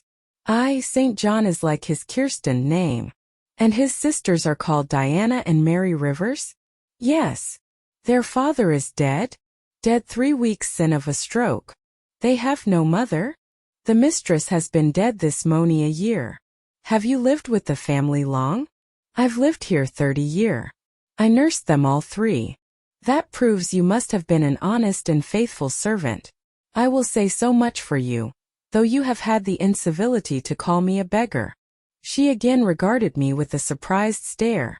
I believe, she said, I was quite mistaken in my thoughts of you, but there is so mony cheats goes about you mun forgy me. And though, I continued rather severely, you wished to turn me from the door on a night when you should not have shut out a dog. Well, it was hard, but what can a body do? I thought more o' childer nor of missile. Poor things. They've like nobody to tak care on 'em but me. I'm like to look sharpish. I maintained a grave silence for some minutes. You mun not think too hardly of me, she again remarked. But I do think hardly of you, I said. And I'll tell you why, not so much because you refused to give me shelter, or regarded me as an impostor, as because you just now made it a species of reproach that I had no brass and no house. Some of the best people that ever lived have been as destitute as I am, and if you are a Christian, you ought not to consider poverty a crime. No more I ought, said she. Mr. St. John tells me so too, and I see I wore rang, but I've clear a different notion on you now to what I had. You look a rate down dacent little crater. That will do, I forgive you now. Shake hands. She put her flowery and horny hand into mine. Another and heartier smile illumined her rough face, and from that moment we were friends. Hannah was evidently fond of talking. While I picked the fruit, and she made the paste for the pies, she proceeded to give me sundry details about her deceased master and mistress, and the childer, as she called the young people. Old Mr. Rivers, she said, was a plain man enough, but a gentleman, and of as ancient a family as could be found. Marsh End had belonged to the Rivers ever since it was a house, and it was, she affirmed, aboon 200-year-old. For all it looked but a small humble place, not to compare why Mr. Oliver's grand hall down I Morton Vale. But she could remember Bill Oliver's father a journeyman needlemaker, and a Rivers wore gentry des Henrys, as anybody might see by looking into the registers I Morton church vestry. Still, she allowed, the oud maester was like other folk, not Michigan out a common way, stark mad a shooting and farming and sich like. The mistress was different. She was a great reader and studied a deal, and the bairns had taken after her. There was nothing like them in these parts, nor ever had been. They had liked learning all 3, almost from the time they could speak, and they had always been of a mack of their own. Mr. St. John, when he grew up, would go to college and be a parson, and the girls, as soon as they left school, would seek places as governesses, for they had told her their father had some years ago lost a great deal of money by a man he had trusted turning bankrupt, and as he was now not rich enough to give them fortunes, they must provide for themselves. They had lived very little at home for a long while, and were only come now to stay a few weeks on account of their father's death. But they did so like Marsh End and Morton, and all these moors and hills about. They had been in London and many other grand towns, but they always said there was no place like home, and then they were so agreeable with each other, never fell out nor thrept. She did not know where there was such a family for being united. Having finished my task of gooseberry picking, I asked where the two ladies and their brother were now. Gone over to Morton for a walk, but they would be back in half an hour to tea. They returned within the time Hannah had allotted them. They entered by the kitchen door. Mr. St. John, when he saw me, merely bowed and passed through. The two ladies stopped. Mary, in a few words, kindly and calmly expressed the pleasure she felt in seeing me well enough to be able to come down. Diana took my hand. She shook her head at me. "You should have waited for my leave to descend," she said. "You still look very pale and so thin. Poor child. Poor girl." Diana had a voice toned to my ear, like the cooing of a dove. She possessed eyes whose gaze I delighted to encounter. Her whole face seemed to me full of charm. Mary's countenance was equally intelligent, her features equally pretty, but her expression was more reserved, and her manners, though gentle, more distant. Diana looked and spoke with a certain authority. She had a will, evidently. It was my nature to feel pleasure in yielding to an authority supported like hers, and to bend, where my conscience and self-respect permitted, to an active will. "And what business have you here?" she continued. "It is not your place. Mary and I sit in the kitchen sometimes because at home we like to be free even to license, but you are a visitor and must go into the parlor." "I am very well here." "Not at all, with Hannah bustling about and covering you with flour. Besides, the fire is too hot for you," interposed Mary. "To be sure," added her sister. "Come, you must be obedient." And still holding my hand, she made me rise, and led me into the inner room. "Sit there," she said, placing me on the sofa, "while we take our things off and get the tea ready. It is another privilege we exercise in our little moorland home, to prepare our own meals when we are so inclined, or when Hannah is baking, brewing, washing, or ironing." She closed the door, leaving me solus with Mr. St. John, who sat opposite, a book or newspaper in his hand. I examined first the parlor and then its occupant. The parlor was rather a small room, very plainly furnished, yet comfortable because clean and neat. The old-fashioned chairs were very bright, and the walnut wood table was like a looking-glass. A few strange antique portraits of the men and women of other days decorated the stained walls. A cupboard with glass doors contained some books and an ancient set of china. There was no superfluous ornament in the room, not one modern piece of furniture, save a brace of workboxes and a lady's desk in rosewood, which stood on a side table. Everything, including the carpet and curtains, looked at once well-worn and well-saved. Mr. St. John, sitting as still as one of the dusty pictures on the walls, keeping his eyes fixed on the page he perused, and his lips mutely sealed, was easy enough to examine. Had he been a statue instead of a man, he could not have been easier. He was young, perhaps from 28 to 30, tall, slender. His face riveted the eye. It was like a Greek face, very pure in outline, quite a straight, classic nose, quite an Athenian mouth and chin. It is seldom, indeed, an English face comes so near the antique models as did his. He might well be a little shocked at the irregularity of my lineaments, his own being so harmonious. His eyes were large and blue with brown lashes. His high forehead, colorless as ivory, was partially streaked over by careless locks of fair hair. This is a gentle delineation, is it not, reader? Yet he whom it describes scarcely impressed one with the idea of a gentle, a yielding, an impressible, or even of a placid nature. Quiescent as he now sat, there was something about his nostril, his mouth, his brow, which, to my perceptions, indicated elements within either restless or hard or eager. He did not speak to me one word, nor even direct to me one glance, till his sisters returned. Diana, as she passed in and out in the course of preparing tea, brought me a little cake, baked on the top of the oven. "Eat that now," she said. "You must be hungry. Hannah says you have had nothing but some gruel since breakfast." I did not refuse it, for my appetite was awakened and keen. Mr. Rivers now closed his book, approached the table, and as he took a seat, fixed his blue pictorial-looking eyes full on me.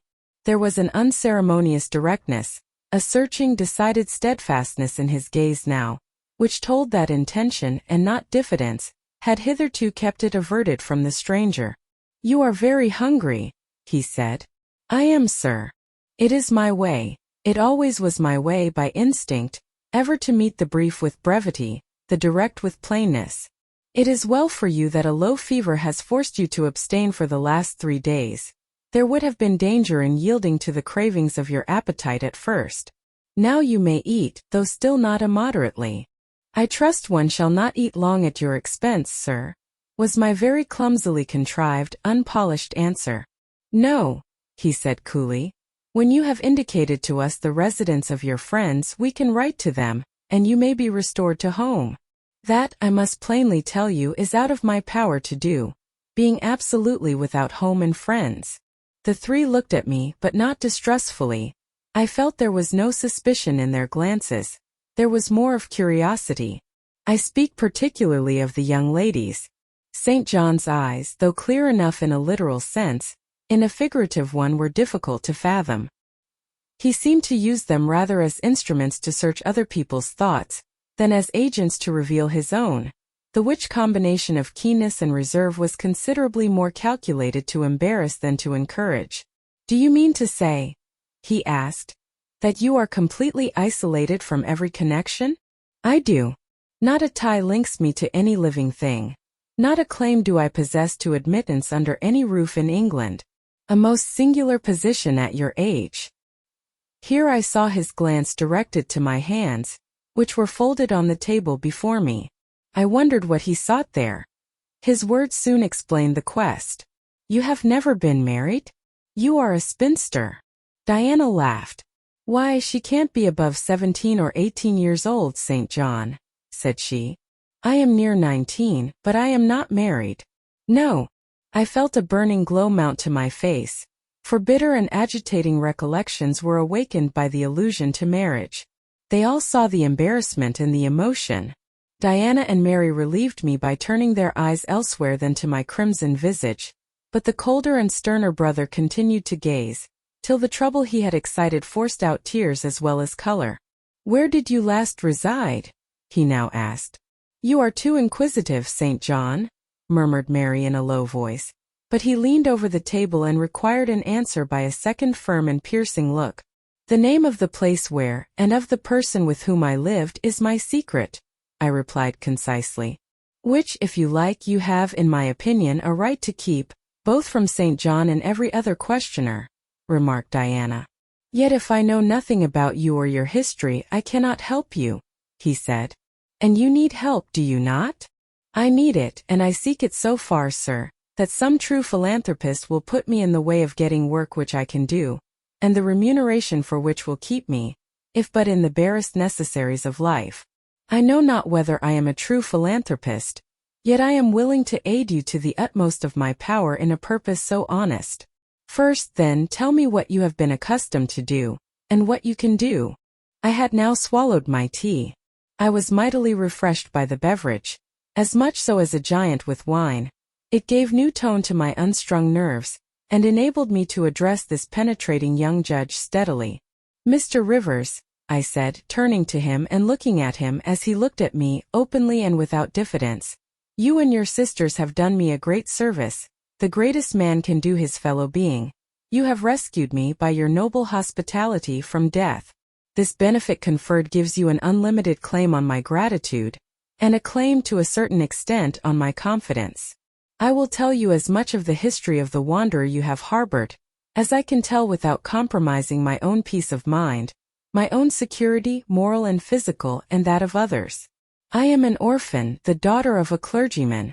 My parents died before I could know them.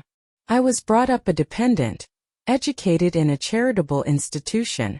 I will even tell you the name of the establishment, where I passed 6 years as a pupil, and 2 as a teacher, Lowood Orphan Asylum. Shire, you will have heard of it, Mr. Rivers? The Reverend Robert Brocklehurst is the treasurer. I have heard of Mr. Brocklehurst, and I have seen the school. I left Lowood nearly a year since to become a private governess. I obtained a good situation and was happy. This place I was obliged to leave 4 days before I came here. The reason of my departure I cannot and ought not to explain. It would be useless, dangerous, and would sound incredible. No blame attached to me. I am as free from culpability as any one of you 3. Miserable I am, and must be for a time. For the catastrophe which drove me from a house I had found a paradise was of a strange and direful nature. I observed but 2 points in planning my departure: speed, secrecy. To secure these, I had to leave behind me everything I possessed except a small parcel, which in my hurry and trouble of mind, I forgot to take out of the coach that brought me to Whitcross. To this neighborhood then I came quite destitute. I slept 2 nights in the open air, and wandered about 2 days without crossing a threshold. But twice in that space of time did I taste food, and it was when brought by hunger, exhaustion, and despair almost to the last gasp, that you, Mr. Rivers, forbade me to perish of want at your door, and took me under the shelter of your roof. I know all your sisters have done for me since, for I have not been insensible during my seeming torpor, and I owe to their spontaneous, genuine, genial compassion as large a debt as to your evangelical charity. Don't make her talk any more now, St. John, said Diana as I paused. She is evidently not yet fit for excitement. Come to the sofa and sit down now, Miss Elliot. I gave an involuntary half-start at hearing the alias. I had forgotten my new name. Mr. Rivers, whom nothing seemed to escape, noticed it at once. You said your name was Jane Elliot? He observed. I did say so, and it is the name by which I think it expedient to be called at present, but it is not my real name, and when I hear it, it sounds strange to me. Your real name you will not give? No, I fear discovery above all things, and whatever disclosure would lead to it, I avoid. You are quite right, I am sure, said Diana. Now do, brother, let her be at peace a while. But when St. John had mused a few moments, he recommenced as imperturbably, and with as much acumen as ever. You would not like to be long dependent on our hospitality. You would wish, I see, to dispense as soon as may be with my sister's compassion, and above all with my charity. I am quite sensible of the distinction drawn, nor do I resent it. It is just you desire to be independent of us? I do, I have already said so. Show me how to work or how to seek work. That is all I now ask. Then let me go, if it be but to the meanest cottage.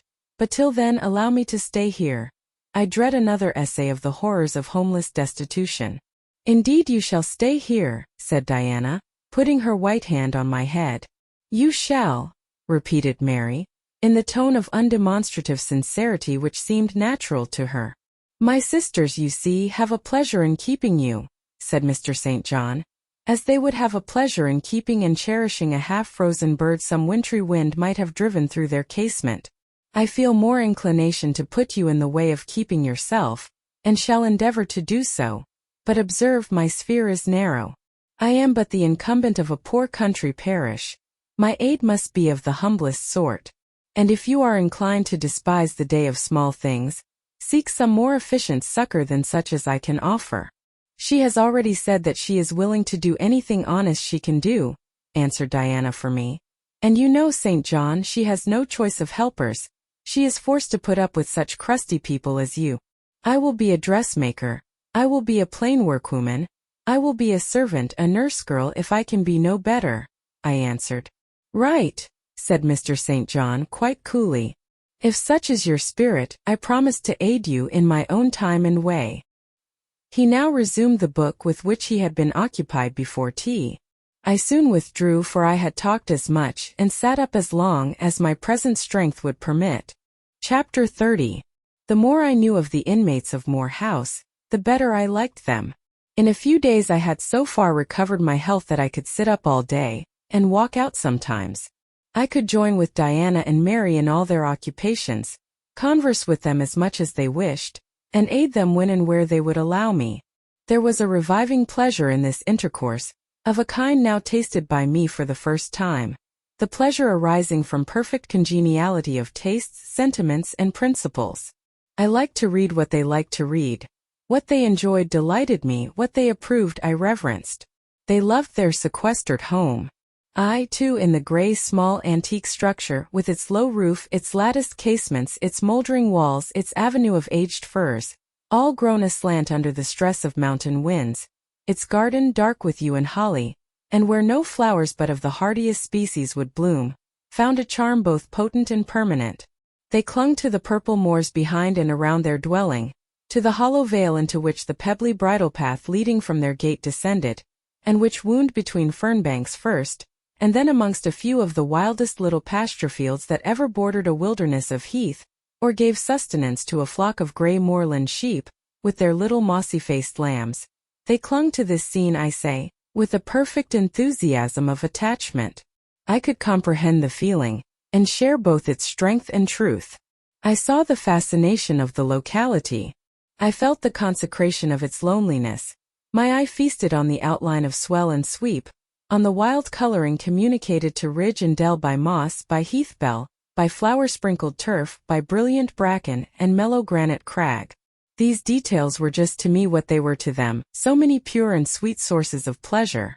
The strong blast and the soft breeze, the rough and the halcyon day, the hours of sunrise and sunset, the moonlight and the clouded night developed for me in these regions the same attraction as for them, wound round my faculties the same spell that entranced theirs.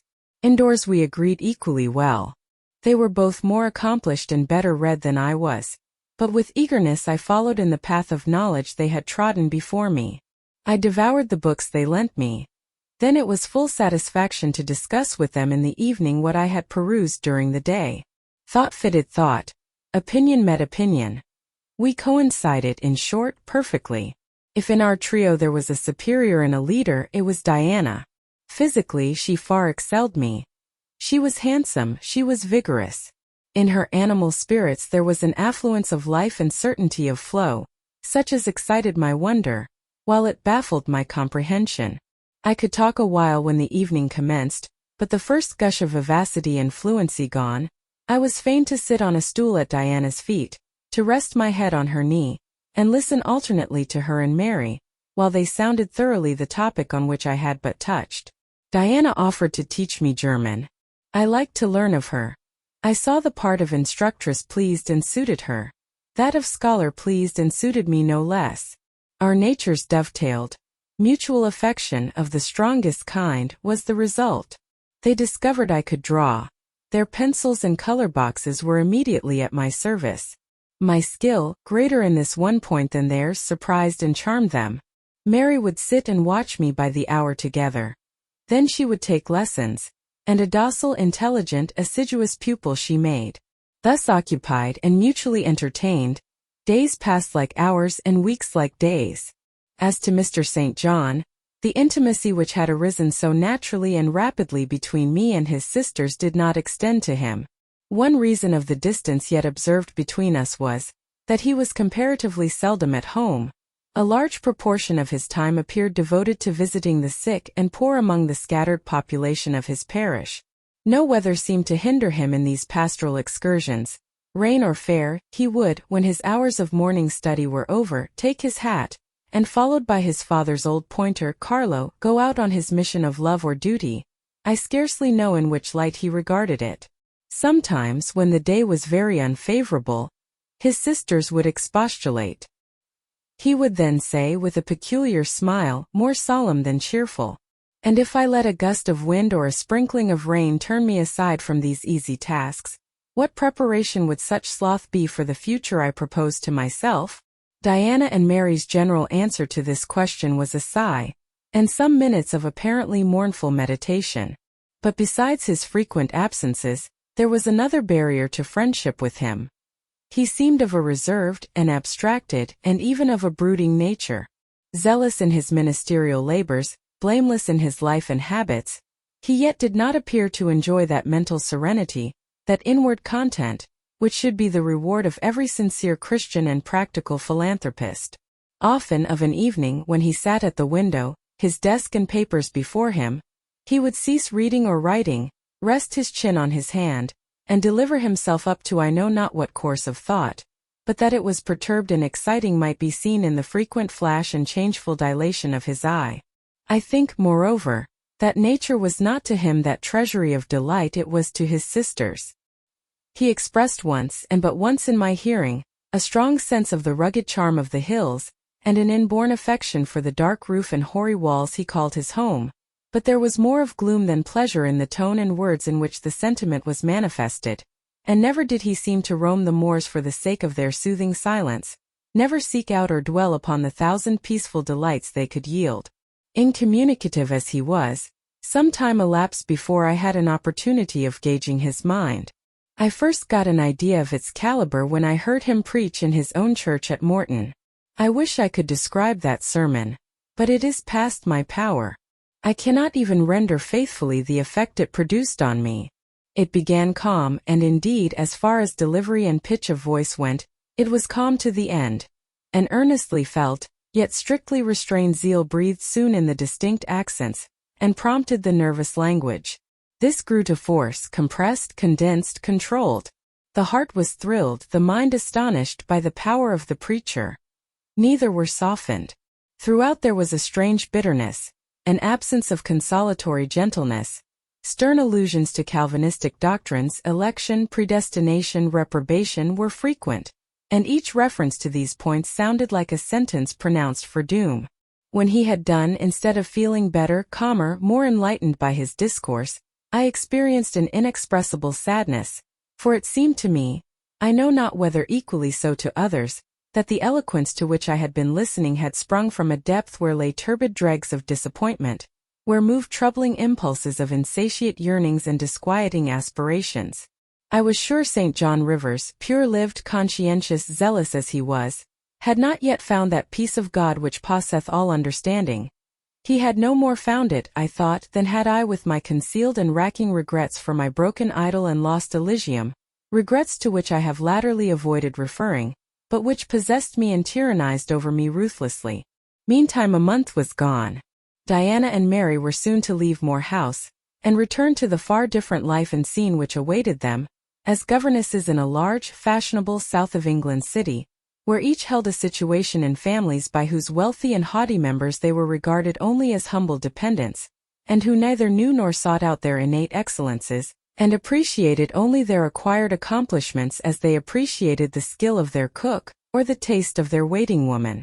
Mr. St. John had said nothing to me yet about the employment he had promised to obtain for me, yet it became urgent that I should have a vocation of some kind.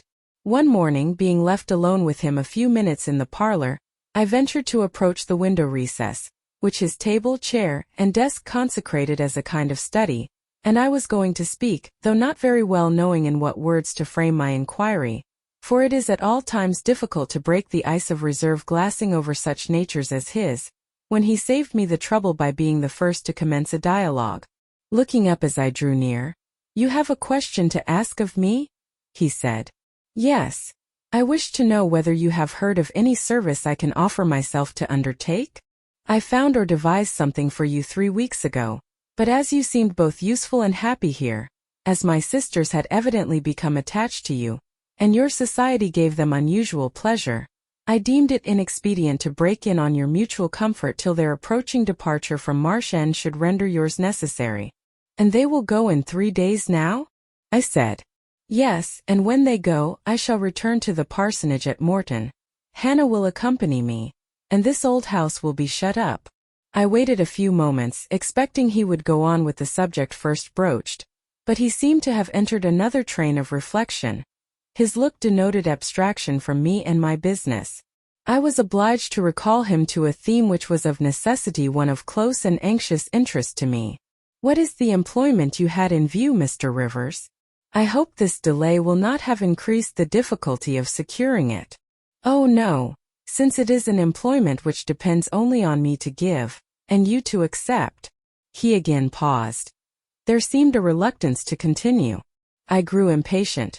A restless movement or two, and an eager and exacting glance fastened on his face, conveyed the feeling to him as effectually as words could have done, and with less trouble. "You need be in no hurry to hear," he said. "Let me frankly tell you I have nothing eligible or profitable to suggest. Before I explain, recall if you please my notice clearly given, that if I helped you, it must be as the blind man would help the lame. I am poor, for I find that, when I have paid my father's debts, all the patrimony remaining to me will be this crumbling grange, the row of scathed firs behind, and the patch of moorish soil, with the yew trees and holly bushes in front. I am obscure. Rivers is an old name, but of the 3 sole descendants of the race, 2 earn the dependent's crust among strangers, and the 3rd considers himself an alien from his native country, not only for life but in death. Yes, and deems and is bound to deem himself honored by the lot, and aspires but after the day when the cross of separation from fleshly ties shall be laid on his shoulders, and when the head of that church militant of whose humblest members he is one, shall give the word, "Rise, follow me." St. John said these words as he pronounced his sermons, with a quiet, deep voice, with an unflushed cheek and a coruscating radiance of glance. He resumed, "And since I am myself poor and obscure, I can offer you but a service of poverty and obscurity. You may even think it degrading, for I see now your habits have been what the world calls refined, your tastes lean to the ideal, and your society has at least been amongst the educated. But I consider that no service degrades which can better our race. I hold that the more arid and unreclaimed the soil where the Christian laborer's task of tillage is appointed him, the scantier the meat his toil brings, the higher the honor. His, under such circumstances, is the destiny of the pioneer, and the first pioneers of the gospel were the apostles. Their captain was Jesus, the Redeemer, himself." "Well," I said as he again paused, "proceed." He looked at me before he proceeded. Indeed, he seemed leisurely to read my face, as if its features and lines were characters on a page. The conclusions drawn from this scrutiny, he partially expressed in his succeeding observations. "I believe you will accept the post I offer you," said he, "and hold it for a while, not permanently though any more than I could permanently keep the narrow and narrowing, the tranquil, hidden office of English country incumbent, for in your nature is an alloy as detrimental to repose as that in mine, though of a different kind." "Do explain," I urged when he halted once more. "I will, and you shall hear how poor the proposal is, how trivial, how cramping. I shall not stay long at Morton, now that my father is dead, and that I am my own master. I shall leave the place probably in the course of a 12-month, but while I do stay, I will exert myself to the utmost for its improvement. Morton, when I came to it 2 years ago, had no school. The children of the poor were excluded from every hope of progress. I established one for boys. I mean now to open a second school for girls. I have hired a building for the purpose, with a cottage of 2 rooms attached to it for the mistress's house. Her salary will be £30 a year. Her house is already furnished very simply but sufficiently by the kindness of a lady, Miss Oliver, the only daughter of the sole rich man in my parish, Mr. Oliver, the proprietor of a needle factory and iron foundry in the valley. The same lady pays for the education and clothing of an orphan from the workhouse, on condition that she shall aid the mistress in such menial offices connected with her own house, and the school as her occupation of teaching will prevent her having time to discharge in person. Will you be this mistress?" He put the question rather hurriedly. He seemed half to expect an indignant, or at least a disdainful rejection of the offer. Not knowing all my thoughts and feelings though guessing some, he could not tell in what light the lot would appear to me. In truth it was humble, but then it was sheltered, and I wanted a safe asylum. It was plodding, but then compared with that of a governess in a rich house it was independent, and the fear of servitude with strangers entered my soul like iron. It was not ignoble, not unworthy, not mentally degrading. I made my decision. "I thank you for the proposal, Mr. Rivers, and I accept it with all my heart. But you comprehend me," he said. "It is a village school. Your scholars will be only poor girls, cottagers' children, at the best, farmers' daughters. Knitting, sewing, reading, writing, ciphering will be all you will have to teach. What will you do with your accomplishments? What with the largest portion of your mind, sentiments, tastes? Save them till they are wanted. They will keep. You know what you undertake, then?" "I do." He now smiled, and not a bitter or a sad smile, but one well pleased and deeply gratified. "And when will you commence the exercise of your function?" "I will go to my house tomorrow, and open the school if you like, next week." "Very well, so be it." He rose and walked through the room. Standing still, he again looked at me. He shook his head. "What do you disapprove of, Mr. Rivers?" I asked. "You will not stay at Morton long." "No, no." "Why? What is your reason for saying so?" "I read it in your eye. It is not of that description which promises the maintenance of an even tenor in life. I am not ambitious." He started at the word ambitious. He repeated. No. What made you think of ambition? Who is ambitious? I know I am. But how did you find it out? I was speaking of myself. Well, if you are not ambitious, you are. He paused. What? I was going to say impassioned, but perhaps you would have misunderstood the word and been displeased. I mean that human affections and sympathies have a most powerful hold on you. I am sure you cannot long be content to pass your leisure in solitude, and to devote your working hours to a monotonous labor wholly void of stimulus, any more than I can be content, he added with emphasis, to live here buried in morass, pent in with mountains, my nature that God gave me contravened, my faculties heaven bestowed paralyzed, made useless. You hear now how I contradict myself. I, who preached contentment with a humble lot, and justified the vocation even of hewers of wood and drawers of water in God's service. I, his ordained minister, almost rave in my restlessness. Well, propensities and principles must be reconciled by some means. He left the room. In this brief hour I had learnt more of him than in the whole previous month. Yet still he puzzled me. Diana and Mary Rivers became more sad and silent as the day approached for leaving their brother and their home. They both tried to appear as usual, but the sorrow they had to struggle against was one that could not be entirely conquered or concealed. Diana intimated that this would be a different parting from any they had ever yet known. It would probably, as far as St. John was concerned, be a parting for years. It might be a parting for life. He will sacrifice all to his long-framed resolves, she said. Natural affection and feelings more potent still.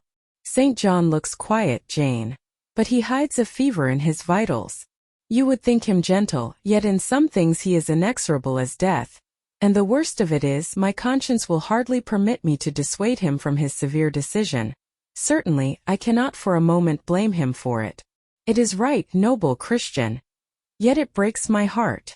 And the tears gushed to her fine eyes. Mary bent her head low over her work. We are now without father. We shall soon be without home and brother, she murmured. At that moment a little accident supervened, which seemed decreed by fate purposely to prove the truth of the adage, that misfortunes never come singly, and to add to their distresses the vexing one of the slip between the cup and the lip. St. John passed the window reading a letter. He entered. Our Uncle John is dead, said he. Both the sisters seemed struck, not shocked or appalled. The tidings appeared in their eyes rather momentous than afflicting. Dead? Repeated Diana. Yes. She riveted a searching gaze on her brother's face. And what then? She demanded in a low voice. What then, Di? He replied, maintaining a marble immobility of feature. What then? Why, nothing. Read. He threw the letter into her lap. She glanced over it and handed it to Mary. Mary perused it in silence, and returned it to her brother. All three looked at each other, and all three smiled, a dreary, pensive smile enough. Amen. We can yet live, said Diana at last. At any rate, it makes us no worse off than we were before, remarked Mary. Only it forces rather strongly on the mind the picture of what might have been, said Mr. Rivers, and contrasts it somewhat too vividly with what is. He folded the letter, locked it in his desk, and again went out. For some minutes no one spoke. Diana then turned to me.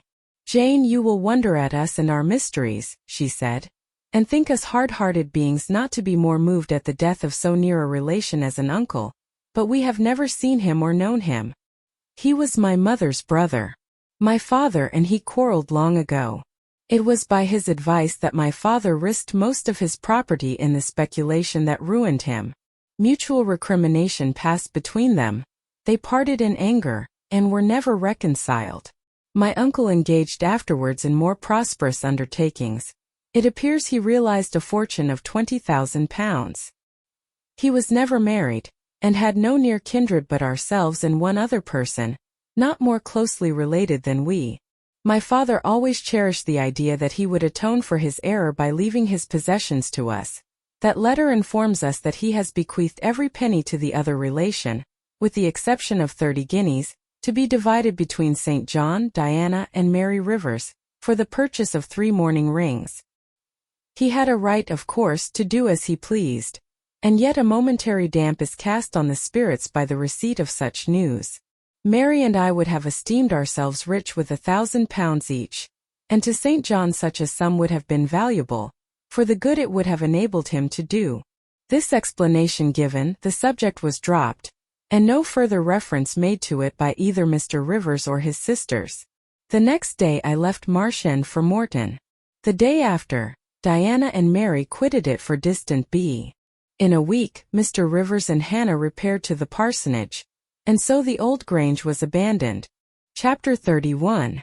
My home then, when I at last find a home, is a cottage, a little room with whitewashed walls and a sanded floor, containing 4 painted chairs and a table, a clock, a cupboard with 2 or 3 plates and dishes, and a set of tea things in delf.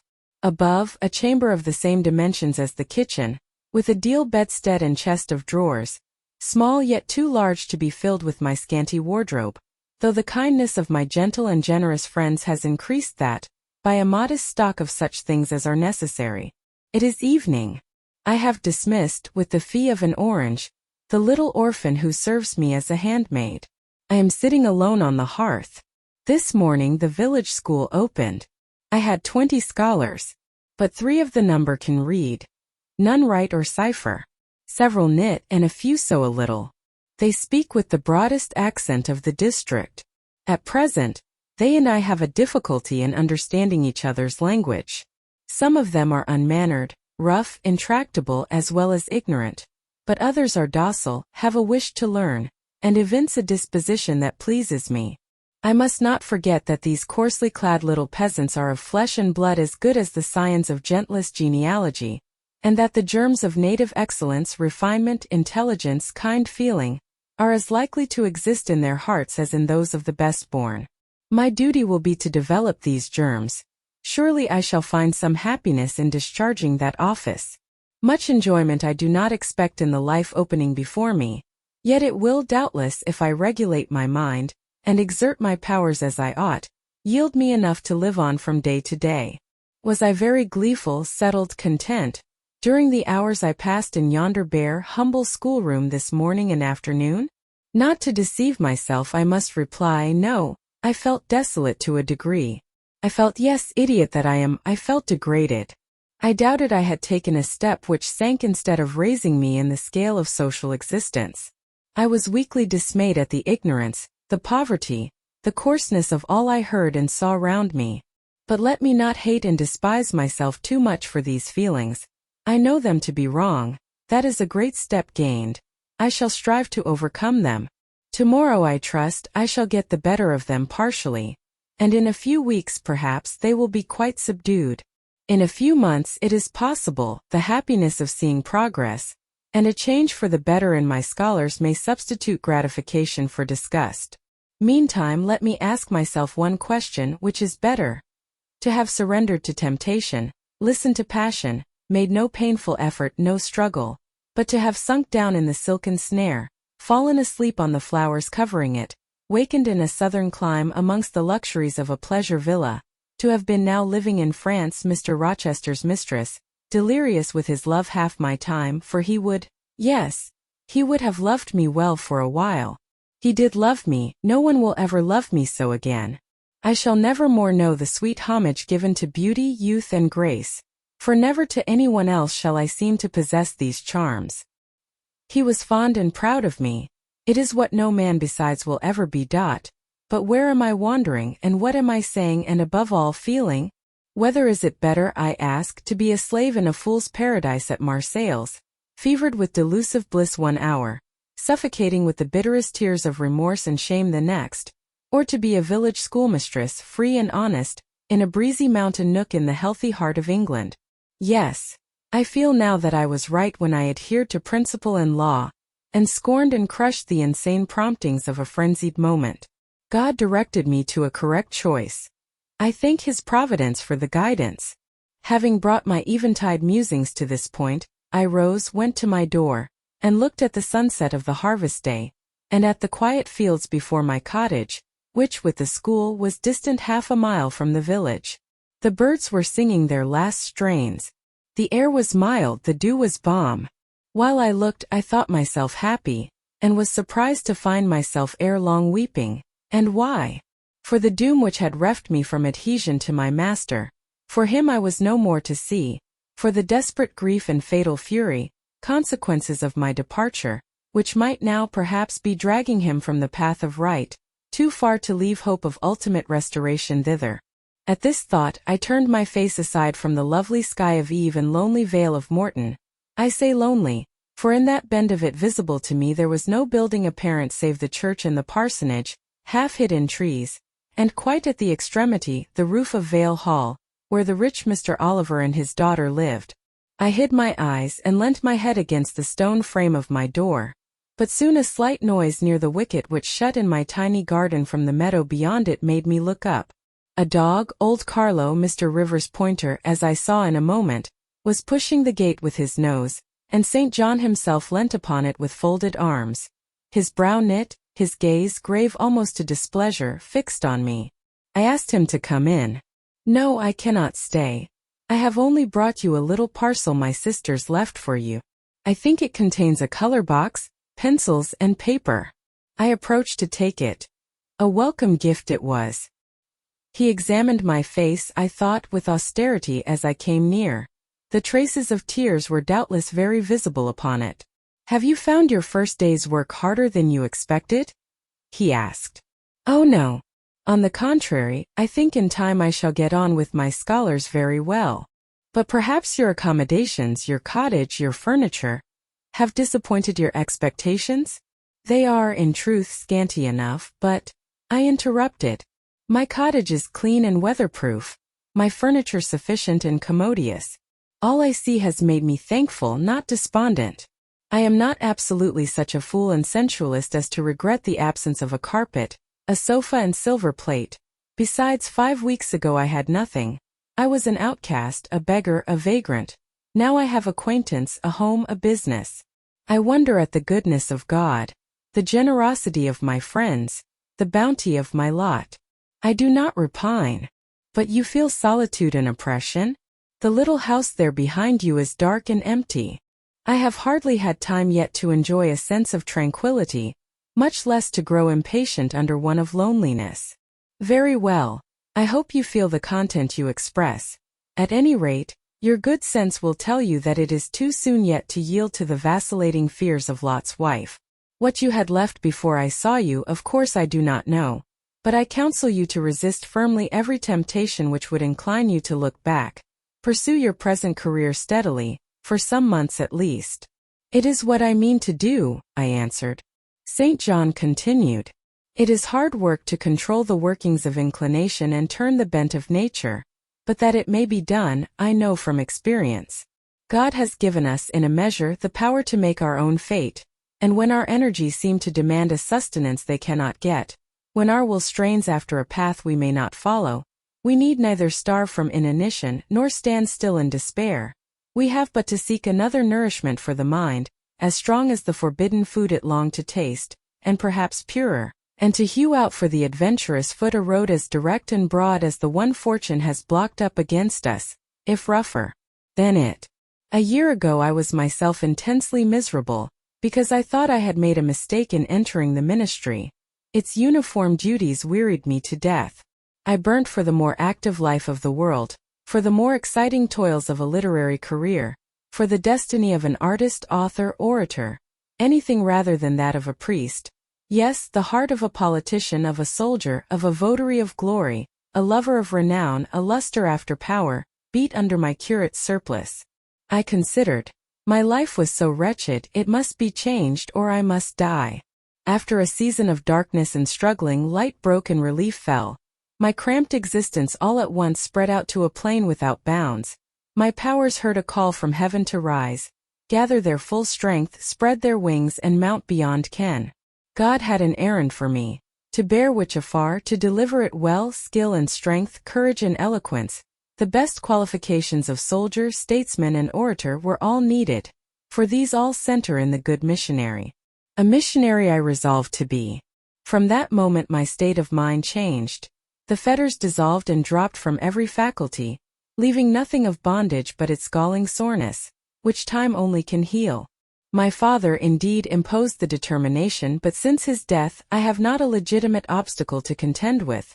Some affairs settled, a successor for Morton provided, an entanglement or two of the feelings broken through or cut asunder, a last conflict with human weakness, in which I know I shall overcome, because I have vowed that I will overcome, and I leave Europe for the East.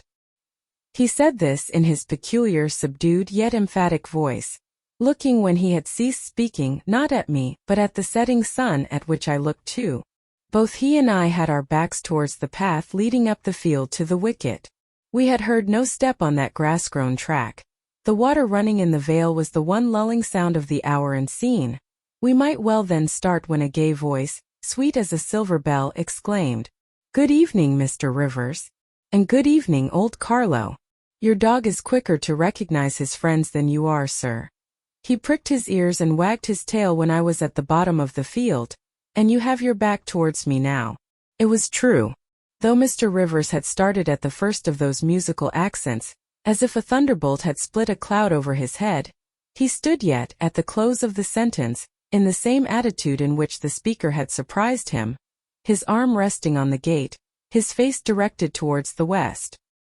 He turned at last with measured deliberation. A vision, as it seemed to me, had risen at his side.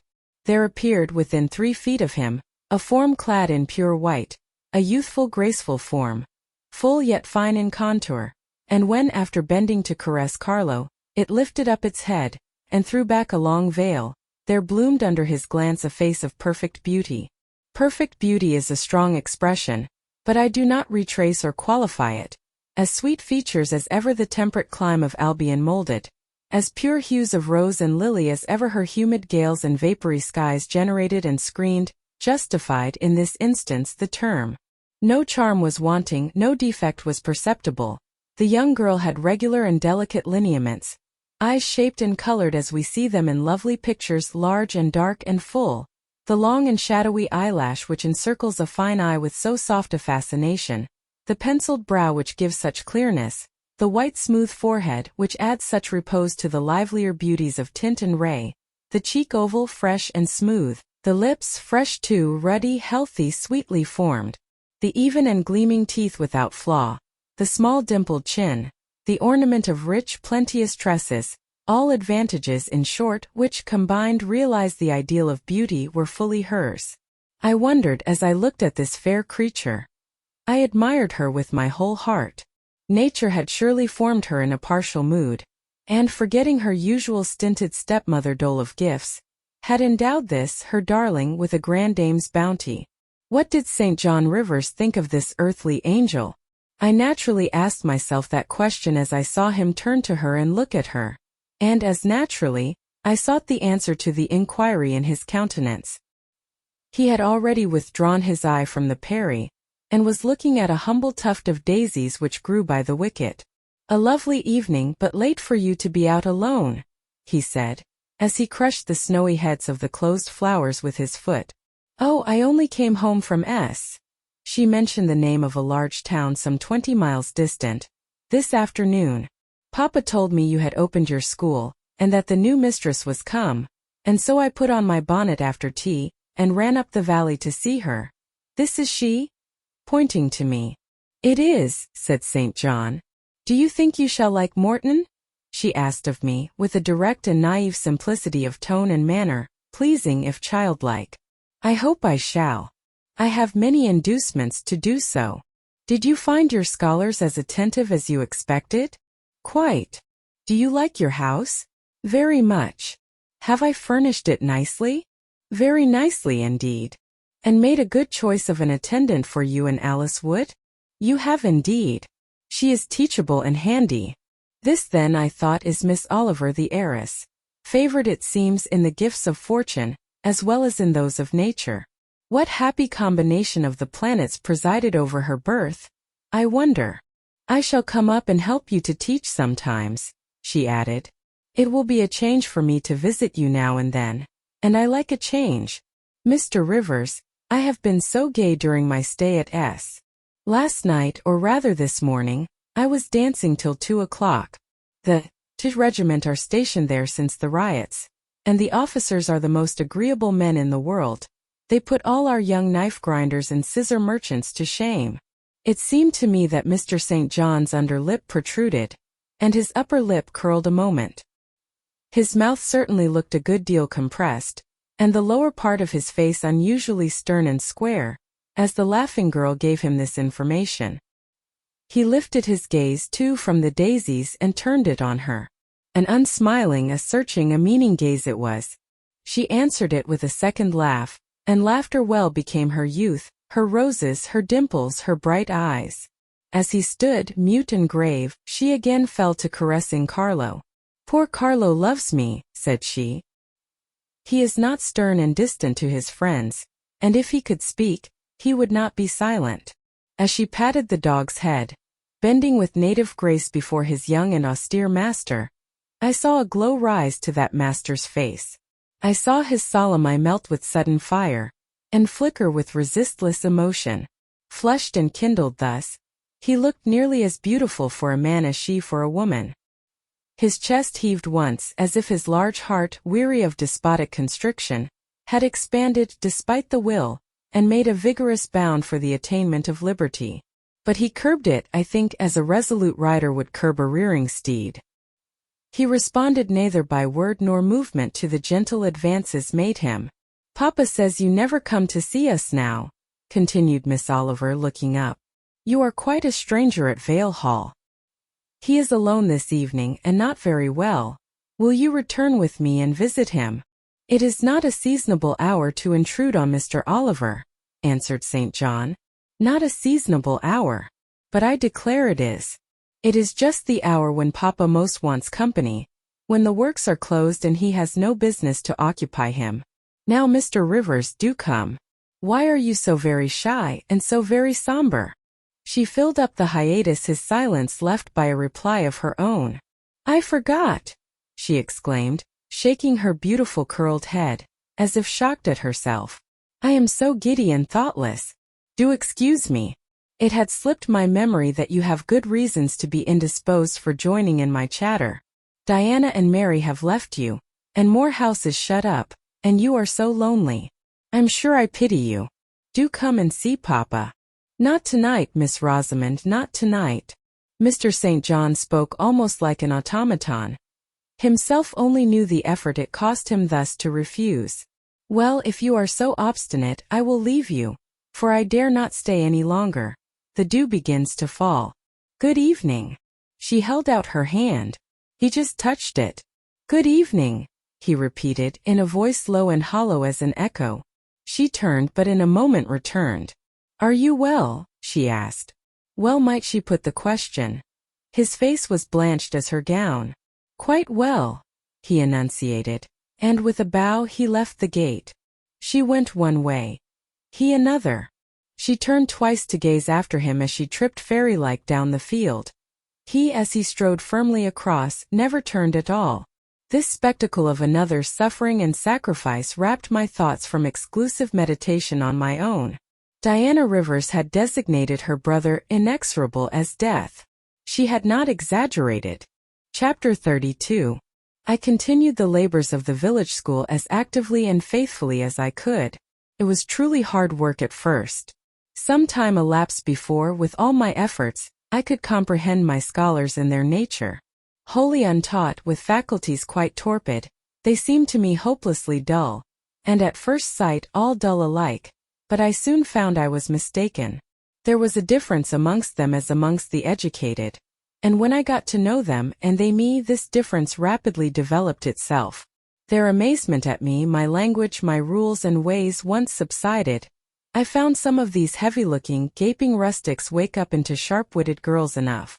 Many showed themselves obliging and amiable too, and I discovered amongst them not a few examples of natural politeness and innate self-respect, as well as of excellent capacity, that won both my goodwill and my admiration. These soon took a pleasure in doing their work well, in keeping their persons neat, in learning their tasks regularly, in acquiring quiet and orderly manners. The rapidity of their progress in some instances was even surprising, and an honest and happy pride I took in it. Besides, I began personally to like some of the best girls, and they liked me. I had amongst my scholars several farmers' daughters, young women grown almost. These could already read, write and sew, and to them I taught the elements of grammar, geography, history, and the finer kinds of needlework. I found estimable characters amongst them, characters desirous of information and disposed for improvement, with whom I passed many a pleasant evening hour in their own homes. Their parents then, the farmer and his wife, loaded me with attentions. There was an enjoyment in accepting their simple kindness, and in repaying it by a consideration, a scrupulous regard to their feelings, to which they were not perhaps at all times accustomed, and which both charmed and benefited them, because while it elevated them in their own eyes, it made them emulous to merit the deferential treatment they received. I felt I became a favorite in the neighborhood. Whenever I went out, I heard on all sides cordial salutations, and was welcomed with friendly smiles.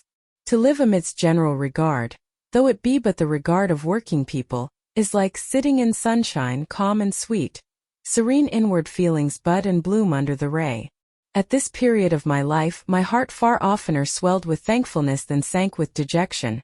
And yet, reader, to tell you all in the midst of this calm, this useful existence, after a day passed in honorable exertion amongst my scholars, an evening spent in drawing or reading contentedly alone, I used to rush into strange dreams at night, dreams many-colored, agitated, full of the ideal, the stirring, the stormy, dreams where, amidst unusual scenes, charged with adventure, with agitating risk and romantic chance, I still again and again met Mr. Rochester, always at some exciting crisis, and then the sense of being in his arms, hearing his voice, meeting his eye, touching his hand and cheek, loving him, being loved by him, the hope of passing a lifetime at his side would be renewed with all its first force and fire.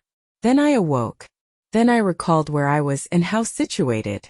Then I rose up on my curtainless bed, trembling and quivering, and then the still dark night witnessed the convulsion of despair, and heard the burst of passion. By 9 o'clock the next morning I was punctually opening the school, tranquil, settled, prepared for the steady duties of the day. Rosamond Oliver kept her word in coming to visit me. Her call at the school was generally made in the course of her morning ride.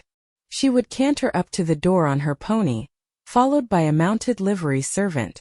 Anything more exquisite than her appearance in her purple habit, with her Amazon's cap of black velvet placed gracefully above the long curls that kissed her cheek and floated to her shoulders, can scarcely be imagined, and it was thus she would enter the rustic building, and glide through the dazzled ranks of the village children.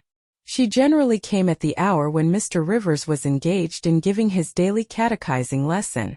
Keenly, I fear, did the eye of the visitress pierce the young pastor's heart.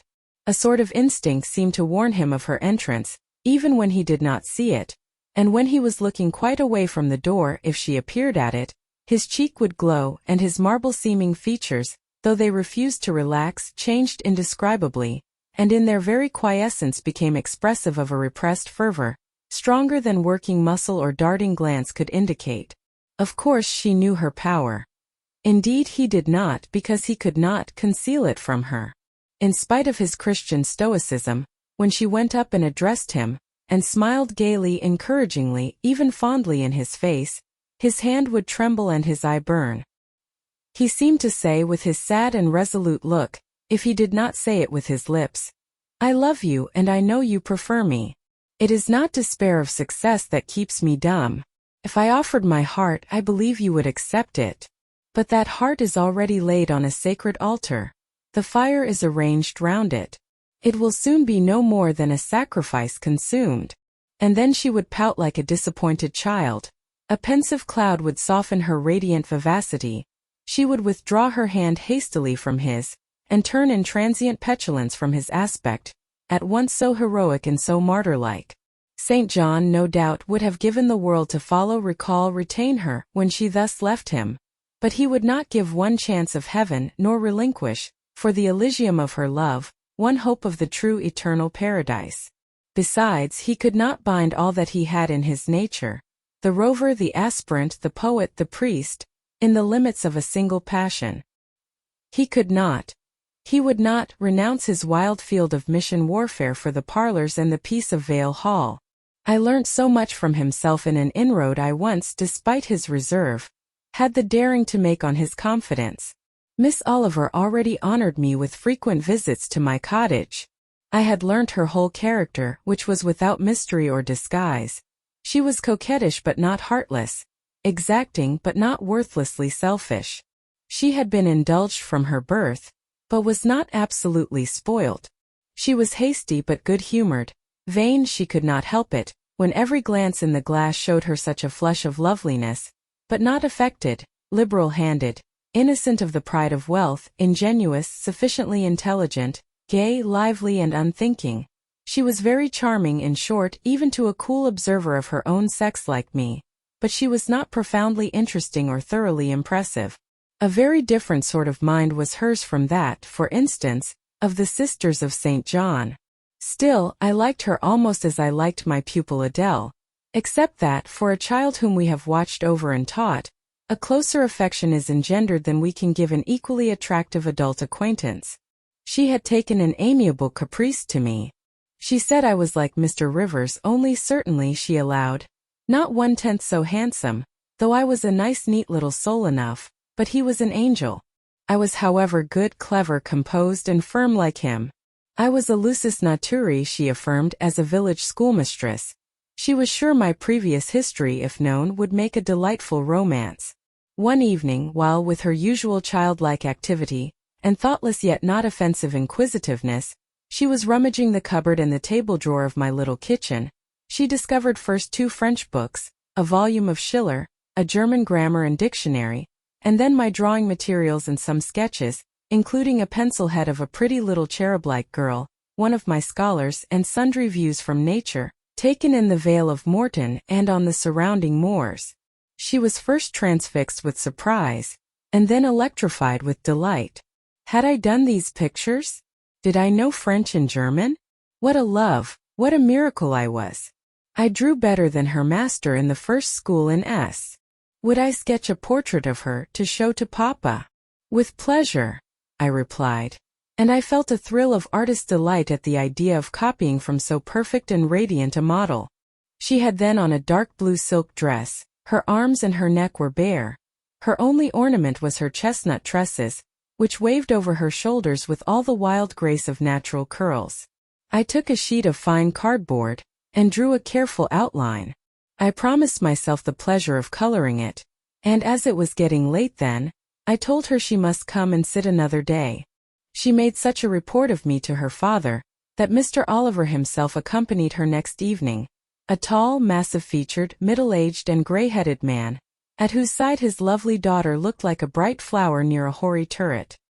He appeared a taciturn, and perhaps a proud personage, but he was very kind to me. The sketch of Rosamond's portrait pleased him highly. He said I must make a finished picture of it. He insisted, too, on my coming the next day to spend the evening at Vale Hall. I went. I found it a large, handsome residence, showing abundant evidences of wealth in the proprietor. Rosamond was full of glee and pleasure all the time I stayed. Her father was affable, and when he entered into conversation with me after tea, he expressed in strong terms his approbation of what I had done in Morton School, and said he only feared, from what he saw and heard, I was too good for the place, and would soon quit it for one more suitable. Indeed, cried Rosamond. She is clever enough to be a governess in a high family, Papa. I thought I would far rather be where I am than in any high family in the land. Mr. Oliver spoke of Mr. Rivers, of the Rivers family, with great respect. He said it was a very old name in that neighborhood, that the ancestors of the house were wealthy, that all Morton had once belonged to them, that even now he considered the representative of that house might, if he liked, make an alliance with the best. He accounted it a pity that so fine and talented a young man should have formed the design of going out as a missionary. It was quite throwing a valuable life away. It appeared then that her father would throw no obstacle in the way of Rosamond's union with St. John. Mr. Oliver evidently regarded the young clergyman's good birth, old name, and sacred profession as sufficient compensation for the want of fortune. It was the 5th of November and a holiday. My little servant, after helping me to clean my house, was gone, well satisfied with the fee of a penny for her aid. All about me was spotless and bright, scoured floor, polished grate and well-rubbed chairs. I had also made myself neat, and had now the afternoon before me to spend as I would. The translation of a few pages of German occupied an hour. Then I got my palette and pencils, and fell to the more soothing, because easier occupation, of completing Rosamond Oliver's miniature. The head was finished already. There was but the background to tint and the drapery to shade off, a touch of carmine too to add to the ripe lips, a soft curl here and there to the tresses, a deeper tinge to the shadow of the lash under the azured eyelid. I was absorbed in the execution of these nice details, when after one rapid tap my door unclosed, admitting St. John Rivers. "I am come to see how you are spending your holiday," he said. "Not, I hope, in thought? No, that is well. While you draw you will not feel lonely. You see, I mistrust you still, though you have borne up wonderfully so far. I have brought you a book for evening solace," and he laid on the table a new publication, a poem, one of those genuine productions so often vouchsafed to the fortunate public of those days, the golden age of modern literature. Alas! The readers of our era are less favored. But courage! I will not pause either to accuse or repine. I know poetry is not dead nor genius lost, nor has mammon gained power over either to bind or slay. They will both assert their existence, their presence, their liberty and strength again one day. Powerful angels safe in heaven. They smile when sordid souls triumph, and feeble ones weep over their destruction. Poetry destroyed? Genius banished? No. Mediocrity, no. Do not let envy prompt you to the thought. No, they not only live but reign and redeem, and without their divine influence spread everywhere, you would be in hell, the hell of your own meanness. While I was eagerly glancing at the bright pages of Marmion, for Marmion it was, St. John stooped to examine my drawing. His tall figure sprang erect again with a start. He said nothing. I looked up at him. He shunned my eye. I knew his thoughts well and could read his heart plainly. At the moment I felt calmer and cooler than he. I had then temporarily the advantage of him, and I conceived an inclination to do him some good if I could. With all his firmness and self-control, thought I, he tasks himself too far, locks every feeling and pang within, expresses, confesses, imparts nothing. I am sure it would benefit him to talk a little about this sweet Rosamond, whom he thinks he ought not to marry. I will make him talk. I said first, "Take a chair, Mr. Rivers." But he answered, as he always did, that he could not stay. "Very well," I responded mentally, "stand if you like, but you shall not go just yet. I am determined. Solitude is at least as bad for you as it is for me. I'll try if I cannot discover the secret spring of your confidence, and find an aperture in that marble breast through which I can shed one drop of the balm of sympathy. Is this portrait like?" I asked bluntly. Like whom? I did not observe it closely. You did, Mr. Rivers. He almost started at my sudden and strange abruptness. He looked at me astonished. "Oh, that is nothing yet," I muttered within. "I don't mean to be baffled by a little stiffness on your part. I'm prepared to go to considerable lengths." I continued, "You observed it closely and distinctly, but I have no objection to your looking at it again." And I rose and placed it in his hand. "A well-executed picture," he said. "Very soft, clear coloring, very graceful and correct drawing." Yes, I know all that. But what of the resemblance? Who is it like?" Mastering some hesitation, he answered, "Miss Oliver, I presume." "Of course. And now, sir, to reward you for the accurate guess, I will promise to paint you a careful and faithful duplicate of this very picture, provided you admit that the gift would be acceptable to you. I don't wish to throw away my time and trouble on an offering you would deem worthless." He continued to gaze at the picture. The longer he looked, the firmer he held it, the more he seemed to covet it. "It is like," he murmured. "The eye is well managed. The color, light, expression are perfect. It smiles.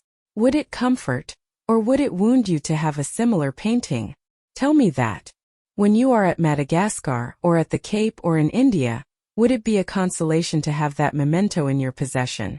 Or would the sight of it bring recollections calculated to enervate and distress?" He now furtively raised his eyes. He glanced at me, irresolute, disturbed.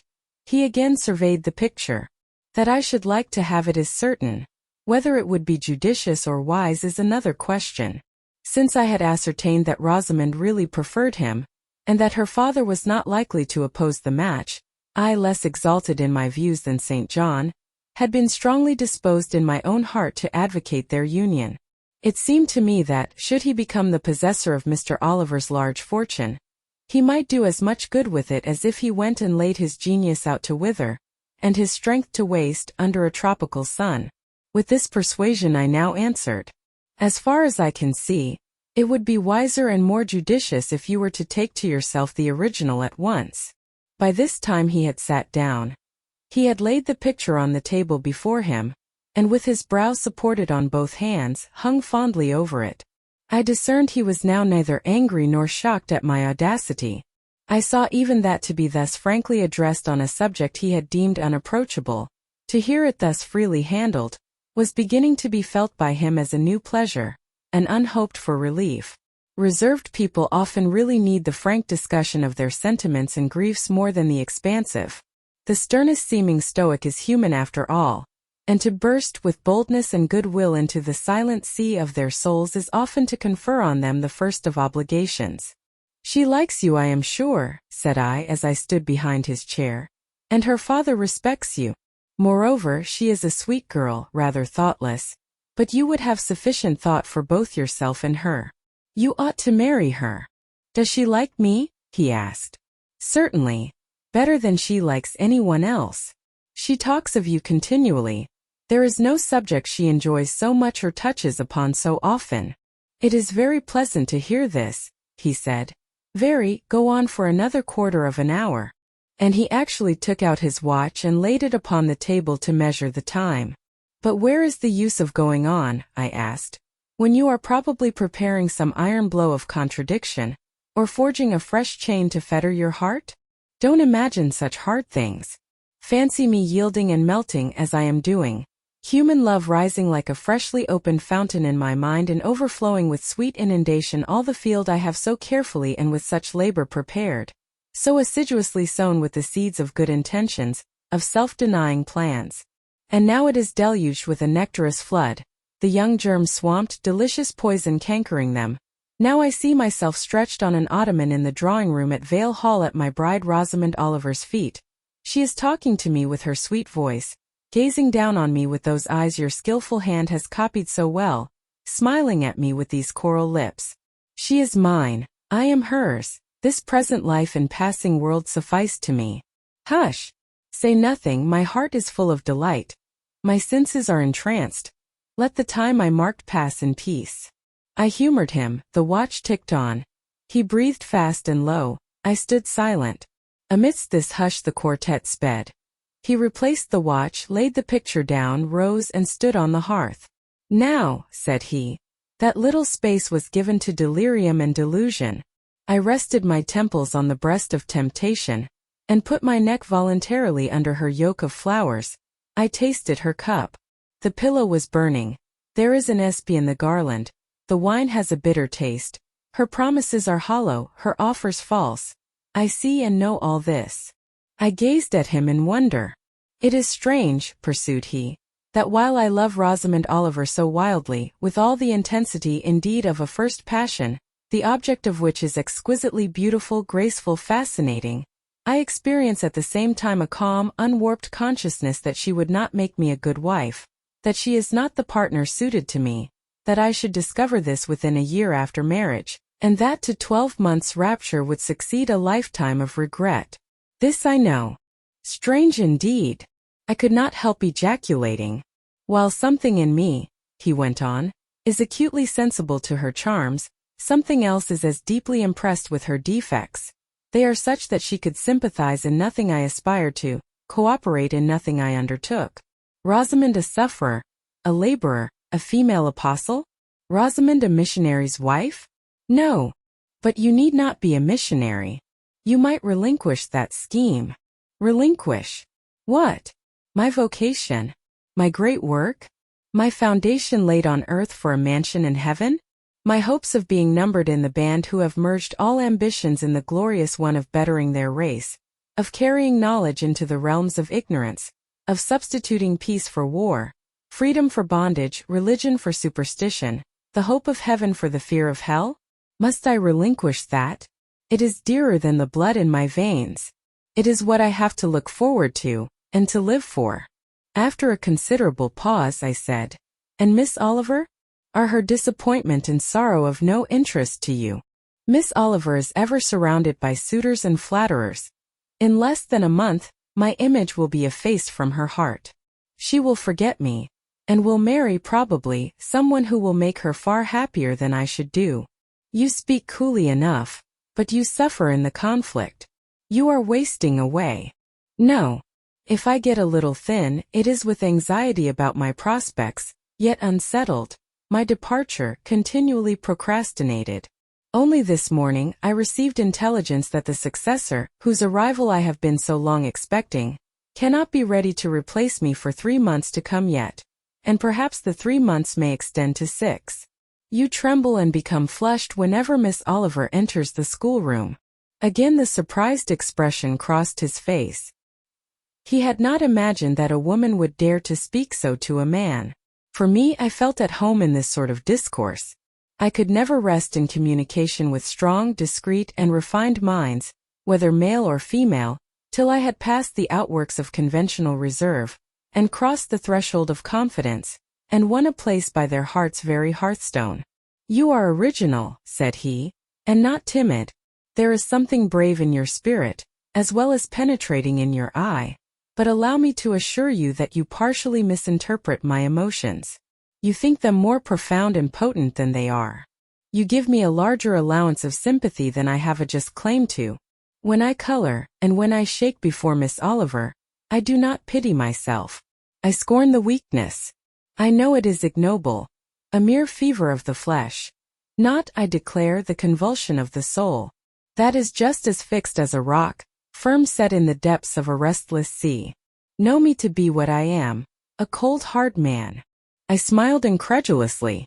"You have taken my confidence by storm," he continued, "and now it is much at your service. I am simply in my original state, stripped of that blood-bleached robe with which Christianity covers human deformity, a cold, hard, ambitious man. Natural affection only, of all the sentiments, has permanent power over me. Reason and not feeling is my guide. My ambition is unlimited. My desire to rise higher, to do more than others, insatiable. I honor endurance, perseverance, industry, talent, because these are the means by which men achieve great ends and mount to lofty eminence. I watch your career with interest because I consider you a specimen of a diligent, orderly, energetic woman, not because I deeply compassionate what you have gone through, or what you still suffer." "You would describe yourself as a mere pagan philosopher," I said. "No. There is this difference between me and deistic philosophers. I believe, and I believe the gospel." "You missed your epithet.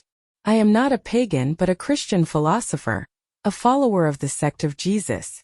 As his disciple I adopt his pure, his merciful, his benignant doctrines. I advocate them. I am sworn to spread them. Won in youth to religion, she has cultivated my original qualities thus. From the minute germ, natural affection, she has developed the overshadowing tree, philanthropy. From the wild stringy root of human uprightness, she has reared a due sense of the divine justice. Of the ambition to win power and renown for my wretched self, she has formed the ambition to spread my Master's kingdom, to achieve victories for the standard of the cross. So much has religion done for me, turning the original materials to the best account, pruning and training nature.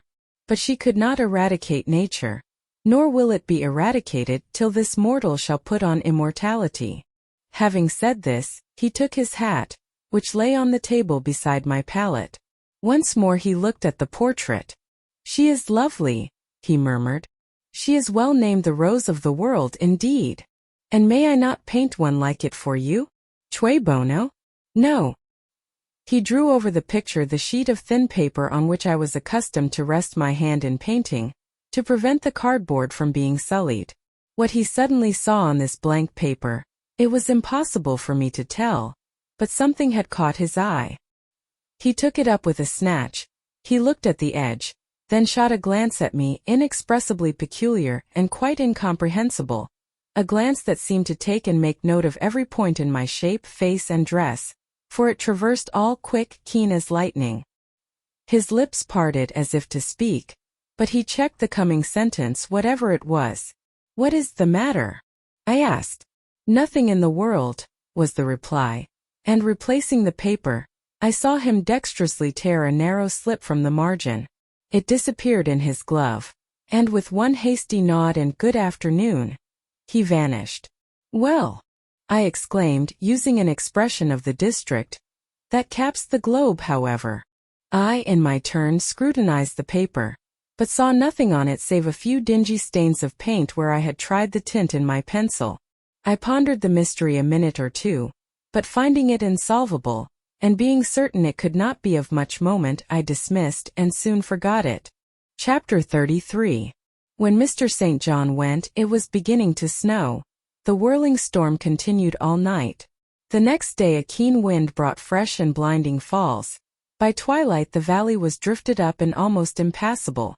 I had closed my shutter, laid a mat to the door to prevent the snow from blowing in under it, trimmed my fire, and after sitting nearly an hour on the hearth listening to the muffled fury of the tempest, I lit a candle, took down Marmion, and beginning, "Day set on Narum's castled steep, and Tweed's fair river broad and deep, and Cheviot's mountains lone, the massive towers the dungeon keep, the flanking walls that round them sweep, in yellow lustre shone." I soon forgot storm and music.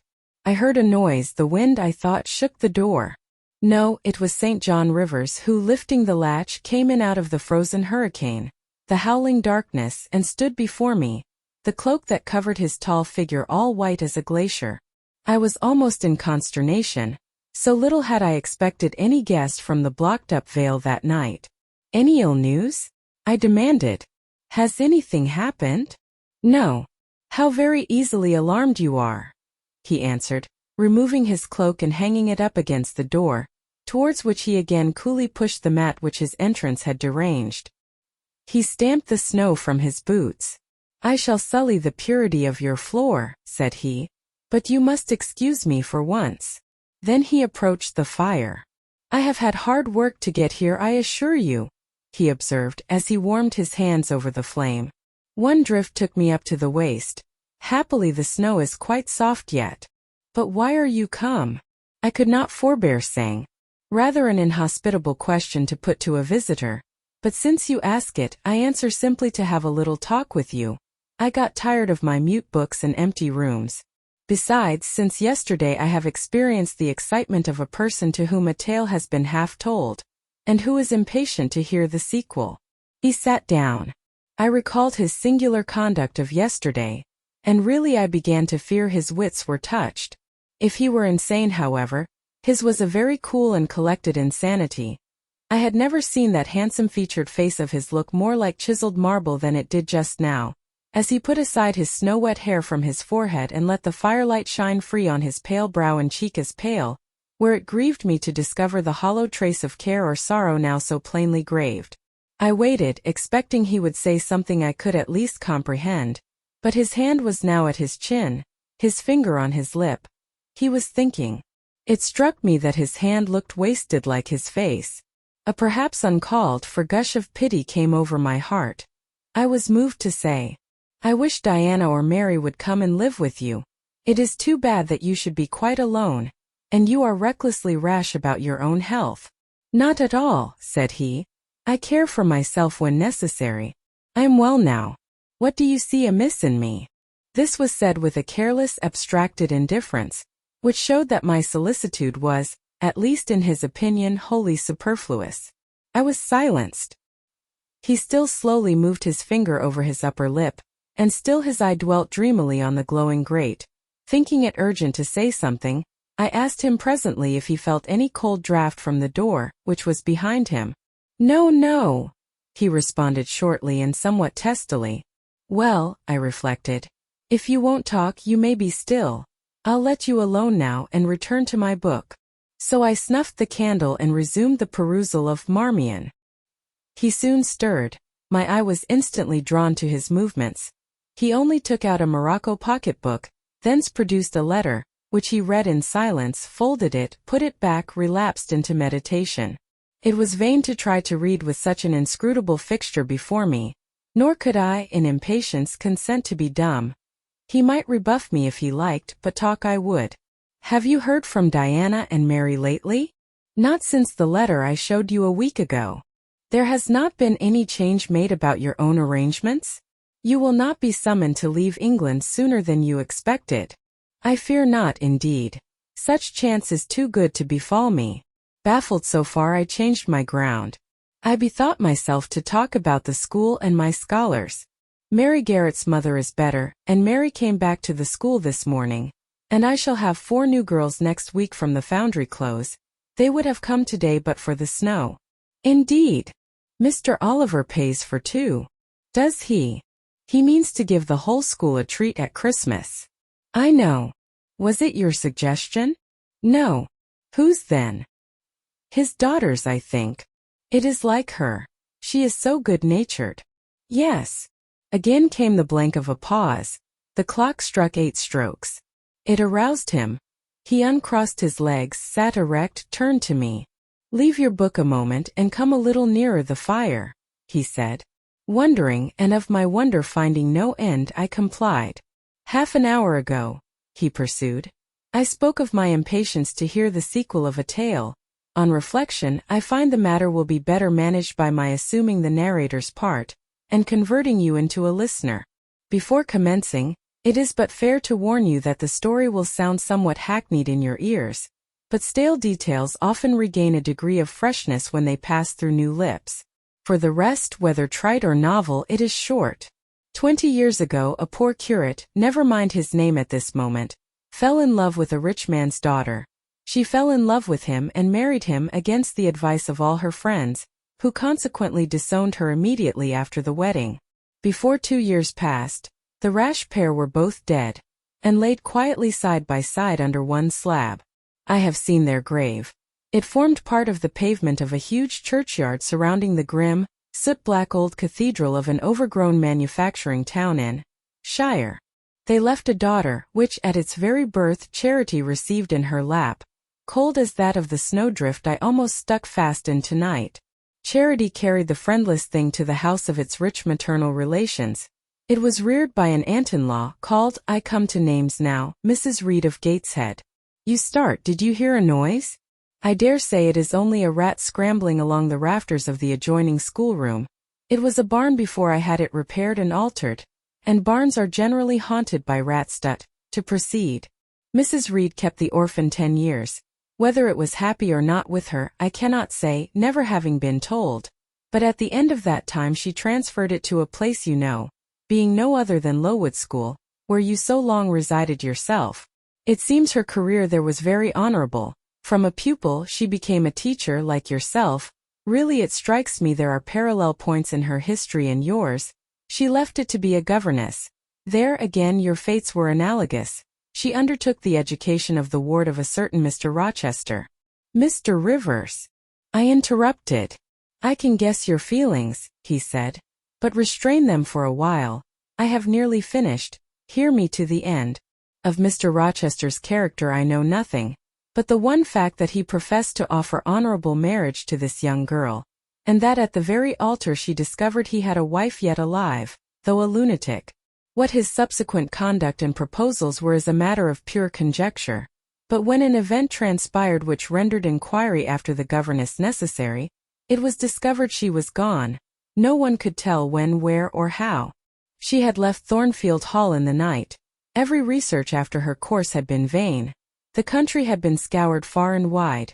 No vestige of information could be gathered respecting her. Yet that she should be found has become a matter of serious urgency. Advertisements have been put in all the papers. I myself have received a letter from one Mr. Briggs, a solicitor, communicating the details I have just imparted. Is it not an odd tale? Just tell me this, said I, and since you know so much you surely can tell it me. What of Mr. Rochester? How and where is he? What is he doing? Is he well?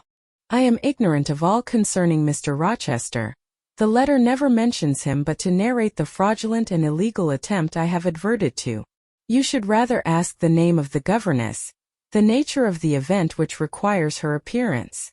Did no one go to Thornfield Hall then? Did no one see Mr. Rochester? I suppose not. But they wrote to him? Of course. And what did he say? Who has his letters? Mr. Briggs intimates that the answer to his application was not from Mr. Rochester, but from a lady. It is signed Alice Fairfax. I felt cold and dismayed. My worst fears then were probably true. He had in all probability left England and rushed in reckless desperation to some former haunt on the continent. And what opiate for his severe sufferings, what object for his strong passions, had he sought there? I dared not answer the question. Oh, my poor master, once almost my husband, whom I had often called my dear Edward.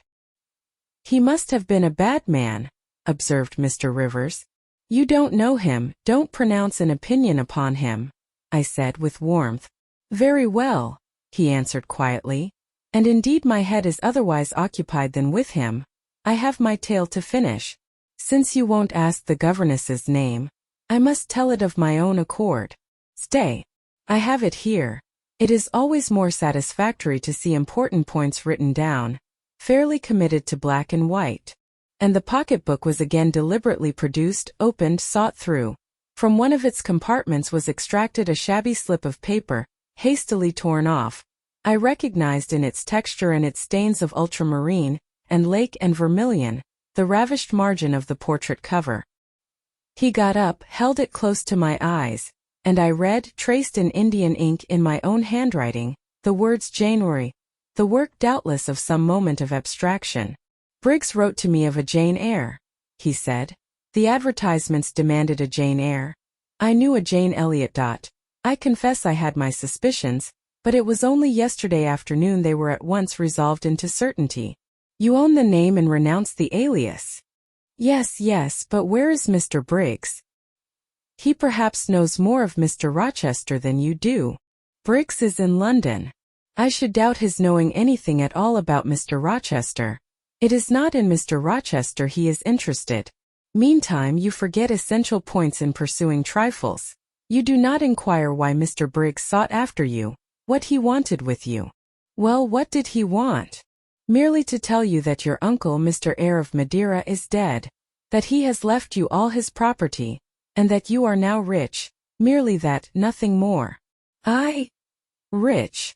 Yes, you rich, quite an heiress. Silence succeeded. You must prove your identity, of course, resumed St. John presently. A step which will offer no difficulties. You can then enter on immediate possession. Your fortune is vested in the English funds. Briggs has the will and the necessary documents. Here was a new card turned up. It is a fine thing, reader, to be lifted in a moment from indigence to wealth. A very fine thing, but not a matter one can comprehend or consequently enjoy all at once. And then there are other chances in life far more thrilling and rapture-giving.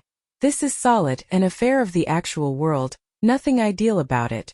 All its associations are solid and sober, and its manifestations are the same. One does not jump and spring and shout hurrah. At hearing one has got a fortune, one begins to consider responsibilities and to ponder business. On a base of steady satisfaction rise certain grave cares, and we contain ourselves and brood over our bliss with a solemn brow. Besides, the words legacy, bequest go side by side with the words death, funeral. My uncle I had heard was dead, my only relative. Ever since being made aware of his existence, I had cherished the hope of one day seeing him.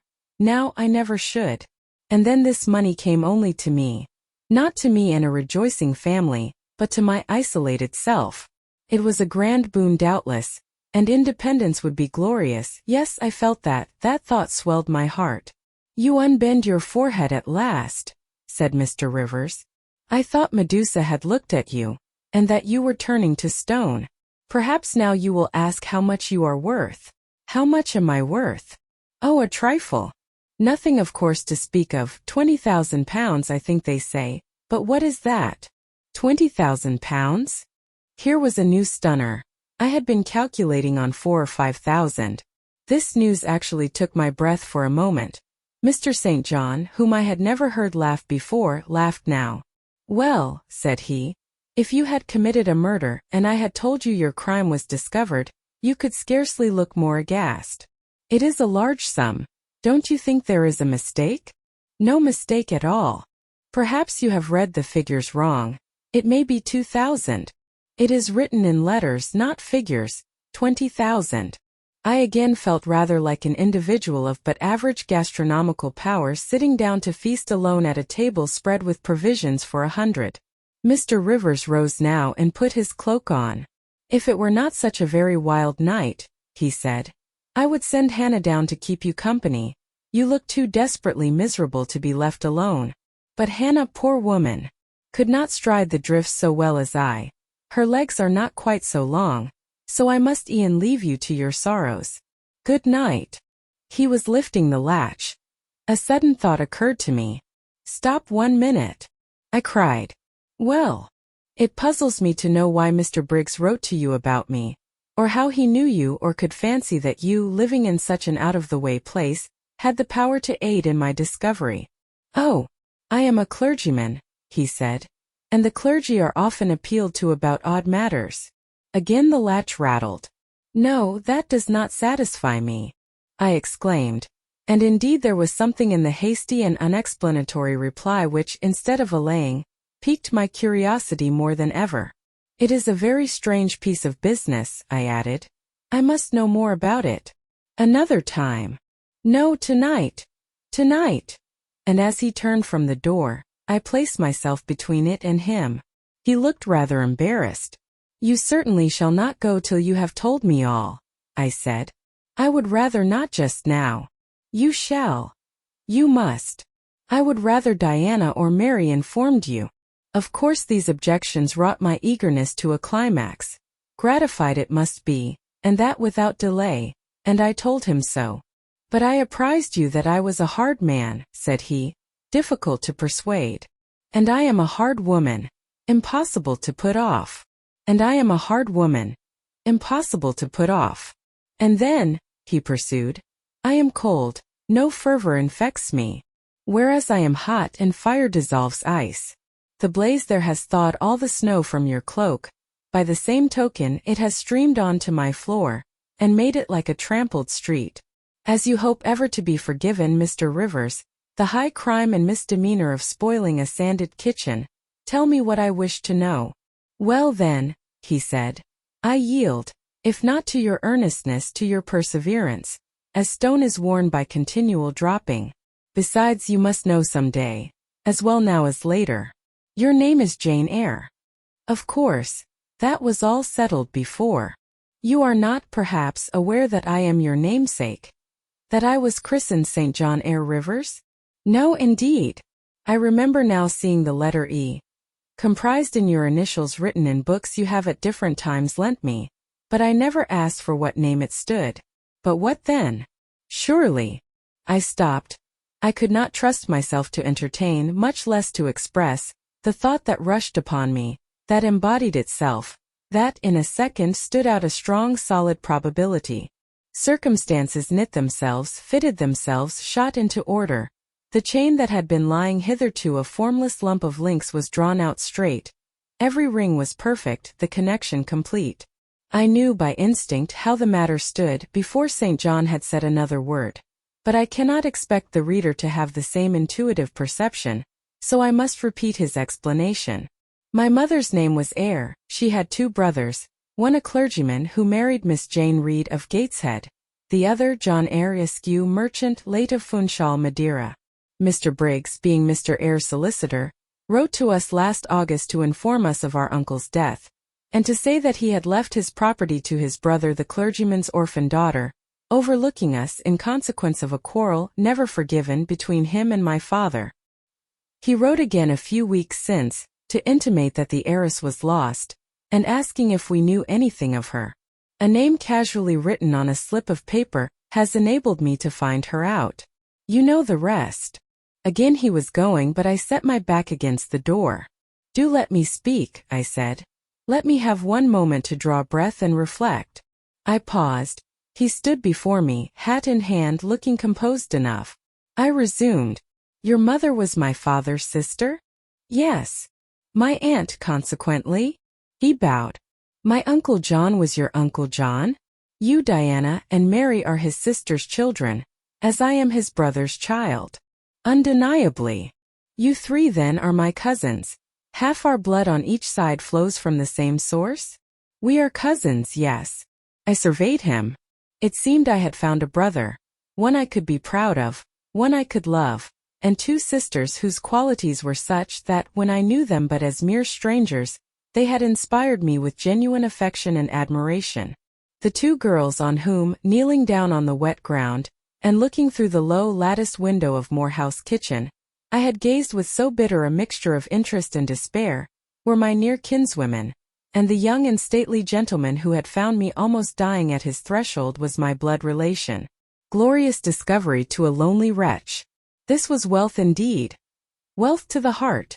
A mine of pure genial affections. This was a blessing bright, vivid, and exhilarating, not like the ponderous gift of gold, rich and welcome enough in its way, but sobering from its weight. I now clapped my hands in sudden joy, my pulse bounded, my veins thrilled. Oh, I am glad! I am glad! I exclaimed. St. John smiled. Did I not say you neglected essential points to pursue trifles? He asked. You were serious when I told you had got a fortune, and now for a matter of no moment you are excited. What can you mean? It may be of no moment to you. You have sisters and don't care for a cousin, but I had nobody, and now three relations, or two if you don't choose to be counted, are born into my world full grown. I say again, I am glad. I walked fast through the room. I stopped, half suffocated with the thoughts that rose faster than I could receive, comprehend, settle them. Thoughts of what might, could, would, and should be, and that ere long. I looked at the blank wall. It seemed a sky thick with ascending stars. Every one lit me to a purpose or delight. Those who had saved my life, whom till this hour I had loved barrenly, I could now benefit. They were under a yoke. I could free them. They were scattered. I could reunite them. The independence, the affluence which was mine might be theirs too. Were we not four? £20,000 shared equally would be 5,000 each. Justice, enough and to spare. Justice would be done. Mutual happiness secured. Now the wealth did not weigh on me. Now it was not a mere bequest of coin. It was a legacy of life, hope, enjoyment. How I looked while these ideas were taking my spirit by storm, I cannot tell. But I perceived soon that Mr. Rivers had placed a chair behind me, and was gently attempting to make me sit down on it. He also advised me to be composed. I scorned the insinuation of helplessness and distraction, shook off his hand, and began to walk about again. Write to Diana and Mary tomorrow, I said, and tell them to come home directly. Diana said they would both consider themselves rich with £1,000, so with 5,000 they will do very well. Tell me where I can get you a glass of water, said St. John. You must really make an effort to tranquilize your feelings. Nonsense. And what sort of an effect will the bequest have on you? Will it keep you in England, induce you to marry Miss Oliver, and settle down like an ordinary mortal? You wander. Your head becomes confused. I have been too abrupt in communicating the news. It has excited you beyond your strength. Mr. Rivers. You quite put me out of patience. I am rational enough. It is you who misunderstand, or rather who affect to misunderstand. Perhaps if you explained yourself a little more fully, I should comprehend better. Explain. What is there to explain? You cannot fail to see that £20,000, the sum in question, divided equally between the nephew and three nieces of our uncle, will give 5,000 to each? What I want is, that you should write to your sisters and tell them of the fortune that has accrued to them. To you, you mean. I have intimated my view of the case. I am incapable of taking any other. I am not brutally selfish, blindly unjust, or fiendishly ungrateful. Besides, I am resolved I will have a home and connections. I like Morehouse, and I will live at Morehouse. I like Diana and Mary, and I will attach myself for life to Diana and Mary. It would please and benefit me to have £5,000. It would torment and oppress me to have 20,000, which moreover could never be mine in justice, though it might in law. I abandon to you then what is absolutely superfluous to me. Let there be no opposition and no discussion about it. Let us agree amongst each other, and decide the point at once. This is acting on first impulses. You must take days to consider such a matter, ere your word can be regarded as valid. Oh, if all you doubt is my sincerity, I am easy. You see the justice of the case. I do see a certain justice, but it is contrary to all custom. Besides, the entire fortune is your right. My uncle gained it by his own efforts. He was free to leave it to whom he would. He left it to you. After all, justice permits you to keep it. You may, with a clear conscience, consider it absolutely your own. With me, said I, it is fully as much a matter of feeling as of conscience. I must indulge my feelings. I so seldom have had an opportunity of doing so. Were you to argue, object, and annoy me for a year, I could not forego the delicious pleasure of which I have caught a glimpse, that of repaying in part a mighty obligation, and winning to myself lifelong friends. You think so now, rejoined St. John, because you do not know what it is to possess, nor consequently to enjoy wealth. You cannot form a notion of the importance £20,000 would give you, of the place it would enable you to take in society, of the prospects it would open to you. You cannot. And you, I interrupted, cannot at all imagine the craving I have for fraternal and sisterly love. I never had a home, I never had brothers or sisters. I must and will have them now. You are not reluctant to admit me and own me, are you? Jane, I will be your brother. My sisters will be your sisters, without stipulating for this sacrifice of your just rights. Brother? Yes. At the distance of 1,000 leagues. Sisters? Yes. Slaving amongst strangers. I wealthy, gorged with gold I never earned and do not merit. You penniless. Famous equality and fraternization. Close union. Intimate attachment. But, Jane, your aspirations after family ties and domestic happiness may be realized otherwise than by the means you contemplate. You may marry. Nonsense again. Marry. I don't want to marry, and never shall marry. That is saying too much. Such hazardous affirmations are a proof of the excitement under which you labor. It is not saying too much. I know what I feel, and how averse are my inclinations to the bare thought of marriage. No one would take me for love, and I will not be regarded in the light of a mere money speculation. And I do not want a stranger, unsympathizing alien different from me. I want my kindred, those with whom I have full fellow feeling. Say again you will be my brother. When you uttered the words I was satisfied, happy. Repeat them if you can, repeat them sincerely. I think I can.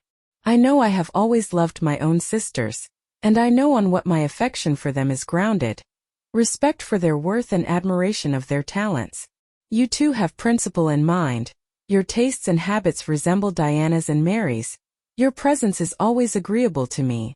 In your conversation I have already for some time found a salutary solace. I feel I can easily and naturally make room in my heart for you, as my third and youngest sister. Thank you.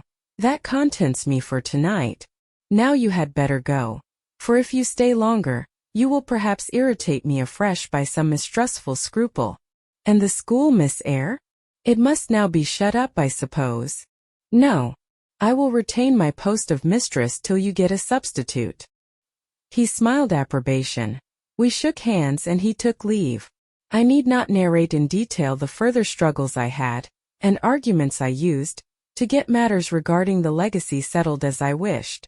My task was a very hard one, but as I was absolutely resolved, as my cousins saw at length that my mind was really and immutably fixed on making a just division of the property, as they must in their own hearts have felt the equity of the intention, and must, besides, have been innately conscious that in my place they would have done precisely what I wished to do, they yielded at length so far as to consent to put the affair to arbitration. The judges chosen were Mr. Oliver and an able lawyer. Both coincided in my opinion. I carried my point. The instruments of transfer were drawn out. St. John, Diana, Mary, and I each became possessed of a competency. Chapter 34. It was near Christmas by the time all was settled. The season of general holiday approached. I now closed Morton's school, taking care that the parting should not be barren on my side. Good fortune opens the hand as well as the heart wonderfully, and to give somewhat when we have largely received, is but to afford a vent to the unusual ebullition of the sensations. I had long felt with pleasure that many of my rustic scholars liked me, and when we parted that consciousness was confirmed. They manifested their affection plainly and strongly. Deep was my gratification to find I had really a place in their unsophisticated hearts. I promised them that never a week should pass in future that I did not visit them, and give them an hour's teaching in their school. Mr. Rivers came up as, having seen the classes, now numbering 60 girls, file out before me, and locked the door. I stood with the key in my hand, exchanging a few words of special farewell with some half-dozen of my best scholars, as decent, respectable, modest, and well-informed young women as could be found in the ranks of the British peasantry. And that is saying a great deal, for after all, the British peasantry are the best taught, best mannered, most self-respecting of any in Europe. Since those days I have seen paysans in Beauharnais, and the best of them seem to me ignorant, coarse, and besotted, compared with my Morton girls. "Do you consider you have got your reward for a season of exertion?" asked Mr. Rivers when they were gone. "Does not the consciousness of having done some real good in your day and generation give pleasure?" "Doubtless. And you have only toiled a few months. Would not a life devoted to the task of regenerating your race be well spent?" "Yes," I said, "but I could not go on forever so. I want to enjoy my own faculties as well as to cultivate those of other people. I must enjoy them now. Don't recall either my mind or body to the school. I am out of it and disposed for full holiday." He looked grave. "What now?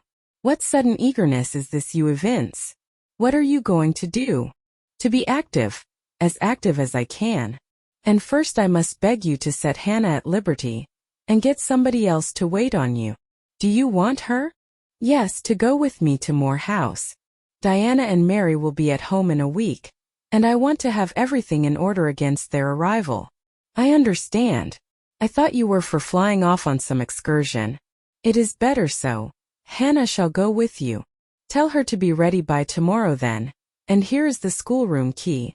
I will give you the key of my cottage in the morning." He took it. "You give it up very gleefully," said he. "I don't quite understand your light-heartedness, because I cannot tell what employment you propose to yourself as a substitute for the one you are relinquishing. What aim, what purpose, what ambition in life have you now?" "My first aim will be to clean down." "Do you comprehend the full force of the expression? To clean down Moor House from chamber to cellar.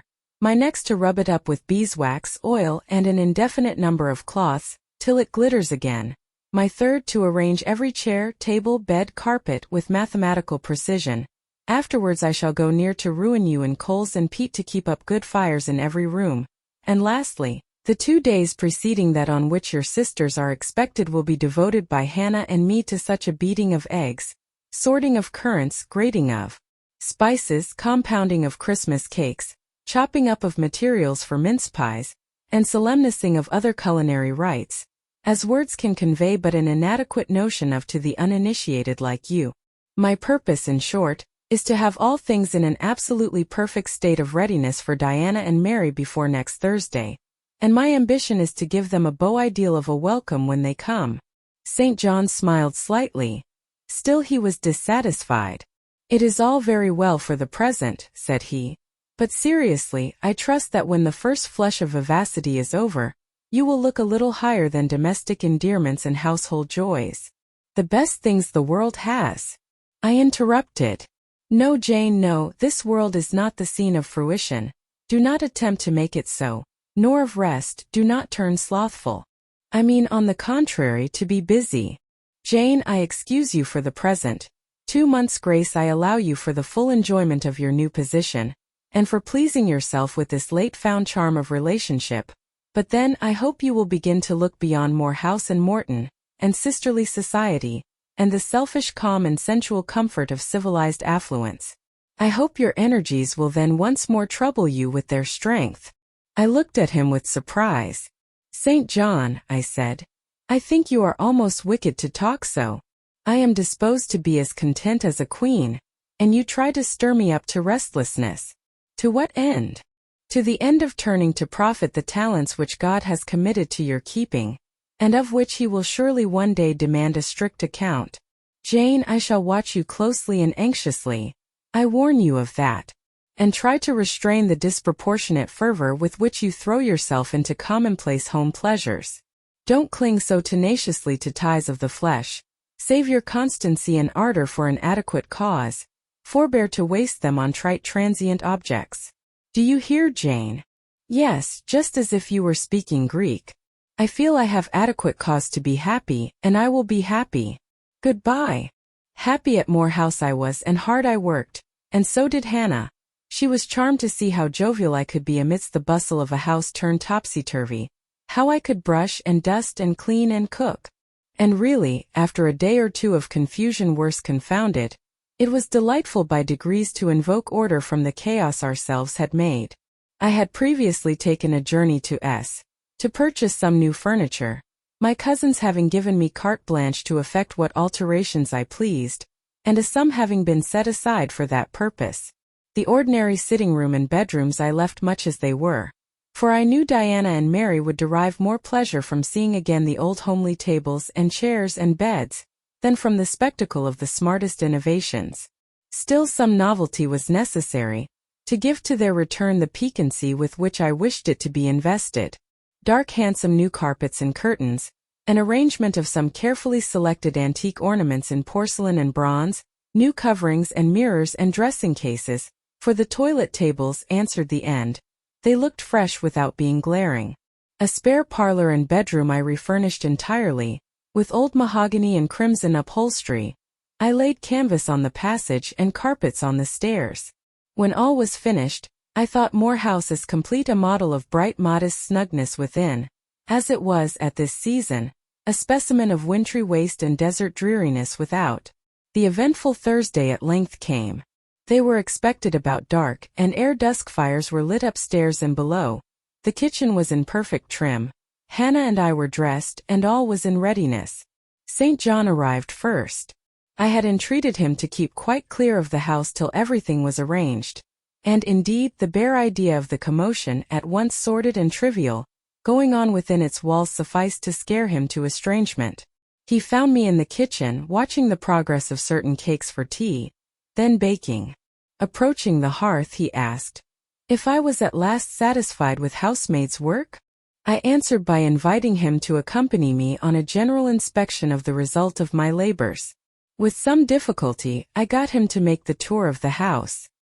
He just looked in at the doors I opened, and when he had wandered upstairs and downstairs, he said I must have gone through a great deal of fatigue and trouble to have effected such considerable changes in so short a time, but not a syllable did he utter indicating pleasure in the improved aspect of his abode.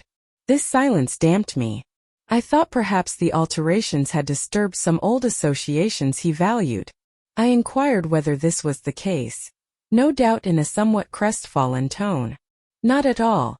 He had, on the contrary, remarked that I had scrupulously respected every association.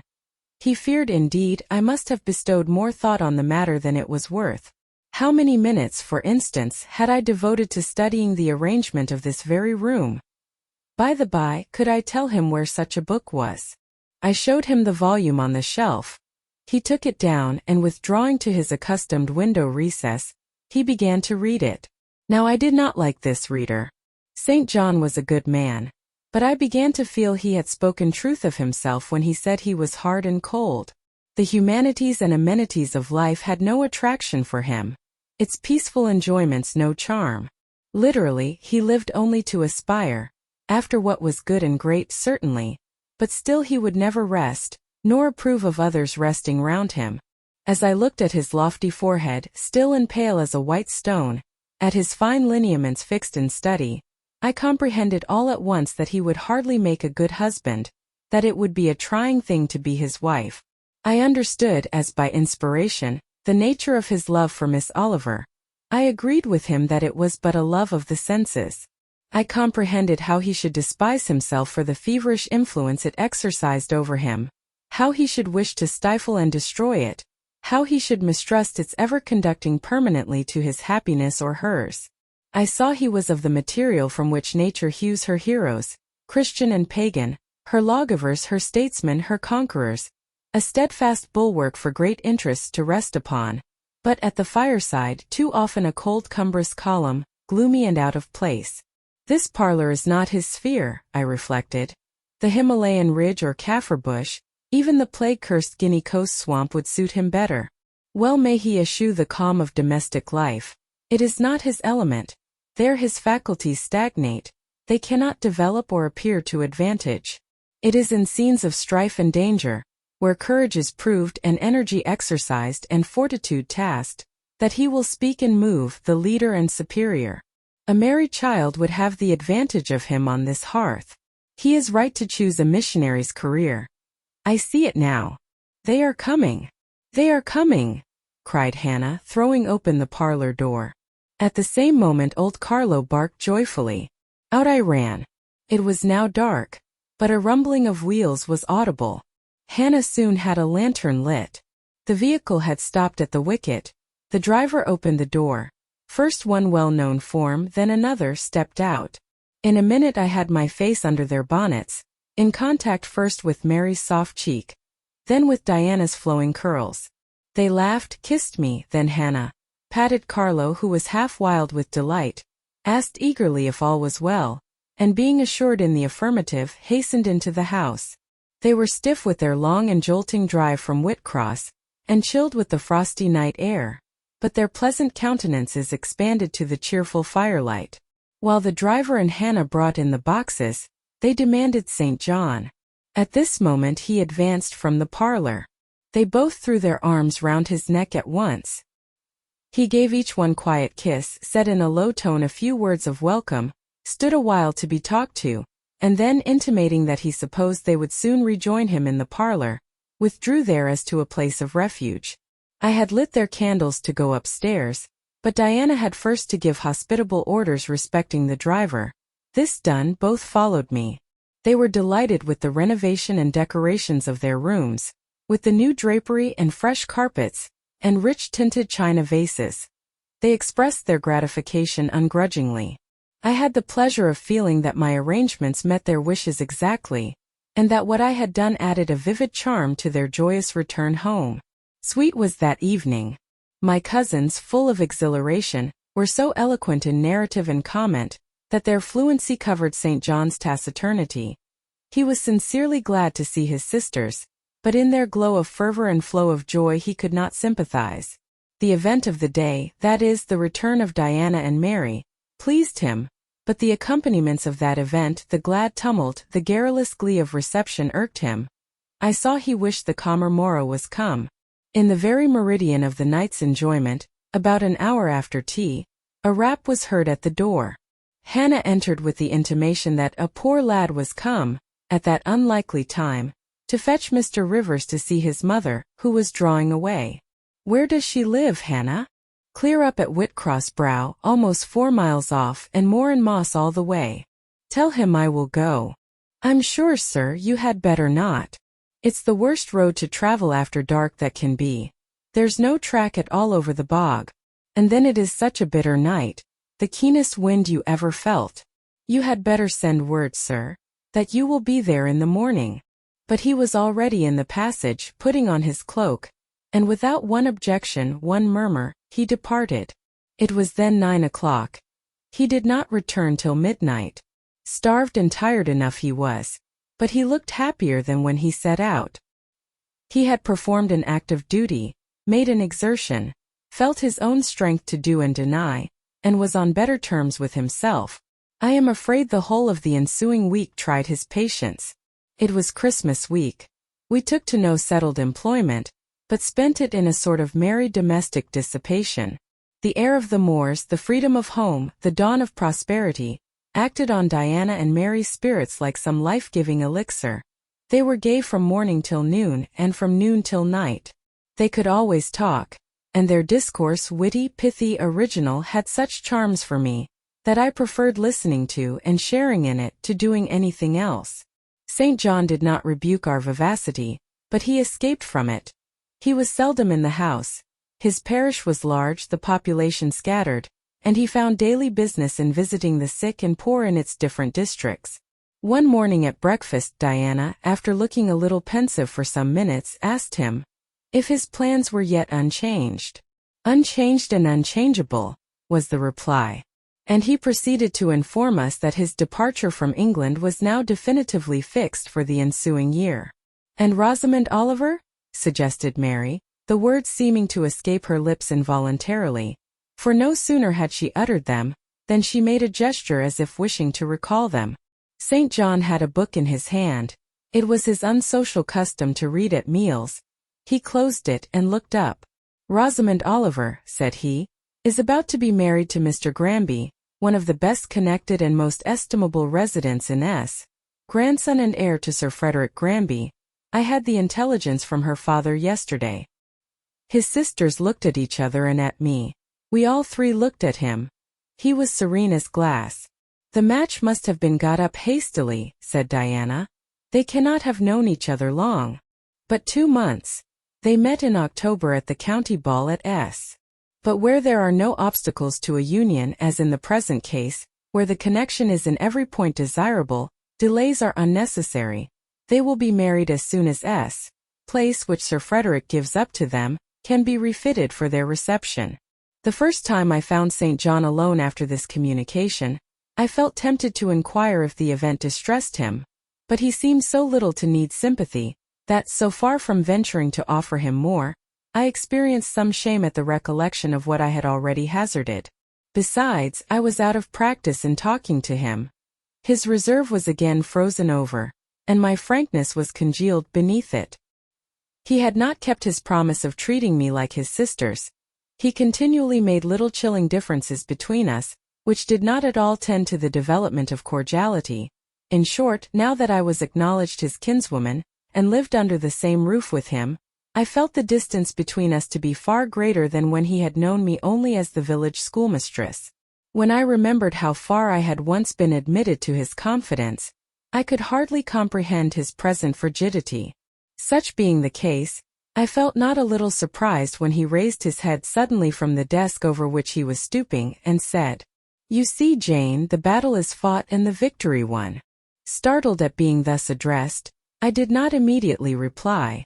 After a moment's hesitation I answered, "But are you sure you are not in the position of those conquerors whose triumphs have cost them too dear? Would not such another ruin you?"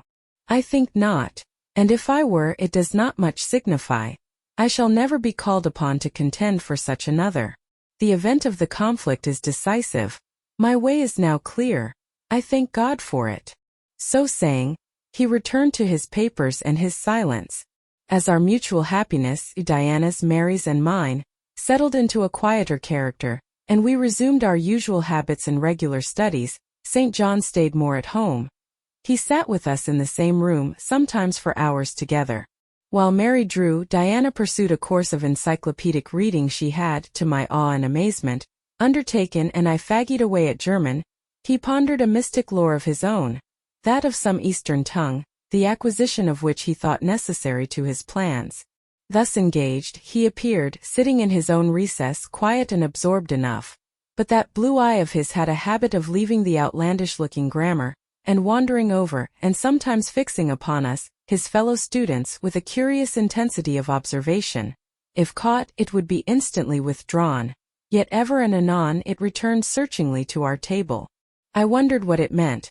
I wondered, too, at the punctual satisfaction he never failed to exhibit on an occasion that seemed to me of small moment, namely, my weekly visit to Morton School, and still more was I puzzled when, if the day was unfavorable, if there was snow or rain or high wind, and his sisters urged me not to go, he would invariably make light of their solicitude, and encourage me to accomplish the task without regard to the elements. "Jane is not such a weakling as you would make her," he would say. "She can bear a mountain blast or a shower or a few flakes of snow as well as any of us. Her constitution is both sound and elastic, better calculated to endure variations of climate than many more robust." And when I returned, sometimes a good deal tired, and not a little weather-beaten, I never dared complain, because I saw that to murmur would be to vex him. On all occasions fortitude pleased him, the reverse was a special annoyance. One afternoon, however, I got leave to stay at home because I really had a cold. His sisters were gone to Morton in my stead. I sat reading Schiller, he deciphering his crabbed Oriental scrolls. As I exchanged a translation for an exercise, I happened to look his way. There I found myself under the influence of the ever-watchful blue eye. How long it had been searching me through and over I cannot tell. So keen was it, and yet so cold, I felt for the moment superstitious, as if I were sitting in the room with something uncanny. "Jane, what are you doing?" "Learning German." "I want you to give up German and learn Hindustani." "You are not in earnest?" "In such earnest that I must have it so, and I will tell you why." He then went on to explain that Hindustani was the language he was himself at present studying, that, as he advanced, he was apt to forget the commencement, that it would assist him greatly to have a pupil with whom he might again and again go over the elements, and so fix them thoroughly in his mind, that his choice had hovered for some time between me and his sisters, but that he had fixed on me because he saw I could sit at a task the longest of the three. Would I do him this favor?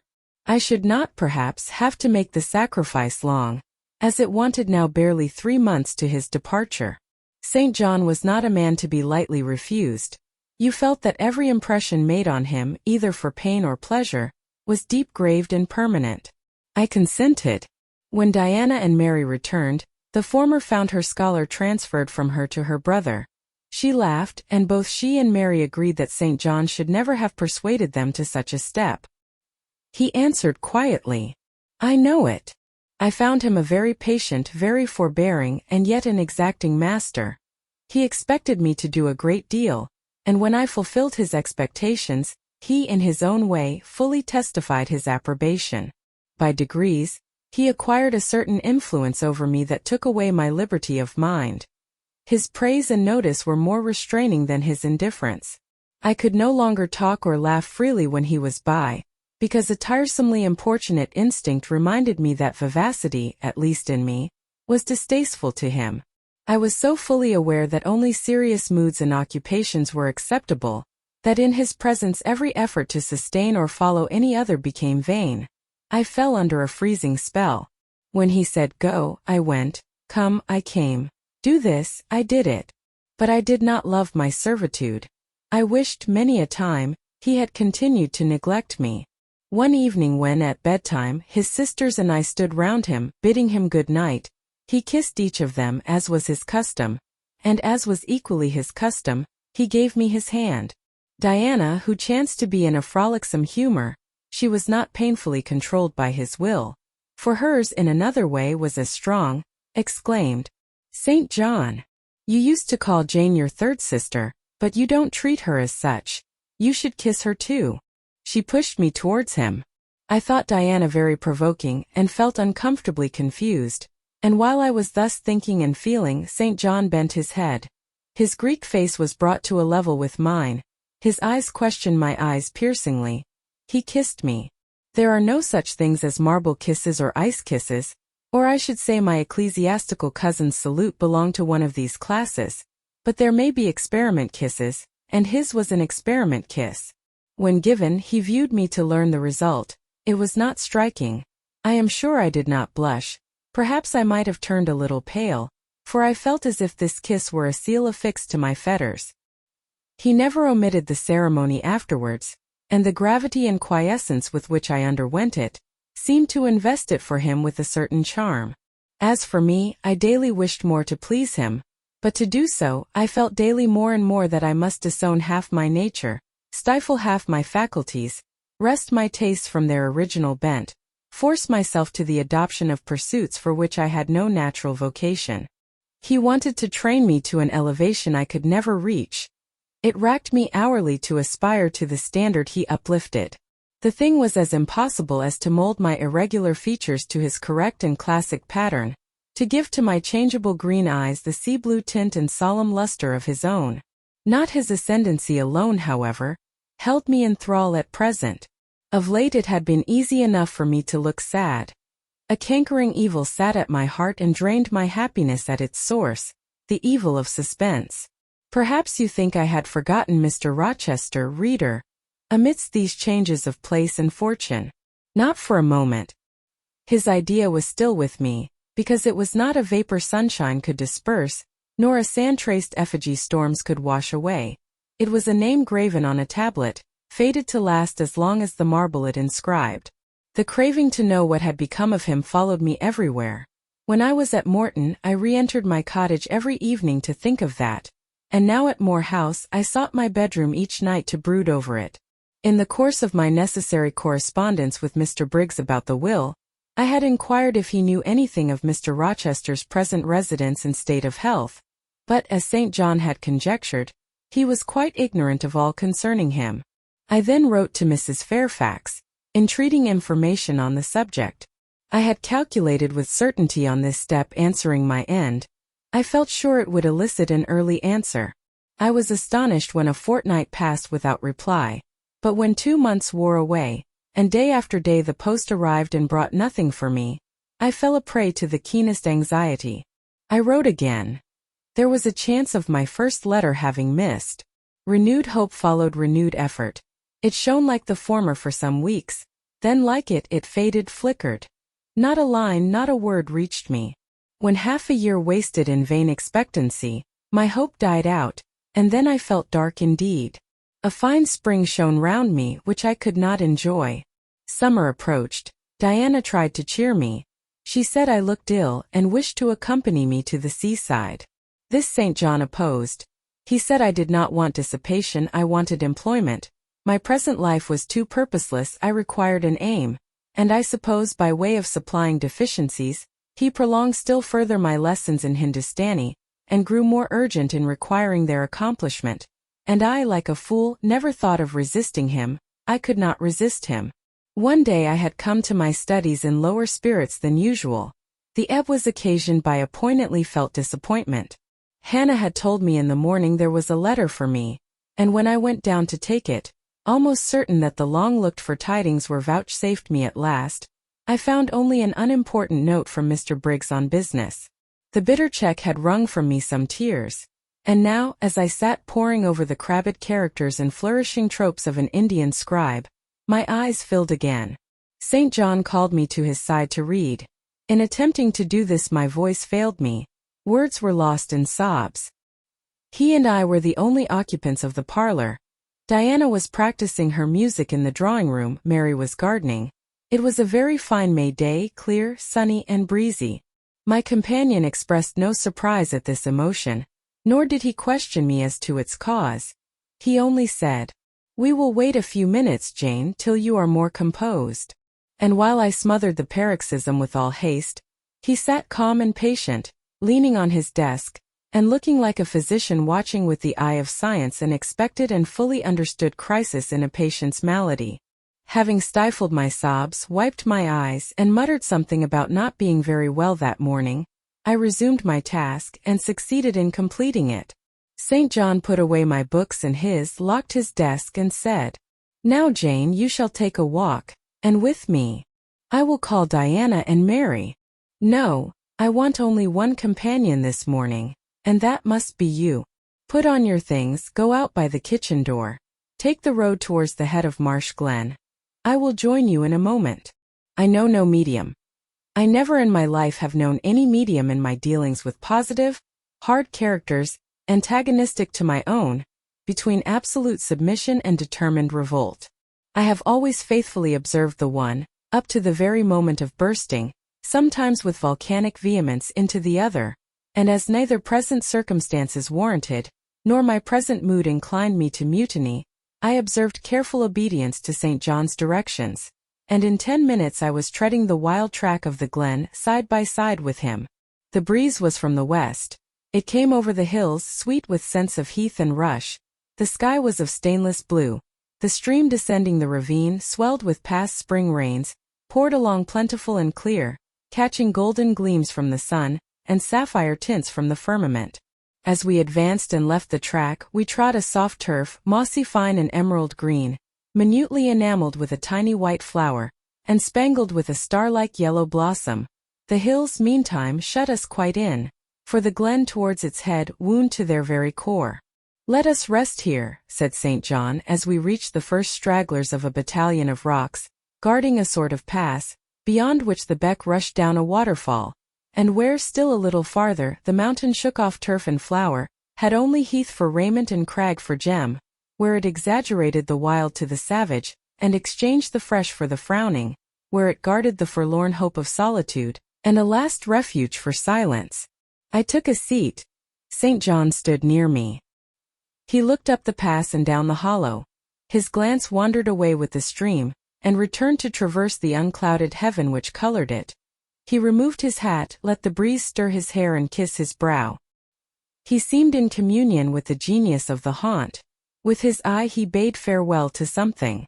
"And I shall see it again," he said aloud, "in dreams when I sleep by the Ganges, and again in a more remote hour, when another slumber overcomes me, on the shore of a darker stream." Strange words of a strange love. An austere patriot's passion for his fatherland. He sat down. For half an hour we never spoke, neither he to me nor I to him. That interval past, he recommenced. "Jane, I go in 6 weeks. I have taken my berth in an East Indiaman which sails on the 20th of June. God will protect you, for you have undertaken his work," I answered. "Yes," said he, "there is my glory and joy. I am the servant of an infallible master. I am not going out under human guidance, subject to the defective laws and erring control of my feeble fellow-worms. My king, my lawgiver, my captain is the all-perfect. It seems strange to me that all round me do not burn to enlist under the same banner, to join in the same enterprise. All have not your powers, and it would be folly for the feeble to wish to march with the strong. I do not speak to the feeble or think of them. I address only such as are worthy of the work, and competent to accomplish it. Those are few in number, and difficult to discover. You say truly, but when found it is right to stir them up, to urge and exhort them to the effort, to show them what their gifts are and why they were given, to speak heaven's message in their ear, to offer them direct from God a place in the ranks of his chosen. If they are really qualified for the task, will not their own hearts be the first to inform them of it? I felt as if an awful charm was framing round and gathering over me. I trembled to hear some fatal word spoken which would at once declare and rivet the spell. "And what does your heart say?" demanded St. John. "My heart is mute, my heart is mute," I answered, struck and thrilled. "Then I must speak for it," continued the deep, relentless voice. "Jane, come with me to India. Come as my helpmeet and fellow-laborer." The glen and sky spun round. The hills heaved. It was as if I had heard a summons from heaven, as if a visionary messenger, like him of Macedonia, had announced, "Come over and help us." But I was no apostle. I could not behold the herald. I could not receive his call. "Oh, St. John," I cried, "have some mercy." I appealed to one who, in the discharge of what he believed his duty, knew neither mercy nor remorse. He continued, "God in nature intended you for a missionary's wife. It is not personal but mental endowments they have given you. You are formed for labor, not for love. A missionary's wife you shall be. You shall be mine. I claim you, not for my pleasure but for my sovereign's service." "I am not fit for it, I have no vocation," I said. He had calculated on these first objections. He was not irritated by them. Indeed, as he leaned back against the crag behind him, folded his arms on his chest, and fixed his countenance, I saw he was prepared for a long and trying opposition, and had taken in a stock of patience to last him to its close, resolved, however, that that close should be conquest for him. "Humility, Jane," said he, "is the groundwork of Christian virtues. You say right that you are not fit for the work. Who is fit for it? Or who, that ever was truly called, believed himself worthy of the summons? I, for instance, am but dust and ashes. With St. Paul, I acknowledge myself the chiefest of sinners, but I do not suffer this sense of my personal vileness to daunt me. I know my leader, that he is just as well as mighty, and while he has chosen a feeble instrument to perform a great task, he will, from the boundless stores of his providence, supply the inadequacy of the means to the end. Think like me, Jane, trust like me. It is the rock of ages I ask you to lean on.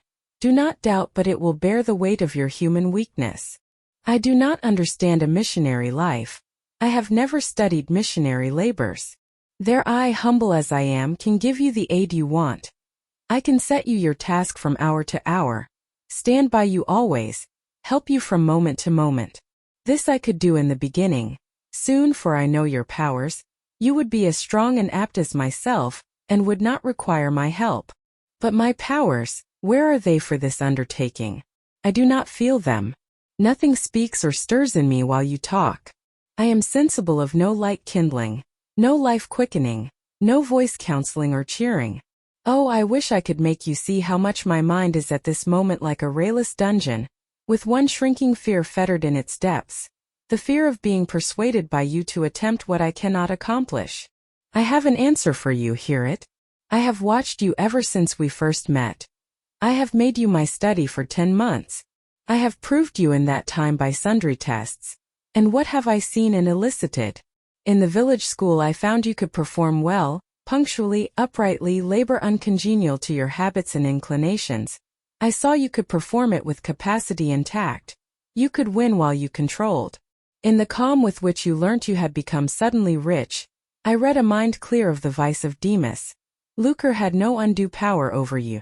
In the resolute readiness with which you cut your wealth into 4 shares, keeping but one to yourself, and relinquishing the 3 others to the claim of abstract justice, I recognized a soul that reveled in the flame and excitement of sacrifice.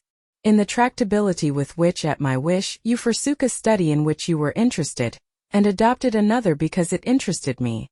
In the untiring assiduity with which you have since persevered in it, in the unflagging energy and unshaken temper with which you have met its difficulties, I acknowledge the complement of the qualities I seek. Jane, you are docile, diligent, disinterested, faithful, constant, and courageous. Very gentle and very heroic. Cease to mistrust yourself. I can trust you unreservedly. As a conductress of Indian schools, and a helper amongst Indian women, your assistance will be to me invaluable.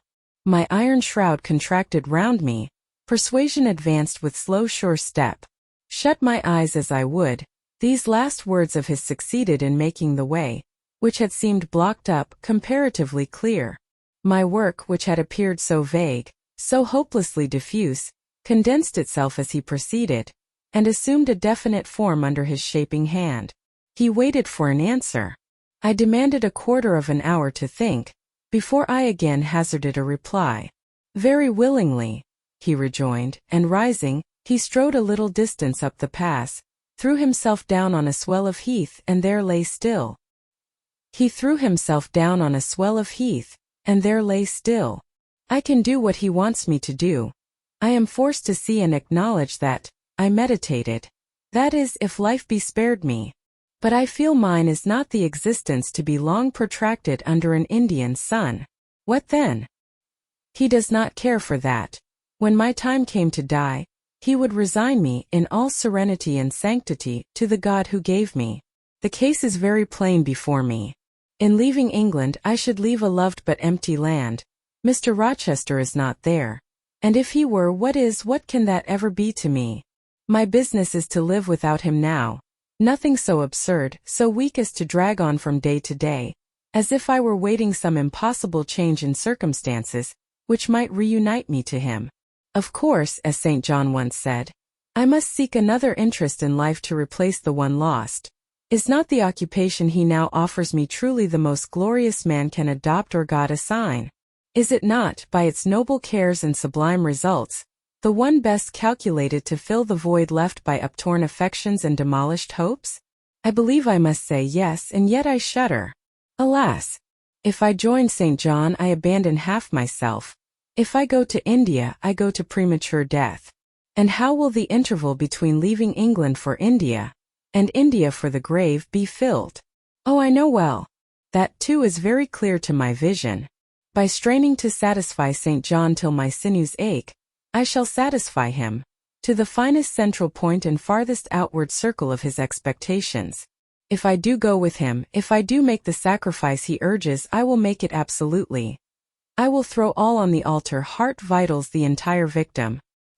He will never love me, but he shall approve me. I will show him energies he has not yet seen, resources he has never suspected. Yes, I can work as hard as he can, and with as little grudging. Consent then to his demand is possible, but for one item, one dreadful item. It is that he asks me to be his wife, and has no more of a husband's heart for me than that frowning giant of a rock, down which the stream is foaming in yonder gorge. He prizes me as a soldier would a good weapon, and that is all. Unmarried to him, this would never grieve me, but can I let him complete his calculations, coolly put into practice his plans, go through the wedding ceremony? Can I receive from him the bridal ring, endure all the forms of love, which I doubt not he would scrupulously observe, and know that the spirit was quite absent? Can I bear the consciousness that every endearment he bestows is a sacrifice made on principle? No, such a martyrdom would be monstrous. I will never undergo it. As his sister I might accompany him, not as his wife. I will tell him so. I looked towards the knoll. There he lay, still as a prostrate column, his face turned to me, his eye beaming watchful and keen. He started to his feet and approached me. I am ready to go to India if I may go free. Your answer requires a commentary, he said. It is not clear. You have hitherto been my adopted brother, I your adopted sister. Let us continue as such. You and I had better not marry. He shook his head. Adopted fraternity will not do in this case. If you were my real sister it would be different. I should take you and seek no wife. But as it is, either our union must be consecrated and sealed by marriage, or it cannot exist. Practical obstacles oppose themselves to any other plan. Do you not see it, Jane? Consider a moment. Your strong sense will guide you. I did consider, and still my sense, such as it was, directed me only to the fact that we did not love each other as man and wife should, and therefore it inferred we ought not to marry. I said so. St. John, I returned, I regard you as a brother, you me as a sister, so let us continue. We cannot, he answered with short, sharp determination. It would not do. You have said you will go with me to India. Remember, you have said that. Conditionally. Well. To the main point, the departure with me from England, the cooperation with me in my future labors, you do not object. You have already as good as put your hand to the plough. You are too consistent to withdraw it. You have but one end to keep in view, how the work you have undertaken can best be done. Simplify your complicated interests, feelings, thoughts, wishes, aims. Merge all considerations in one purpose, that of fulfilling with effect, with power, the mission of your great master. To do so you must have a coadjutor. Not a brother, that is a loose tie, but a husband. I too do not want a sister. A sister might any day be taken from me. I want a wife. The sole helpmeet I can influence efficiently in life, and retain absolutely till death. I shuddered as he spoke. I felt his influence in my marrow, his hold on my limbs. Seek one elsewhere than in me, St. John. Seek one fitted to you. One fitted to my purpose, you mean fitted to my vocation. Again I tell you it is not the insignificant private individual, the mere man with the man's selfish senses, I wish to mate. It is the missionary. And I will give the missionary my energies, it is all he wants, but not myself. That would be only adding the husk and shell to the kernel. For them he has no use. I retain them. You cannot, you ought not. Do you think God will be satisfied with half an oblation? Will he accept a mutilated sacrifice? It is the cause of God I advocate. It is under his standard I enlist you. I cannot accept on his behalf a divided allegiance. It must be entire. Oh, I will give my heart to God, I said. You do not want it. I will not swear, reader, that there was not something of repressed sarcasm both in the tone in which I uttered this sentence, and in the feeling that accompanied it. I had silently feared St. John till now, because I had not understood him. He had held me in awe because he had held me in doubt. How much of him was saint, how much mortal, I could not heretofore tell, but revelations were being made in this conference. The analysis of his nature was proceeding before my eyes. I saw his fallibilities. I comprehended them. I understood that, sitting there where I did on the bank of heath, and with that handsome form before me, I sat at the feet of a man erring as I. The veil fell from his hardness and despotism. Having felt in him the presence of these qualities, I felt his imperfection and took courage. I was with an equal, one with whom I might argue, one whom if I saw good I might resist. He was silent after I had uttered the last sentence, and I presently risked an upward glance at his countenance. His eye bent on me, expressed at once stern surprise and keen inquiry. Is she sarcastic and sarcastic to me? It seemed to say. What does this signify? Do not let us forget that this is a solemn matter, he said ere long, one of which we may neither think nor talk lightly without sin. I trust, Jane, you are in earnest when you say you will serve your heart to God. It is all I want. Once wrench your heart from man and fix it on your Maker. The advancement of that Maker's spiritual kingdom on earth will be your chief delight and endeavor. You will be ready to do at once whatever furthers that end. You will see what impetus would be given to your efforts and mine by our physical and mental union in marriage, the only union that gives a character of permanent conformity to the destinies and designs of human beings, and passing over all minor caprices, all trivial difficulties and delicacies of feeling, all scruple about the degree, kind, strength or tenderness of mere personal inclination, you will hasten to enter into that union at once. Shall I? I said briefly, and I looked at his features beautiful in their harmony, but strangely formidable in their still severity, at his brow commanding but not open, at his eyes bright and deep and searching but never soft, at his tall imposing figure, and fancied myself an idea his wife. Oh, it would never do. As his curate, his comrade, all would be right. I would cross oceans with him in that capacity, toil under eastern suns in Asian deserts with him in that office, admire and emulate his courage and devotion and vigor, accommodate quietly to his masterhood, smile undisturbed at his ineradicable ambition, discriminate the Christian from the man, profoundly esteem the one and freely forgive the other. I should suffer often, no doubt, attached to him only in this capacity. My body would be under rather a stringent yoke, but my heart and mind would be free. I should still have my unblighted self to turn to, my natural unenslaved feelings with which to communicate in moments of loneliness. There would be recesses in my mind which would be only mine, to which he never came, and sentiments growing there fresh and sheltered which his austerity could never blight, nor his measured warrior march trample down. But as his wife, at his side always and always restrained and always checked, forced to keep the fire of my nature continually low, to compel it to burn inwardly and never utter a cry, though the imprisoned flame consumed vital after vital, this would be unendurable. St. John! I exclaimed when I had got so far in my meditation. Well, he answered icily, I repeat I freely consent to go with you as your fellow missionary, but not as your wife.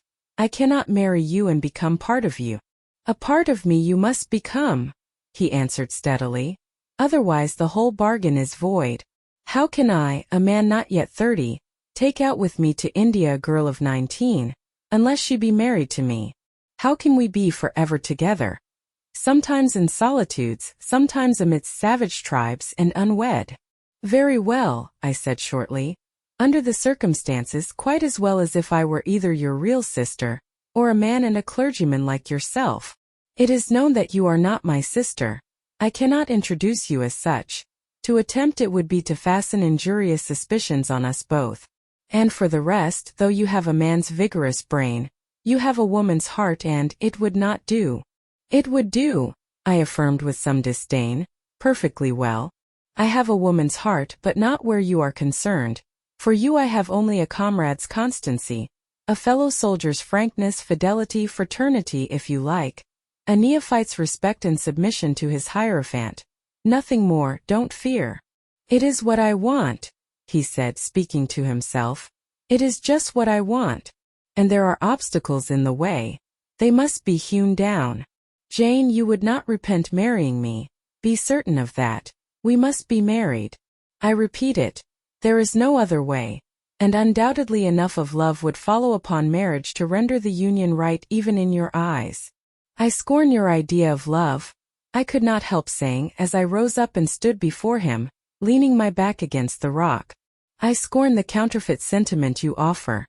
Yes, St. John, and I scorn you when you offer it. He looked at me fixedly, compressing his well-cut lips while he did so.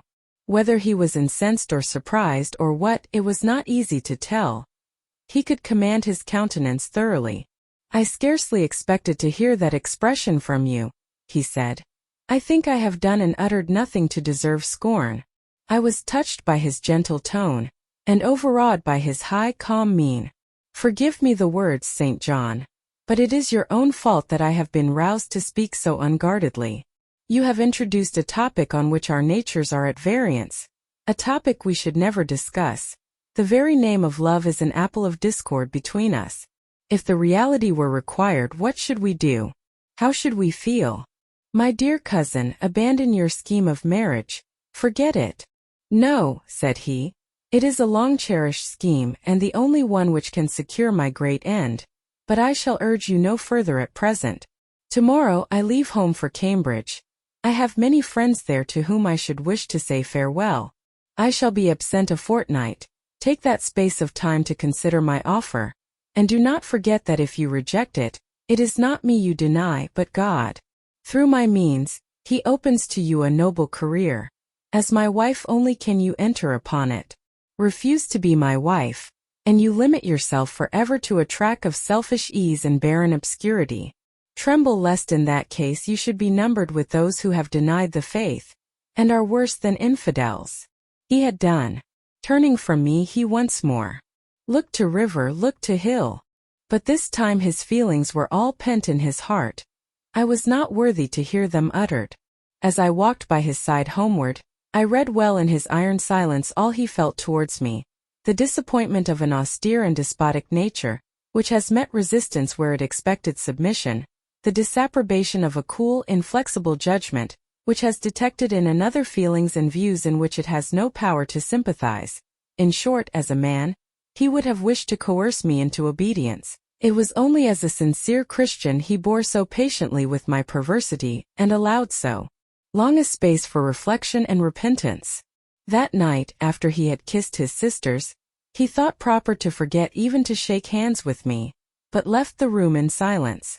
I, who though I had no love, had much friendship for him, was hurt by the marked omission, so much hurt that tears started to my eyes. I see you and St. John have been quarreling, Jane, said Diana, during your walk on the moor. But go after him. He is now lingering in the passage expecting you. He will make it up. I have not much pride under such circumstances. I would always rather be happy than dignified, and I ran after him. He stood at the foot of the stairs. Good night, St. John, said I. Good night, Jane, he replied calmly. Then shake hands, I added. What a cold, loose touch he impressed on my fingers. He was deeply displeased by what had occurred that day. Cordiality would not warm nor tears move him. No happy reconciliation was to be had with him, no cheering smile or generous word. But still the Christian was patient and placid, and when I asked him if he forgave me, he answered that he was not in the habit of cherishing the remembrance of vexation, that he had nothing to forgive, not having been offended. And with that answer he left me. I would much rather he had knocked me down. Chapter 35. He did not leave for Cambridge the next day, as he had said he would. He deferred his departure a whole week, and during that time he made me feel what severe punishment a good yet stern, a conscientious yet implacable man can inflict on one who has offended him. Without one overt act of hostility, one upbraiding word, he contrived to impress me momently with the conviction that I was put beyond the pale of his favor. Not that St. John harbored a spirit of unchristian vindictiveness, not that he would have injured a hair of my head, if it had been fully in his power to do so. Both by nature and principle, he was superior to the mean gratification of vengeance. He had forgiven me for saying I scorned him and his love, but he had not forgotten the words, and as long as he and I lived he never would forget them.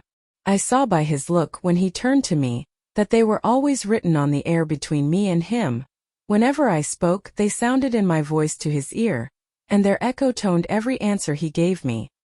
He did not abstain from conversing with me. He even called me as usual each morning to join him at his desk, and I fear the corrupt man within him had a pleasure unimparted to, and unshared by, the pure Christian in evincing with what skill he could, while acting and speaking apparently just as usual, extract from every deed and every phrase the spirit of interest and approval which had formerly communicated a certain austere charm to his language and manner. To me, he was in reality become no longer flesh but marble. His eye was a cold, bright blue gem. His tongue a speaking instrument, nothing more.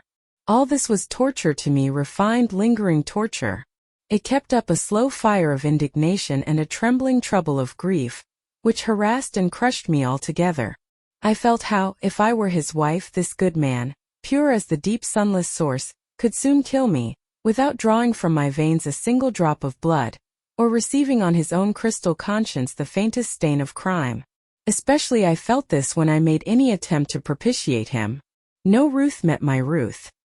He experienced no suffering from estrangement, no yearning after reconciliation, and though more than once my fast-falling tears blistered the page over which we both bent, they produced no more effect on him than if his heart had been really a matter of stone or metal. To his sisters, meantime, he was somewhat kinder than usual, as if afraid that mere coldness would not sufficiently convince me how completely I was banished and banned. He added the force of contrast, and this I am sure he did not by malice but on principle. The night before he left home, happening to see him walking in the garden about sunset, and remembering as I looked at him, that this man, alienated as he now was, had once saved my life, and that we were near relations, I was moved to make a last attempt to regain his friendship. I went out and approached him as he stood leaning over the little gate. I spoke to the point at once. "St. John, I am unhappy because you are still angry with me. Let us be friends." "I hope we are friends," was the unmoved reply, while he still watched the rising of the moon, which he had been contemplating as I approached. "No, St. John, we are not friends as we were. You know that. Are we not? That is wrong. For my part, I wish you no ill and all good. I believe you, St. John, for I am sure you are incapable of wishing anyone ill, but as I am your kinswoman, I should desire somewhat more of affection than that sort of general philanthropy you extend to mere strangers." "Of course," he said. "Your wish is reasonable, and I am far from regarding you as a stranger." This, spoken in a cool, tranquil tone, was mortifying and baffling enough. Had I attended to the suggestions of pride and ire, I should immediately have left him, but something worked within me more strongly than those feelings could. I deeply venerated my cousin's talent and principle. His friendship was of value to me. To lose it tried me severely. I would not so soon relinquish the attempt to reconquer it. "Must we part in this way, St. John? And when you go to India, will you leave me so, without a kinder word than you have yet spoken?" He now turned quite from the moon and faced me. "When I go to India, Jane, will I leave you?" "What? Do you not go to India? You said I could not unless I married you. And you will not marry me. You adhere to that resolution." Reader, do you know as I do what terror those cold people can put into the ice of their questions? How much of the fall of the avalanche is in their anger? Of the breaking up of the frozen sea in their displeasure? No. St. John, I will not marry you. I adhere to my resolution. The avalanche had shaken and slid a little forward, but it did not yet crash down. "Once more, why this refusal?" he asked.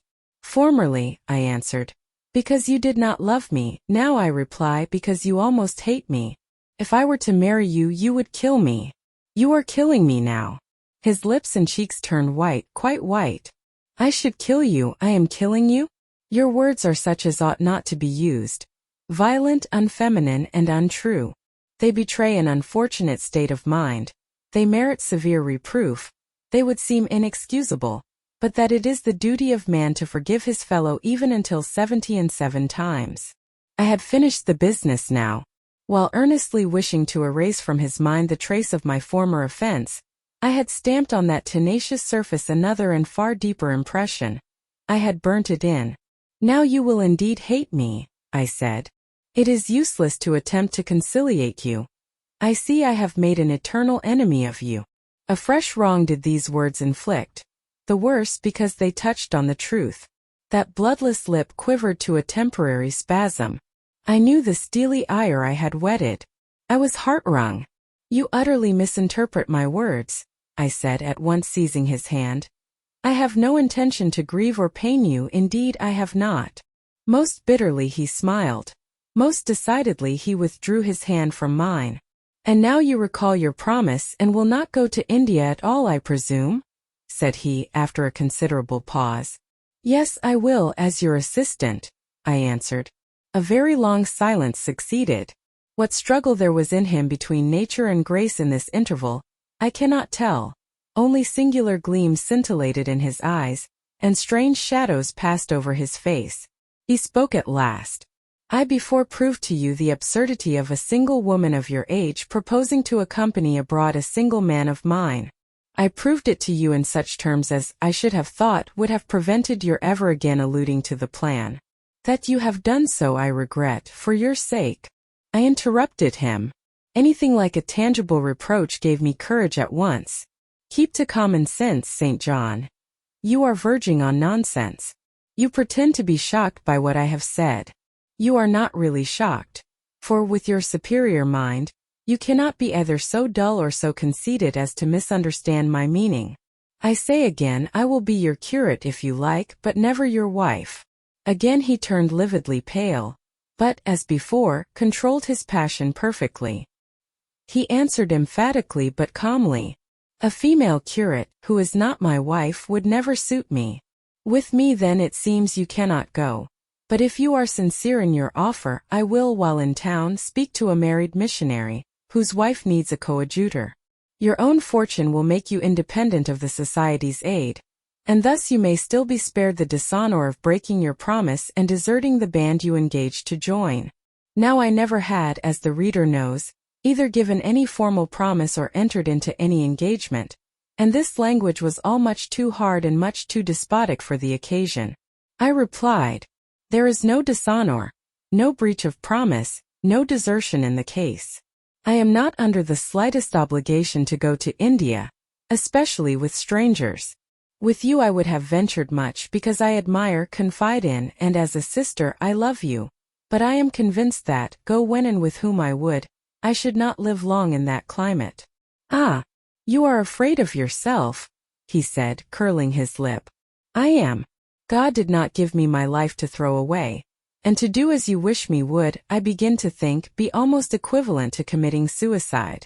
Moreover, before I definitively resolve on quitting England, I will know for certain whether I cannot be of greater use by remaining in it than by leaving it. What do you mean?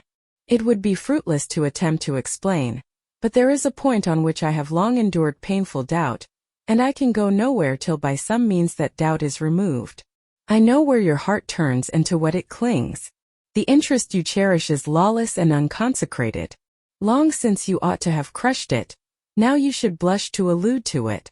You think of Mr. Rochester. It was true. I confessed it by silence. Are you going to seek Mr. Rochester? I must find out what has become of him.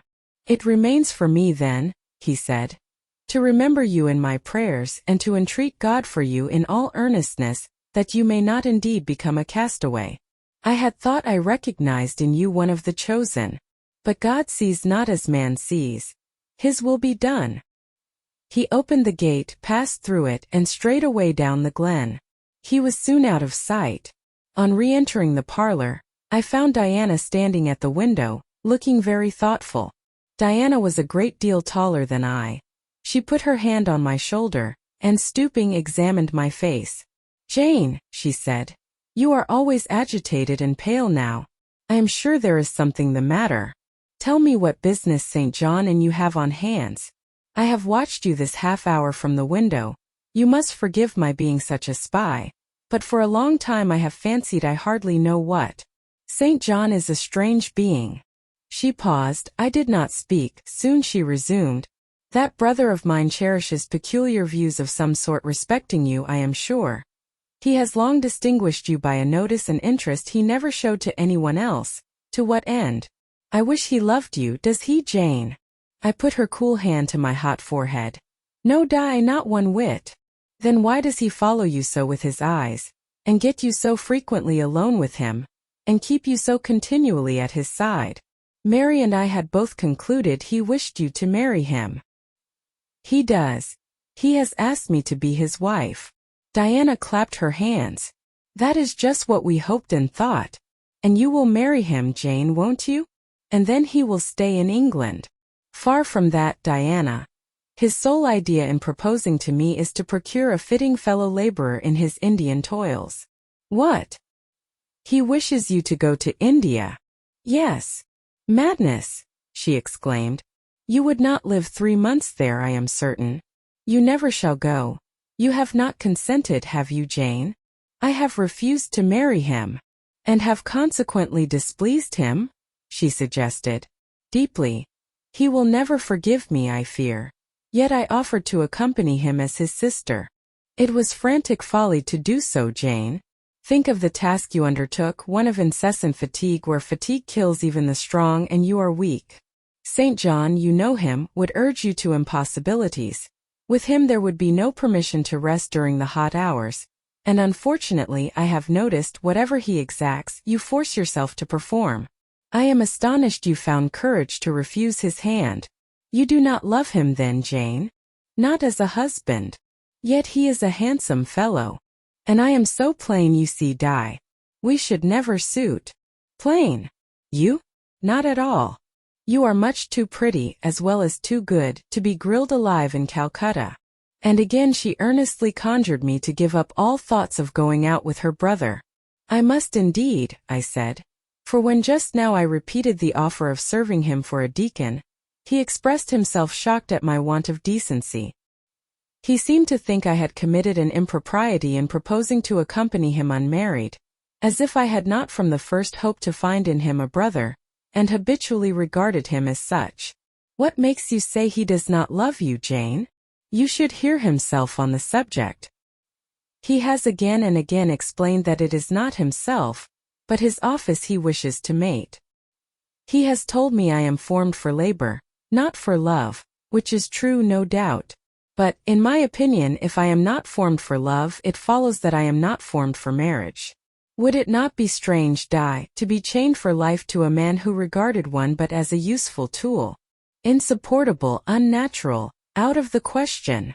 And then, I continued, though I have only sisterly affection for him now, yet, if forced to be his wife, I can imagine the possibility of conceiving an inevitable, strange, torturing kind of love for him, because he is so talented. And there is often a certain heroic grandeur in his look, manner, and conversation. In that case, my lot would become unspeakably wretched. He would not want me to love him, and if I showed the feeling, he would make me sensible that it was a superfluity, unrequired by him, unbecoming in me. I know he would. And yet St. John is a good man, said Diana. He is a good and a great man, but he forgets, pitilessly, the feelings and claims of little people, in pursuing his own large views. It is better, therefore, for the insignificant to keep out of his way, lest, in his progress, he should trample them down. Here he comes. I will leave you, Diana. And I hastened upstairs as I saw him entering the garden. But I was forced to meet him again at supper. During that meal he appeared just as composed as usual. I had thought he would hardly speak to me, and I was certain he had given up the pursuit of his matrimonial scheme. The sequel showed I was mistaken on both points.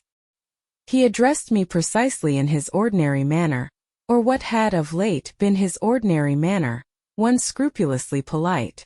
No doubt he had invoked the help of the Holy Spirit to subdue the anger I had roused in him, and now believed he had forgiven me once more. For the evening reading before prayers, he selected the 21st chapter of Revelation.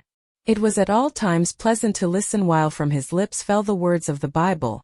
Never did his fine voice sound at once so sweet and full, never did his manner become so impressive in its noble simplicity, as when he delivered the oracles of God.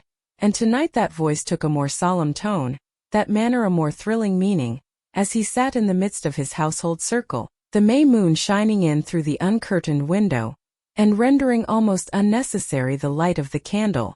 On the table as he sat there, bending over the great old Bible, and described from its page the vision of the new heaven and the new earth, told how God would come to dwell with men, how he would wipe away all tears from their eyes, and promised that there should be no more death, neither sorrow nor crying, nor any more pain, because the former things were passed away.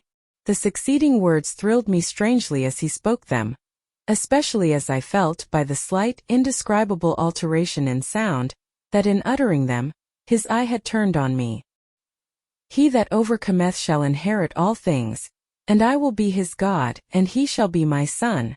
But, was slowly, distinctly read, the fearful, the unbelieving, and shall have their part in the lake which burneth with fire and brimstone, which is the second death. Henceforward, I knew what fate St. John feared for me. A calm, subdued triumph, blent with a longing earnestness, marked his enunciation of the last glorious verses of that chapter. The reader believed his name was already written in the Lamb's Book of Life, and he yearned after the hour which should admit him to the city to which the kings of the earth bring their glory and honor, which has no need of sun or moon to shine in it, because the glory of God lightens it, and the Lamb is the light thereof.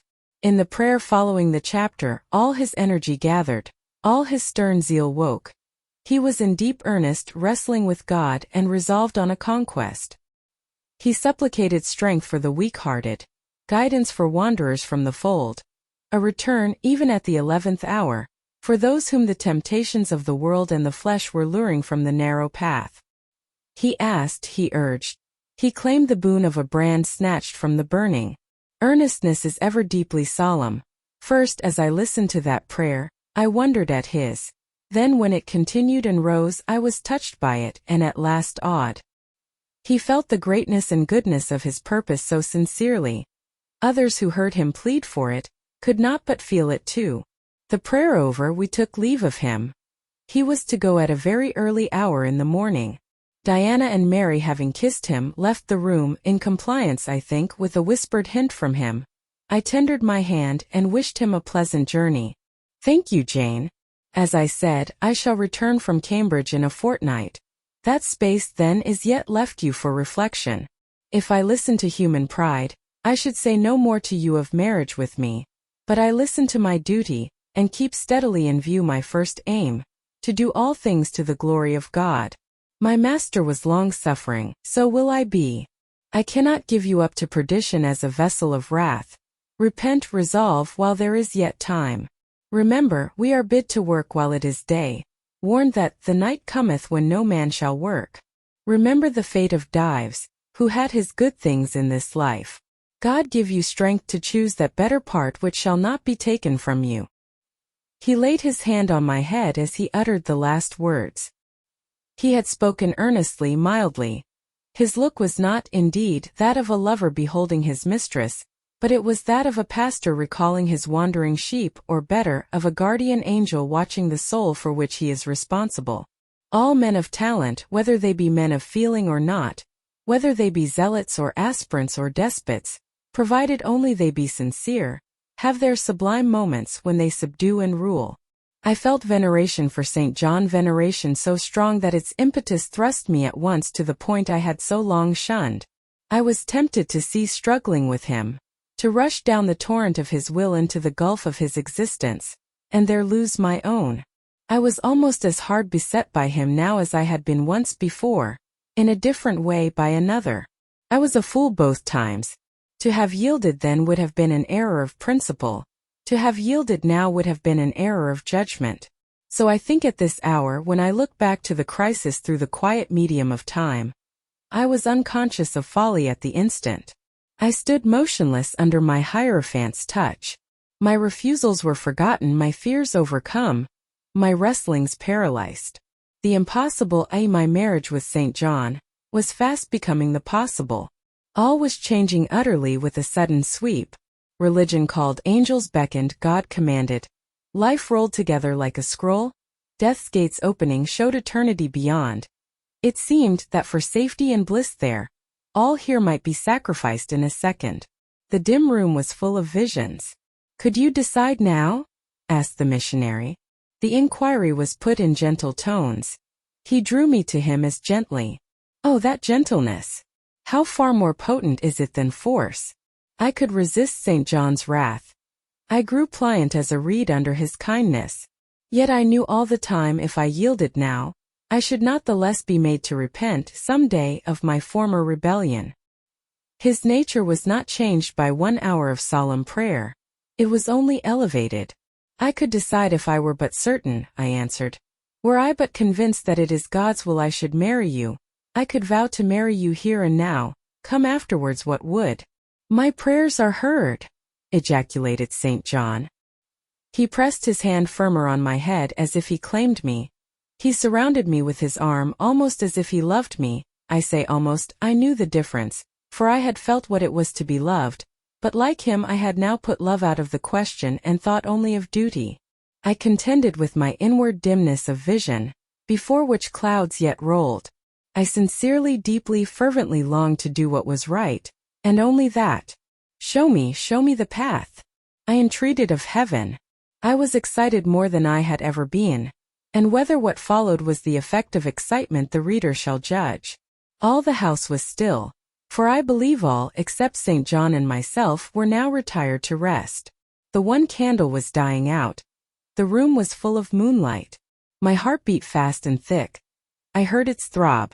Suddenly it stood still to an inexpressible feeling that thrilled it through, and passed at once to my head and extremities. The feeling was not like an electric shock, but it was quite as sharp, as strange, as startling. It acted on my senses as if their utmost activity hitherto had been but torpor, from which they were now summoned and forced to wake. They rose expectant. Eye and ear waited while the flesh quivered on my bones. What have you heard? What do you see? Asked St. John. I saw nothing, but I heard a voice somewhere cry, Jane! Jane! Jane! Nothing more. Oh God! What is it? I gasped. I might have said, where is it? For it did not seem in the room, nor in the house, nor in the garden. It did not come out of the air, nor from under the earth, nor from overhead. I had heard it, where or whence forever impossible to know. And it was the voice of a human being. A known, loved, well-remembered voice, that of Edward Fairfax Rochester, and it spoke in pain and woe wildly, eerily, urgently. I am coming, I cried. Wait for me. Oh, I will come. I flew to the door and looked into the passage. It was dark. I ran out into the garden. It was void. Where are you? I exclaimed. The hills beyond Marsh Glen sent the answer faintly back. Where are you? I listened. The wind sighed low in the firs. All was moorland loneliness and midnight hush. Down superstition, I commented, as that spectre rose up black by the black yew at the gate. This is not thy deception nor thy witchcraft. It is the work of nature. She was roused and did, no miracle, but her best. I broke from St. John, who had followed, and would have detained me. It was my time to assume ascendancy. My powers were in play and in force. I told him to forbear question or remark. I desired him to leave me. I must and would be alone. He obeyed at once. Where there is energy to command well enough, obedience never fails. I mounted to my chamber, locked myself in, fell on my knees and prayed in my way, a different way to St. John's but effective in its own fashion. I seemed to penetrate very near a mighty spirit, and my soul rushed out in gratitude at his feet. I rose from the thanksgiving, took a resolve and lay down unscared, enlightened, eager but for the daylight. Chapter 36. The daylight came. I rose at dawn. I busied myself for an hour or two with arranging my things in my chamber, drawers and wardrobe, in the order wherein I should wish to leave them during a brief absence. Meantime I heard St. John quit his room. He stopped at my door. I feared he would knock. No, but a slip of paper was passed under the door. I took it up. It bore these words. You left me too suddenly last night. Had you stayed but a little longer, you would have laid your hand on the Christian's cross and the angel's crown. I shall expect your clear decision when I return this day fortnight. Meantime watch and pray that you enter not into temptation. The spirit, I trust, is willing, but the flesh, I see, is weak. I shall pray for you hourly. Yours, St. John. My spirit, I answered mentally, is willing to do what is right, and my flesh, I hope, is strong enough to accomplish the will of heaven, when once that will is distinctly known to me. At any rate, it shall be strong enough to search, inquire, to grope an outlet from this cloud of doubt, and find the open day of certainty. It was the 1st of June, yet the morning was overcast and chilly. Rain beat fast on my casement. I heard the front door open and St. John pass out. Looking through the window, I saw him traverse the garden. He took the way over the misty moors in the direction of Whitcross. There he would meet the coach. In a few more hours I shall succeed you in that track, cousin, thought I. I too have a coach to meet at Whitcross. I too have some to see and ask after in England, before I depart forever. It wanted yet 2 hours of breakfast time. I filled the interval in walking softly about my room, and pondering the visitation which had given my plans their present bent. I recalled that inward sensation I had experienced, for I could recall it with all its unspeakable strangeness. I recalled the voice I had heard. Again I questioned whence it came as vainly as before. It seemed in me, not in the external world. I asked, was it a mere nervous impression, a delusion?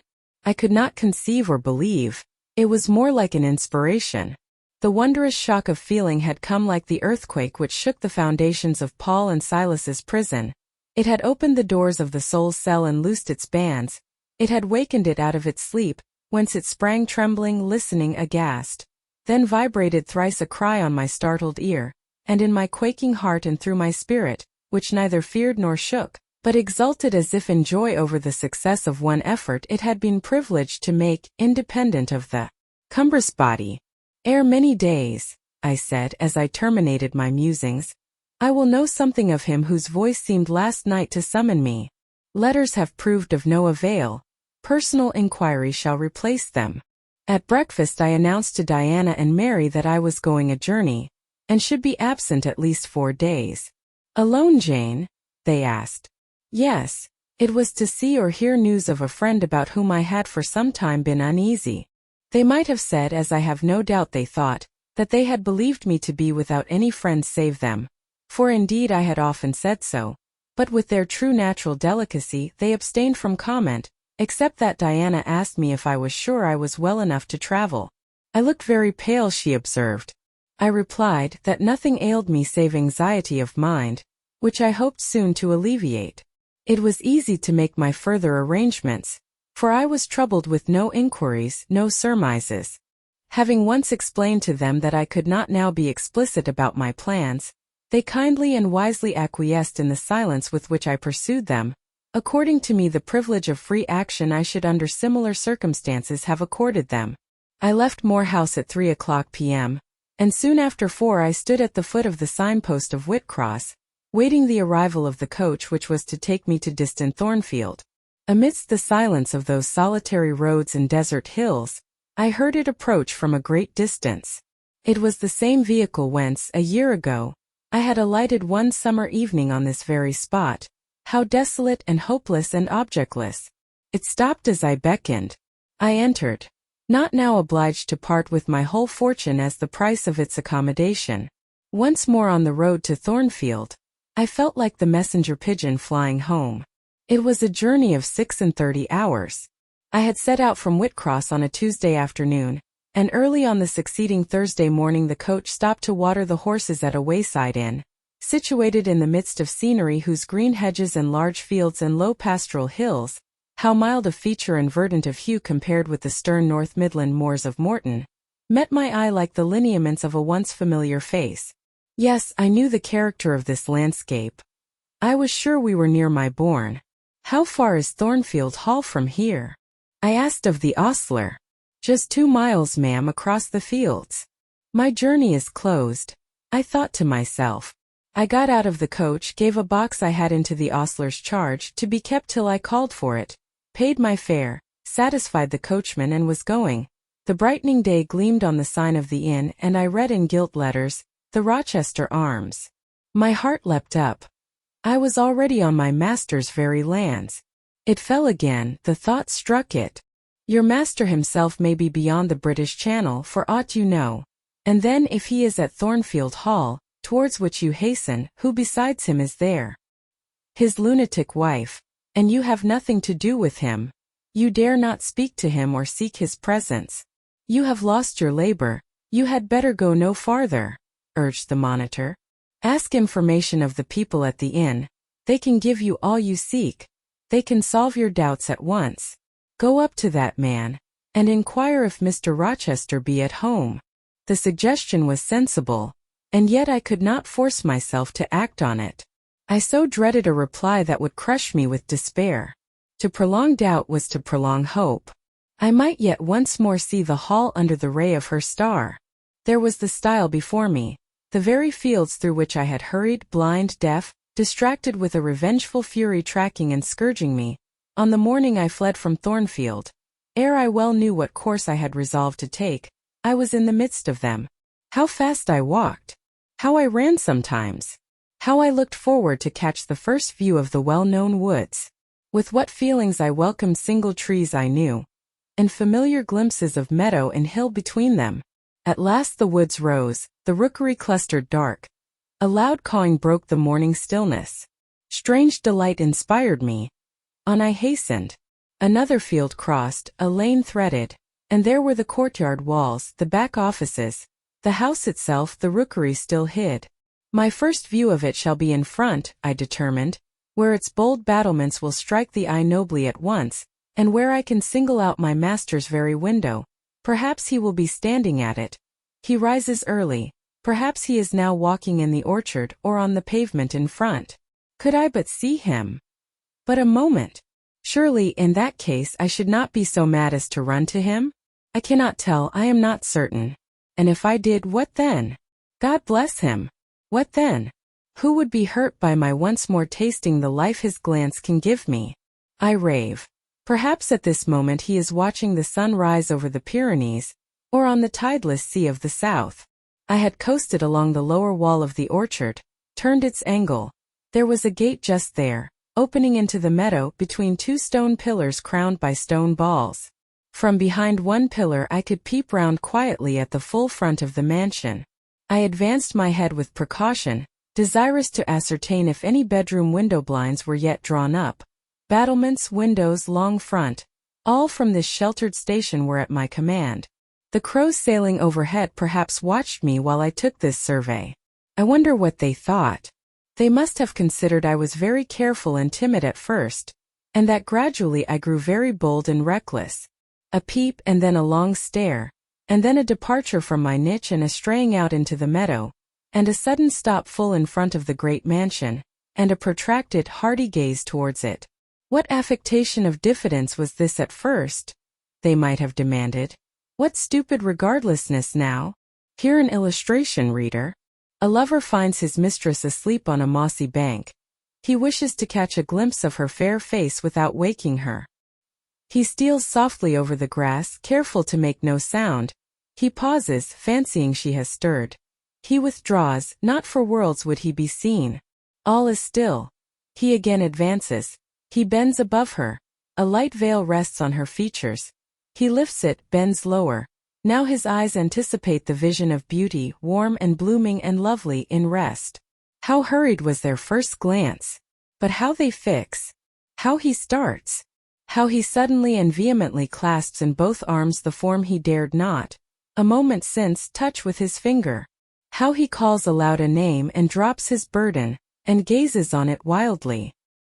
He thus grasps and cries and gazes, because he no longer fears to waken by any sound he can utter, by any movement he can make. He thought his love slept sweetly. He finds she is stone dead. I looked with timorous joy towards a stately house. I saw a blackened ruin. No need to cower behind a gatepost, indeed. To peep up at chamber lattices, fearing life was astir behind them. No need to listen for doors opening, to fancy steps on the pavement or the gravel walk. The lawn, the grounds were trodden and waste. The portal yawned void. The front was as I had once seen it in a dream, but a shell-like wall, very high and very fragile-looking, perforated with paneless windows. No roof, no battlements, no chimneys, all had crashed in. And there was the silence of death about it, the solitude of a lonesome wild. No wonder that letters addressed to people here had never received an answer.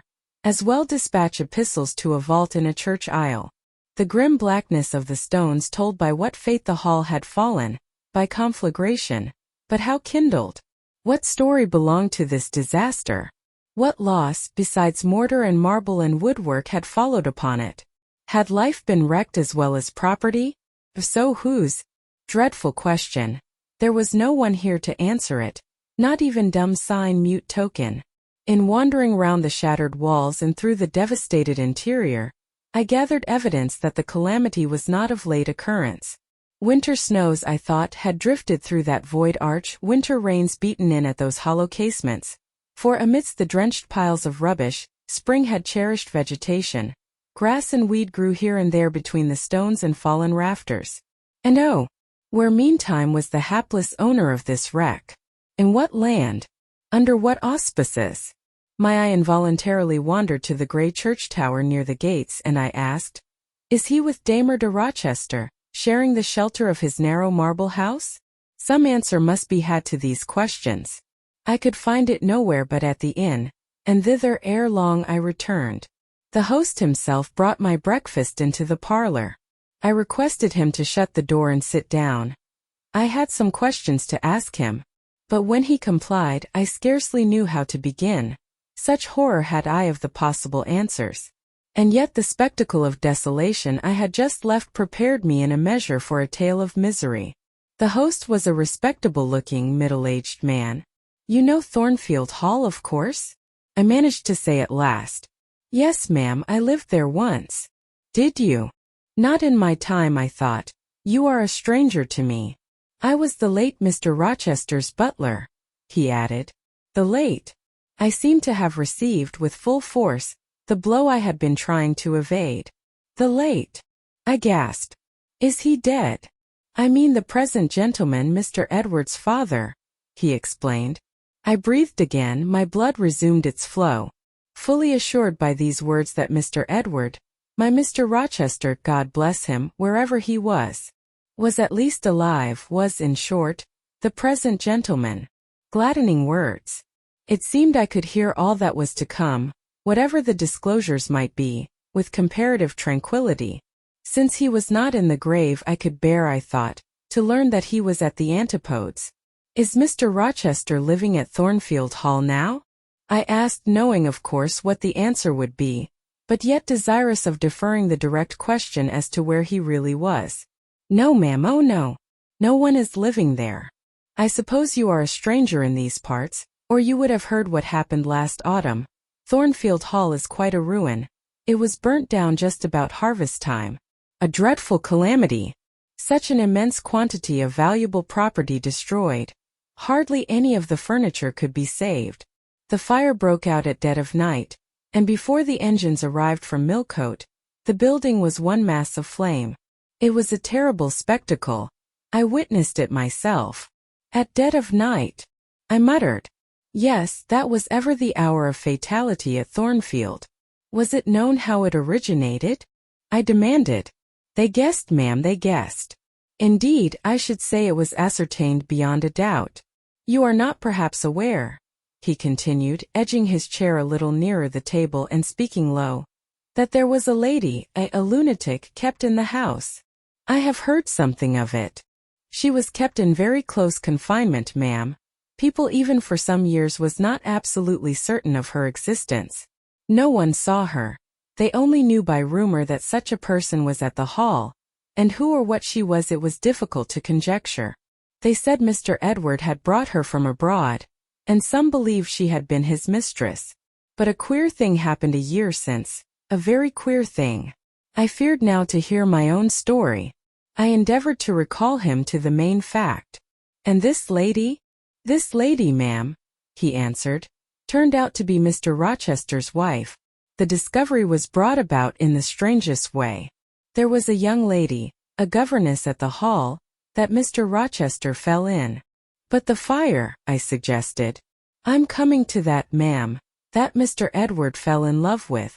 The servants say they never saw anybody so much in love as he was. He was after her continually. They used to watch him, servants will, you know, ma'am, and he set store on her past everything, For all nobody but him thought her so very handsome. She was a little small thing, they say, almost like a child. I never saw her myself, but I've heard Leah, the housemaid, tell of her. Leah liked her well enough. Mr. Rochester was about 40, and this governess not 20, and you see, when gentlemen of his age fall in love with girls, they are often like as if they were bewitched. Well, he would marry her.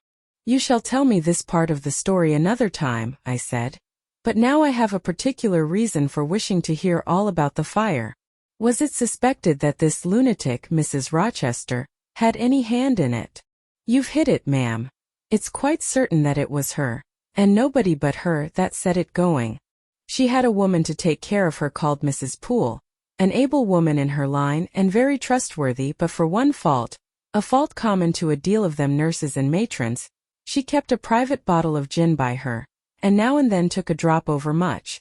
It is excusable, for she had a hard life of it, but still it was dangerous, for when Mrs. Poole was fast asleep after the gin and water, the mad lady, who was as cunning as a witch, would take the keys out of her pocket, let herself out of her chamber, and go roaming about the house, doing any wild mischief that came into her head. They say she had nearly burnt her husband in his bed once, but I don't know about that. However, on this night, she set fire first to the hangings of the room next her own, and then she got down to a lower story, and made her way to the chamber that had been the governess's. She was like as if she knew somehow how matters had gone on and had a spite at her, and she kindled the bed there, but there was nobody sleeping in it, fortunately. The governess had run away 2 months before, and for all Mr. Rochester sought her as if she had been the most precious thing he had in the world, he never could hear a word of her, and he grew savage, quite savage on his disappointment. He never was a wild man, but he got dangerous after he lost her. He would be alone too. He sent Mrs. Fairfax, the housekeeper, away to her friends at a distance, but he did it handsomely, for he settled an annuity on her for life, and she deserved it. She was a very good woman. Miss Adele, a ward he had, was put to school. He broke off acquaintance with all the gentry, and shut himself up like a hermit at the Hall. What? Did he not leave England? Leave England? Bless you, no. He would not cross the doorstones of the house except at night, when he walked just like a ghost about the grounds and in the orchard as if he had lost his senses, which it is my opinion he had. For a more spirited, bolder, keener gentleman than he was before that midge of a governess crossed him, you never saw, ma'am.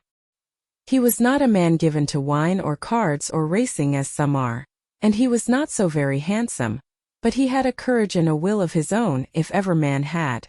I knew him from a boy, you see, and for my part, I have often wished that Miss Eyre had been sunk in the sea before she came to Thornfield Hall. Then Mr. Rochester was at home when the fire broke out? Yes, indeed was he, and he went up to the attics when all was burning above and below, and got the servants out of their beds and helped them down himself, and went back to get his mad wife out of her cell.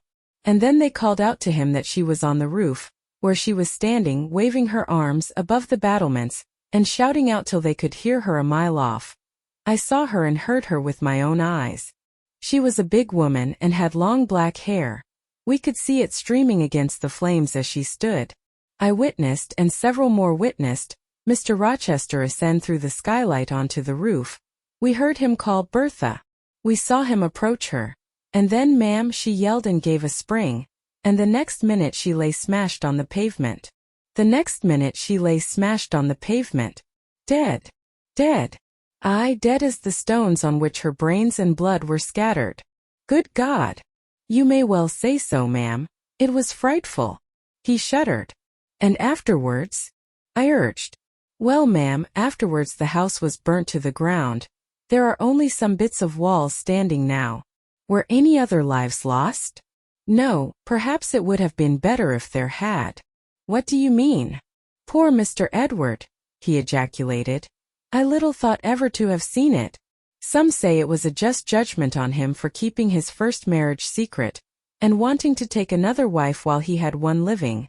But I pity him, for my part. You said he was alive? I exclaimed. Yes, yes. He is alive, but many think he had better be dead. Why? How? My blood was again running cold. Where is he? I demanded. Is he in England? He's in England. He can't get out of England, I fancy. He's a fixture now. What agony was this? And the man seemed resolved to protract it. He is stone-blind, he said at last. Yes, he is stone-blind, is Mr. Edward. I had dreaded worse. I had dreaded he was mad. I summoned strength to ask what had caused this calamity. It was all his own courage, and a body may say, his kindness in a way, ma'am. He wouldn't leave the house till everyone else was out before him. As he came down the great staircase at last, after Mrs. Rochester had flung herself from the battlements, there was a great crash, all fell. He was taken out from under the ruins alive but sadly hurt. A beam had fallen in such a way as to protect him partly, but one eye was knocked out and one hand so crushed that Mr. Carter, the surgeon, had to amputate it directly. The other eye inflamed. He lost the sight of that also. He is now helpless indeed, blind and a cripple. Where is he? Where does he now live? At Ferndean, a manor house on a farm he has about 30 miles off. Quite a desolate spot. Who is with him? Old John and his wife. He would have none else.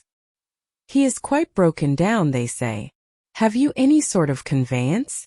We have a chaise, ma'am, a very handsome chaise. Let it be got ready instantly, and if your postboy can drive me to Ferndean before dark this day, I'll pay both you and him twice the hire you usually demand. Chapter 37. The manor house of Ferndean was a building of considerable antiquity, moderate size, and no architectural pretensions, deep buried in a wood. I had heard of it before. Mr. Rochester often spoke of it and sometimes went there. His father had purchased the estate for the sake of the game covers. He would have let the house but could find no tenant, in consequence of its ineligible and insalubrious site. Ferndean then remained uninhabited and unfurnished, with the exception of some 2 or 3 rooms fitted up for the accommodation of the squire when he went there in the season to shoot. To this house I came just ere dark on an evening marked by the characteristics of sad sky, cold gale, and continued small penetrating rain. The last mile I performed on foot, having dismissed the chaise and driver with the double remuneration I had promised. Even when within a very short distance of the manor house, you could see nothing of it, so thick and dark grew the timber of the gloomy wood about it. Iron gates between granite pillars showed me where to enter, and passing through them, I found myself at once in the twilight of close-ranked trees. There was a grass-grown track descending the forest aisle between hoar and knotty shafts and under-branched arches. I followed it, expecting soon to reach the dwelling, but it stretched on and on, it wound far and farther. No sign of habitation or grounds was visible. I thought I had taken a wrong direction and lost my way. The darkness of natural as well as of sylvan dusk gathered over me. I looked round in search of another road. There was none. All was interwoven stem, columnar trunk, dense summer foliage, no opening anywhere. I proceeded. At last my way opened, the trees thinned a little. Presently I beheld a railing, then the house, scarce by this dim light distinguishable from the trees, so dank and green were its decaying walls. Entering a portal, fastened only by a latch, I stood amidst a space of enclosed ground, from which the wood swept away in a semicircle. There were no flowers, no garden beds, only a broad gravel walk girdling a grass plat, and this set in the heavy frame of the forest. The house presented 2 pointed gables in its front. The windows were latticed and narrow. The front door was narrow too, 1 step led up to it. The whole looked, as the host of the Rochester Arms had said, quite a desolate spot. It was as still as a church on a weekday. The pattering rain on the forest leaves was the only sound audible in its vicinage. Can there be life here? I asked. Yes, life of some kind there was, for I heard a movement. That narrow front door was unclosing, and some shape was about to issue from the grange. It opened slowly. A figure came out into the twilight and stood on the step, a man without a hat. He stretched forth his hand as if to feel whether it rained. Dusk as it was, I had recognized him. It was my master, Edward Fairfax Rochester, and no other. I stayed my step, almost my breath, and stood to watch him, to examine him, myself unseen and alas, to him invisible. It was a sudden meeting. and one in which rapture was kept well in check by pain. I had no difficulty in restraining my voice from exclamation, my step from hasty advance. His form was of the same strong and stalwart contour as ever. His port was still erect, his hair was still raven black, nor were his features altered or sunk. Not in 1 year's space by any sorrow could his athletic strength be quelled or his vigorous prime blighted. But in his countenance I saw a change, that looked desperate and brooding, that reminded me of some wronged and fettered wild beast or bird, dangerous to approach in his sullen woe.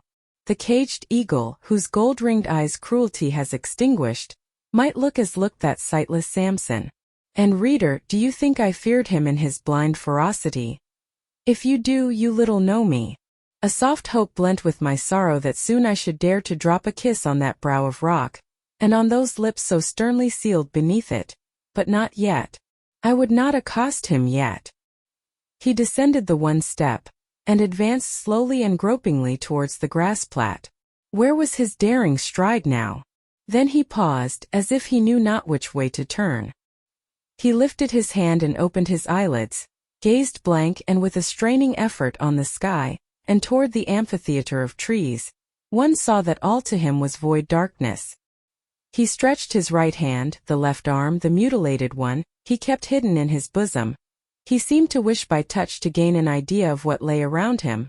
He met but vacancy still, for the trees were some yards off where he stood. He relinquished the endeavor, folded his arms, and stood quiet and mute in the rain, now falling fast on his uncovered head. At this moment John approached him from some quarter. "Will you take my arm, sir?" he said. "There is a heavy shower coming on, had you not better go in?" "Let me alone," was the answer. John withdrew without having observed me. Mr. Rochester now tried to walk about, vainly. All was too uncertain. He groped his way back to the house and, re-entering it, closed the door. I now drew near and knocked. John's wife opened for me. "Mary," I said. "How are you?" She started as if she had seen a ghost. I calmed her.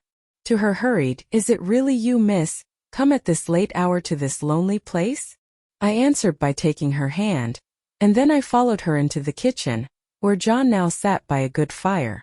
I explained to them in few words that I had heard all which had happened since I left Thornfield, and that I was come to see Mr. Rochester.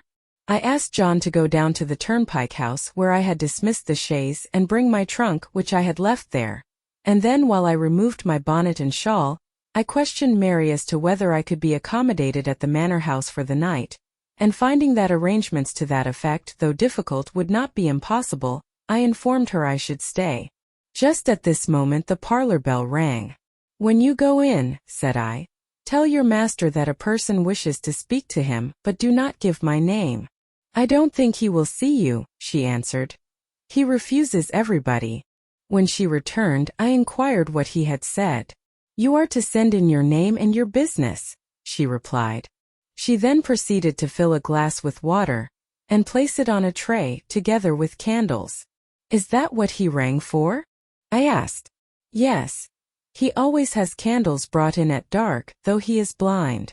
"Give the tray to me. I will carry it in." I took it from her hand. She pointed me out the parlor door. The tray shook as I held it. The water spilt from the glass. My heart struck my ribs loud and fast. Mary opened the door for me, and shut it behind me. This parlor looked gloomy. A neglected handful of fire burnt low in the grate, and leaning over it, with his head supported against the high old-fashioned mantelpiece, appeared the blind tenant of the room. His old dog, Pilot, lay on one side, removed out of the way, and coiled up as if afraid of being inadvertently trodden upon. Pilot pricked up his ears when I came in. Then he jumped up with a yelp and a whine and bounded towards me. He almost knocked the tray from my hands. I set it on the table, then patted him and said softly, "Lie down."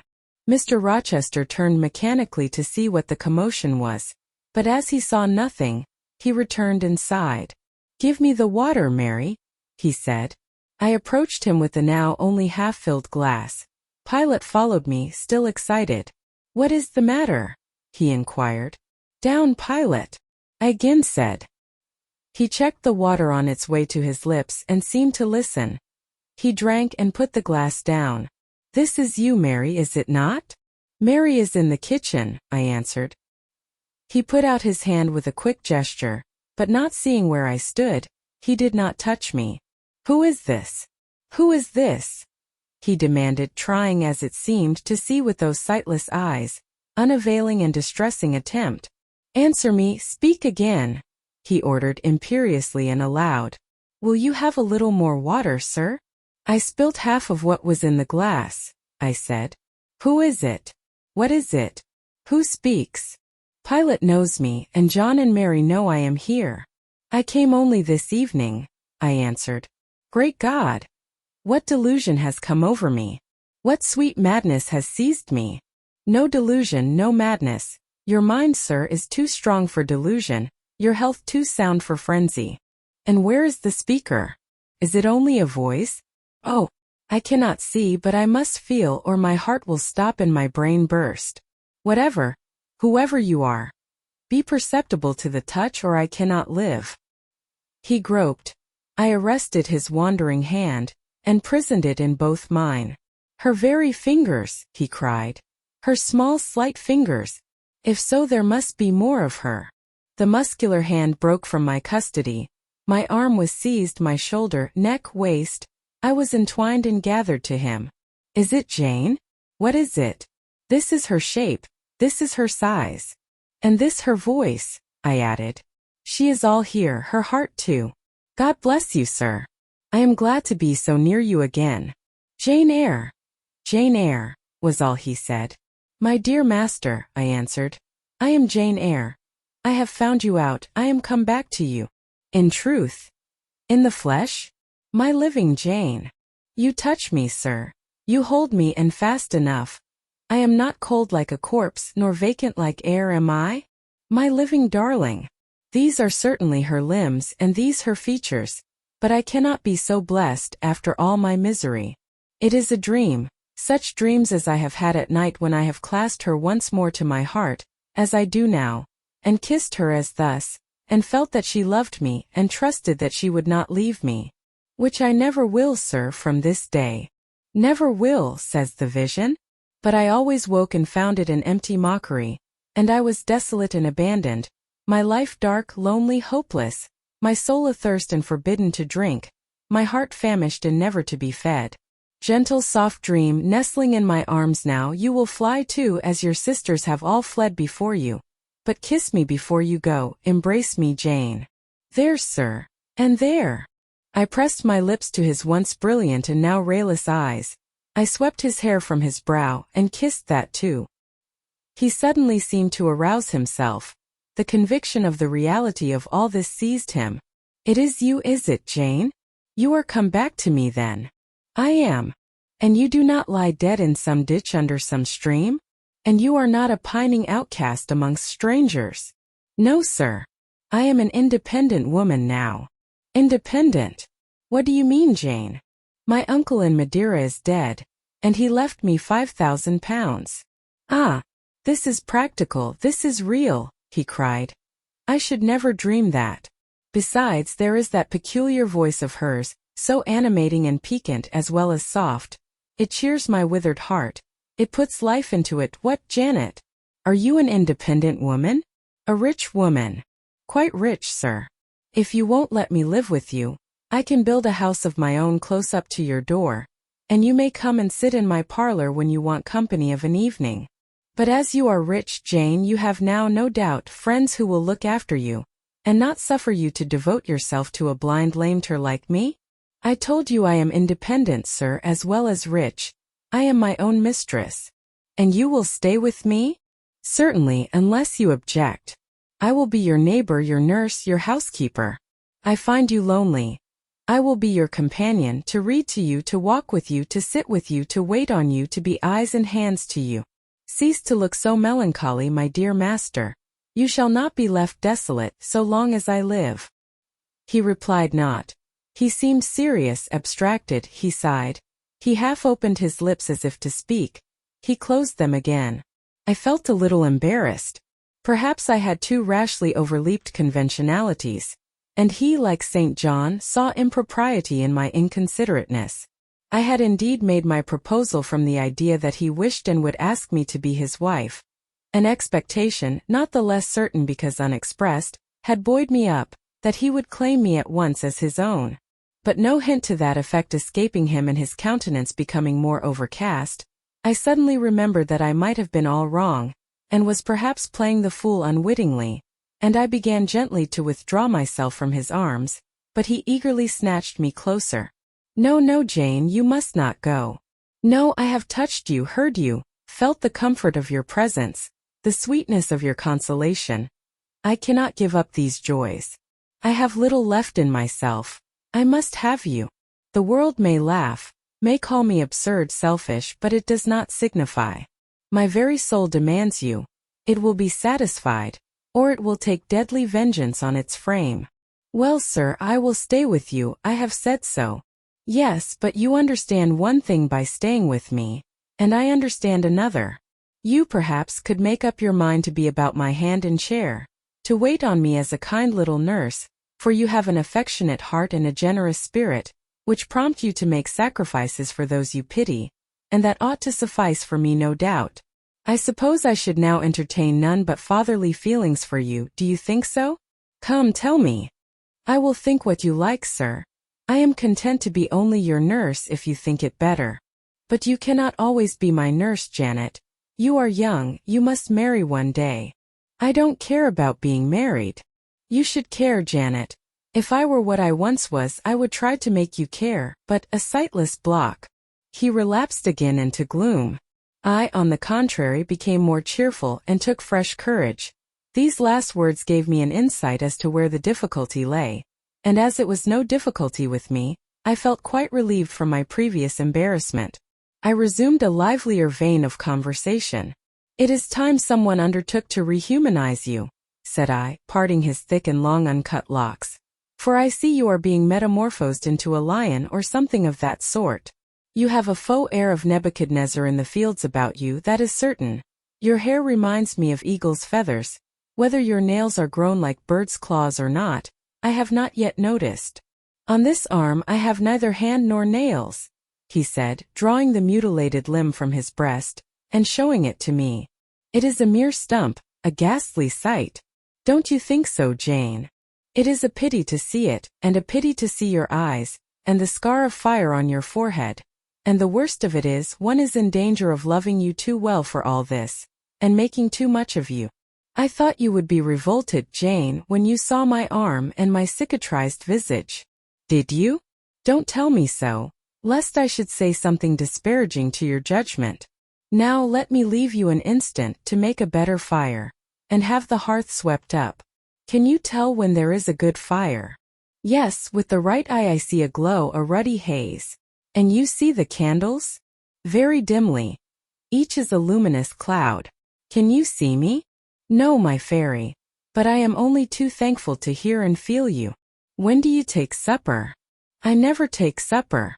But you shall have some tonight. I am hungry. So are you, I dare say, only you forget."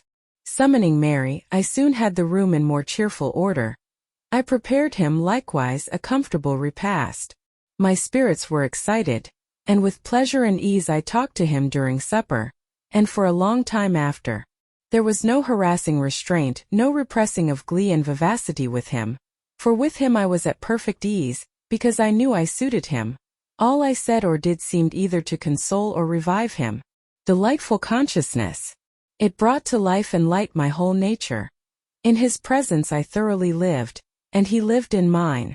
Blind as he was, smiles played over his face, joy dawned on his forehead.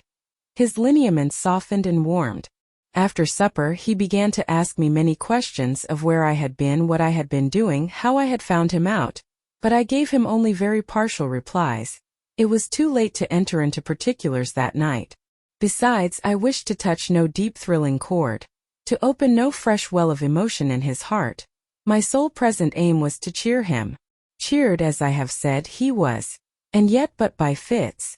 If a moment's silence broke the conversation, he would turn restless, touch me, then say, "Jane, you are altogether a human being, Jane? You are certain of that?" You are altogether a human being, Jane? You are certain of that? I conscientiously believe so, Mr. Rochester.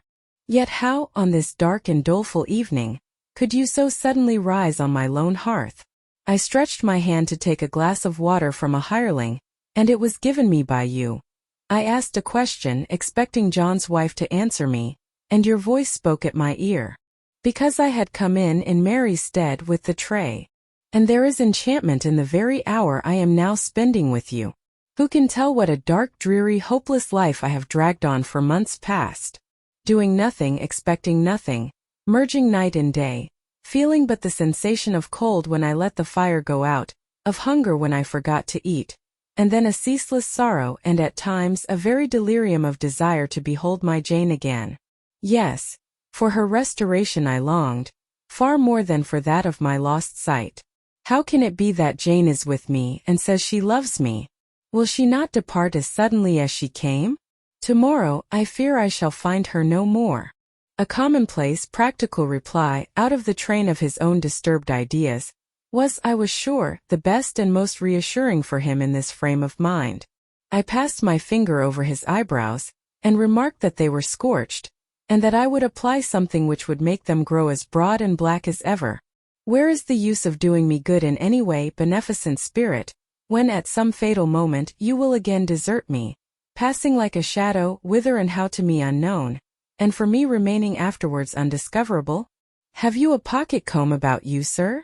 What for, Jane? Just to comb out this shaggy black mane. I find you rather alarming when I examine you close at hand. You talk of my being a fairy, but I am sure you are more like a brownie. Am I hideous, Jane? Very, sir.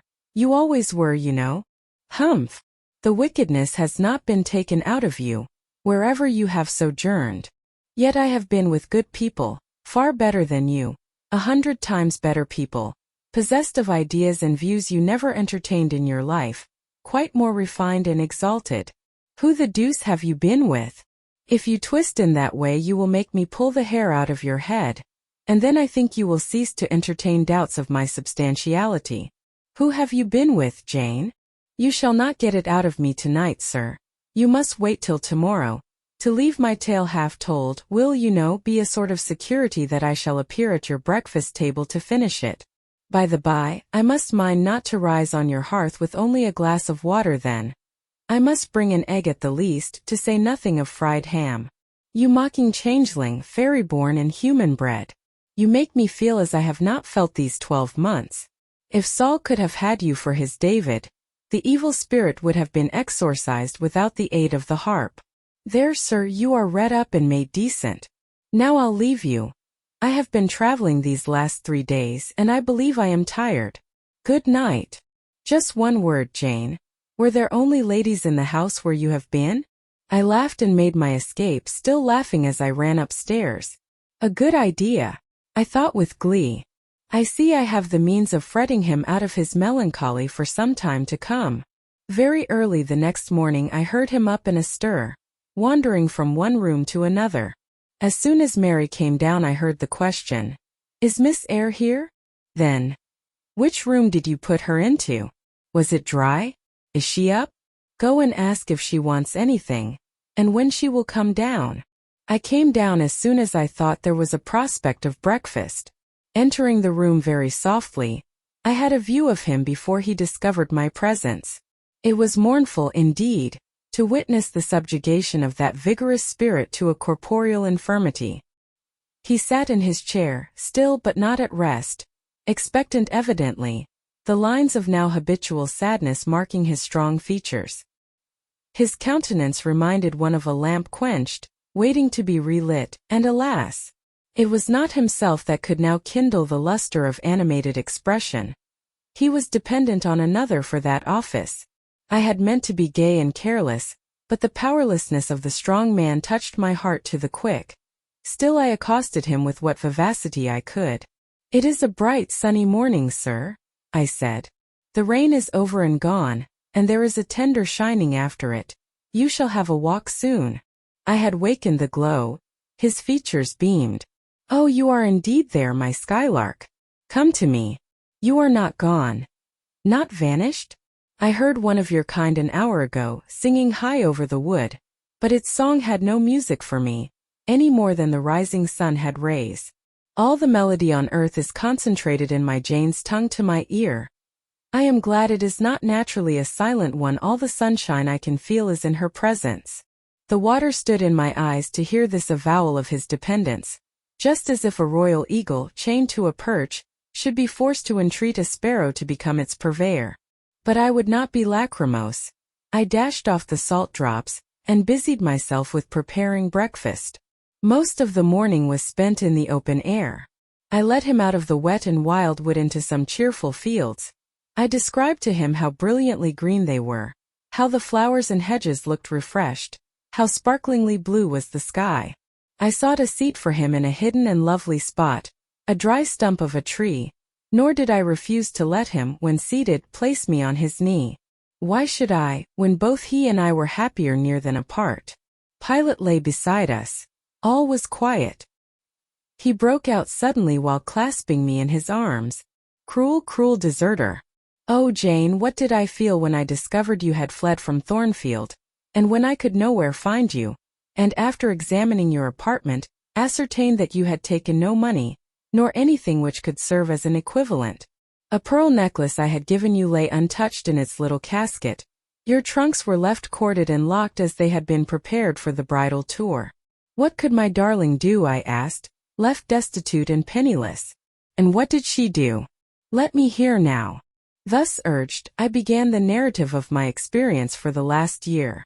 I softened considerably what related to the 3 days of wandering and starvation, because to have told him all would have been to inflict unnecessary pain. The little I did say lacerated his faithful heart deeper than I wished. I should not have left him thus, he said, without any means of making my way. I should have told him my intention. I should have confided in him. He would never have forced me to be his mistress. Violent as he had seemed in his despair, he, in truth, loved me far too well and too tenderly to constitute himself my tyrant. He would have given me half his fortune, without demanding so much as a kiss in return, rather than I should have flung myself friendless on the wide world. I had endured, he was certain, more than I had confessed to him. Well, whatever my sufferings had been, they were very short, I answered. And then I proceeded to tell him how I had been received at Moor House, how I had obtained the office of schoolmistress and the accession of fortune, the discovery of my relations, followed in due order. Of course, St. John River's name came in frequently in the progress of my tale. When I had done, that name was immediately taken up. This St. John, then, is your cousin? Yes. You have spoken of him often. Do you like him? He was a very good man, sir. I could not help liking him. A good man. Does that mean a respectable, well-conducted man of 50? Or what does it mean? St. John was only 29, sir. Jeune encore, as the French say. Is he a person of low stature, phlegmatic and plain? A person whose goodness consists rather in his guiltlessness of vice, than in his prowess in virtue. He is untiringly active. Great and exalted deeds are what he lives to perform. But his brain? That is probably rather soft? He means well, but you shrug your shoulders to hear him talk. He talks little, sir. What he does say is ever to the point. His brain is first-rate, I should think not impressible but vigorous. Is he an able man, then? Truly able. A thoroughly educated man? St. John is an accomplished and profound scholar. His manners, I think, you said are not to your taste? Priggish and parsonic? I never mentioned his manners, but unless I had a very bad taste, they must suit it. They are polished, calm, and gentlemanlike. His appearance, I forget what description you gave of his appearance. A sort of raw curate, half strangled with his white neckcloth, and stilted up on his thick-soled high-lows, eh? St. John dresses well. He is a handsome man, tall, fair, with blue eyes and a Grecian profile. Aside. Damn him. To me. Did you like him, Jane? Yes, Mr. Rochester, I liked him. But you asked me that before. I perceived, of course, the drift of my interlocutor. Jealousy had got hold of him. She stung him, but the sting was salutary. It gave him respite from the gnawing fong of melancholy. I would not, therefore, immediately charm the snake. Perhaps you would rather not sit any longer on my knee, Miss Eyre? Was the next somewhat unexpected observation. Why not, Mr. Rochester? The picture you have just drawn is suggestive of a rather too overwhelming contrast. Your words have delineated very prettily a graceful Apollo. He is present to your imagination. Tall, fair, blue-eyed, and with a Grecian profile. Your eyes dwell on a Vulcan. A real blacksmith, brown, broad-shouldered, and blind and lame into the bargain. I never thought of it before, but you certainly are rather like Vulcan, sir. Well, you can leave me, ma'am, but before you go, and he retained me by a firmer grasp than ever, you will be pleased just to answer me a question or two. He paused. What questions, Mr. Rochester? Then followed this cross-examination. St. John made you schoolmistress of Morton before he knew you were his cousin? Yes. You would often see him? He would visit the school sometimes. Daily. He would approve of your plans, Jane? I know they would be clever, for you are a talented creature. He approved of them, yes. He would discover many things in you he could not have expected to find? Some of your accomplishments are not ordinary. I don't know about that. You had a little cottage near the school, you say. Did he ever come there to see you? Now and then. Of an evening? Once or twice. A pause. How long did you reside with him and his sisters after the cousinship was discovered? 5 months. Did Rivers spend much time with the ladies of his family? Yes, the back parlor was both his study and ours. He sat near the window and we by the table. Did he study much? A good deal. What? Hindustani. And what did you do meantime? I learnt German at first. Did he teach you? He did not understand German. Did he teach you nothing? A little Hindustani. Rivers taught you Hindustani? Yes, sir. And his sisters also? No. Only you. Only me. Did you ask to learn? No. He wished to teach you? Yes. A second pause. Why did he wish it? Of what use could Hindustani be to you? He intended me to go with him to India. Ah. Here I reached the root of the matter. He wanted you to marry him. He asked me to marry him. That is a fiction. An impudent invention to vex me. I beg your pardon, it is the literal truth. He asked me more than once, and was as stiff about urging his point as ever you could be. Miss Eyre, I repeat it, you can leave me. How often am I to say the same thing? Why do you remain pertinaciously perched on my knee, when I have given you notice to quit? Because I am comfortable there.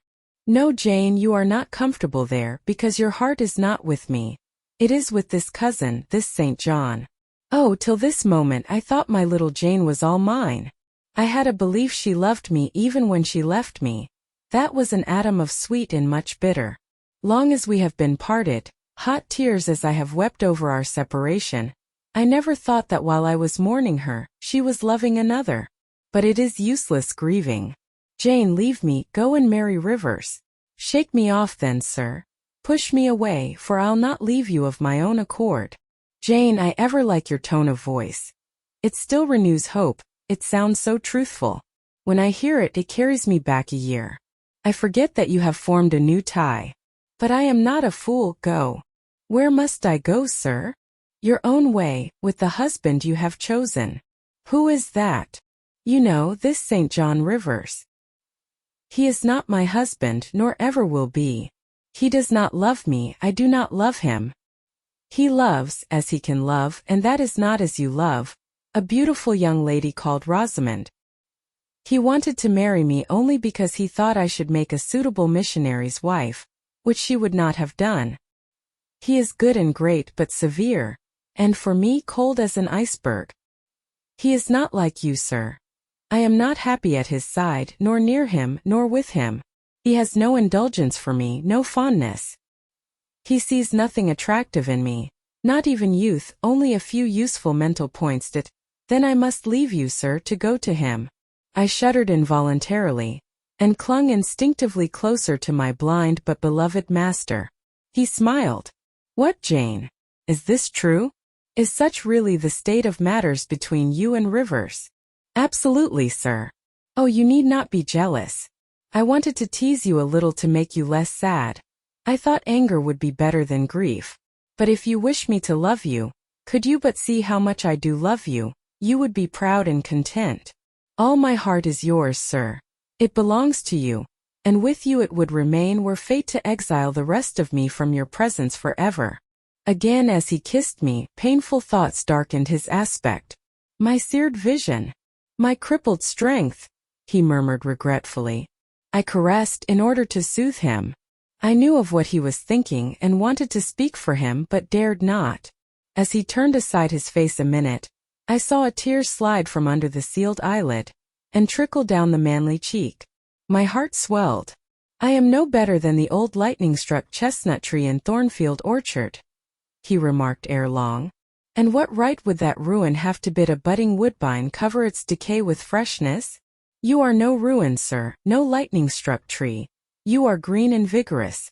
Plants will grow about your roots, whether you ask them or not, because they take delight in your bountiful shadow, and as they grow they will lean towards you and wind round you, because your strength offers them so safe a prop. Again he smiled. I gave him comfort. You speak of friends, Jane? He asked. Yes, of friends, I answered rather hesitatingly, for I knew I meant more than friends, but could not tell what other word to employ. He helped me. Ah, Jane.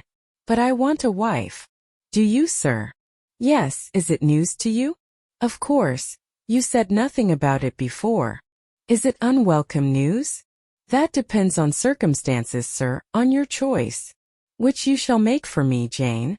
I will abide by your decision. Choose then, sir, her who loves you best. I will at least choose her I love best. Jane, will you marry me? Yes, sir. A poor blind man, whom you will have to lead about by the hand? Yes, sir. A crippled man 20 years older than you, whom you will have to wait on? Yes, sir. Truly, Jane. Most truly, sir. Oh, my darling. God bless you and reward you. Mr. Rochester, if ever I did a good deed in my life, if ever I thought a good thought, if ever I prayed a sincere and blameless prayer, if ever I wished a righteous wish, I am rewarded now. To be your wife is for me to be as happy as I can be on earth. Because you delight in sacrifice. Sacrifice?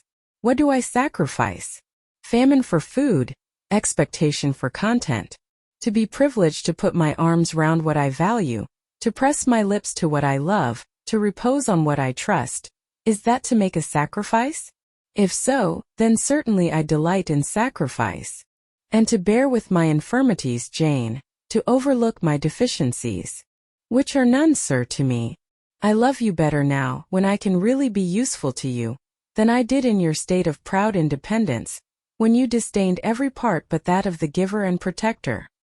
Hitherto I have hated to be helped, to be led. Henceforth I feel I shall hate it no more. I did not like to put my hand into a hireling's, but it is pleasant to feel it circled by Jane's little fingers. I preferred utter loneliness to the constant attendance of servants, but Jane's soft ministry will be a perpetual joy. Jane suits me. Do I suit her? To the finest fiber of my nature, sir. The case being so, we have nothing in the world to wait for. We must be married instantly. He looked and spoke with eagerness. His old impetuosity was rising. We must become one flesh without any delay, Jane. There is but the license to get, then we marry. Mr. Rochester, I have just discovered the sun is far declined from its meridian, and Pilot is actually gone home to his dinner. Let me look at your watch. Fasten it into your girdle, Janet, and keep it henceforward. I have no use for it. It is nearly 4 o'clock in the afternoon, sir. Don't you feel hungry? The 3rd day from this must be our wedding day, Jane. Never mind fine clothes and jewels now. All that is not worth a fillip. The sun has dried up all the raindrops, sir. The breeze is still. It is quite hot. Do you know, Jane, I have your little pearl necklace at this moment fastened round my bronze scrag under my cravat? I have worn it since the day I lost my only treasure, as a memento of her. We will go home through the wood. That will be the shadiest way." He pursued his own thoughts without heeding me. "Jane, you think me, I dare say, an irreligious dog. But my heart swells with gratitude to the beneficent God of this earth just now. He sees not as man sees but far clearer, judges not as man judges but far more wisely. I did wrong.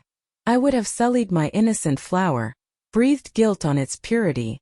The Omnipotent snatched it from me. I, in my stiff-necked rebellion, almost cursed the dispensation. Instead of bending to the decree, I defied it. Divine justice pursued its course. Disasters came thick on me. I was forced to pass through the valley of the shadow of death. His chastisements are mighty, and one smote me which has humbled me forever. You know I was proud of my strength. But what is it now, when I must give it over to foreign guidance as a child does its weakness? Of late, Jane, only of late, I began to see and acknowledge the hand of God in my doom. I began to experience remorse, repentance, the wish for reconcilement to my Maker. I began sometimes to pray. Very brief prayers they were, but very sincere. Some days since, nay, I can number them, for it was last Monday night, a singular mood came over me, one in which grief replaced frenzy, sorrow, sullenness. I had long had the impression that since I could nowhere find you, you must be dead. Late that night, perhaps it might be between 11 and 12 o'clock, ere I retired to my dreary rest, I supplicated God that, if it seemed good to him, I might soon be taken from this life, and admitted to that world to come, where there was still hope of rejoining Jane. I was in my own room and sitting by the window which was open. It soothed me to feel the balmy night air, though I could see no stars and only by a vague luminous haze, knew the presence of a moon. I longed for thee, Janet. Oh, I longed for thee both with soul and flesh. I asked of God, at once in anguish and humility, if I had not been long enough desolate, afflicted, tormented, and might not soon taste bliss and peace once more. That I merited all I endured, I acknowledged. That I could scarcely endure more, I pleaded. And the alpha and omega of my heart's wishes broke involuntarily from my lips in the words, "Jane, Jane, Jane." Did you speak these words aloud? I did, Jane. If any listener had heard me, he would have thought me mad. I pronounced them with such frantic energy. And it was last Monday night, somewhere near midnight? Yes, but the time is of no consequence. What followed is the strange point. You will think me superstitious. Some superstition I have in my blood, and always had. Nevertheless, this is true at least it is that I heard what I now relate. As I exclaimed, "Jane! Jane! Jane!" a voice, I cannot tell whence the voice came, but I know whose voice it was, replied, "I am coming, wait for me," and a moment after went whispering on the wind the words, "Where are you?" I'll tell you if I can the idea, the picture these words open to my mind, yet it is difficult to express what I want to express. Ferndean is buried, as you see, in a heavy wood where sound falls dull, and dies unreverberating. Where are you? Seemed spoken amongst mountains, for I heard a hill-sent echo repeat the words. Cooler and fresher at the moment the gale seemed to visit my brow.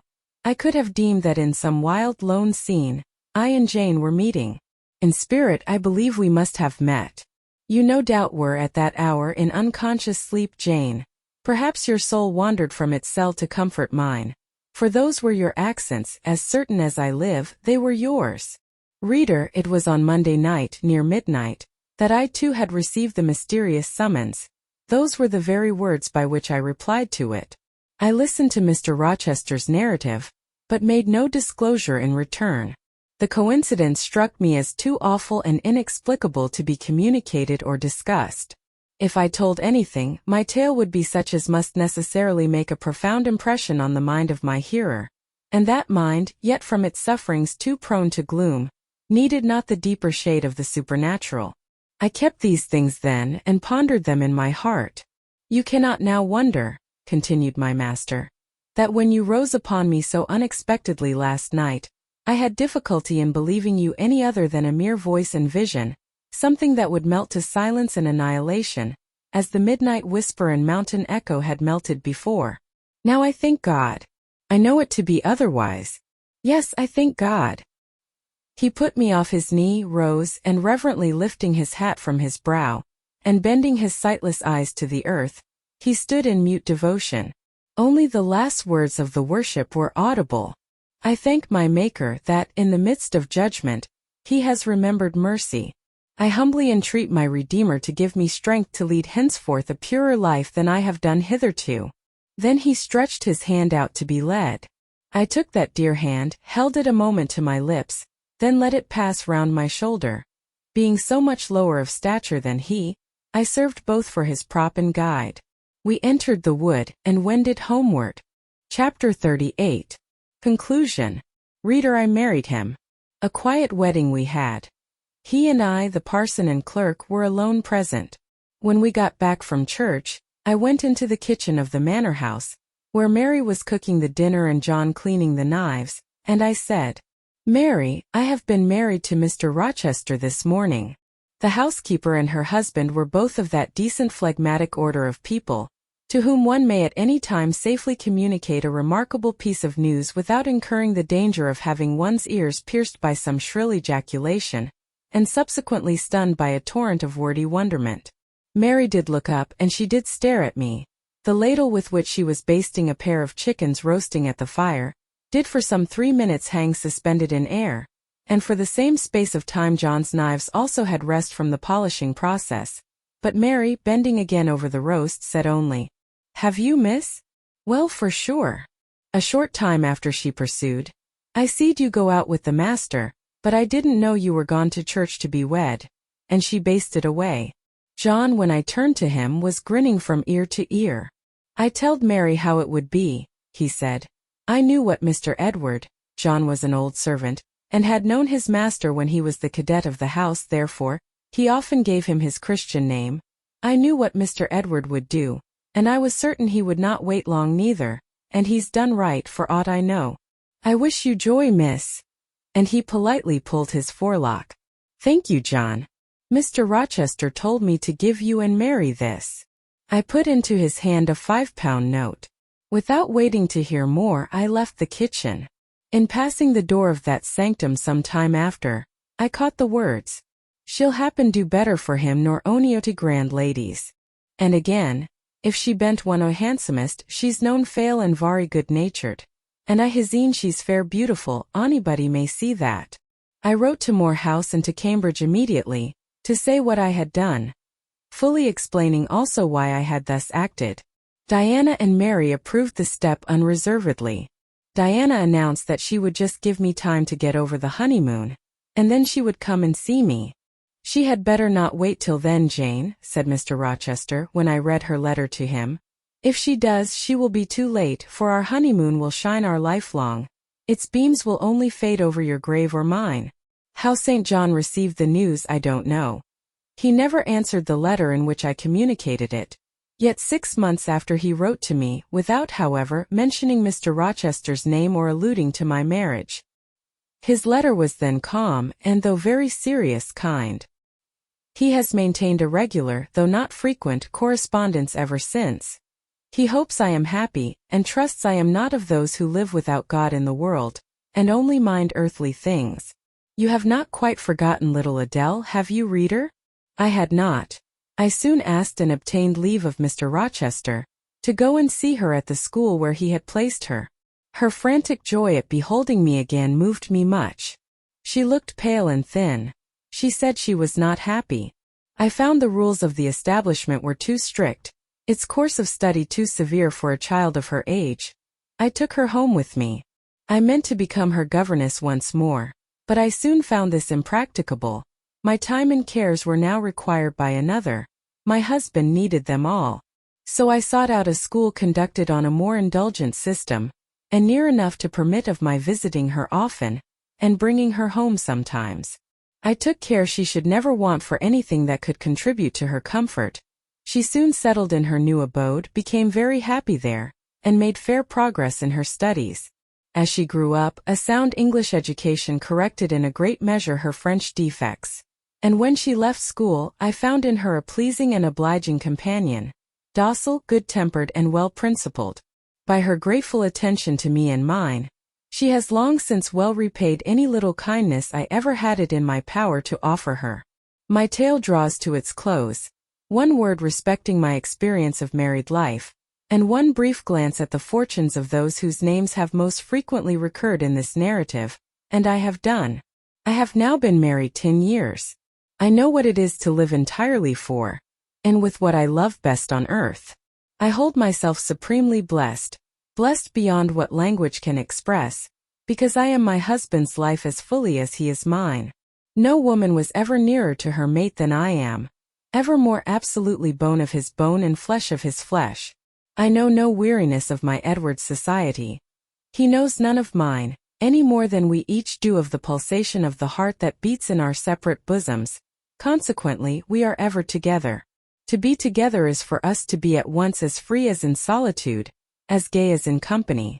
We talk, I believe, all day long. To talk to each other is but a more animated and an audible thinking. All my confidence is bestowed on him, all his confidence is devoted to me. We are precisely suited in character. Perfect concord is the result. Mr. Rochester continued blind the first 2 years of our union. Perhaps it was that circumstance that drew us so very near, that knit us so very close, for I was then his vision as I am still his right hand. Literally, I was what he often called me, the apple of his eye. He saw nature. He saw books through me, and never did I weary of gazing for his behalf, and of putting into words the effect of field, tree, town, river, cloud, sunbeam, of the landscape before us, of the weather round us, and impressing by sound on his ear what light could no longer stamp on his eye. Never did I weary of reading to him, never did I weary of conducting him where he wished to go, of doing for him what he wished to be done. And there was a pleasure in my services, most full, most exquisite, even though sad, because he claimed these services without painful shame or damping humiliation. He loved me so truly that he knew no reluctance in profiting by my attendance. He felt I loved him so fondly, that to yield that attendance was to indulge my sweetest wishes. One morning at the end of the 2 years, as I was writing a letter to his dictation, he came and bent over me and said, "Jane, have you a glittering ornament round your neck?" I had a gold watch chain. I answered yes. "And have you a pale blue dress on?" "And have you a pale blue dress on?" I had. He informed me then, that for some time he had fancied the obscurity clouding one I was becoming less dense, and that now he was sure of it. He and I went up to London. He had the advice of an eminent oculist, and he eventually recovered the sight of that one eye. He cannot now see very distinctly. He cannot read or write much, but he can find his way without being led by the hand. The sky is no longer a blank to him, the earth no longer a void. When his firstborn was put into his arms, he could see that the boy had inherited his own eyes, as they once were large, brilliant, and black. On that occasion, he again with a full heart, acknowledged that God had tempered judgment with mercy. My Edward and I then are happy, and the more so because those we most love are happy likewise. Diana and Mary Rivers are both married. Alternately, once every year they come to see us and we go to see them. Diana's husband is a captain in the Navy, a gallant officer and a good man. Mary's is a clergyman, a college friend of her brother's, and from his attainments and principles, worthy of the connection.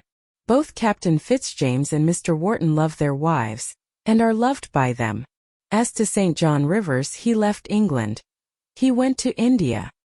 He entered on the path he had marked for himself. He pursues it still. A more resolute, indefatigable pioneer never wrought amidst rocks and dangers. Firm, faithful, and devoted, full of energy and zeal and truth, he labors for his race. He clears their painful way to improvement. He hews down like a giant the prejudices of creed and caste that encumber it. He may be stern, he may be exacting, he may be ambitious yet, but his is the sternness of the warrior Greatheart, who guards his pilgrim convoy from the onslaught of Apollyon. His is the exaction of the apostle, who speaks but for Christ when he says, "Whosoever will come after me, let him deny himself and take up his cross and follow me." His is the ambition of the high master spirit, which aims to fill a place in the first rank of those who are redeemed from the earth, who stand without fault before the throne of God, who share the last mighty victories of the Lamb, who are called and chosen and faithful. St. John is unmarried. He never will marry now. Himself has hitherto sufficed to the toil, and the toil draws near its close. His glorious sun hastens to its setting. The last letter I received from him drew from my eyes human tears, and yet filled my heart with divine joy. He anticipated his sure reward, his incorruptible crown. I know that a stranger's hand will write to me next, to say that the good and faithful servant has been called at length into the joy of his Lord. And why weep for this? No fear of death will darken St. John's last hour. His mind will be unclouded, his heart will be undaunted, his hope will be sure, his faith steadfast. His own words are a pledge of this. My Master, he says, has forewarned me. Daily he announces more distinctly, surely I come quickly, and hourly I more eagerly respond, Amen, even so come, Lord Jesus.